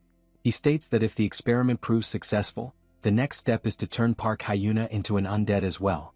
The statement jolts Choi to his feet, shock written across his face. The man calmly continues, explaining that such an undertaking would require an enormous number of magical devices, but if it succeeds, there would no longer be any need to entrust the position of commander to individuals of other races. In that scenario, his master, Lord Onyx, would be free to reclaim his rightful place as commander of the 4th Legion. With that, the hooded man concludes the conversation, expressing his hope that the paths of the two groups will not cross again. Choi shifts his gaze toward Frischel, and Frischel meets it without hesitation. No words are exchanged, no signals given, yet an unspoken agreement is reached in an instant. Their movements align perfectly. They strike at the same time, clean, precise, merciless. The hooded man is decapitated, and his heart is pierced before his body even has time to collapse. In the final fragments of his consciousness, disappointment settles in. Not fear, not hatred, only the bitter realization that he had been outplayed by the very people he thought he had manipulated. The moment his life ends, the magical device loses stability. Its core pulses erratically, energy spilling outward as it ricochets across the plaza, scraping stone and scattering sparks before crashing violently into the statue at the center. The device shudders once, then falls silent. Frischel breaks the stillness, noting how curious it is that, without exchanging a single word, they both aimed for the same result. Choi admits he did not expect their instincts to align so perfectly. Frischel follows by stating that the interests of the Legion mean little to him compared to those of Lord Hemis. He adds that he would much rather see Hyuna remain a passive, unambitious commander than allow chaos to rise through internal power struggles. Choi lets out a slow breath, tension finally easing from his shoulders. From his perspective, the legal problem is over. The summoner is dead, the device neutralized, and they can leave the city without guilt weighing on them. If they manage to dismantle the remaining magic circles, the undead will disappear entirely, and the demonic energy saturating the village should return to normal levels. Confident in that conclusion, neither of them notices the subtle shift in the air behind them. As they walk away from the plaza, a strange mist begins to thicken in their wake, spreading silently across the ground. Choi casually remarks that after this incident, his relationship with Park Hyuna will probably improve, if only slightly. His words are cut short. A massive beam of green light erupts behind them with a thunderous roar, shaking the air itself. The sudden surge of power forces both Choi and Frischel to stop in their tracks, shock flashing across their faces as they turn back toward the plaza. Far from there, Abelson stands before the village chief and the gathered residents, calmly issuing instructions. Suddenly, an unnatural silence settles over the crowd. She pauses, sensing something deeply wrong, and wonders whether she should continue. That doubt vanishes the moment the green light pierces the sky. Recognizing its origin at once, the hero's statue, she immediately decides to return to Choi and Frischel. Before moving, she warns the villagers not to enter the town under any circumstances and orders the chief to contact the nearest temple without delay. Back at the center of the village, Choi struggles to make sense of what he is seeing. The summoner is dead, he is certain of it, yet the ritual continues. As the dense mist slowly begins to disperse, Frischl narrows his eyes, noticing a shape forming at its core. Something stands there, solid and unmistakably real. From within the fading fog, the summoned undead finally speaks, its voice heavy with age and authority. It demands to know whether its homeland is still a safe place. Choi and Frischl are left momentarily speechless when they come face to face with the legendary hero. The weight of Loper's presence is unmistakable, and for a brief instant, Frischl focuses less on the situation itself and more on predicting how Choi might react.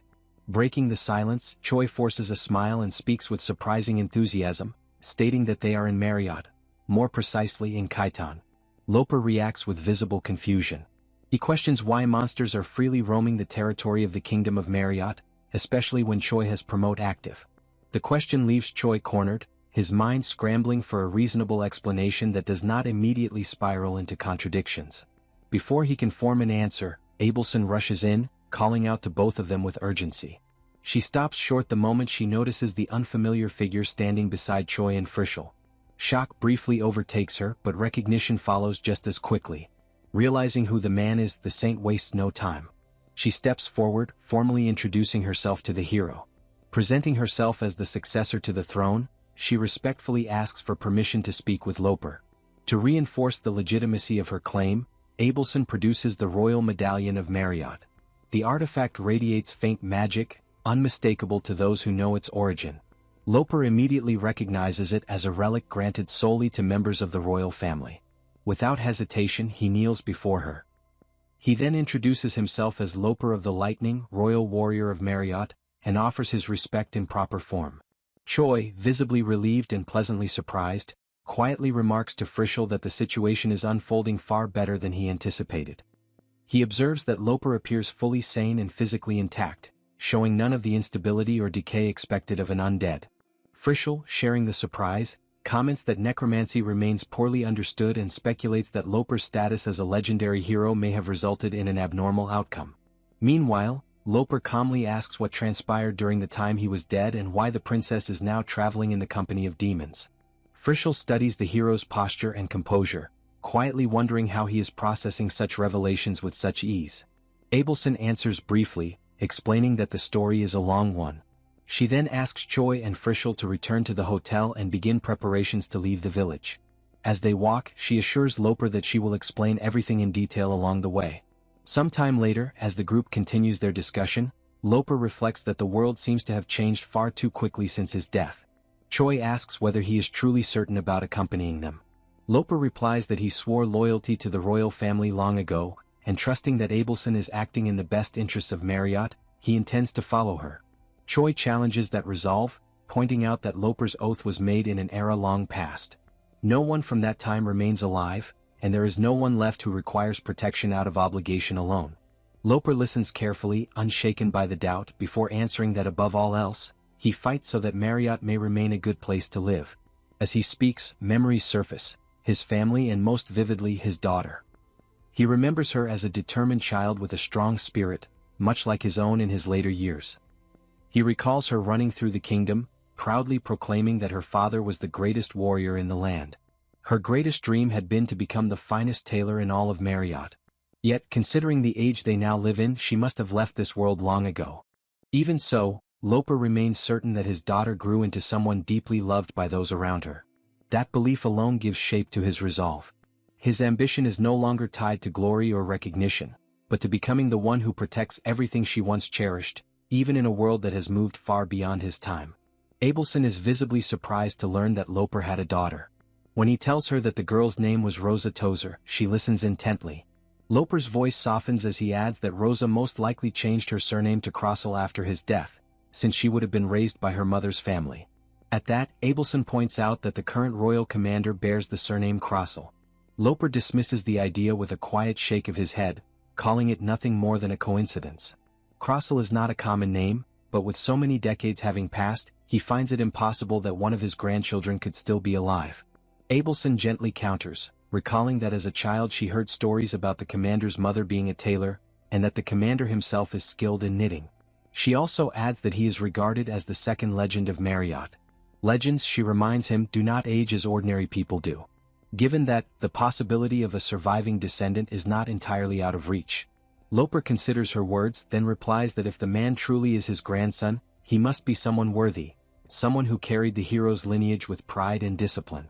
The thought alone stirs a quiet curiosity in him, and he admits that he would like to meet such a person one day. Nearby, Choi quietly remarks to Rachel that he is relieved Loper did not become a mindless undead bent on destruction. Rachel shares the sentiment, thankful that they are not caught in some cruel twist where the kingdom's protector turns against his own people. Loper himself adds that the idea of him being responsible for the destruction of Marriott is absurd beyond measure. His thoughts drift back to simpler days.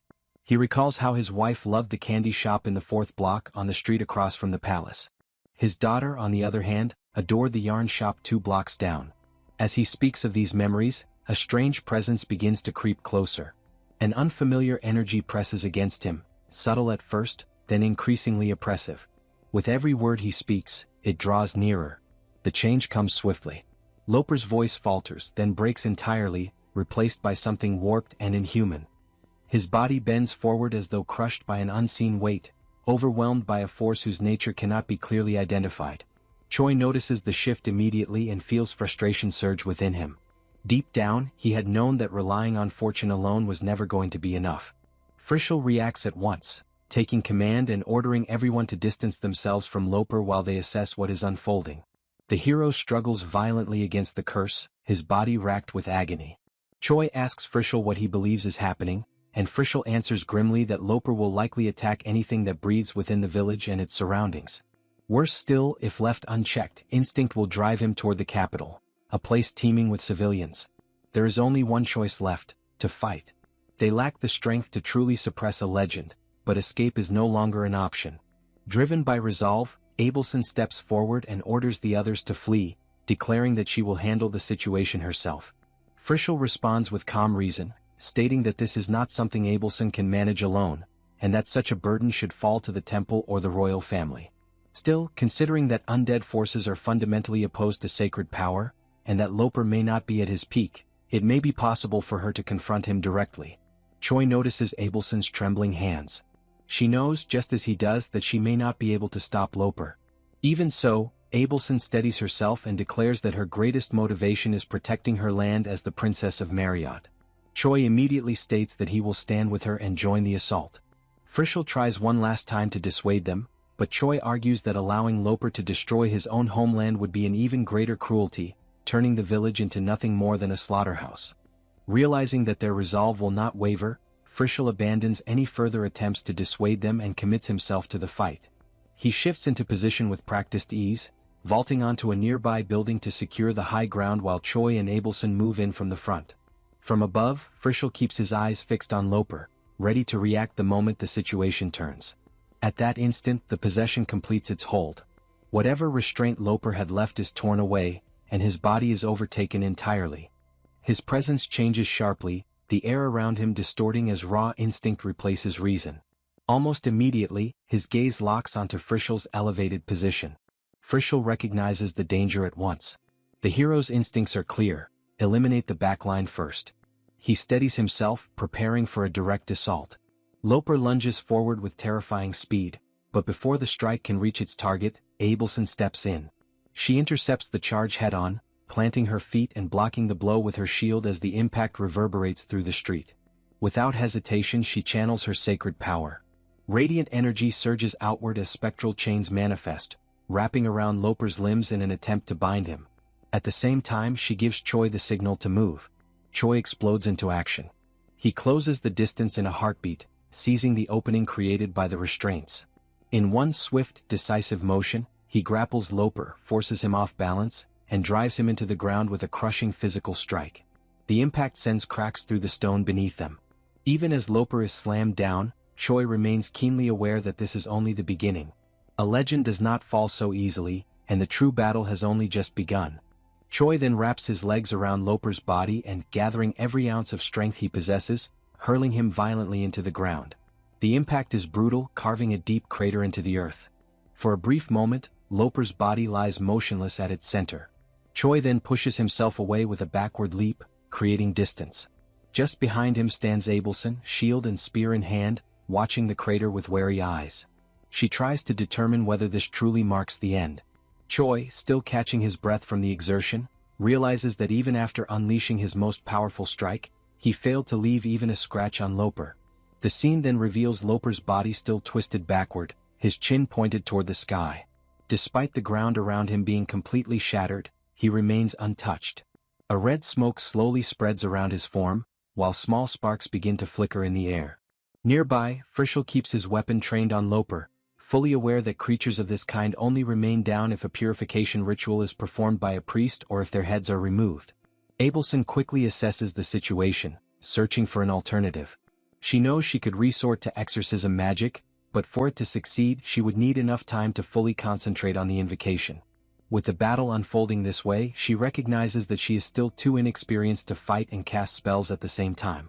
High above them, a storm begins to form, spiraling into a vortex heavy with lightning. Abelson lifts her face to the sky and raises her shield in front of her body, instinctively bracing herself. Rachel, accompanying them, blonde-haired with yellow wings, gasps as she feels the first raindrops fall. Her confusion is evident at the sudden onset of rain.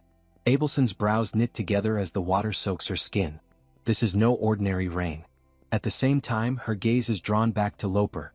One of his hands is raised, fingers clenched, while countless brilliant bolts of lightning gather and crackle around it. In that instant, understanding falls into place. The title by which Loper is known is no exaggeration. The name Lord of the Heavenly Thunder perfectly describes the power now manifesting before them.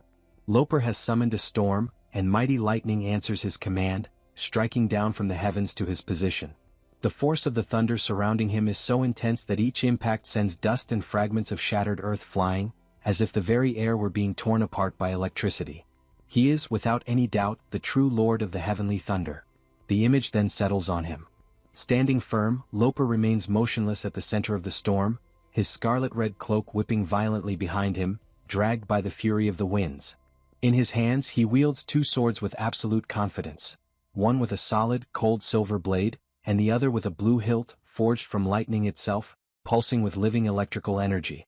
The scene then reveals the activation of a unique, transcendental authority, the Thunder Sword style, known as Lightning Haste. With eyes burning like flames, Loper bursts forward at extreme speed. In the blink of an eye, he crosses the space where everyone stands, leaving only trails of electricity hanging in the air as he charges straight toward the hero waiting with clenched fists. Loper attacks with both swords simultaneously. Choi reacts on instinct, crossing his arms in front of his body to defend himself, stunned by the enemy's absurd speed. Even with his eyes wide open, he can barely follow the movements. Loper is moving far too fast to track. Without allowing any room to recover, Loper appears again, this time striking from above with the sword made of lightning. Choi raises his right fist beneath his face, using it as an improvised shield to withstand the blow. From the rooftop of a nearby house, Frischl keeps his weapon aimed at Loper, holding the backline and preventing Choi from retreating, even under such overwhelming pressure. The rain continues to pour heavily. On the ground, a lightning-shaped fissure tears open, marking the path where Loper's power has passed. Amid the darkness, the red glow emanating from his body remains visible, intense and menacing. Loper's eyes are filled with deep hatred. Veins bulge across his face as he advances on Choi once more. This time, however, Abelson steps in front of him, gripping her spear tightly and raising her shield to protect him. Choi, positioned just behind her, senses the imminent strike and warns of the frontal assault. Abelson responds without hesitation, determined to block it. In the same instant, her shield reacts, summoning a second barrier, massive and golden, that expands outward in front of her. Loper, however, shows sharp cunning. Before colliding with the defense, he uses the shield itself as a foothold, launching himself upward in a precise leap and slipping past the barrier. Midair, he performs a graceful somersault, passing over Frischl armed with a crossbow, who does not even realize the figure has crossed above his head. Abelson stares in disbelief at the maneuver, then immediately breaks into a run, shouting a warning to Frischl and preparing another defense, fully aware that the attack is far from over. Loper raises his arm, and a bolt of lightning tears through the purple sky, descending in a straight line before striking Frischl. The discharge is brutal. his body is blasted off the rooftop and sent crashing down, slamming violently into the ground and tearing open a crater amid the rubble. Rachel flies to the edge of the crater and peers inside in terror. Frischl lies at the bottom, his body twisted unnaturally, like a fly struck head-on. Even so, he is still breathing. Through the pain, he manages to move just enough to make it clear that he barely survived. Had he let his guard down for even a second longer, he would not have lived. Just behind Abelson, Choi keeps his eyes locked on Loper, who now stands atop the house where Frischl had been moments earlier. Above him, the sky remains consumed by the swirling storm, lightning flashing endlessly and illuminating his silhouette wrapped in electricity. Then a new indication appears, revealing the power Loper is about to unleash. It is another unique, transcendental authority, the Thunder Sword style known as Bolt from the Blue. Loper lunges forward in a powerful leap, drawing both swords back before hurling them violently toward Choi. Once again, Abelson steps in front of the hero, and the golden power of her shield expands at the exact instant the blades crash into it. The impact is devastating. She endures the force with everything she has, teeth clenched as the ground beneath her feet gives way slightly. Behind her, Choi spots the opening and signals the precise moment to move. Abelson reacts immediately, dropping to one knee to serve as a foothold. Choi charges forward, using her as support to launch himself into the air, and releases all his power in a flying kick. The blow strikes Loper squarely in the stomach, sending him flying backward with crushing force. As he is hurled away, Loper grits his teeth, consumed by rage at being struck in such a manner. Without wasting time, Choi turns toward Frischl, who has already partially recovered from his earlier fall. To Choi, the fight is far from over, and this is the moment to execute a risky maneuver they have trained for before. Choi grabs Frisch's arm, still covered in scratches, while his glasses sit crooked on his face. Frisch hesitates for a brief instant, fully aware of the danger of using that technique against an enemy who has just escaped death. Even so, understanding Choi's intent, he tightens his grip in response.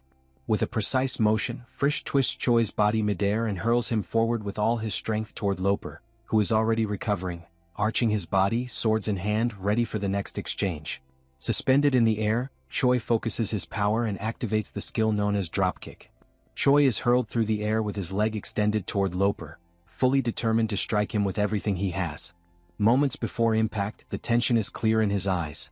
In his mind, it does not matter whether the enemy is undead or not. Shattering the body would be enough to stop it from moving. The collision of power unleashed by Choi is colossal. Lightning and dust erupt at the point of impact, sweeping outward like an explosion. The force is so overwhelming that the others are forced to brace themselves to avoid being thrown backward. Clinging to Frisch's cloak, Rachel watches anxiously as the cloud of dust spreads, straining to see the outcome of the attack. Slowly, the dust begins to settle, revealing the reality of the clash. Loper remains completely unharmed. With a merciless expression, he grips Choi by the leg as if the hero weighs no more than a sack of potatoes, while Choi's body thrashes uselessly in the air. Loper's fingers tighten even further around the hero's ankle. At that moment, red lightning starts to radiate from his body, pulsing with a menacing intensity. It is the activation of his technique known as lightning flash. The crackling light races through Choi's entire body, electrocuting him without mercy. The hero screams in agony as violent spasms tear through his muscles. Witnessing this, Abelson cries out Choi's name, her eyes filling with tears as desperation takes hold. Frisch then attacks from behind Loper, crossbow in hand. Even while the enemy is still gripping Choi, who roars in pain, Frisch strikes with full force, compelling Loper to release him. The impact sends Choi flying toward Frisch, and both of them crash to the ground moments later, not far from Abelson. Frisch holds Choi down briefly and confirms that he is still breathing, attributing his survival to the body modem had painstakingly modified. Choi remains motionless, his eyes vacant in a near catatonic state, while red sparks continue to leak from his body. Frisch watches him with concern, resting the crossbow against his shoulder, fully aware that no matter how much modem had reinforced that body, Choi would not survive without immediate treatment. Before Frisch can take any further action, he is struck by something invisible and violently hurled away. His body hits the ground and goes completely limp, unconscious. Rachel panics, shaking him and pleading for him to open his eyes and wake up. Faced with all of that, Abelson invoked her most sacred power. Divine magic took shape around her as the declaration of the sanctuary was activated. Golden wings emerged from her back, and all the energy surrounding her began to glow with an intense, almost blinding golden light. She knew exactly the cost of that power. The sanctuary consumed a massive amount of divine energy, and as long as it remained active, she could not move from where she stood. Even so, it was an extraordinarily resilient technique, specialized in holding a position at any cost. Among all the abilities she could use at that moment, it was her ultimate defense. A golden sphere expanded outward from her body, enveloping and protecting everyone behind her. Abelson glanced at her spear, and doubt crept into her mind. Even with all of this, it still might not be enough. The gap in power between them felt overwhelming. For the first time, she questioned whether she was truly capable of protecting anyone after all.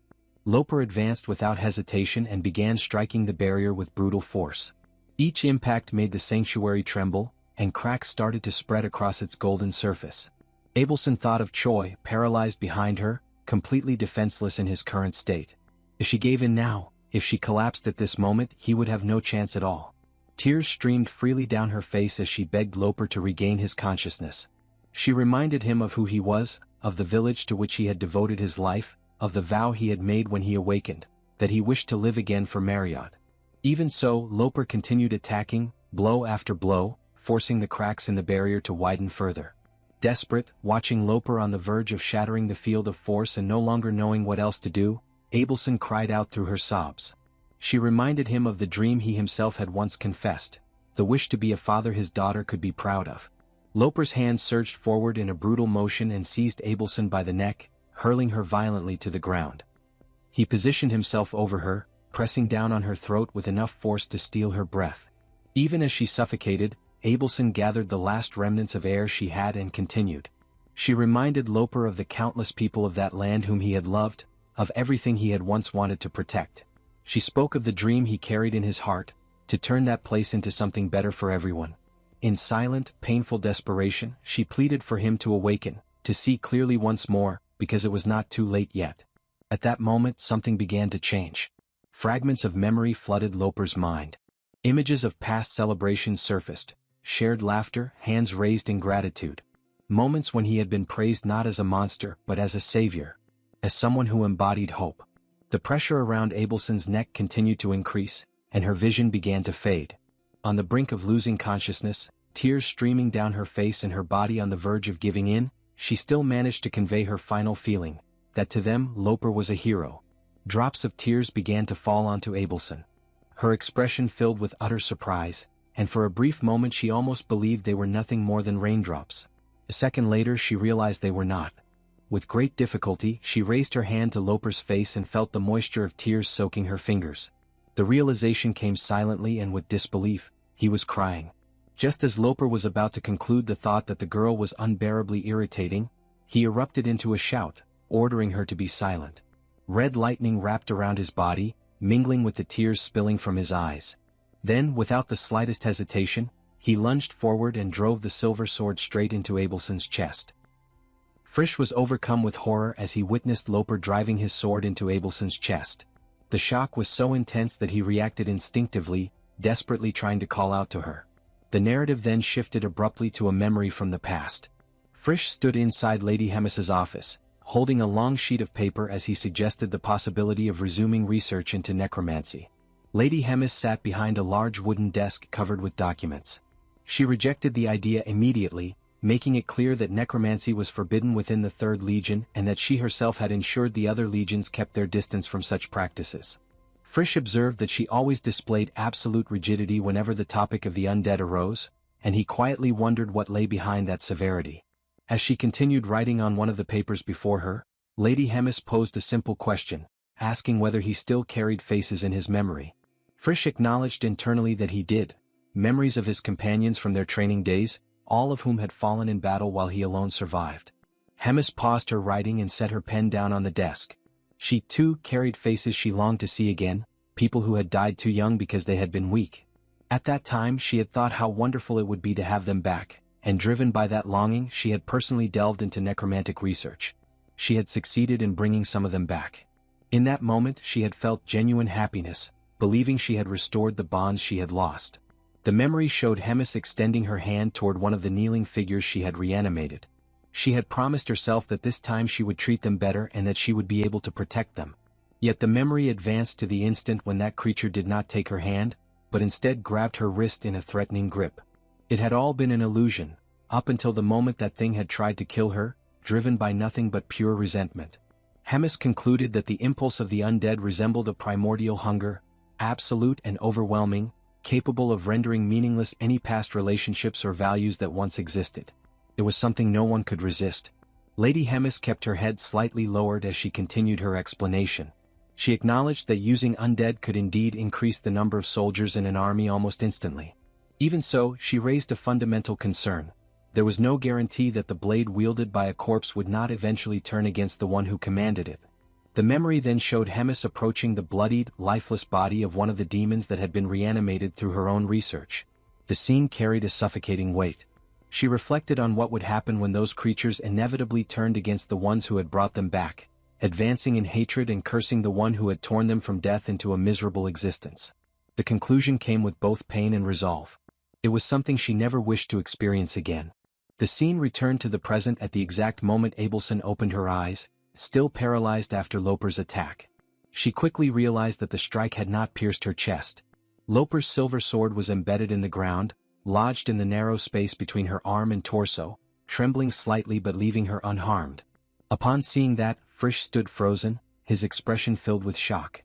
In his thoughts arose disbelief at such a mistake from such close range, followed by an almost unthinkable conclusion. Perhaps Loper had overcome the impulse that ruled the undead. Loper meanwhile struggled to hold back his tears. He bit his own lips so hard that they began to bleed, internally begging for it to stop, for the pain to simply end. His body pulled the sword from the ground, still trembling, and within him echoed only the desperate desire not to hurt anyone else. He remained over Abelson, his hand clenched around her neck, while raising the sword once more, ready to deliver another strike. However, something interrupted him before he could act. Choi appeared in an unexpected instant and delivered a brutal kick to Loper's neck. The force was so overwhelming that his head separated from his body and was thrown far away. Loper's body began to crumble into dust, accompanied by countless glowing points of light that emerged around him. The same happened to his severed head, which also started to disintegrate. Even so, he retained enough strength to express his gratitude, offering a sincere thanks from the depths of his heart. A genuine smile rested on his lips as tears ran down his face. In his final emotions, he revealed relief at having been stopped from harming the princess.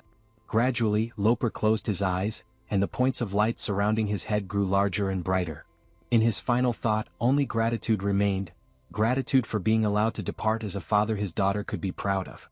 Abelson watched in silence as Loper vanished completely within the beam of light. With her hand clenched against her chest, her eyes glistened with tears. She was overcome by a mixture of pain, respect, and gratitude as she called his name in his final moments. Choi lay face down on the ground after spending every last bit of his energy in the final attack against Loper. A low groan escaped him, drawing Abelson's attention. She immediately sat beside him. Frisch approached the two and checked the hero's condition, quickly realizing that Choi was unconscious. In silence, he acknowledged the absurd strength of Choi's determination, certain that such endurance was far from ordinary. Soon after, signs of movement appeared in the distance, revealing the approach of other people. Abelson recognized them as villagers and at the same time, found it strange that they had not yet gone to the temple. Without hesitation, Frisch fled the scene, taking Rachel with him. A line of guards armed with spears emerged at the front, with several villagers behind them. They stopped before Abelson, who remained seated on the ground, supporting the unconscious Choi's head on her lap. The guards declared that they had been sent from the temple by the diocese and demanded an explanation regarding the profane energy still lingering in the area. They ordered her to identify herself and state her name and affiliations. Abelson tightened her hold on Choi as she noticed details that exposed the falseness of their insignias. She concluded that true priests would never wear such identification. In her mind, a conflict formed rapidly. Fighting was nearly impossible as she had very little divine power left, yet telling the truth would place Choi in immediate danger.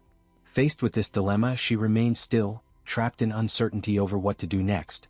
Behind a chimney at the top of a house, Frisch and Rachel were hiding, observing everything from above.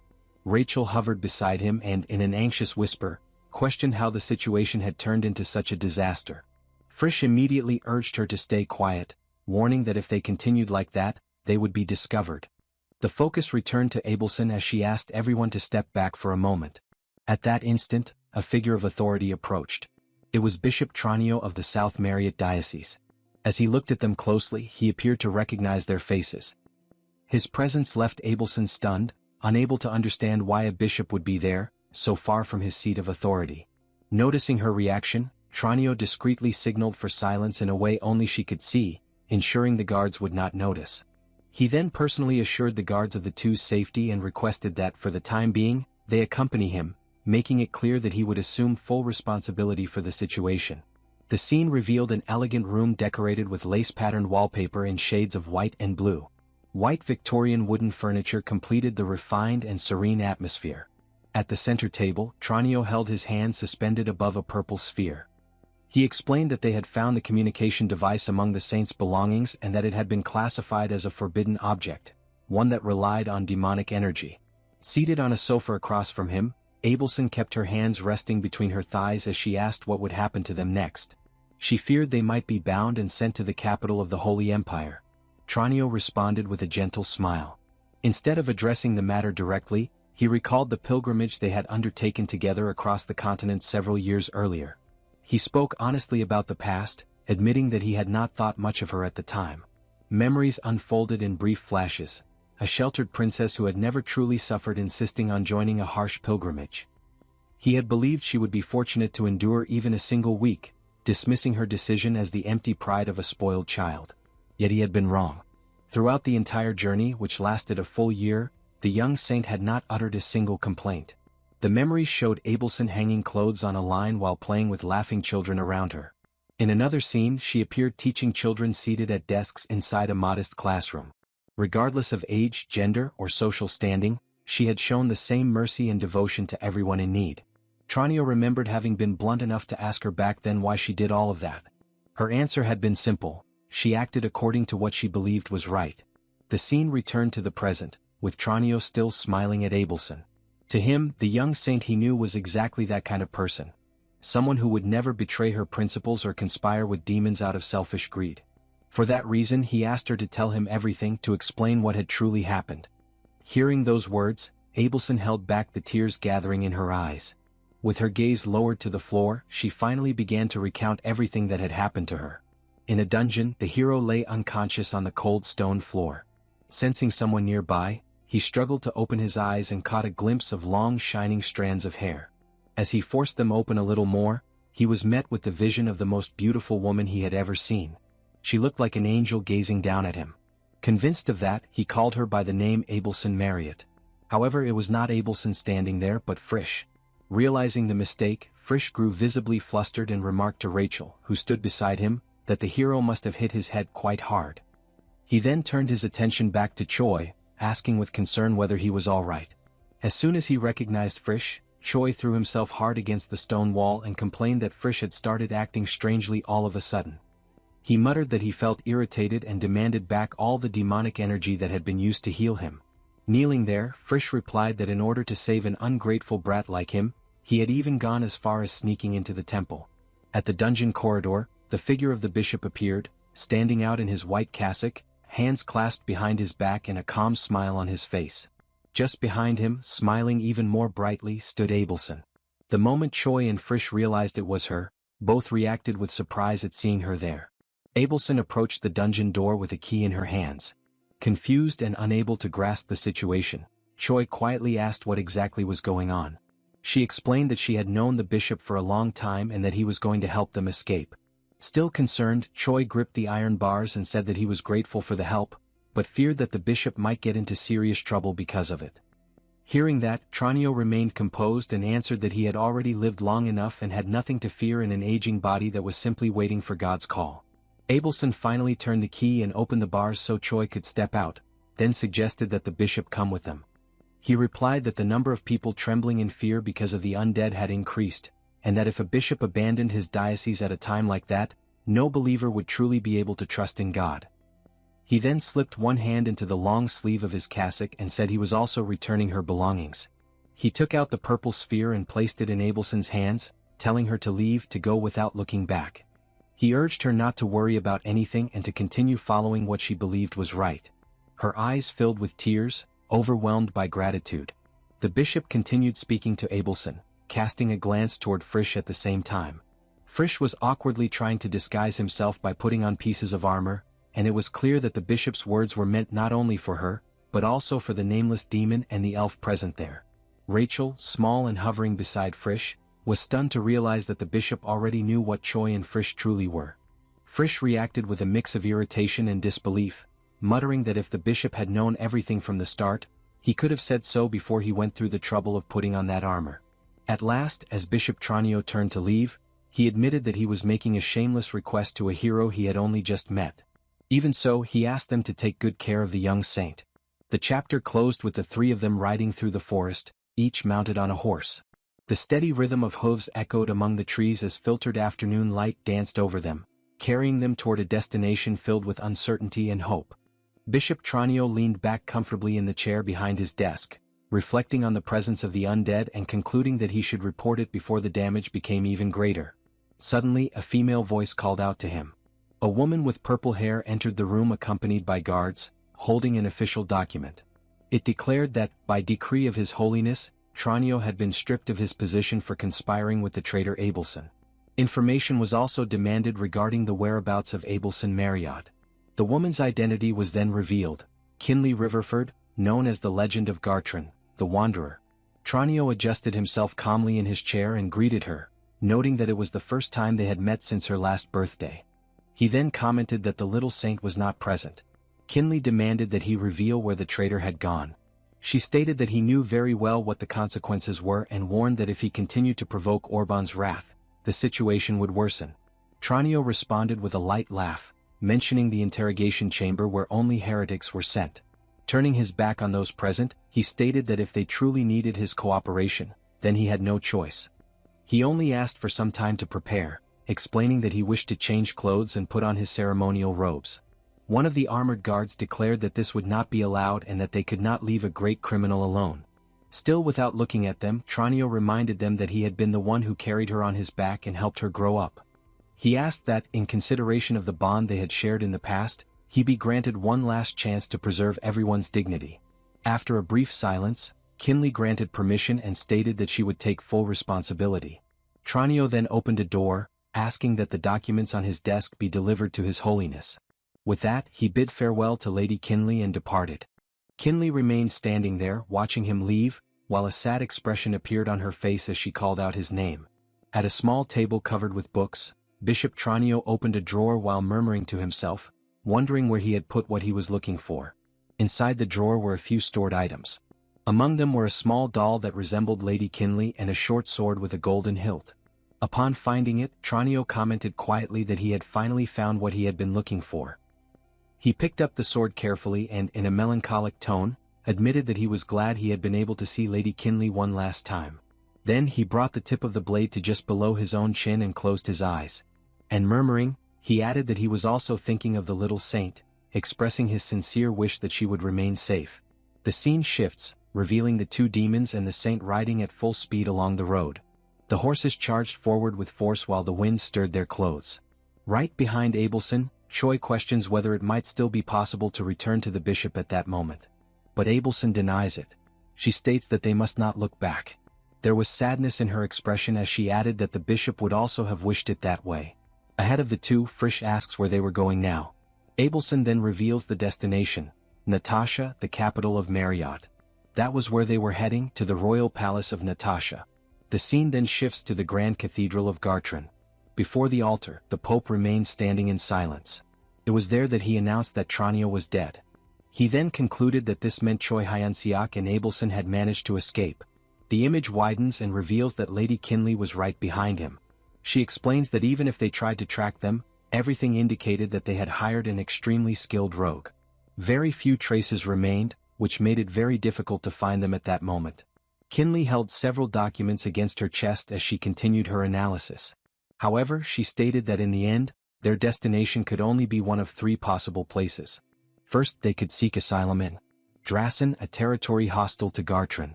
In the background of the scene appeared a crest with a crown, a lion, and a knight. Another possibility would be for them to head to Ultimum Festo, the gathering place of deserter heroes. The third option would be to go to the royal family of Marriott, since Abelson had blood ties to them. The Pope then changes the subject and mentions that he had received reports that Choi Hyun-seok's group had defeated Loafer Dozer. He observes that that man's growth rate was far beyond what they had predicted, something concerning. Kinley, still holding the papers with both hands, confirms that, according to the information verified so far, that seemed to be true. Then, she adds that there was an important matter that Tranio had specifically asked her to convey. She then hands the documents to the Pope and comments that, considering the mitigating circumstances, she intended to personally take care of Tranio's funeral. Before she could continue, the Pope interrupts her coldly, ordering that the corpse's head be cut off and hung in the market. Kinley is startled, horrified by the order. To her, it was unthinkable that such a thing would be done specifically to Tranio. The Pope, however, merely turns around and declares that there were no exceptions for treason. It was necessary to show what happened to those who recklessly helped Choi Hyun-seok's group. Kinley reacts nervously, reminding him that Tranio had been the disciple Asahel treasured most, even after his death. She also recalls that it had been the Pope himself who had guided Tranio onto the path of the priesthood and everything he had accomplished in southern Marriott. The Pope interrupts her again, this time with a hard voice as he calls her name. His gaze turns severe as he states that she seemed to forget that quite often lately. Then, in an even firmer tone, he declares that he was the Pope, not her. Faced with those words, Lady Kinley fell silent. Her eyes were wide, visibly shaken by the way he had spoken. A short while later, the Pope was seated on one of the benches in the great cathedral, carefully examining the papers he had received. As he read the documents, he murmured that demonic energy and necromancy were involved, and that, by all appearances, the Demon King had finally decided to oppose him openly. Despite the gravity of the information, his expression remained calm. After a brief moment of reflection, he added that this might be something he could use to his advantage. Park Hyuna was lying comfortably on a large bed, with her hands resting behind her head. Through clenched teeth, she grumbled irritably that it was a pain. The man who had begged for her help had suddenly died, and now she had no idea what she was supposed to do. Reflecting on her own mistakes, she admitted that she should have tested the situation between the Demon King and Hemis more carefully before taking sides. However, at that time she had openly placed herself on Hemis's side, and because of that, she believed that the Demon King was surely plotting something now. Suddenly, Hyuna sat up abruptly in bed. Something was bothering her deeply, it was too quiet. With her teeth clenched, she concluded that with Hemis gone, there should be some kind of retaliation against her as well. That strange calm gave her an unsettling feeling. Beside her head, the imaginary version of a little angel appeared, floating in the air and suggesting that perhaps it would be better to ask Gartran to take her back, to return to the starting point of that other world. In response, Hyuna answered with her head lowered, mocking the idea. Going back would mean becoming a version 2 of Hyuna, without a will of her own, almost like a puppet. She would rather die than accept something like that. On the other side, another version of herself appeared, this time as a little demon, suggesting another alternative: switch sides and work for another great empire, Drasen. After all, even Lubu had had 3 fathers, so Hyuna could also serve 3 different masters. But Hyuna dismissed the idea. She had already gone to Drasen together with Sullivan, and there they had made it clear that they did not accept refugees from another world. Trembling, she brought her hands to her face while reflecting that only one choice remained now: the Demon King's army. She thought, in frustration, that if she had known from the beginning that the Demon King and the Holy Empire were merely staging a confrontation, she might have made completely different decisions. Park Hyuna suddenly lost her composure. She brought her hands to her head and burst into a shout, irritably asking whether anyone really thought she would be there if she had known all of that beforehand. If she had discovered the truth back then, she would have simply followed Sullivan's advice and gone to Ultimum Festo with him. As she tried to regain her composure, a sequence of thoughts began to invade her mind. She realized that by the time she finally understood the truth, she had already become a Legion commander. Throughout all that time, she had been suppressing the unease inside herself, convincing herself that no one would be crazy enough to sacrifice a Legion commander. But, in the face of the current situation, that certainty began to waver. Standing still, with her eyes wide open, she began to seriously consider whether she should start withdrawing from that place while it was still possible.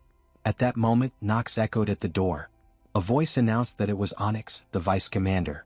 When he entered the room, he was carrying a glowing purple sphere in his hands. He explained that Red Run from the 3rd Legion had something urgent to discuss with her. Hyuna looked at the sphere with suspicion, questioning what it could be at a moment like that. Right after that, the sphere began to emit a message. The voice that emerged from inside it stated that it was an important matter and asked whether there was anyone else in the chamber besides her. Hyuna replied that Vice Commander Onyx was present. The voice then asked for everyone to leave the place. Without arguing, Hyuna ordered Onyx and the others to leave the room. As soon as the door closed and she was alone, the message continued. The voice declared that it was a message from Choi Hyunseok. According to him, Hyuna should not trust anyone. The only person she could trust was herself. Hyuna raised an eyebrow, surprised. She asked why Choi Hyunseok's name was suddenly appearing in that situation, and what exactly that message meant. The sphere in her hand then began to crack. The voice explained that it did not know the details either, only that the information was urgent, but before the message could finish, the bedroom door opened abruptly. Several demons stormed into the room at once, pointing their swords directly at Hyuna. At the front of them, a hooded figure announced that they had been forced to move the operation forward before the date originally reported to the Demon King, but that there had been no other choice. In the next instant, the demons raised their weapons and shouted in unison a clear order to kill the human traitor. Faced with that situation, Hyuna began to laugh nervously. Cold sweat ran down her face as she murmured, frozen in place, that ominous premonitions never failed. The scene then shifts to Natasha, the capital of Marriott. Under a bright blue sky, a colossal and extremely luxurious palace rose up. In the middle of the busy streets of the capital, Choi's hooded figure moved through the crowd. As he walked, he commented that they had finally arrived. At his side, Rachel looked around with obvious enthusiasm. The capital was a true metropolis with busy streets, shops everywhere, and a constant flow of people. Following the main avenue, the group passed beside a luxurious carriage pulled by several horses. A little farther ahead, Frisch asked what the next item on the agenda would be. Right behind him, Abelson replied that they were going to meet her father immediately. Even so, she commented that, since they were finally in a real city, perhaps they could take the opportunity to try one of the place's famous restaurants. While she was speaking, the carriage that had just passed continued moving along the street. For a brief moment, the figure seated inside it became visible through the window. It was Lady Hemis. The instant the carriage passed by Choi, a strange feeling arose. He suddenly had the impression that he knew someone who was inside the carriage. Choi stopped in the middle of the road and turned his face back, looking in the direction the carriage was heading. His unexpected movement made the others stop as well. Rachel looked at him, confused, asking what had happened to the hero. Without taking his eyes off the street, Choi asked if she had not seen that. Rachel, still confused, asked what exactly he meant. After a few seconds of watching the direction where the carriage had disappeared, Choi murmured that it was nothing. The three walked until they stopped before the immense gates of the Marriott Royal Palace, at the main entrance. The high walls and monumental gate made it clear that this was the heart of the kingdom's power. The guards escorting the entrance reacted immediately when they saw them approaching. One of them raised his voice firmly, declaring that this was the royal palace and that the entry of unauthorized people was forbidden. He then demanded that they state their purpose and identify themselves. In response to the order, Abelson raised a hand to her hood and pulled it back, revealing her face. With a confident posture, she introduced herself as the second in line of succession to the throne of the Kingdom of Marriott, Abelson Marriott, and requested to be taken to His Majesty, the King. Abelson, Choi, and Frisch now stood before the king, who remained seated on his throne. After listening to their report, the monarch reacted with calm understanding, realizing that this was how everything had unfolded. Slightly tense, Abelson asked the king, her father, if she could remain there for a while. The king accepted without hesitation, making it clear that Abelson was naturally welcome. Then, unexpectedly, he rose from the throne and pulled her into an embrace. He reassured her that the sacred empire was nothing she needed to worry about, because her father would handle it. When he released her, he noted that she must be worn out after such a long journey. Moved by the moment, Abelson addressed him as her father. The king then declared that everyone should rest for now and that the discussion would continue the following day. The scene then shifted slightly beside the throne, where Criare Marriott, the first prince of Marriott, watched the situation with a faint smile. Elsewhere in the hall stood Race Marriott, the fourth prince of Marriott, positioned near one of the side thrones. Some time later, the setting changed to a richly decorated chamber filled with several vases of flowers. Inside that room, Frisch lay comfortably on a massive bed, legs crossed, completely at ease. Watching this scene, Choi rested a hand on his waist and remarked that the hospitality was impressive, though the room seemed far too distant from Abelson's chamber. Standing beside him, Rachel answered that this was hardly the moment to worry about appearances, and that for her, receiving something like this was already reason enough to be thankful. Just behind them, Abelson explained that she had tried to arrange the room next to hers for them, but the request had been denied due to palace procedures. In her thoughts, she silently hoped they would wait just a little longer. Still lying on the bed in total comfort, Frisch showed a slight grin and observed that the look directed at her had become far too intense, to the point that staring like that might drill a hole through the wall. Confused, Abelson tried to understand what he meant. Frisch then sat up on the bed and calmly instructed Rachel to cast a sound-isolating spell across the room. After Rachel raised the sound isolation spell, Frisch calmly revealed what he had sensed around the room. According to him, one person was stationed in the tree outside the window, 2 were positioned in the palace tower, and a strong presence was staying inside the room 2 doors away. The moment she heard that, Abelson reacted at once. She threw the door open and stepped into the corridor, demanding loudly to know under whose orders her companions were being watched. One of the 2 men standing in the hallway answered that they were only following the 4th prince's command. He explained that the surveillance had been placed to prevent any possible scandal involving unidentified individuals inside the palace. Outraged, Abelson ordered all of them to leave immediately. With firm force, she reminded them that she was the second in line to the throne, Abelson Marriott, and questioned whether they had forgotten that fact. Right behind her, Choi appeared at the doorway and asked if she was all right. Abelson brought her hands together in front of her body and, returning to a calm tone as if she had not just raised her voice, answered that she should be the one asking that. Then she offered a sincere apology for the way he and his companions had been treated. Choi responded with an awkward smile and a light shrug, saying that deep down what the guards had said was not completely wrong. He made it clear that he understood the situation and asked her not to worry. Hearing that, Abelson lowered her gaze and thanked him. She repeated that she truly regretted what had happened and addressed him respectfully as Mr. Hyunseok. A thought then crossed her mind. Even returning home did not feel as comfortable as she had imagined. Faced with that truth, she quietly began to wonder what they should do next. On the following morning, during breakfast, everyone was gathered around a huge table with 10 seats, 8 of them occupied. Seated across from Abelson, one of the princes commented that he understood the situation. If it truly involved the undead, then they also had some idea of what might be happening. He explained that undead had suddenly appeared in a small mining village at the far northern edge of Marriott. Because of that, half of the Royal Knight's order had been urgently sent there. Abelson kept a gentle smile while he went on to explain that the case was likely similar to the incident in Kaitan. According to him, there was probably a disc buried beneath the ground, and once that disc was destroyed, the density of demonic energy in the village should return to normal. While chewing his food, Choi remarked that if half of the Royal Knight's order had been sent away, then someone had to be left behind to protect the royal family. The king answered calmly that there were still soldiers in the palace and, more importantly, Sir Valder, the core of the order, was still there. Choi then asked who Sir Valder was. The king explained that he was a legendary warrior and a source of pride for Marriott. He then pointed toward Valder, who was seated at the table with them. The king added that he had heard Choi and his companions were the ones responsible for granting rest to Sir Valder's grandfather. Because of that, Valder felt deeply grateful to them and had wanted to join breakfast that day. Choi leaned slightly toward Abelson and whispered that the man was supposed to be Sir Lorif's grandson, yet he looked far too young for that. Abelson gave a somewhat awkward smile as she replied in a low voice that the explanation behind that was a little complicated. Before she could finish, Valder himself spoke. He asked whether his name was Hyunseok and commented that Choi still did not seem very familiar with legends. He said he would explain everything later and invited him to go to the training grounds after the meal. There, they could even exchange a few blows while they talked. Choi immediately grew excited and answered that he would definitely go. At that moment, knocking sounded at the hall door. The king looked toward the butler who had just entered and asked what was happening during breakfast.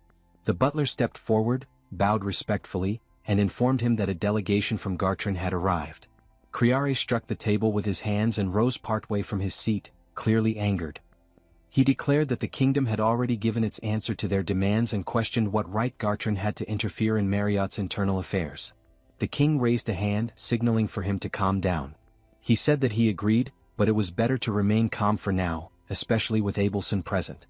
Race then remarked that if his sister was truly innocent, there might be no problem with her going to Gartran and personally explaining the situation.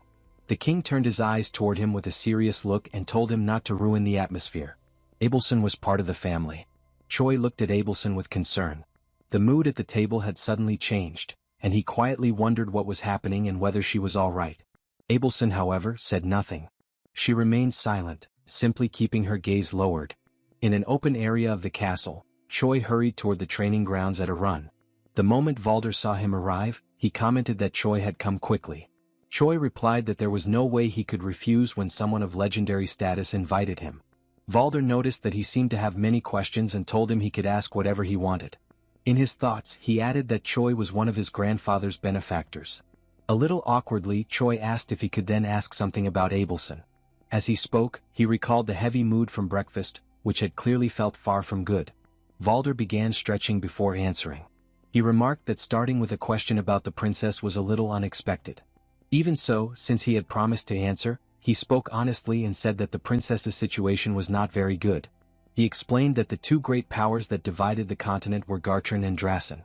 The kingdom of Marriott was a nation that leaned more toward diplomacy with Gartran. Especially after Princess Abelson had been chosen as a saint, that pro-Gartran position had become even more clear. Choi commented that, considering Abelson's recent actions, the royal family had probably been placed in a very difficult position. Valder partly agreed, but explained that the king was not the kind of man who would easily cast aside his own family. He also said that Abelson closely resembled the late queen, and that the crown prince, the first prince, was especially attached to his younger sister. As for the third and fourth princes, he stated that both were quite timid and weak-willed, making it hard to predict how they would act. Valder added that, since the king and the crown prince openly showed their affection for Abelson, it would not be easy for the third and fourth princes to push through their own opinions. Choi then asked what Valder's personal stance was in that situation. Valder answered calmly that he was only the royal family's sword, and a sword moved according to the will of the one who held it. Valder continued stretching, bringing his hands behind his back while rolling his shoulders. As he made the motion, he explained that his master had always been His Majesty, the king of that nation. He added that he had made that oath decades ago, at the moment he became a knight. Choi was startled the moment he heard that. In his thoughts, he repeated the word decades in disbelief. A little hesitant, he asked if he could know how old Valder was that year. Valder replied naturally that he was 97 years old. Even more shocked, Choi remarked that this went far beyond what could be called a youthful appearance. It felt completely unreal. As he started stretching his legs, Valder answered calmly that this was obvious. After all, he was a legend. Then he asked how much Choi actually knew about heroes and legends. Choi scratched his head, slightly awkward, and answered with the little he knew, that Valder was young, that he used lightning, and that getting hit by it hurt like hell. Valder let out a sigh after hearing that answer and remarked that Choi truly knew almost nothing. He then began to explain that the lightning power Choi was talking about was an ability that belonged only to his grandfather. To begin with, he explained that hero was a term used for those who possessed extraordinary power, far above the level of ordinary people. At the same time, however, it was also a way to describe those who still had not crossed the boundary required to become a legend. After that, Valder asked Choi what he thought the line between a hero and a legend really was. Choi froze for a moment, his eyes widening. Then he answered with hesitation, suggesting that maybe it was youth. Valder replied that Choi seemed strangely fixated on that point, but even so, his answer was partly correct. He explained that, just as Choi had said, when a hero reached the realm of legends, the body grew young again and returned to its physical peak. That was exactly why he did not look 97 years old. Then he added that there was a second factor, authority. He said the term sounded grand, but it could be understood as a personal trait, a unique ability that ordinary people did not have. According to Valder, when someone crossed the boundary and became a legend, that kind of special trait appeared. That trait could take many forms. Like his grandfather's lightning, it could be tied to one of the 5 elements, or, as in the case of Gartran's Great Barrier, it could appear as a kind of telekinesis mainly meant for defense. He explained that, in most cases, these traits appeared linked to physical strength or direct power. Still, in rare cases, far stranger abilities emerged. As an example, he mentioned Basil of Drasen, whose ability could completely cancel out a specific moment. Valder ended by saying that this kind of power was extremely rare. Choi then asked whether becoming a legend also meant becoming a mage. While raising his arms above his head to stretch them, Valder answered that it was somewhat different from ordinary magic. He explained that mages normally trained incantations and meditation in order to control a certain magical attribute. Authority, on the other hand, worked in a different way. At its core, it was free from incantations. It did not require meditation or training to be used. According to Valder, all someone had to do was add their own imagination to the trait that had appeared, and then wield it freely. Choi quietly murmured the word legend while thinking about Park Hyuna. In his thoughts, he then began to wonder how old that person really was. Valder kept explaining that even so, becoming a legend did not mean becoming all-powerful. He commented that Asahel possessed immense defense, but that it came at the cost of severe physical energy consumption. Then he crossed his arms and added that his grandfather was heavily affected by the weather of each day. Choi's eyes widened the moment he heard that, and he repeated the word weather in clear surprise. Valder explained that it meant his grandfather could not call down storms on a completely clear day, when there was no moisture in the air. Still impressed, Choi then asked what kind of authority Sir Valder possessed. Valder placed a hand on the golden part of the sword hanging at his belt, remarking that he had already expected that question and had therefore already finished warming up. Right after that, he drew the sword from its sheath and took hold of it. He declared that it was time for them to prepare for a training duel and that, while Choi was there, he would allow him to experience that power directly. He assured him that this experience alone would be enough to make him far stronger than he was at that moment. At that, Choi froze for a second, showing a somewhat tense smile.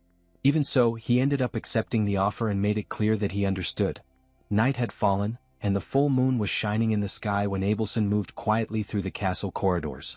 She stopped in front of her father's room and knocked lightly on the door. She started to announce her presence, saying that it was Abelson, but cut herself off before finishing. From the other side of the door, voices could be heard arguing in raised tones. One of them accused with anger that someone still dared to call himself the king of a nation. The moment she recognized that voice, Abelson was startled to realize that it belonged to her brother, Race. Inside the room, the king remained seated while Race spoke to him loudly. The prince claimed that, in the end, Gartran would be the power that ruled the continent. According to him, even the empire of Drasen, seen as capable of rivaling Gartran, along with the allied kingdoms trapped between those two forces, would eventually be forced to bow before Gartran's power. The scene focused on Race, still agitated, as he kept insisting that Gartran had the strength needed to make that happen. Because of that, in his view, it was absurd for a small kingdom like Marriott to dare stand against Gartran. The king stayed silent, head lowered and eyes closed, listening to everything without replying. Race then pressed further, insisting that a ruler needed to be willing to sacrifice a few in order to protect the many. The third prince, who was also present in the room, answered that Race was not completely wrong. A ruler did need to be capable of sacrificing a few for the sake of the many. Hearing that, the king's hand slowly tightened into a fist. The third prince, however, continued by saying that there was one problem in that reasoning. Abelson was not simply part of the few. She was their older sister, tied to them by blood itself. Race turned toward his brother and fired back, asking if that meant Marriott should go to war against Gartran. He questioned how a small kingdom like theirs could even think of such a thing, all for the sake of personal feelings. That was when the king finally broke his silence. He declared that he was considering opening negotiations with Drasen, even at that very moment. He explained that Marriott was the largest buffer zone between the two great powers, and because of that, Drasen would likely not fully reject a diplomatic approach if the kingdom sought friendship. Even so, he added that they would need to act with extreme caution in order to avoid provoking Gartran without reason. Outside the room, Abelson was sitting on the corridor floor, listening to everything in silence. Race's voice echoed through the door when he finally burst out, saying that this was far too dangerous a gamble. Tears ran down Abelson's face. In the middle of that sorrow, she murmured Bishop Tranio's name. Her body began to shake as the crying grew stronger, and in that lost and pained state, she questioned what she was supposed to do now. Abelson asked if Choi's training with Sir Valder was going well. Choi replied that it was going reasonably well. He then stated that he was improving even faster than when he trained with Lord Redrun, making it clear that his current progress was above his previous training period. Abelson then questioned whether Choi had already experienced Sir Valder's authority. She showed curiosity, waiting for the answer while keeping her attention on him. Choi repeated the idea of Sir Valder's authority, trying to process what that meant. Shortly after, he associated it with Sir Valder's so-called hyperfocus, seeking to confirm if that was what Abelson was referring to. The scene then shifts to the training moment between Choi and Valder. Sir Valder then directly clarified that his authority was the so-called hyperfocus, making the nature of his ability evident. The hyperfocus ability was then explained. It is an extremely high level of concentration that allows him to completely immerse himself in the opponent even before the fight begins. During this state, every detail, from breathing, muscles and the enemy's movements, is analyzed with precision, allowing him to predict the immediate future during the fight. Sir Valder explained that, in simple terms, regardless of the tricks used by the opponent, he could read the next move with a fraction of time advantage. With this anticipatory perception, he identified each action before it even happened and had already determined the best response. While observing Choi, he predicted his rapid approach, the attempt to attack the central area, and, without hesitation, also anticipated the sequence, concluding that the next strike would come from the upper area. Choi advanced quickly and attempted to execute the attack sequence he had planned, but before he could even complete the movement, Sir Valder had already reacted. The counterattack came at the exact timing, interrupting the offense and launching Choi away without any chance to adjust. Sir Valder then explained that every action has a preparatory movement, and that even a feint cannot completely hide the real intention of an attack. For him, these signals always reveal themselves before the strike happens. Faced with this, Choi realized how unbalanced that ability was, internally questioning whether it was simply too unfair. Even so, Sir Valder stated that his authority was not as absolute as it seemed, indicating that there were limitations. He began to mention the weakness of his ability, while Choi, still shaken, showed surprise upon realizing that he was actually willing to reveal it. Choi reacted with immediate distrust, questioning why Sir Valder would reveal something so important and stating that there was no reason to trust someone he had just met. In response, Sir Valder said there were two reasons. The first was simple. Even if he explained a way to deal with his ability, someone like Choi would still not have the capacity to defeat him in a direct confrontation. He then presented the second reason. Sir Valder stated that he believed Abelson was the princess's knight, revealing an unexpected confidence in her position and character. Sir Valder explained that he already knew the princess had placed a great deal of trust in Choi during the journey up to that point. To him, this was evident from the way she treated him. Based on this, he concluded that Abelson served directly as the knight of someone of high standing, being responsible for providing direct support to the princess. For that reason, he stated that he had no interest in interfering in internal matters by displaying the power of his authority unnecessarily. He then indicated that he would give a more extreme example to make his point even clearer. Sir Valder presented an extreme scenario, where only one of the two figures could be saved, the prince or the princess. Faced with this choice, he stated without hesitation that he would save the prince. With that, he made it clear that, if such a situation were to actually occur, Abelson's responsibility would be to protect the princess. Choi composed himself after the impact, still processing everything that had been said. Sir Valder then returned to the main subject, going back to explain the countermeasure to his ability. He revealed that, due to the limits of concentration, dealing with multiple opponents at the same time was something difficult for him. This was because hyperfocus requires total attention on a single target, making it unfeasible to track multiple threats simultaneously. Sir Valder continued explaining that, when facing someone with a physical level authority, he would naturally be at a disadvantage in raw strength. This was because his ability depended entirely on concentration, allowing him to predict and react, but not increasing his physical power for direct confrontations. Given this, he pointed out that, when fighting groups, the ideal approach was to choose battlefields that limited the number of enemies, such as narrow corridors, where it would be possible to face them one at a time. In addition, he recommended the use of terrain advantages, traps, and external support to balance the fight. In the end, he made it clear that the key was to accumulate as many advantages as possible to compensate for the difference in power. Choi asked whether Sir Valder could activate his authority freely, as if it were simply something he could trigger at any moment. Sir Valder confirmed that he could, but made it clear that it took a long time of training to reach that level of control.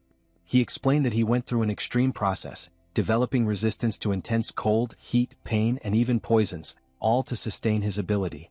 Even so, he stated that those countermeasures could also be used against Choi if necessary. Upon hearing this, Choi reacted with confusion, not understanding the intention behind the explanation. Sir Valder then clarified that there was a misunderstanding. He was not teaching that so Choi could defeat him at that moment.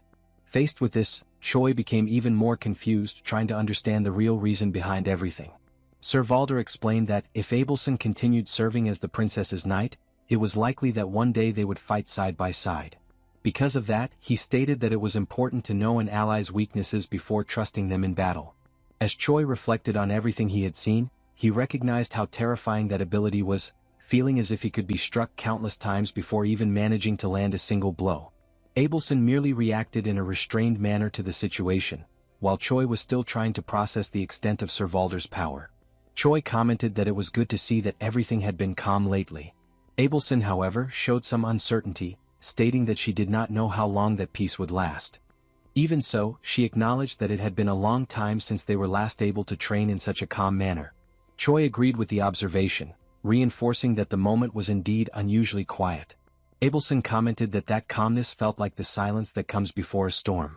Choi found the statement strange, trying to understand if it meant that something was about to happen, but soon reacted in an exaggerated way, stating that there was no reason for concern while Sir Valder and another ally were present. Noticing his reaction, Abelson chose to end the subject, saying that she had said something unnecessary and that it would be better to forget it. Abelson stated that nothing would happen and that everything would be fine, trying to push away any concern. Then she sought confirmation from Choi, calling him by name while holding his hand. Still somewhat hesitant, Choi agreed, accepting the attempt at reassurance as the two continued side by side. 10 days passed since then. During that period, Choi continued facing Sir Valder repeatedly, accumulating overwhelming defeats while trying to keep up with his ability.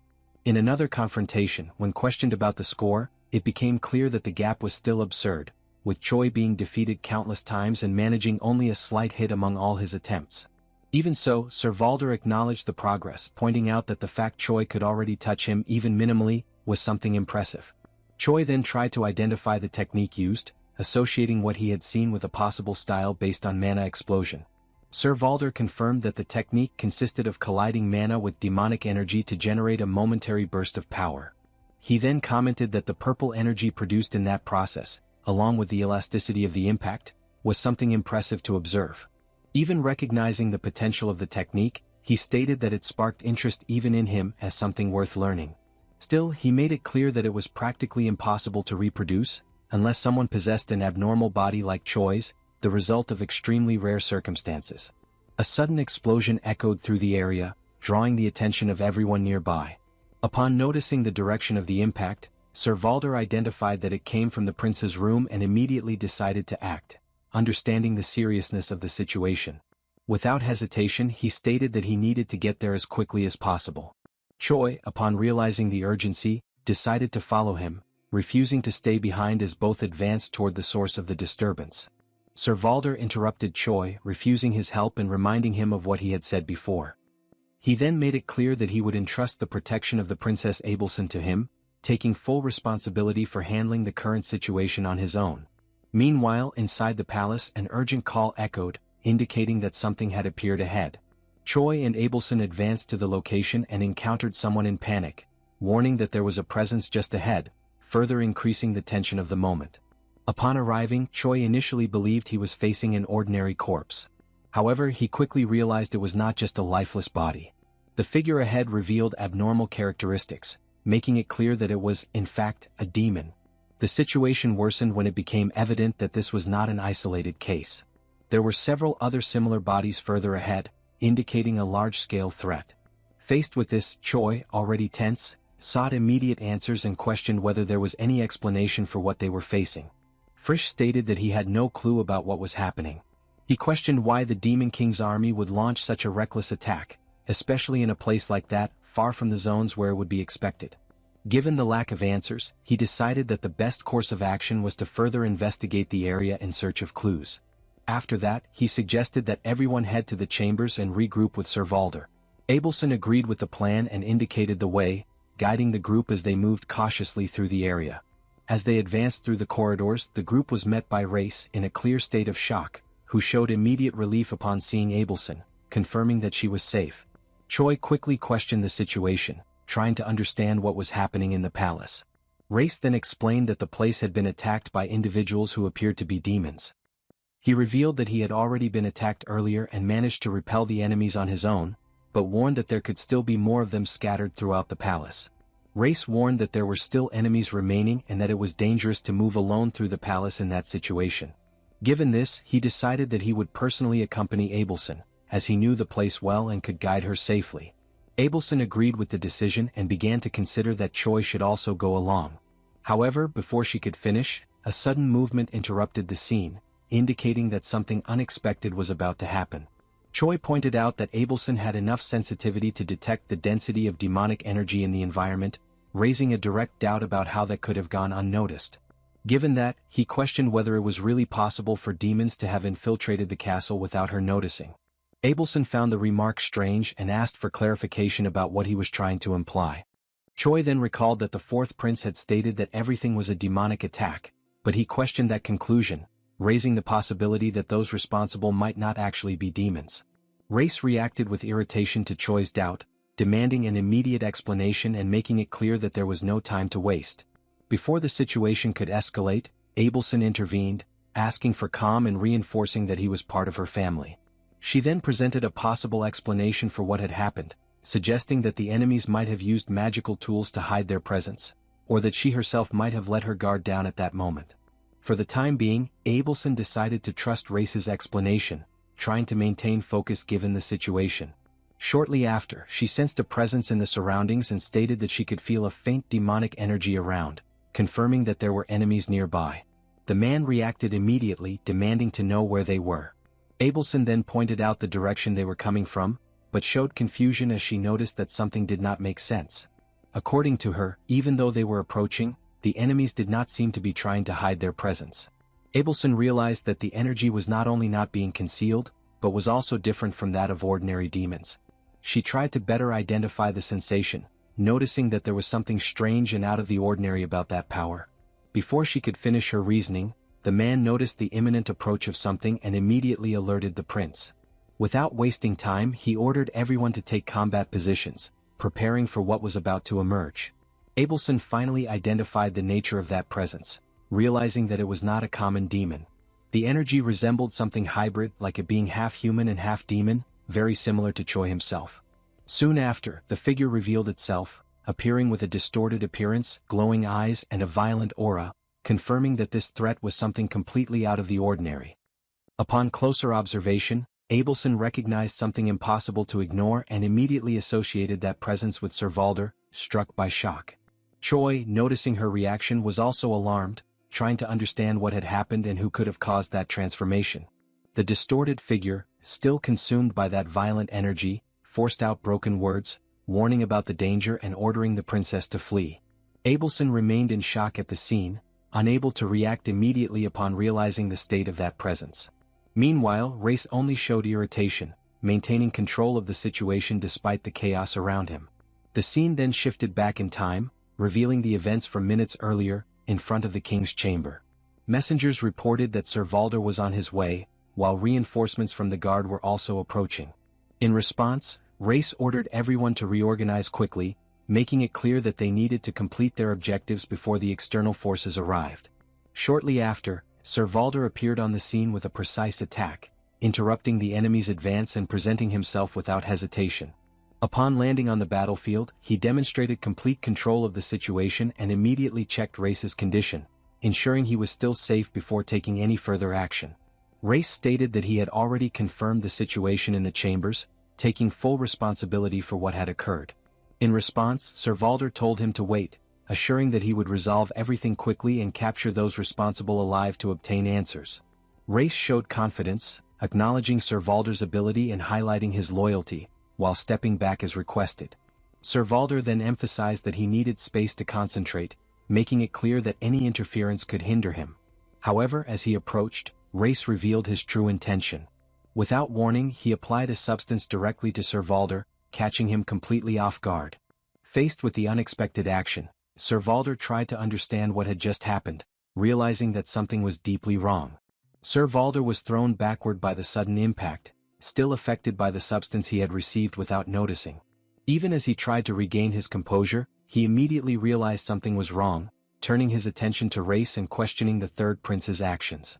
Before he could react, a new presence appeared, directly thanking Race for what he had done and taking control of the situation. It became clear that everything had been planned. Race had allowed it to happen. Faced with this, Sir Valder began to connect the dots, suspecting that the prince had allied himself with external forces, possibly the group behind the entire situation. He then reflected on the inconsistencies, realizing that there had been no unknown presence in the palace that had escaped his perception. This raised a single possibility: the assassins had not simply invaded, they had been inside from the very beginning. The conclusion weighed heavily, indicating that the attack on the royal family had been facilitated by someone from within. Even weakened, Sir Valder realized that this was not an ordinary poison.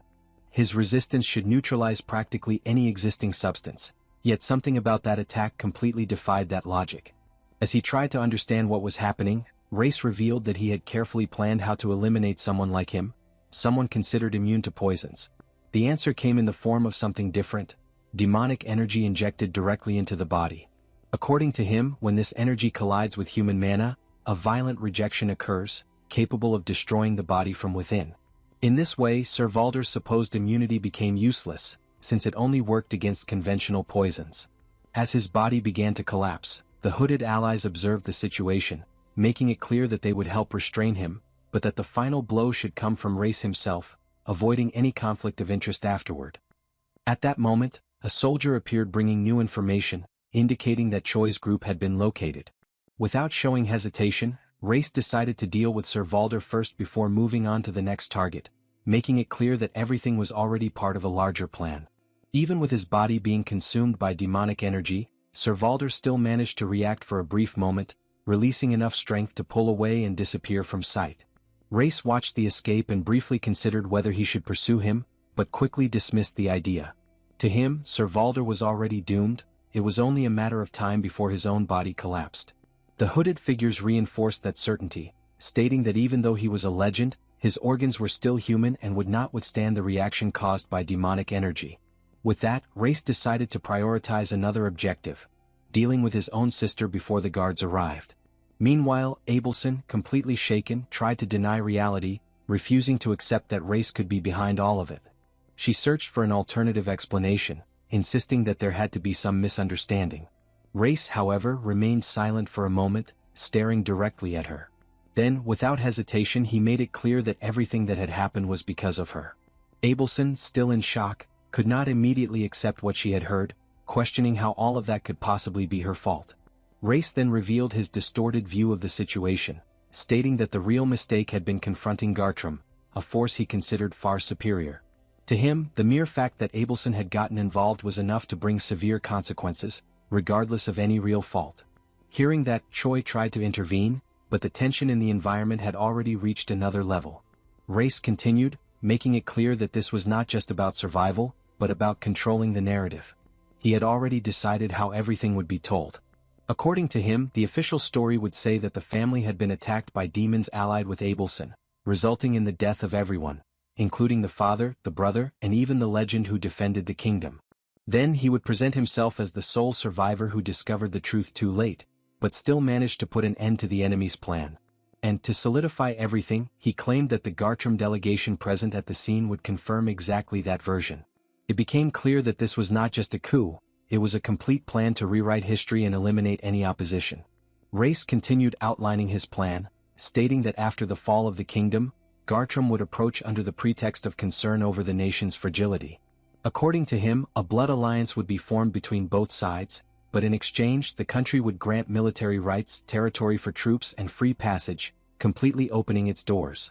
For Race, that was not betrayal, but the best possible strategy to ensure the survival of a small country like theirs. Choi then interrupted, questioning whether that decision could truly be considered acceptable. He recalled what he had seen during his journey to the capital. Destroyed cities, people starving, and abusive taxes that were already pushing the population to its limit. Given that, he pointed out that demanding even more sacrifices would only worsen the situation, making it impossible for ordinary citizens to survive. Abelson also reinforced the concern, reminding that Gartrum had an extremely unstable relationship with neighboring countries, especially Drazen. She highlighted that allowing Gartrum's military presence could provoke external conflicts, questioning how Race intended to deal with the consequences. Even so, Race dismissed all objections, stating that only someone who did not understand Gartrum's true power would ask such questions. Race declared that, in the face of Gartrum's power, any resistance was useless.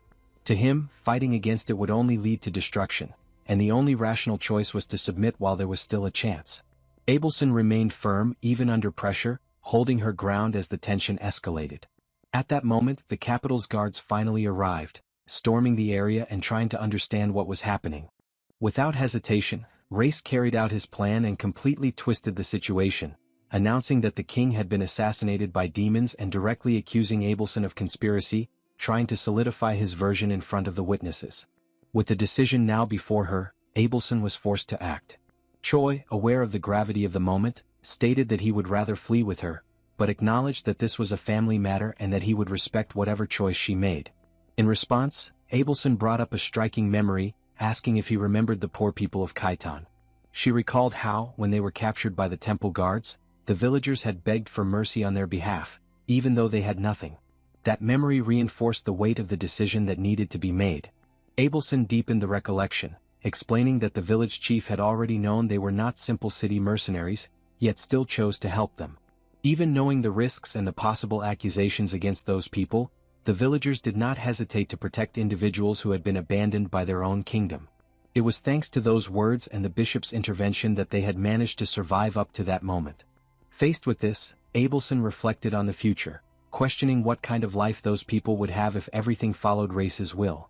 Choi recognized the weight of the decision and stated that she could leave the rest to him if she had already made her choice. But Abelson refused. With determination, she made it clear that this was a matter between siblings and that she would no longer hide behind anyone. She recalled everything she had experienced alongside Choi, stating that those experiences had given her strength and conviction. Now, with that resolve, she decided to face the situation on her own. Without hesitation, she advanced toward Race, fully embracing the confrontation that would decide everything. A divine light burst through the hall, forming a radiant barrier that completely enveloped Abelson. The sacred energy expanded like a living wall, scorching the surroundings with intensity as she stood firm, shield raised, facing Race without retreating. She made it clear that he should have come to her first, before dragging Gartram into that situation. To her, if he had done so, she would have accepted any fate, even disappearing if that was his will. Race reacted with disbelief, recalling that in the past she was not even capable of fighting. But that was no longer true. Abelson tightened her grip on the weapon's handle, showing that she had changed. Her voice carried conviction as she revealed that, after leaving the palace and experiencing the real world, she began to understand things she had once ignored. When she was a child, her reality had been too simple. Everything she needed appeared effortlessly, as if it were natural. She believed that comfort was the standard of the world. But upon becoming a saint and leaving the palace, that view was shattered. The world she encountered beyond those walls transformed her completely. Abelson continued, revealing that everything she experienced outside the palace awakened a new purpose within her. She did not seek immediate grand changes, nor to save the world all at once. What she wanted was simple: to help, even if only a little, to improve people's lives. She wanted those who suffered to keep their hope. That, even through hardship, they would continue fighting and doing their best with the life they were given. For a moment, a faint smile crossed her face, filled with pain and sincerity. But that hope was fragile. War, in a cruel and sudden way, destroyed everything. It crushed the efforts of ordinary people as if they had never held any value. The image of destruction overlaid her words. Houses in flames, screams, lives being reduced to nothing. People who tried to resist being simply erased. Faced with this, Abelson confronted Race. She questioned whether he had ever truly cared about the people who lived beyond the castle walls. The answer came cold and direct. Probably not. She herself admitted that, in the past, she had not understood it either. She only came to comprehend it after witnessing that reality with her own eyes. Now there was no more ignorance. Only choice. Abelson lifted her gaze, firm, and declared that Race should draw his sword. In that moment, she made it clear that she would never recognize him as king. The decision had been made. Meanwhile, Choi observed the situation around him, realizing the number of enemies he would still need to hold back. Even so, he maintained his stance and stated that he would hold them all, no matter how many there were. His focus then shifted to Valder's body. Even in that state, he was still breathing. That was not normal.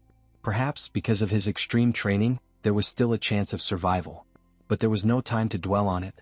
With determination, Choi positioned himself between both sides and declared that no one should interfere.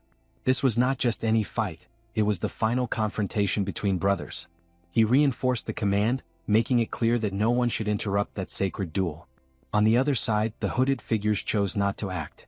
They assessed that, as long as Race had not yet been officially crowned, any direct intervention could be seen as political interference in front of the guards who were arriving. Because of that, they decided to simply observe. Soon after, reinforcements began to appear, confused by the scene before them. Questions echoed through the hall, trying to understand what had happened to the prince, the princess, and the entire situation involving demons and murder. But no answers would come in time. Because, at that moment, everything had already passed the point of no return. Choi stepped forward and took the floor before everyone. Without hesitation, he declared that he stood on the princess's side. Then he dismantled the narrative created by race, making it clear that the murder was real, but the one responsible was not a demon. Confusion spread among those present. The official version began to collapse. He then led everyone to think logically. If they truly were demons, where were they now? Why did none of them remain there? It made no sense that all of them had simply vanished, especially with him being the only one present at the scene. Some tried to justify it, suggesting that perhaps the attackers had already been eliminated beforehand. But that only made the situation even more incoherent. To defeat someone like Valder, an absurd level of power would be required, something on the level of a commander of the Demon King's army. And an entity like that would never move alone, much less attack in such a discreet way and then disappear without leaving clear traces. Choi left the question hanging in the air. If they were not demons, then what had really happened? The tension rose when he directed attention to the hooded figures. That silent presence now seemed even more suspicious. The guards demanded answers, ordering them to reveal their identities and affiliations. On their side, the discomfort was evident. If they revealed themselves as holy knights tied to the delegation, without concrete proof of a powerful demon, the entire intervention would lose its legitimacy. The situation was starting to slip out of control. At that moment, Race collapsed before Abelson. Completely different from his earlier stance, he begged. He asked for forgiveness, saying he would give up the throne, that he would abandon everything just to be spared. But that desperation was not remorse. It was only fear of losing. Race fell apart completely. With no pride left, he clung to the only thing he could still try to save, his own life.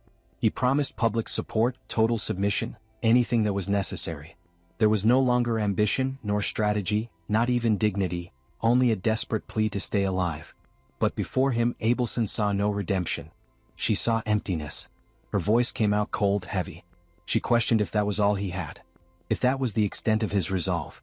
No cause, no conviction, only the miserable instinct to survive at any cost. And then came the harshest blow. She exposed what truly repulsed her, the ease with which he abandoned everything. Family, honor, everything was disposable the moment his own life was at risk. Race tried to justify himself. He said he was afraid, that he did not want to die.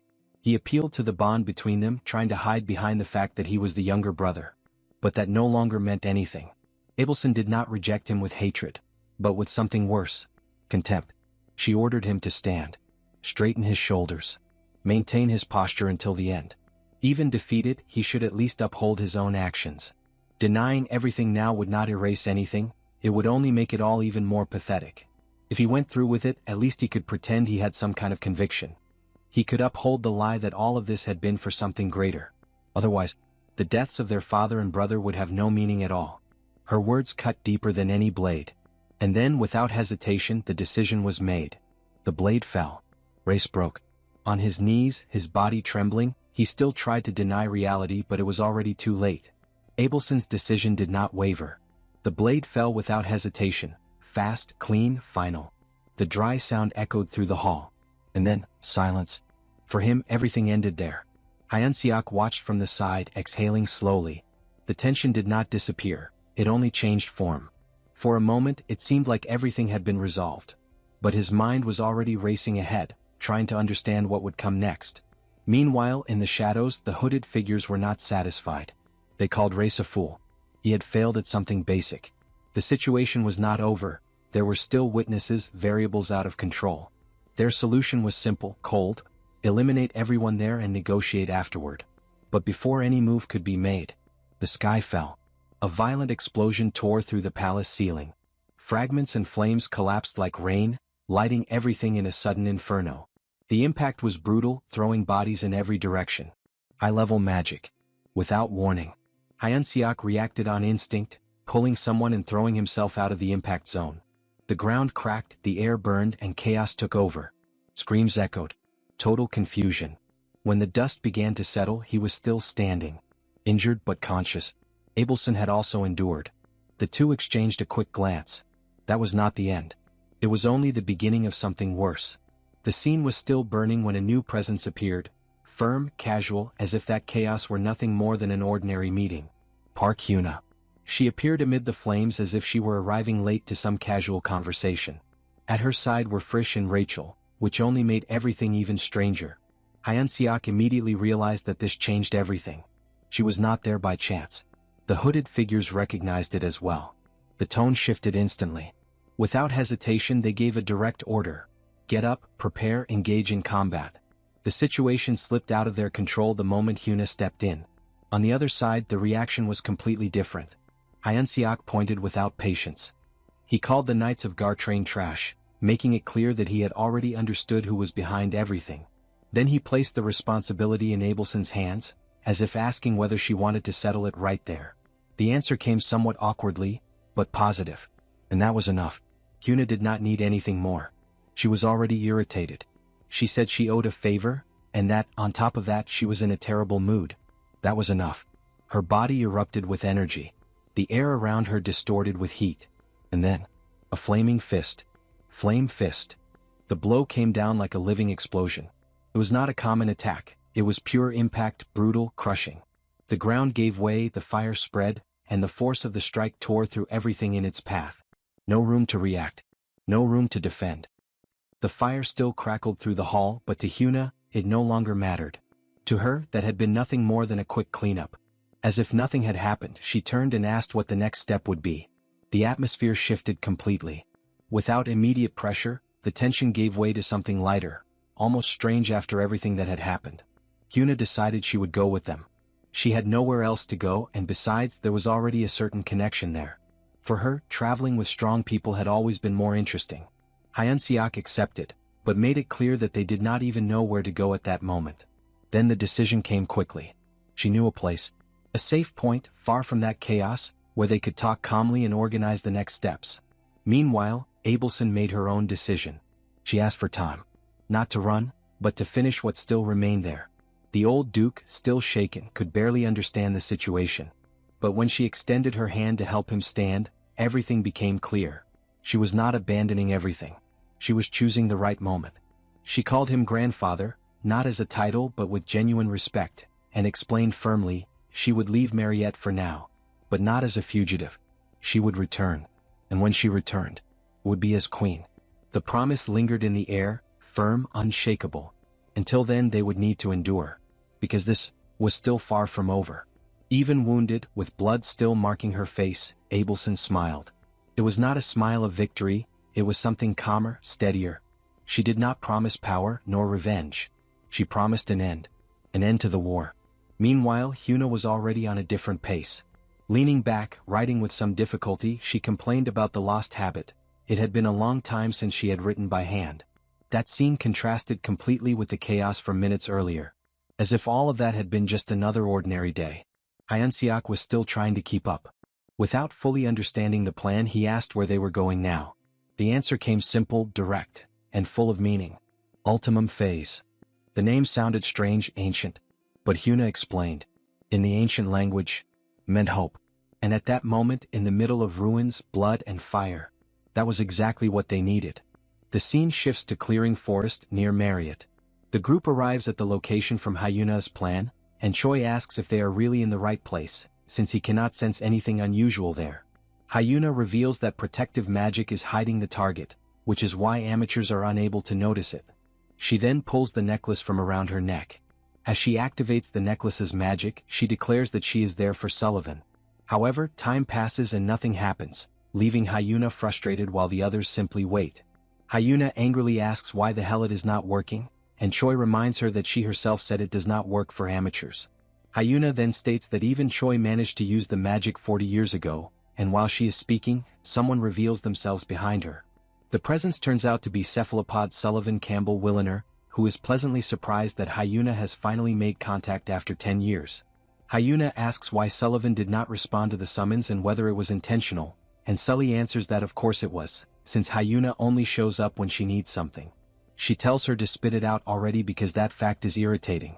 Hyuna introduces the rest of the group as colleagues and reveals that they currently have nowhere to go, informing her that they will be staying around for a while.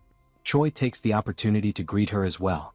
Sully is surprised that Hyuna is personally vouching for the group, and even though it goes against the rules, Sully cannot refuse an act of free will from Hyuna.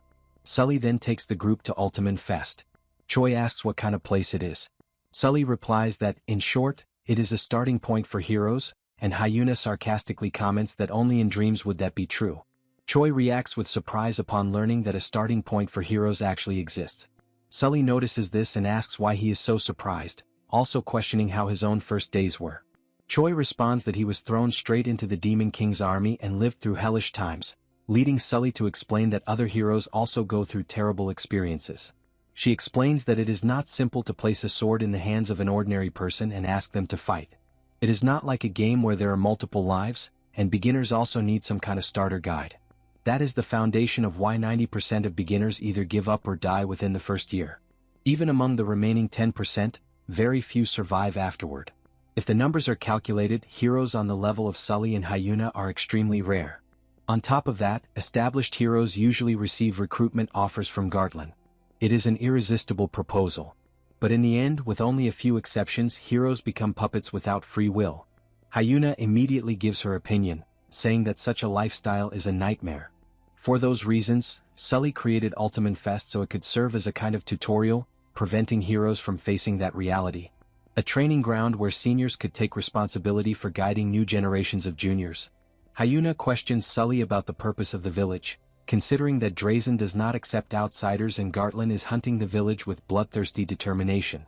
Sully responds by saying that there is someone Hyuna needs to meet, the Duke of Drazen, who said that Hyuna would come looking for her soon, and surprisingly, that prediction ended up coming true. Hyuna realizes that this means Sully did not bring the group to the village out of her own goodwill, and Sully replies that nobody does anything driven purely by kindness alone. Sully finishes by saying that it will be worth hearing him out, since a good deal might emerge both for Hyuna and for the village. The scene shifts to the meeting, where the man introduces himself as Olivant Grimier of Drazen. Choi returns the greeting, but Olivant says there is no need for introductions. After all, he already knows the group. The question he asks is what they plan to do from this point onward. Since Marriott stirred up Gartland, the group should already have a solid plan for the possible retaliation. Abelson steps forward in the conversation to explain that the group's plan is to end the war against the demons. She explains that thanks to the threat of the demon race, Gartland continues spreading its religion in order to influence nations and expand its army. They claim to have led the historic victory in defense of humanity. Because of that, many people are grateful to Gartland. That gratitude eventually became faith, and from faith came reverence, raising Gartland to the status of guardian of the continent while strengthening its public relations campaigns and diplomatic influence. Olivant becomes excited by the conversation and asks Abelson to continue. Abelson then raises a question. What if the demon army is no longer a threat?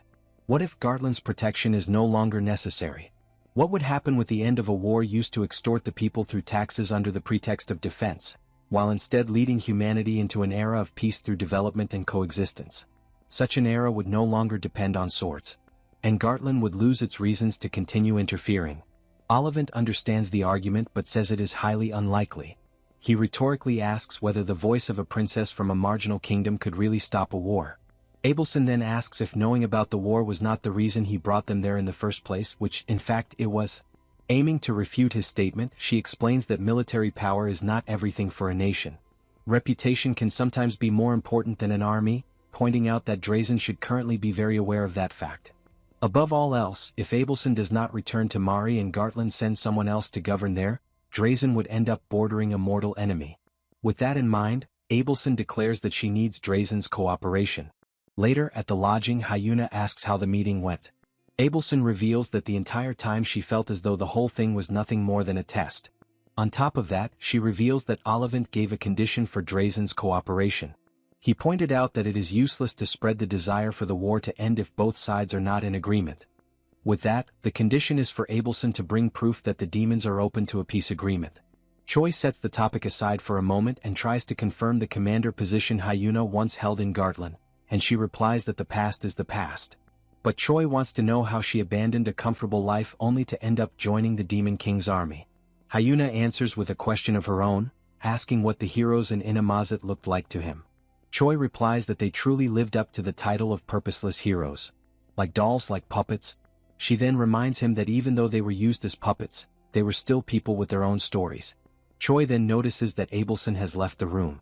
The scene changes to the saint, cornered on a pier. Choi joins her there. Abelson says that it has not been easy. Choi asks what she means. She answers, everything. Choi then repeats something he always used to hear, that one must maintain composure and act with confidence, never denying their own actions, but instead reaffirming themselves until the very end. He then tells her to take those words to heart. He reveals that even if he does not perfectly understand what is right or wrong, he trusts the fact that only he truly understands himself properly, and says things could become ugly if he ever starts hating himself. Abelson did what she believed was right and she should hold conviction in that. Crying, Abelson laments the meaningless deaths of everyone. She complains about the burden carried by the living, forced to bear the reasons behind the fall of their companions. And in the end, their destiny is to become leaders who preach that everyone's efforts were worth it. But until then, the present is nothing more than wandering while grieving over the means used to get there. She then asks Choi to pretend not to notice her moments of sorrow, because she will continue believing in herself. Choi accepts the request and in silence, embraces Abelson. The Pope coldly questions whether Abelson and Choi managed to escape once again. One of the men seated at the table answers that they did. He explains that the forces lent to the fourth prince were annihilated for reasons still unknown, and that the acting regent, Duke Gordon, keeps insisting that he will only provide an explanation after the situation is resolved. The Pope then asks where Abelson and Choi are heading now. Another person present responds that they believe the two are moving toward Drasen or Ultimum Fess. The man continues by explaining that, because of this, they have already positioned spies along the route to Drasen. However, he admits that they still have not managed to locate Ultimum Fess. That is due to the protective camouflage created through the village chief's authority. Kinley, looking at the sheet in her hands, interrupts the discussion by saying that even so, the undead cleansing within Gartran has already been completed. She adds that she personally collected all the original plaques. She then comments that several countries have sent official requests asking for priests to deal with the undead. She explains that, if they want to resolve everything in time, she would have to personally travel to the front lines. However, even for her, constantly traveling across so many countries alongside a large group would be extremely exhausting. Because of that, she suggests that it might be better to simply make a public announcement regarding the plaques. The Pope impatiently mutters that she is talking nonsense again. He then snatches the paper from her hands and declares that the original plaques are strictly confidential information. He orders that the Holy Knights be reminded once again to keep their mouths shut. After that, he states that all they need to do is relax, prepare for the Holy War and wait. The Pope then coldly announces that they will wait until the neighboring countries, suffering because of the undead, stop bringing only insignificant official documents and instead come to them personally, desperately bowing their heads and offering enormous gifts in exchange for help. One of the men seated at the table then asks His Holiness what should be done regarding the issue of Marriott's succession. The Pope replies that, first, they will send an official notice informing them that an investigation team will be dispatched. According to him, any excuse will do no matter how small. In the end, he declares that they should find any possible justification and begin acting step by step from there. 2 weeks later in Ultimum Fess. Choi looks at the map in front of them and asks what kind of map it is. Hyuna replies that Sullivan said it was about time for them to start earning their own keep. Not understanding what she means, Choi remains confused. Hyuna then asks whether he really thought their ancestors paid village maintenance taxes. While looking over the map, she explains that they survive there by taking requests and pretending to be a mercenary guild. According to Hyuna, there has been an undead outbreak across practically the entire continent, with the exception of Gartran, and because of that they are being flooded with work. Abelson comments worriedly that the undead problem is still continuing, but Hyuna cuts her off, saying that the people outside probably do not even know why the undead are suddenly appearing in such massive numbers. All they can do is pray that Gartran's great holy knights show up soon to resolve the situation. She adds that the mercenaries merely serve as a temporary measure to reduce the number of undead in the meantime. After that, Hyuna points first at Choi and then at Abelson. She declares that the three of them, herself, Choi and Abelson, will be taking on a mission together. Abelson then asks about Frisch. Frisch himself calmly responds that he is in charge of preparing the Demon King's castle. Hyuna says that if everyone understands, then they should hurry up and pack their things. According to her, it was already time for them to start paying for their lodging and food with their own work.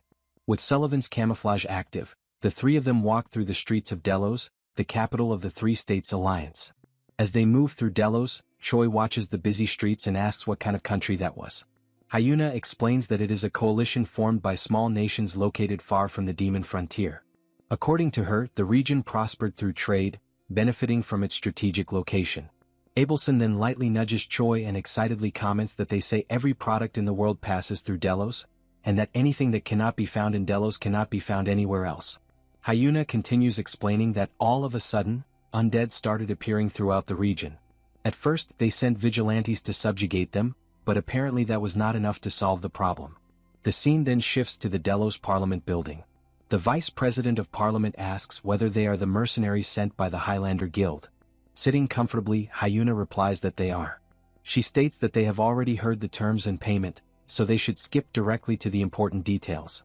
The Vice President comments that he had expected the Guild Master himself to come personally.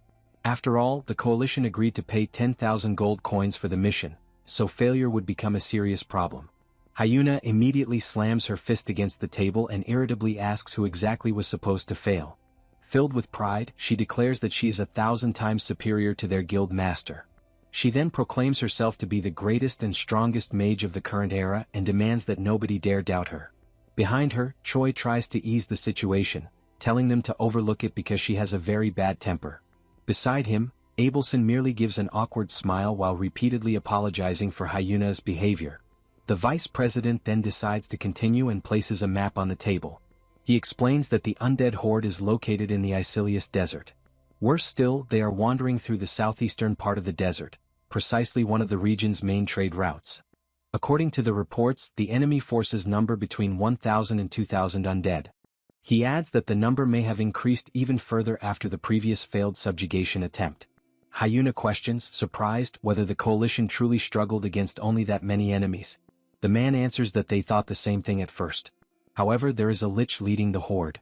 He clarifies that it is not an ordinary lich. There are reports claiming that the creature commanded the massive horde exactly like a human army. Because of that, they believe that lich to be the true core of the undead legion. In the end, the vice president asks them to eliminate that lich before the undead in the region multiply even further. In the Icilius Desert, Hyuna stands atop a set of ruins while observing the vast landscape spread before them. She then comments that, just by looking at the terrain, she can already understand why Sullivan sent her on this mission. Right behind her, Choi asks why. Hyuna proudly replies that it is because she is a great mage. Choi reacts sarcastically, agreeing without any enthusiasm. Noticing his reaction, Hyuna questions why he answered like that. She then explains that magic is a skill specialized for large-scale battlefield warfare, especially in open areas like that one. According to her, warriors are responsible for one-on-one duels between generals, while mages exist to completely overturn the tide of battle on a massive scale. I can't miss the opportunity to thank for the image from this angle. Hyuna then jumps down from the ruins and continues the conversation by asking about the combat power levels of Choi and Abelson. Choi awkwardly scratches his head and explains that he cannot open his system window. Hyuna immediately crosses her arms and calls him a liar, claiming that hers works perfectly fine. Choi replies that, in any case, it has already been a long time since the last time he was able to check his missions or combat power. Hyuna activates a skill through her eyes and comments that maybe it is some kind of error. Even so, she decides to check personally. In the next instant, she is surprised to realize that truly nothing appears. Choi simply shrugs and reminds her that he already warned her. He admits that it frustrates him as well. He then comments that he feels as though he has lost the compass of his own life. Suddenly, Hyuna smacks him on the head and calls him an idiot. She asks what he means by compass, saying that he has his priorities completely backward. She then clenches her fists and says not to let one's life be guided by missions sent by some unknown entity. What truly matters is simply living while doing what one wants to do and what one believes is right. Hyuna adds that if his goals occasionally happen to align with those of whoever is sending those missions, then he should just consider the points he receives as a bonus and avoid overthinking it for now. The scene then reveals who Sarah Dunphy truly is. She is introduced as the Great Witch who established the foundations of magical theory and also as the first empress of the hyper-civilized nation of Bailington, the empire that achieved the continent's first unification 1,000 years ago. However, as the saying goes, no flower remains red for 10 days. After the empress died young without leaving behind an heir, a civil war erupted among her disciples over the struggle for the imperial throne. The empire that had once unified the continent eventually split into multiple factions, which later became the foundation of the various nations and dynasties that existed in the current era. And then, after an extremely long period of time, when even the existence of that ancient empire that once ruled an entire era had begun to fade from people's memories, 1,200 years passed. and she alone awakened once again. The world forgot the Empire.So then, had it also forgotten her existence? Had all the great achievements she accomplished in life failed to withstand the flow of time and completely sunk beneath the sands of history? As she slowly walks through the gate, Sarah Dunphy murmurs to herself about how empty all of it truly was. She wonders for what purpose she had awakened again. The skeleton army continues marching while escorting Sarah Dunphy.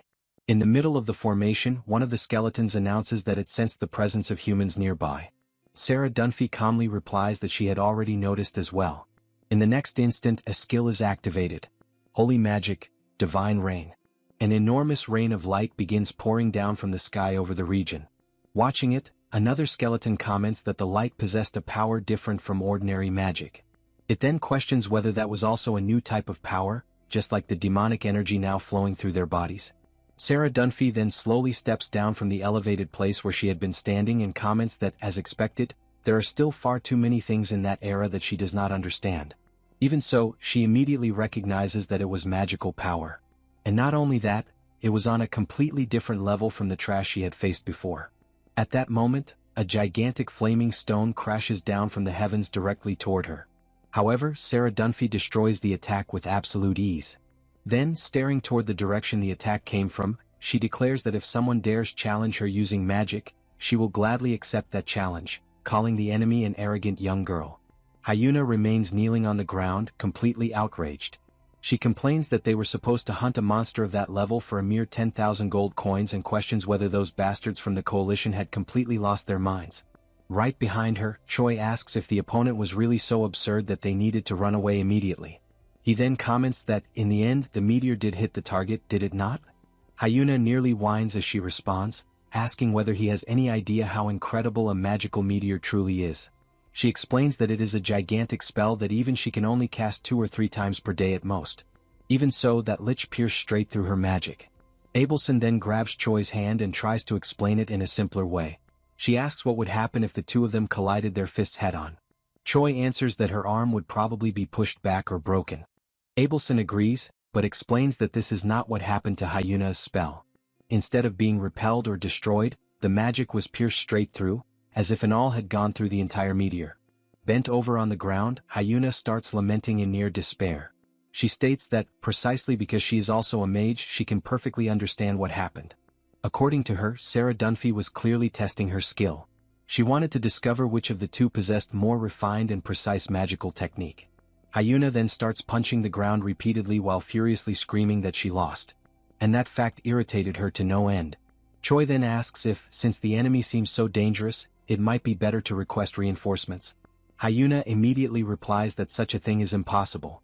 She explains that Ultimum Fest does not have enough manpower to waste on a battle of that level. On top of that, she would have to admit to Sullivan that she had been completely outclassed in magic. Choi then asks if there is any other alternative. Hyuna finally stands back up and answers that there is an old famous saying, "A mage is only as good as their equipment." Because of that, she declares that they will prepare far more carefully next time. She then tells everyone to get ready. According to Hyuna, the first round had merely been a polite greeting. From that moment onward, the real fight would begin. The skeleton army advanced silently along the road when one of them called out to Her Majesty, warning her about something up ahead. Sarah Dunphy asked what was there. As they approached, they found a sign planted into the ground. Attached to it was a sheet of paper titled, "Challenge Letter." The message stated that, based on the magic used earlier, it had already been confirmed that the opponent possessed a certain level of skill. Even so, it claimed that the one issuing the challenge had not been fighting seriously until now either. The text then proposed settling everything through a fair and direct one-on-one battle in a clearing located 1 kilometer away. In the end, it promised that the true strongest would be revealed there. The signature came together with a provocation. From the genius mage you just exchanged blows with. The scene then returned to 1 hour earlier. Hyuna announced that everything was ready. Hearing that, Choi questioned whether she truly believed a lich would fall for something so obvious. She responded with complete confidence that it was a guaranteed hit. The paper she had prepared was, in practice, a genuine declaration of war. Choi asked why she was so certain. The redhead then recalled the moment when the meteor had previously been destroyed. According to her, someone that skilled could have easily neutralized the meteor before it even reached the ground. Even so, The opponent had deliberately allowed the impact to happen just so they could destroy it in a flashy display before everyone. She then asked the group what they believed it meant to be strong. Choi replied that it probably meant possessing great physical power, simply being extremely powerful. Hyuna agreed in theory, but explained that to her, true strength meant never backing down from a challenge. Even when the terrain was unfavorable, even when it was obvious that the enemy had prepared a trap, the person would still accept the confrontation while fully aware of all of it. According to her, that was precisely how someone showed the entire world the difference in level between themselves and everyone else. She concluded by saying that this had always been the common trait shared by every truly strong person she had ever faced. And because of that, if that lich truly considered itself a powerful being, then it would definitely appear. Hyuna looked at Sarah Dunphy standing before her and asked in a satisfied tone what she had said earlier. According to her, had she not warned everyone that the enemy would show up? Hidden in the distance, Abelson touched the magical device on her ear while observing the battlefield. She reported that the army had really stopped and asked whether all she needed to do was remain there and monitor the situation. Hyuna answered that yes, exactly as she had explained before, that was her mission. She then added that, in the unlikely event the undead started advancing, Abelson's role would be to stop them from moving in that direction until the duel was over. Standing before Hyuna, Sarah Dunphy stared at her while asking if she was the young mage responsible for summoning her there. Hyuna casually confirmed that yes, it was her. Sarah Dunphy then declared that, before the fight, she had a question. She wanted to know exactly what Hyuna lived for. Hyuna answered immediately, questioning why someone who was already dead would be searching for a reason to live. Right after that, she dismissed the small talk and declared that it would be better to find out which one of them was the superior mage. Without wasting time, Hyuna began the attack, launching her magical spheres toward Sarah Dunphy while announcing that she would make the first move. Sarah Dunphy watched with disappointment. She commented that she had even come alone, exactly as requested. In her mind, she concluded that it did not seem like anything special. Perhaps it was merely an opening test. The scene then shifted back to 1 hour earlier, during a strategy meeting. At the time, Choi had asked Hyuna whether she too was a legend. And if she was, then she should possess an authority of her own. Hyuna responded by asking whether he was curious. She then told him to come closer, and advised him to clench his teeth tightly when he did. Choi saw Hyuna suddenly move to punch him and panicked, asking why she was doing that so abruptly. Her fist stopped right in front of his forehead. Confused, Choi commented that it had not been anything special. But before he could finish speaking, fire exploded from Hyuna's fist and struck him directly.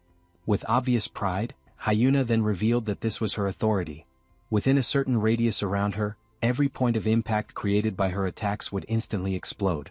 Back on the battlefield, Sarah Dunphy admitted she was impressed and asked how Hyuna had done that.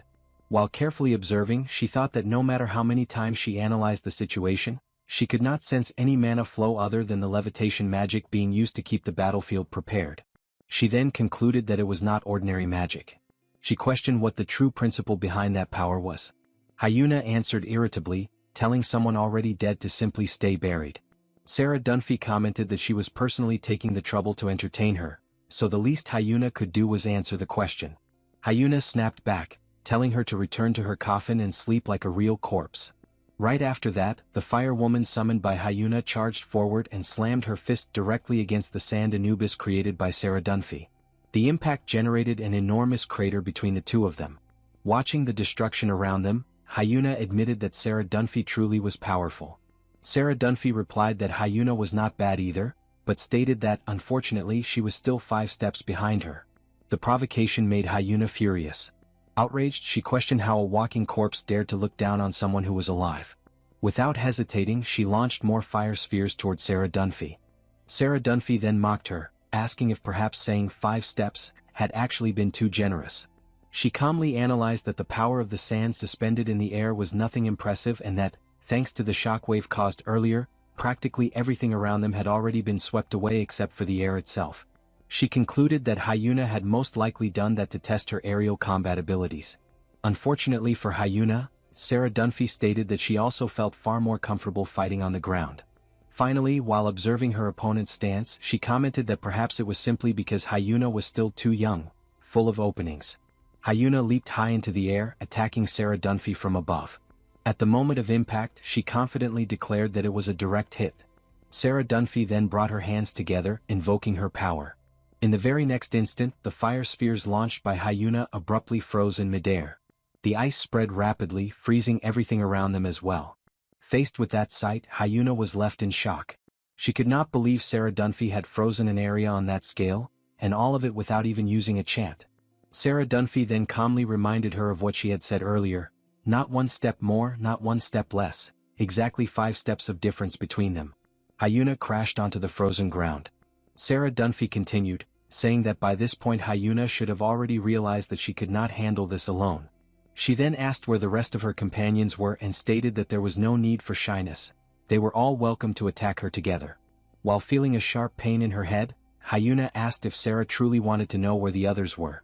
Suddenly she shouted for Choi, declaring that now all that remained was the finishing blow. Sarah then noticed a light appearing above her and questioned what exactly that finishing blow was supposed to be. For a brief moment she imagined that the attack was coming from the sky. She concluded that perhaps all the sand suspended in the air had been used to conceal an aerial ambush. Quickly she raised a force field before the attack could hit her. However, as she sensed the approaching power, she realized something strange. If that truly was their finishing move, then there were 2 identical mana signatures. That was when she finally realized the attack was not coming from the sky. The small fairy Rachel explained that she had fired the attack exactly the way Hyuna had instructed her to. Hyuna had told her that, the moment she gave the signal, Rachel should use the hero's mana to do whatever she could. Hearing that, Sarah realized what was happening. The real attack was coming from beneath the ground. In the very next instant, Choi burst straight out of the earth and landed a punch directly on her face. Even after being struck, Sarah Dunphy declared that the moment they failed their attack, everything would be over for those brats. Choi, however, answered that he had already anticipated that possibility and prepared a plan B. Using Sarah Dunphy's own knee as support, he propelled his body upward once again and accelerated even further using noblesse. Sarah Dunphy began boasting that no matter what they tried, they would never be able to defeat her. But then she noticed something unexpected. A purple energy was emanating from him. In the next instant, Choi spun his body through the air and landed a direct kick to Sarah's face. An hour earlier, in the middle of the desert, a massive pit was being dug. Inside it, Hyuna looked around and asked whether Choi had really excavated all of it by himself. He remarked that she could help with the digging as well. The scene then showed the stone golems, creatures summoned by Hyuna, working with pickaxes in their hands. Hyuna said that the golems were even doing her share of the work, so it still counted as her effort. As she walked away, she explained that she was busy preparing magical scrolls. Choi then complained, asking why he was the one who had to stay hidden underground. According to him, Hyuna's strongest attack was thousands of times more powerful than his. But Hyuna simply replied that she was a mage. She then sat down while continuing to write on the scrolls and asked whether Choi had ever seen a real mage. Not those fake mages but a genuine one. Choi replied that these days full-time mages practically no longer existed. Most of the enemies they had faced so far were merely close combat warriors. Hyuna agreed and explained that the ratio was roughly 9 warriors for every mage. Choi was shocked when he heard that. Hyuna then explained that there was a reason for it. A mage's maximum damage output was far greater than a warrior's. However, their minimum output was unbelievably low. She then decided to give a simple example. She asked what a warrior did first when attacking someone. Choi replied that they simply threw a punch. Hyuna agreed but explained that, for a mage to achieve that same level of efficiency, the process was infinitely more complicated. First, it was necessary to mentally draw a circle. The circle served both as the starting point of the spell and the vessel that contained it. After that, every value required for the spell had to be calculated mentally. Inside that vessel, 2 portions of fire, 1 special gust of wind, 1 wave and a spoonful of shadow. Then came the activation. In the middle of the explanation, Hyuna ended up making a mistake in her calculations because she had started talking. She then compared it to the warrior's method, which basically consisted of simply throwing a punch. According to Hyuna, the more powerful the spell, the longer and more complex the calculations became. On the other hand, if a mage had enough time to cast a spell, they could unleash power comparable to a natural disaster. She concluded by saying that this was the true essence of mages. Even so, Choi asked whether it wouldn't be better for her to remain in the rear. But Hyuna replied that such an idea only made sense in theory. After all, Choi was about to face an opponent whom even she could not deal with easily. Because of that, she stated that she was satisfied with their current plan. According to Hyuna, a mage of her level could continue casting spells even during direct combat. At the moment, what they needed was not a powerful but slow attack. They only needed a strike fast enough to pierce the enemy's defenses. The scene then returned to the moment when Choi struck Sarah Dunphy. At that instant, Hyuna shouted that she had managed to restrain her and immediately activated her skill to capture Sarah. Choi quickly approached her and asked whether she had really managed to hold her in place. Hyuna answered that she had. According to her, unless Sarah possessed an escape scroll, she would never be able to break free through normal means.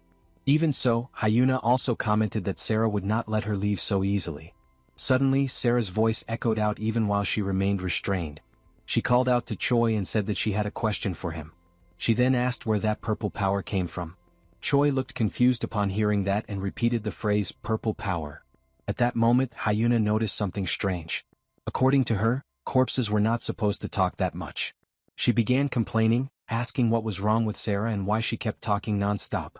Then, taking advantage of the fact that they had captured her, Hyuna told Choi to take the crystal sphere attached to Sarah's belt and contact the Alliance. But Sarah interrupted, asking whether they truly believed they had won. As soon as she saw that, Hyuna fell into despair. She could not understand how Sarah had managed to place that there. With an almost demonic look in her eyes, Sarah declared that they would pay the price for letting their guard down. Right after that, she directed her power toward Hyuna. A massive shockwave of energy erupted between the two women. At the same moment, Choi rushed toward them while shouting that it was dangerous. After the collision, Hyuna, still shaken, stammered as she asked whether Choi was alright and admitted that she owed him her life. Choi replied that he was fine and tried to shift the focus away from the situation. Sarah then commented that he was far tougher than she had expected and once again asked whether that was also because of that purple power. The question was ignored. Standing beside Choi, Hyuna then suggested that they fight the traditional way. She told him to keep fighting as he always did while she adjusted her attacks and provided support between spells. Sarah then declared that if they refused to reveal the secret, she would simply dissect their corpses afterward. At that moment, Hyuna began casting a new spell while announcing that she was about to attack. But Sarah also started casting almost at the same time, mocking how slow Hyuna was. Moments later, Sarah launched countless sharp objects toward Hyuna. However, Hyuna managed to complete her spell and raised enormous rocks, commanding them to repel the attack. Dozens of blue and red explosions filled the sky as their powers collided violently. Taking advantage of the chaos, Choi charged through the explosions while reminding Hyuna about the foothold. Hyuna then instructed him to start running in a straight line from that point and, exactly 6 seconds later, jump without hesitation and trust her. Choi raced across the mountain at high speed and began thinking to himself. Even in terms of magical destructive power, Hyuna was not inferior to Sarah. The problem was that the difference in casting speed between them was absurd. And Hyuna certainly knew that as well. Because of that, the only thing he could do at that moment was disrupt Sarah's concentration. So Choi charged directly at her. However, Sarah immediately protected herself by creating a barrier of sand. The moment he saw it, Choi realized that he needed to buy enough time for Hyuna to finish her spell. He immediately began unleashing a series of consecutive strikes against the barrier. Even so, Sarah continued mocking them, asking whether they truly believed anything would change simply because the two of them were fighting together. That was when Hyuna desperately shouted for Choi not to let Sarah draw that on the ground. Choi's eyes widened at those words, and he immediately looked toward the ground. Sarah then coldly remarked that he was far too slow to notice what was happening around him. And that was exactly why he would lose. Sandmen armed with spears were summoned by Sarah and immediately charged toward Choi. The moment he saw the attack, he realized there was no way he could dodge it. At that instant, a blue line appeared around his body. It was a rope created by Hyuna. She violently pulled him out of the attack's path, throwing him onto the ground. Even so, Choi still managed to thank her for the help. But Hyuna told him to forget the thanks. At that moment, she finally believed she had understood the secret behind Sarah's absurd casting speed. Hyuna then began to think it through. She had been wondering how Sarah was able to calculate spells so quickly. But the truth was that Sarah's body had been created in a way that did not require calculations at all. Hyuna then remembered Sarah's earlier comment about Choi being slow to notice what was happening around him. Shortly afterward, she reminded him how magic normally worked. To use magic, a circle, imagination, and precise formulas were required. Ordinary mages had to mentally solve those magical equations every single time. And that naturally slowed down their casting speed. However, Sarah was different. If she drew a circle on the ground and simply invoked the required summoning, the spell would activate instantly without the need for any formula at all. It was a power that closely resembled the divine abilities described in legends. Even so, Hyuna stated that there was no possibility that Sarah was actually a legendary figure. After all, even if she were, how could someone use a power that was normally meant to be invoked only once? Upon hearing that, Sarah repeated the word legend, with complete indifference. According to her, she could not care less about that kind of title. Even so, she admitted that Hyuna had deduced it correctly. She then began criticizing modern mages. In Sarah's view, for 1,000 years, humans had continued treating inefficient calculations as though they were something romantic. No real research had been conducted on that power since her death. According to Sarah, they had spent an entire millennium trapped by ignorance and laziness while calling it tradition. And that was starting to irritate her deeply. As she spoke, enormous red runes began appearing around her. Sarah then declared that it was time to bring the battle to an end.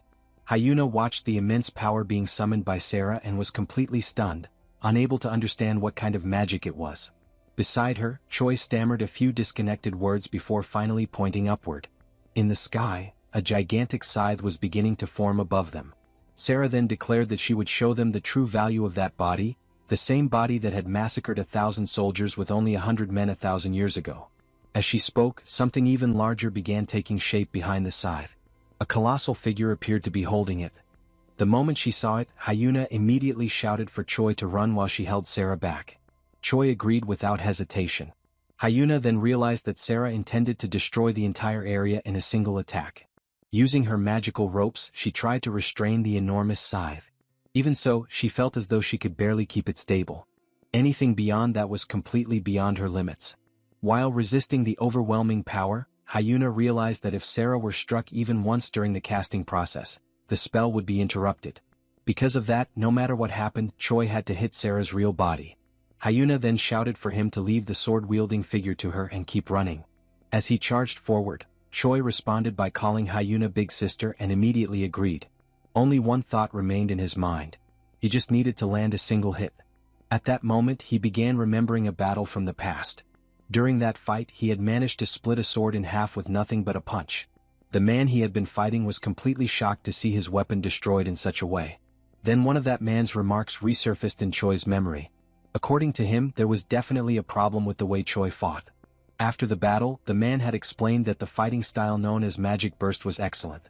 However, Choi only used that power for finishing blows.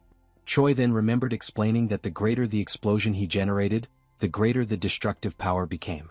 But it also placed enormous strain on his own body. The man then pointed out that this was exactly the problem. The gap between the state in which Choi used that power and his normal state was simply too large. He understood the idea of conserving strength for the decisive moment. But the outside world was not kind enough to allow someone to keep fighting with such a complacent mindset. As he recalled those words, Choi remembered that from that point onward, he had trained his body to the very edge of death. Choi then began throwing punches into the air as he advanced. Seeing that, Sarah declared that she had already fully understood his level. According to her, there would not be a third unexpected stroke of luck. Immediately afterward, Sarah created an enormous red barrier in front of herself and questioned whether someone like Choi truly believed he could destroy it. But at that moment, Choi thought that he would simply make that strike far stronger than it had ever been before. As he moved forward, he once again remembered the words of the man who had trained him. According to him, he honestly did not like that fighting style. No matter how incomplete Choi's ability might be, betting everything on a single strike was far too dangerous. However, since Choi still could not fully trust his own body, he first needed to develop enough endurance to survive until the right moment arrived.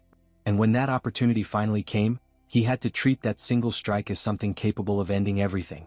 He needed to fight with the mindset that one attack alone would completely decide the battle. And if necessary, he had to be prepared to explode and die at that very moment. Seeing what was happening before her, Sarah finally showed surprise. Meanwhile, Choi continued thinking that this would be the greatest and most absolute strike of his entire life.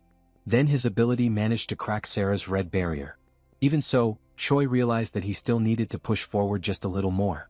The force of Choi's strike continued pushing through the barrier while Sarah, stunned, shouted in outrage, asking how he dared to do such a thing.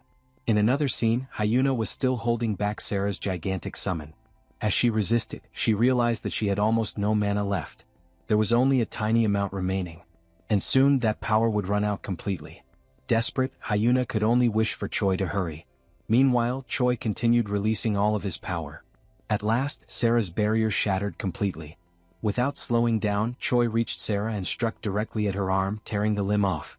Sarah's gaze immediately shifted toward her severed arm. Seeing that, Hyuna cursed in frustration, realizing that the attack had missed the main target. At that moment, the giant soldier summoned by Sarah began to collapse slowly. Even so, Choi did not stop. He charged toward Sarah once again while declaring that the battle was not over yet. After all, her head was still intact.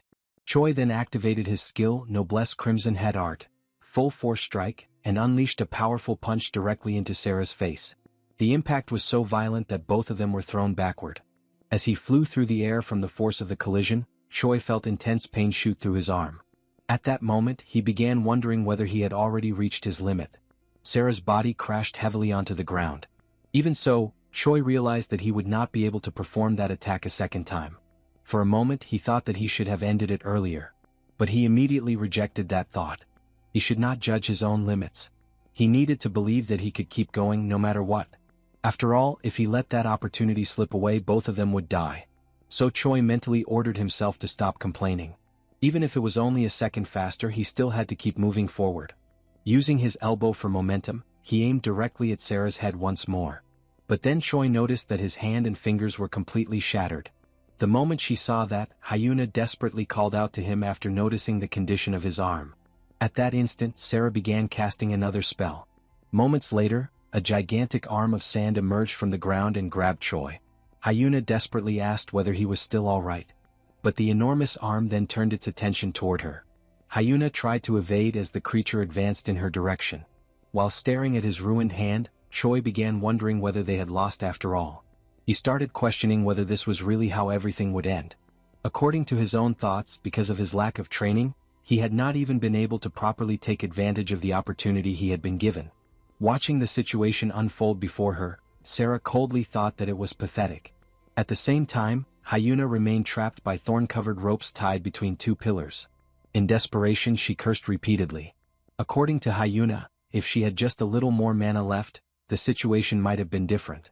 Meanwhile, Sarah's arm began regenerating slowly. Then, looking at the two of them, she declared that the victory belonged to her. She also stated that she would start by dealing with the mage first. Even while restrained, Hyuna declared that Sarah would regret that choice for the rest of her life. At that moment, she began gathering magic into her hand. Shortly afterward, a stone flew past Sarah's face. The moment she noticed it, Sarah immediately remembered the stone. She then began wondering whether Hyuna had prepared it when she touched the ground earlier. Even so, Sarah questioned what Hyuna believed she could accomplish with such a pathetic stone throw. Before Sarah could say anything else, a fist shot violently toward her face. Seeing that happen, Hyuna sarcastically apologized for being late with the support. At that moment, Choi appeared charging at Sarah, surrounded by his purple power. As he drove his fist toward her face, he ordered her to release Hyuna immediately. Otherwise he would crush her head. Sarah stated in a calm tone that the situation had already been expected. The scene then revealed that things had changed, and in truth, Sarah was pleased to feel alive once again as she enjoyed a drink served by Frisch. Upon seeing Sarah, Sullivan asked Hyuna what was going on. Hyuna quickly tried to explain, and it was revealed that Choi had demanded that Sarah release Hyuna. Otherwise he would blow her head off. Sarah confronted Choi, questioning why he had released Hyuna, and the hero immediately connected one life to another. Sarah quickly recognized Choi's condition and, despite having the upper hand, chose to negotiate. The condition she set for releasing Hyuna was that she would become part of the team. Sullivan was left incredulous by the situation and considered the possibility of an undead turning against them. Sarah asked Frisch whether that carried any special meaning, and he replied that the revived tended to attack humans as a condition of the spell. She then recalled how, upon awakening in her tomb, she had become irritated by the spell and simply destroyed it. She declared that no one had the guts to control her. Considering the spell trivial, she easily overcame it. To the group, she simply stated that she had gotten rid of the spell the moment she opened her eyes. The account left everyone in the room stunned. Hyuna refused to believe it. Sullivan sarcastically remarked that he refused to believe it as well. Grabbing Hyuna by the neck, Sullivan could not understand how she was capable of believing such things. Hyuna then pointed out that, for safety reasons, she had placed a collar on Sarah. Sarah confirmed it, stating that if she did anything, anyone could activate the collar. The result would be her head exploding. Hyuna then reassured Sullivan, saying that she would share the spell with her, and mentioned the mana circuit, which left her confused. Hyuna admitted that she did not know either, but above all, she acknowledged that Sarah was more powerful than everyone present. The scene moved to the group's room, where Abelson asked for permission to write a letter, while Frisch also called Hyuna over for a conversation. Hyuna asked what the matter was, and he said it concerned their entry into the Demon King's castle. Choi asked whether something had happened. Frisch replied that it was not exactly a problem and said he would explain it better once the group had gathered. Frisch pointed out that their departure would be in 1 month and asked Choi not to worry too much. Choi found himself alone and noticed it.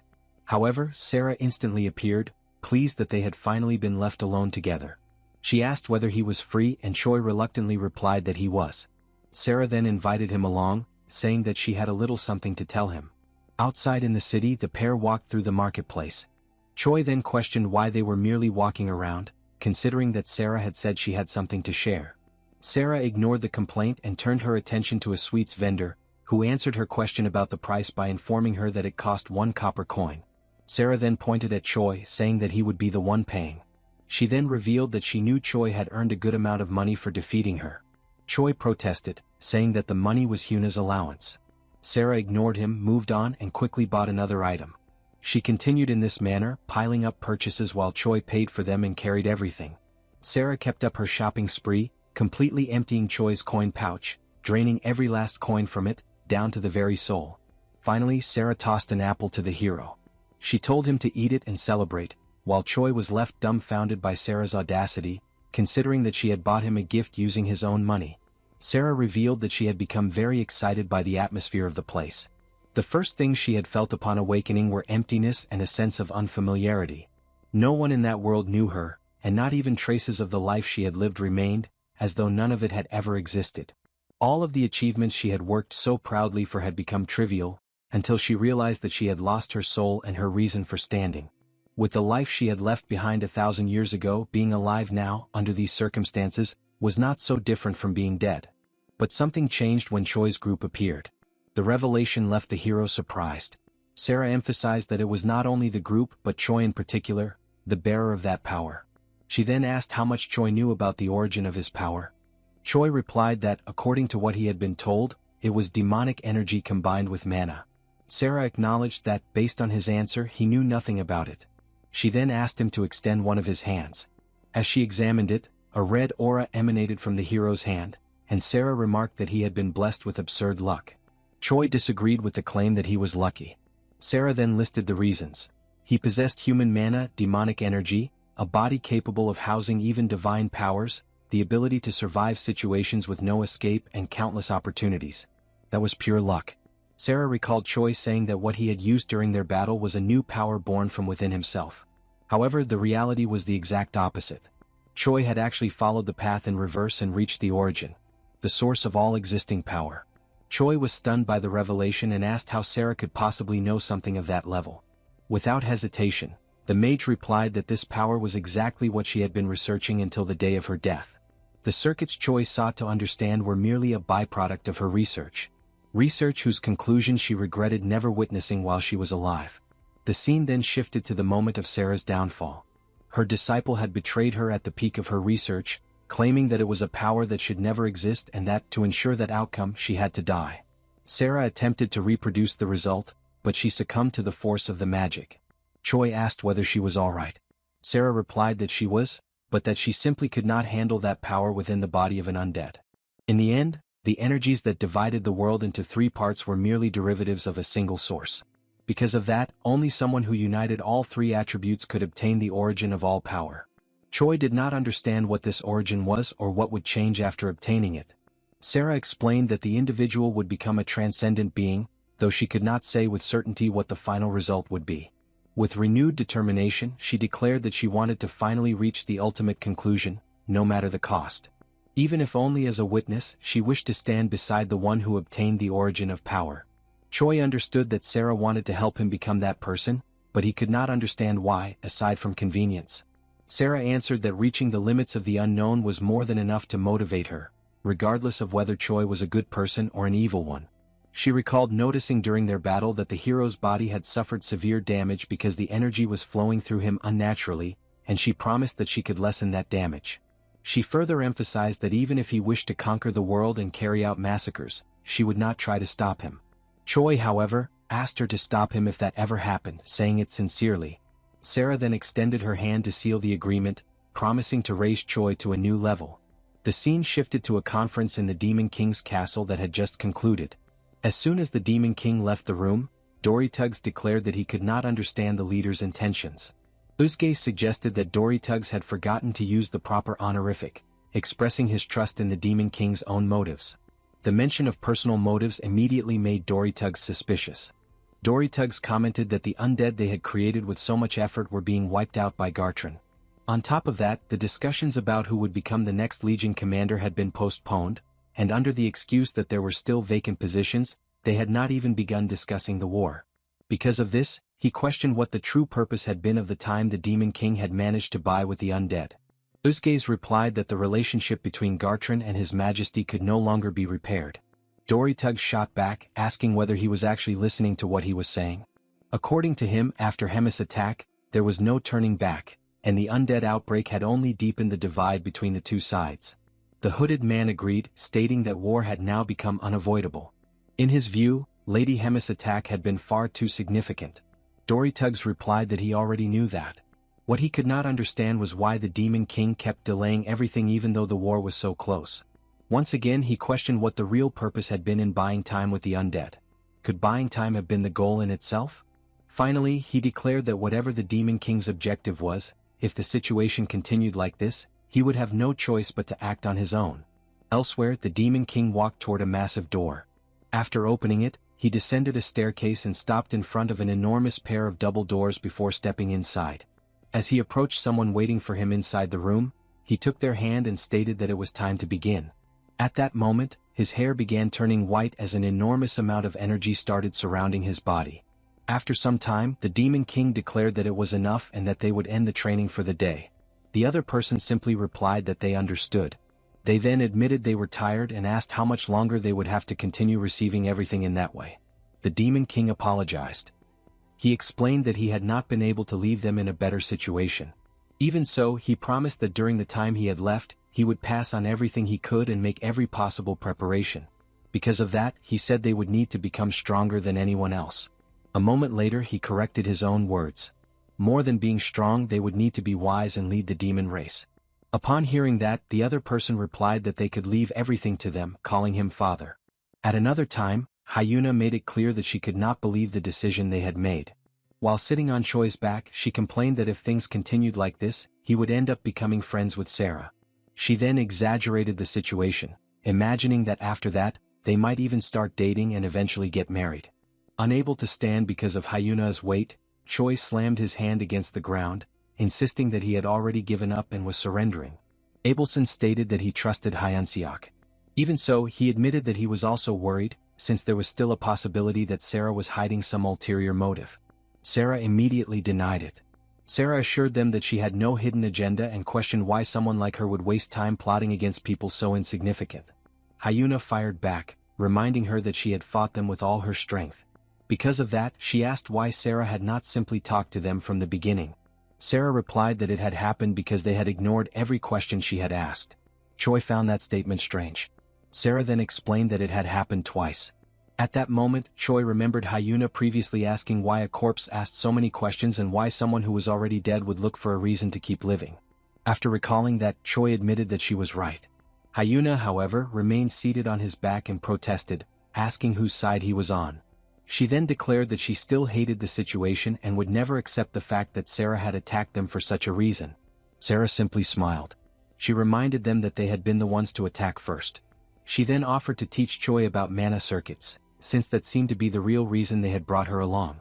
She also stated that the training would begin immediately the following day. Upon hearing that, Hyuna became excited. In the end, it was decided that Sarah would continue under the supervision of the two of them. In another scene, Choi commented that he was disappointed in Hyuna, implying that she had not truly been worried about him. Hyuna shouted back, telling him to shut up. Sarah interrupted the two of them and ordered them to stop arguing. She then instructed Choi to sit in the center, and he obeyed. Sarah explained that his real problem was the physical strain caused by the collision between mana and demonic energy. In practice, he was injuring his own body every time he fought. Choi confirmed that was exactly what happened. Sarah then placed her fingers on the ground and explained that the solution was simple. Until that point, Choi had been synthesizing his power during combat. From then on, however, he would use energy that had been stored in advance. That way, he would reduce the risk of injuring his own body during battle. Choi asked how he could store that purple energy inside himself when both mana and demonic energy naturally existed within his body. Sarah replied that this was exactly the part where she would help him. She explained that, at that moment, mana and demonic energy were constantly colliding inside him like oil and water. Living with that for so long had turned the problem into a chronic condition. Because of that, the first step would be to completely remove all the energy from his body. As she spoke, she began drawing symbols on Choi's back. Seeing that, Hyuna protested, asking whether Sarah really understood what she was doing. Sarah replied that there was no reason for her not to understand. She then reminded them that she was known by the titles of the Primordial Witch, Mother of Magic, Conquering King, Iron-Blooded Empress, and also as a beauty blessed with talent and elegance. Without stopping what she was doing on Choi's back, she continued explaining that after completely emptying his body, she would personally infuse it with the purple energy. She also explained that any mana or demonic energy that flowed back into his body during the process could interfere with the transformation. Because of that, the two of them would immediately absorb that energy to minimize any risk. Hyuna shouted in protest, insisting that none of it made any sense. She declared that she was completely against that method. Choi, however, did not understand her reaction. To him, it did not seem like such a serious problem. Hyuna then asked him what it had been like the first time he absorbed demonic energy. Choi let out a nervous laugh and commented that it would probably just hurt a lot. Unable to hold back her frustration, Hyuna repeated the question in disbelief. A moment later, she delivered a powerful kick to Choi's chest, knocking him backward. She continued scolding him, saying that it would not be just pain. She explained that if he failed to adapt to the new power, he would die. According to her, surviving after having his head attached to another body had already been nothing short of a miracle. If he died now, all they would receive would be an irresponsible explanation that he simply had not survived. Sarah remained calm. She stated that great power always required great determination. She also questioned whether they truly believed such an extraordinary opportunity would come without any risk. Hyuna insisted that it was far too dangerous. She asked why Choi had to go that far. At that moment, Abelson also spoke up. He agreed with Hyuna and stated that no matter how desperate Hyunseok was, that method was simply too dangerous. Before he could finish, Sarah interrupted him. She declared that all of them were far too complacent. Finally, she said that she would not insist on the matter any further and that they could do whatever they thought was best. Sarah went on to say that they truly needed to think about whether they could live without regrets. According to her, it was common for people to carry thoughts that everything could have been different if they had been just a little stronger or if they had accepted an opportunity when it had appeared. To Sarah, that was the most regrettable kind of regret. She then reached out her hand to help Choi back to his feet. As he accepted her hand, Choi quietly murmured the word regret. After thinking for a few moments, he made his decision. He declared that he would accept the procedure. Hyuna and Abelson immediately reacted, calling out to him in protest. Sarah, on the other hand, praised his determination. Then, firmly holding Sarah's hand, Choi declared that he still wanted to become stronger. The days continued to pass. One day gave way to the next and then another. Throughout that entire time, Choi remained covered in blood, enduring relentless training. Night after night, the process continued. At last, Sarah announced that everything was finished. She praised Choi for his effort, explained that she had already restored his body, and told him to try moving. Beside them, Hyuna nearly threw up from exhaustion. In a weak voice, she admitted that she could not take it anymore and was completely sick of dealing with mana. Abelson tried to comfort her, saying that she had also worked incredibly hard throughout the entire process. Meanwhile, Choi struggled to speak. A moment later, he wondered aloud whether it was really over. He then turned to Sarah and commented that, compared to the pain his body had endured, the result seemed far too ordinary. Sarah frowned, not understanding his remark. She then asked what he was talking about. Finally, she instructed Choi to circulate the energy throughout his body and try using the technique he normally used once again. At another time, Choi assumed his complete demonic form. His appearance startled the fairy Rachel, who had appeared beside Frisch. As soon as he arrived, Frisch announced that he had returned. Choi greeted him and asked where he had been. Before Frisch could answer, Rachel grabbed Choi by the hair and scolded him. To her, that was the least important thing at the moment. The fairy complained that her hero was becoming more and more like the Demon King himself, calling his new appearance suspicious and over the top. Frisch simply remarked that he had unintentionally arrived at the perfect time. According to him, everyone had important matters to discuss, so it would be better if they talked. Sometime later, back in his quarters, Choi commented that while he had been undergoing the modification process, Frisch had infiltrated the Demon King's castle by himself. Hearing that, Rachel immediately began complaining, repeating that he had gone alone. She reminded everyone that she had wanted to go with him as well, but had been stopped because Frisch had said he would need her as a high-level communicator. Hyuna merely shrugged and reminded Rachel that she was also a hero. Because of that, she stated that Rachel should listen to her own hero. Choi then asked whether there had been a reason Frisch had needed to leave alone and in such a hurry. Frisch replied that there was. He explained that Hyuna's teleportation route to the Demon King's castle had still not been blocked. According to him, if she had truly lost her position as a Legion commander, that access should have been cut off by then. Hyuna concluded that, for that reason, they needed to confirm whether it was still safe to use that route. Because of that, Frisch had gone ahead to scout the area, since that was his specialty. Choi asked what Frisch had discovered during his reconnaissance. Frisch replied that, first of all, Hyuna was not considered to have been expelled from the Demon King's army. To them she was merely listed as missing. He then mentioned that he had discovered something else. At that moment, a flashback showed him walking through one of the Demon King's castle corridors. Noticing the unusual silence throughout the castle, Frisch found the situation strange and wondered where everyone had gone and why the castle was so quiet. Shortly afterward, a voice remarked that it had wondered who it might be and identified Frisch as Hemi's pet bat. Both Frisch and Rachel were astonished by the creature's enormous size. The flashback then came to an end. Back in the present, Frisch concluded that, in any case, everything indicated that it was still safe to use Hyuna's teleportation route. He stated that he was certain of it. After hearing the explanation, Choi declared that it was finally time to leave. The scene then revealed the group's destination, the Demon King's castle. As soon as they arrived at the Demon King's castle, Hyuna commented that it was the first time she had ever seen the place so empty. She said the feeling was truly strange. Abelson then asked Frisch to finally explain what had happened in the castle. Instead of answering right away, Frisch simply said they would understand soon and pushed open the enormous gates before them. As soon as the doors opened, everyone was surprised. They had reached their destination. Hyuna started to say something but stopped when a voice echoed through the hall. The owner of the voice stated that he had been the one who summoned them. Standing before them was none other than the Demon King, Tigrad. Tigrad declared that he already knew the group's plan. He then questioned whether they truly failed to realize how naive that idea was. He asked them to think carefully about the situation. According to him, the demon race was already regarded as the common enemy of every continent and was hated by everyone. Because of that, it made little difference that Gartran was raising demons like livestock. In a world where centuries of conflict had destroyed any chance of dialogue, even if the demons pleaded for peace, no one would believe their words. Tigrad asked whether anyone would truly trust the demon's promise. Abelson interrupted, reminding him that Drazen had promised to help negotiate a peace treaty. He added that if the Demon King himself personally attended the agreement, many people would surely be convinced. Tigrad replied that the divide between the two races was far too deep for such certainty. He also pointed out that humanity was not entirely to blame. As he spoke, he entered a large chamber with the others following behind him. Everyone looked around the vast room, which was shrouded in darkness. It was then that Choi noticed someone sitting at the far end. Unable to make out who it was, he began watching the figure closely. The figure had horns resembling tree branches and long green hair. As they drew closer, they realized it was an unconscious little girl. With great care, Tigrad lifted her into his arms and revealed that she was his daughter, Sigriel. Hyuna was surprised to learn that the Demon King had a daughter. Tigrad confirmed that he did. However, he explained that only a small number of people knew of her existence. According to him, at most, someone like Hemis knew that secret. He then returned to the previous topic.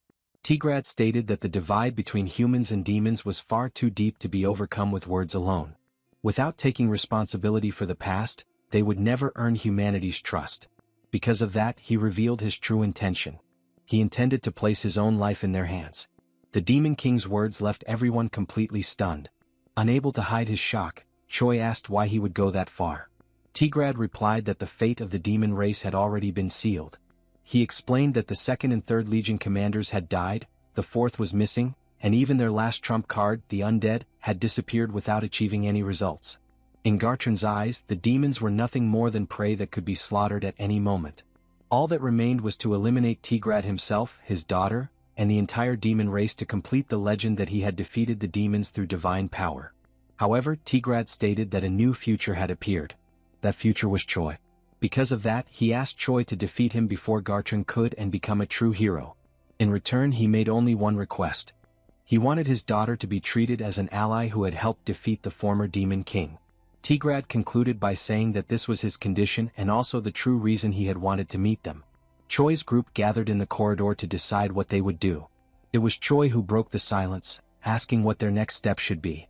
For several moments no one was able to answer. Finally, Abelson admitted that he did not know. According to him, it was an extremely difficult decision. Ayuna, however, disagreed. She asked how he could say he did not know.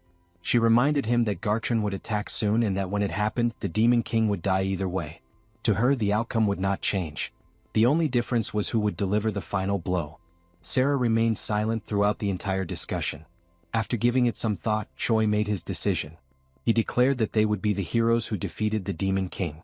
The scene returned to Tigrad, who was still holding Sigriel in his arms. As he looked at him, Choi reflected that he would also take responsibility for protecting the Demon King's daughter until the very end. At that moment, the little girl woke up and softly called out to her father. Tigrad gently kissed her forehead and replied that the time had come. He then carefully set his daughter down on the floor.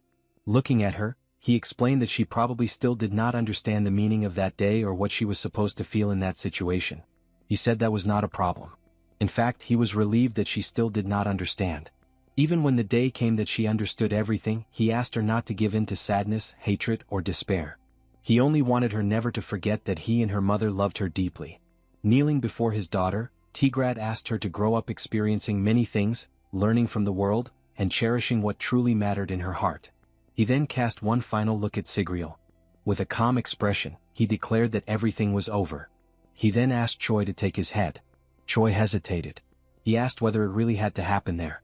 He said that, at the very least, it should not happen in front of the child.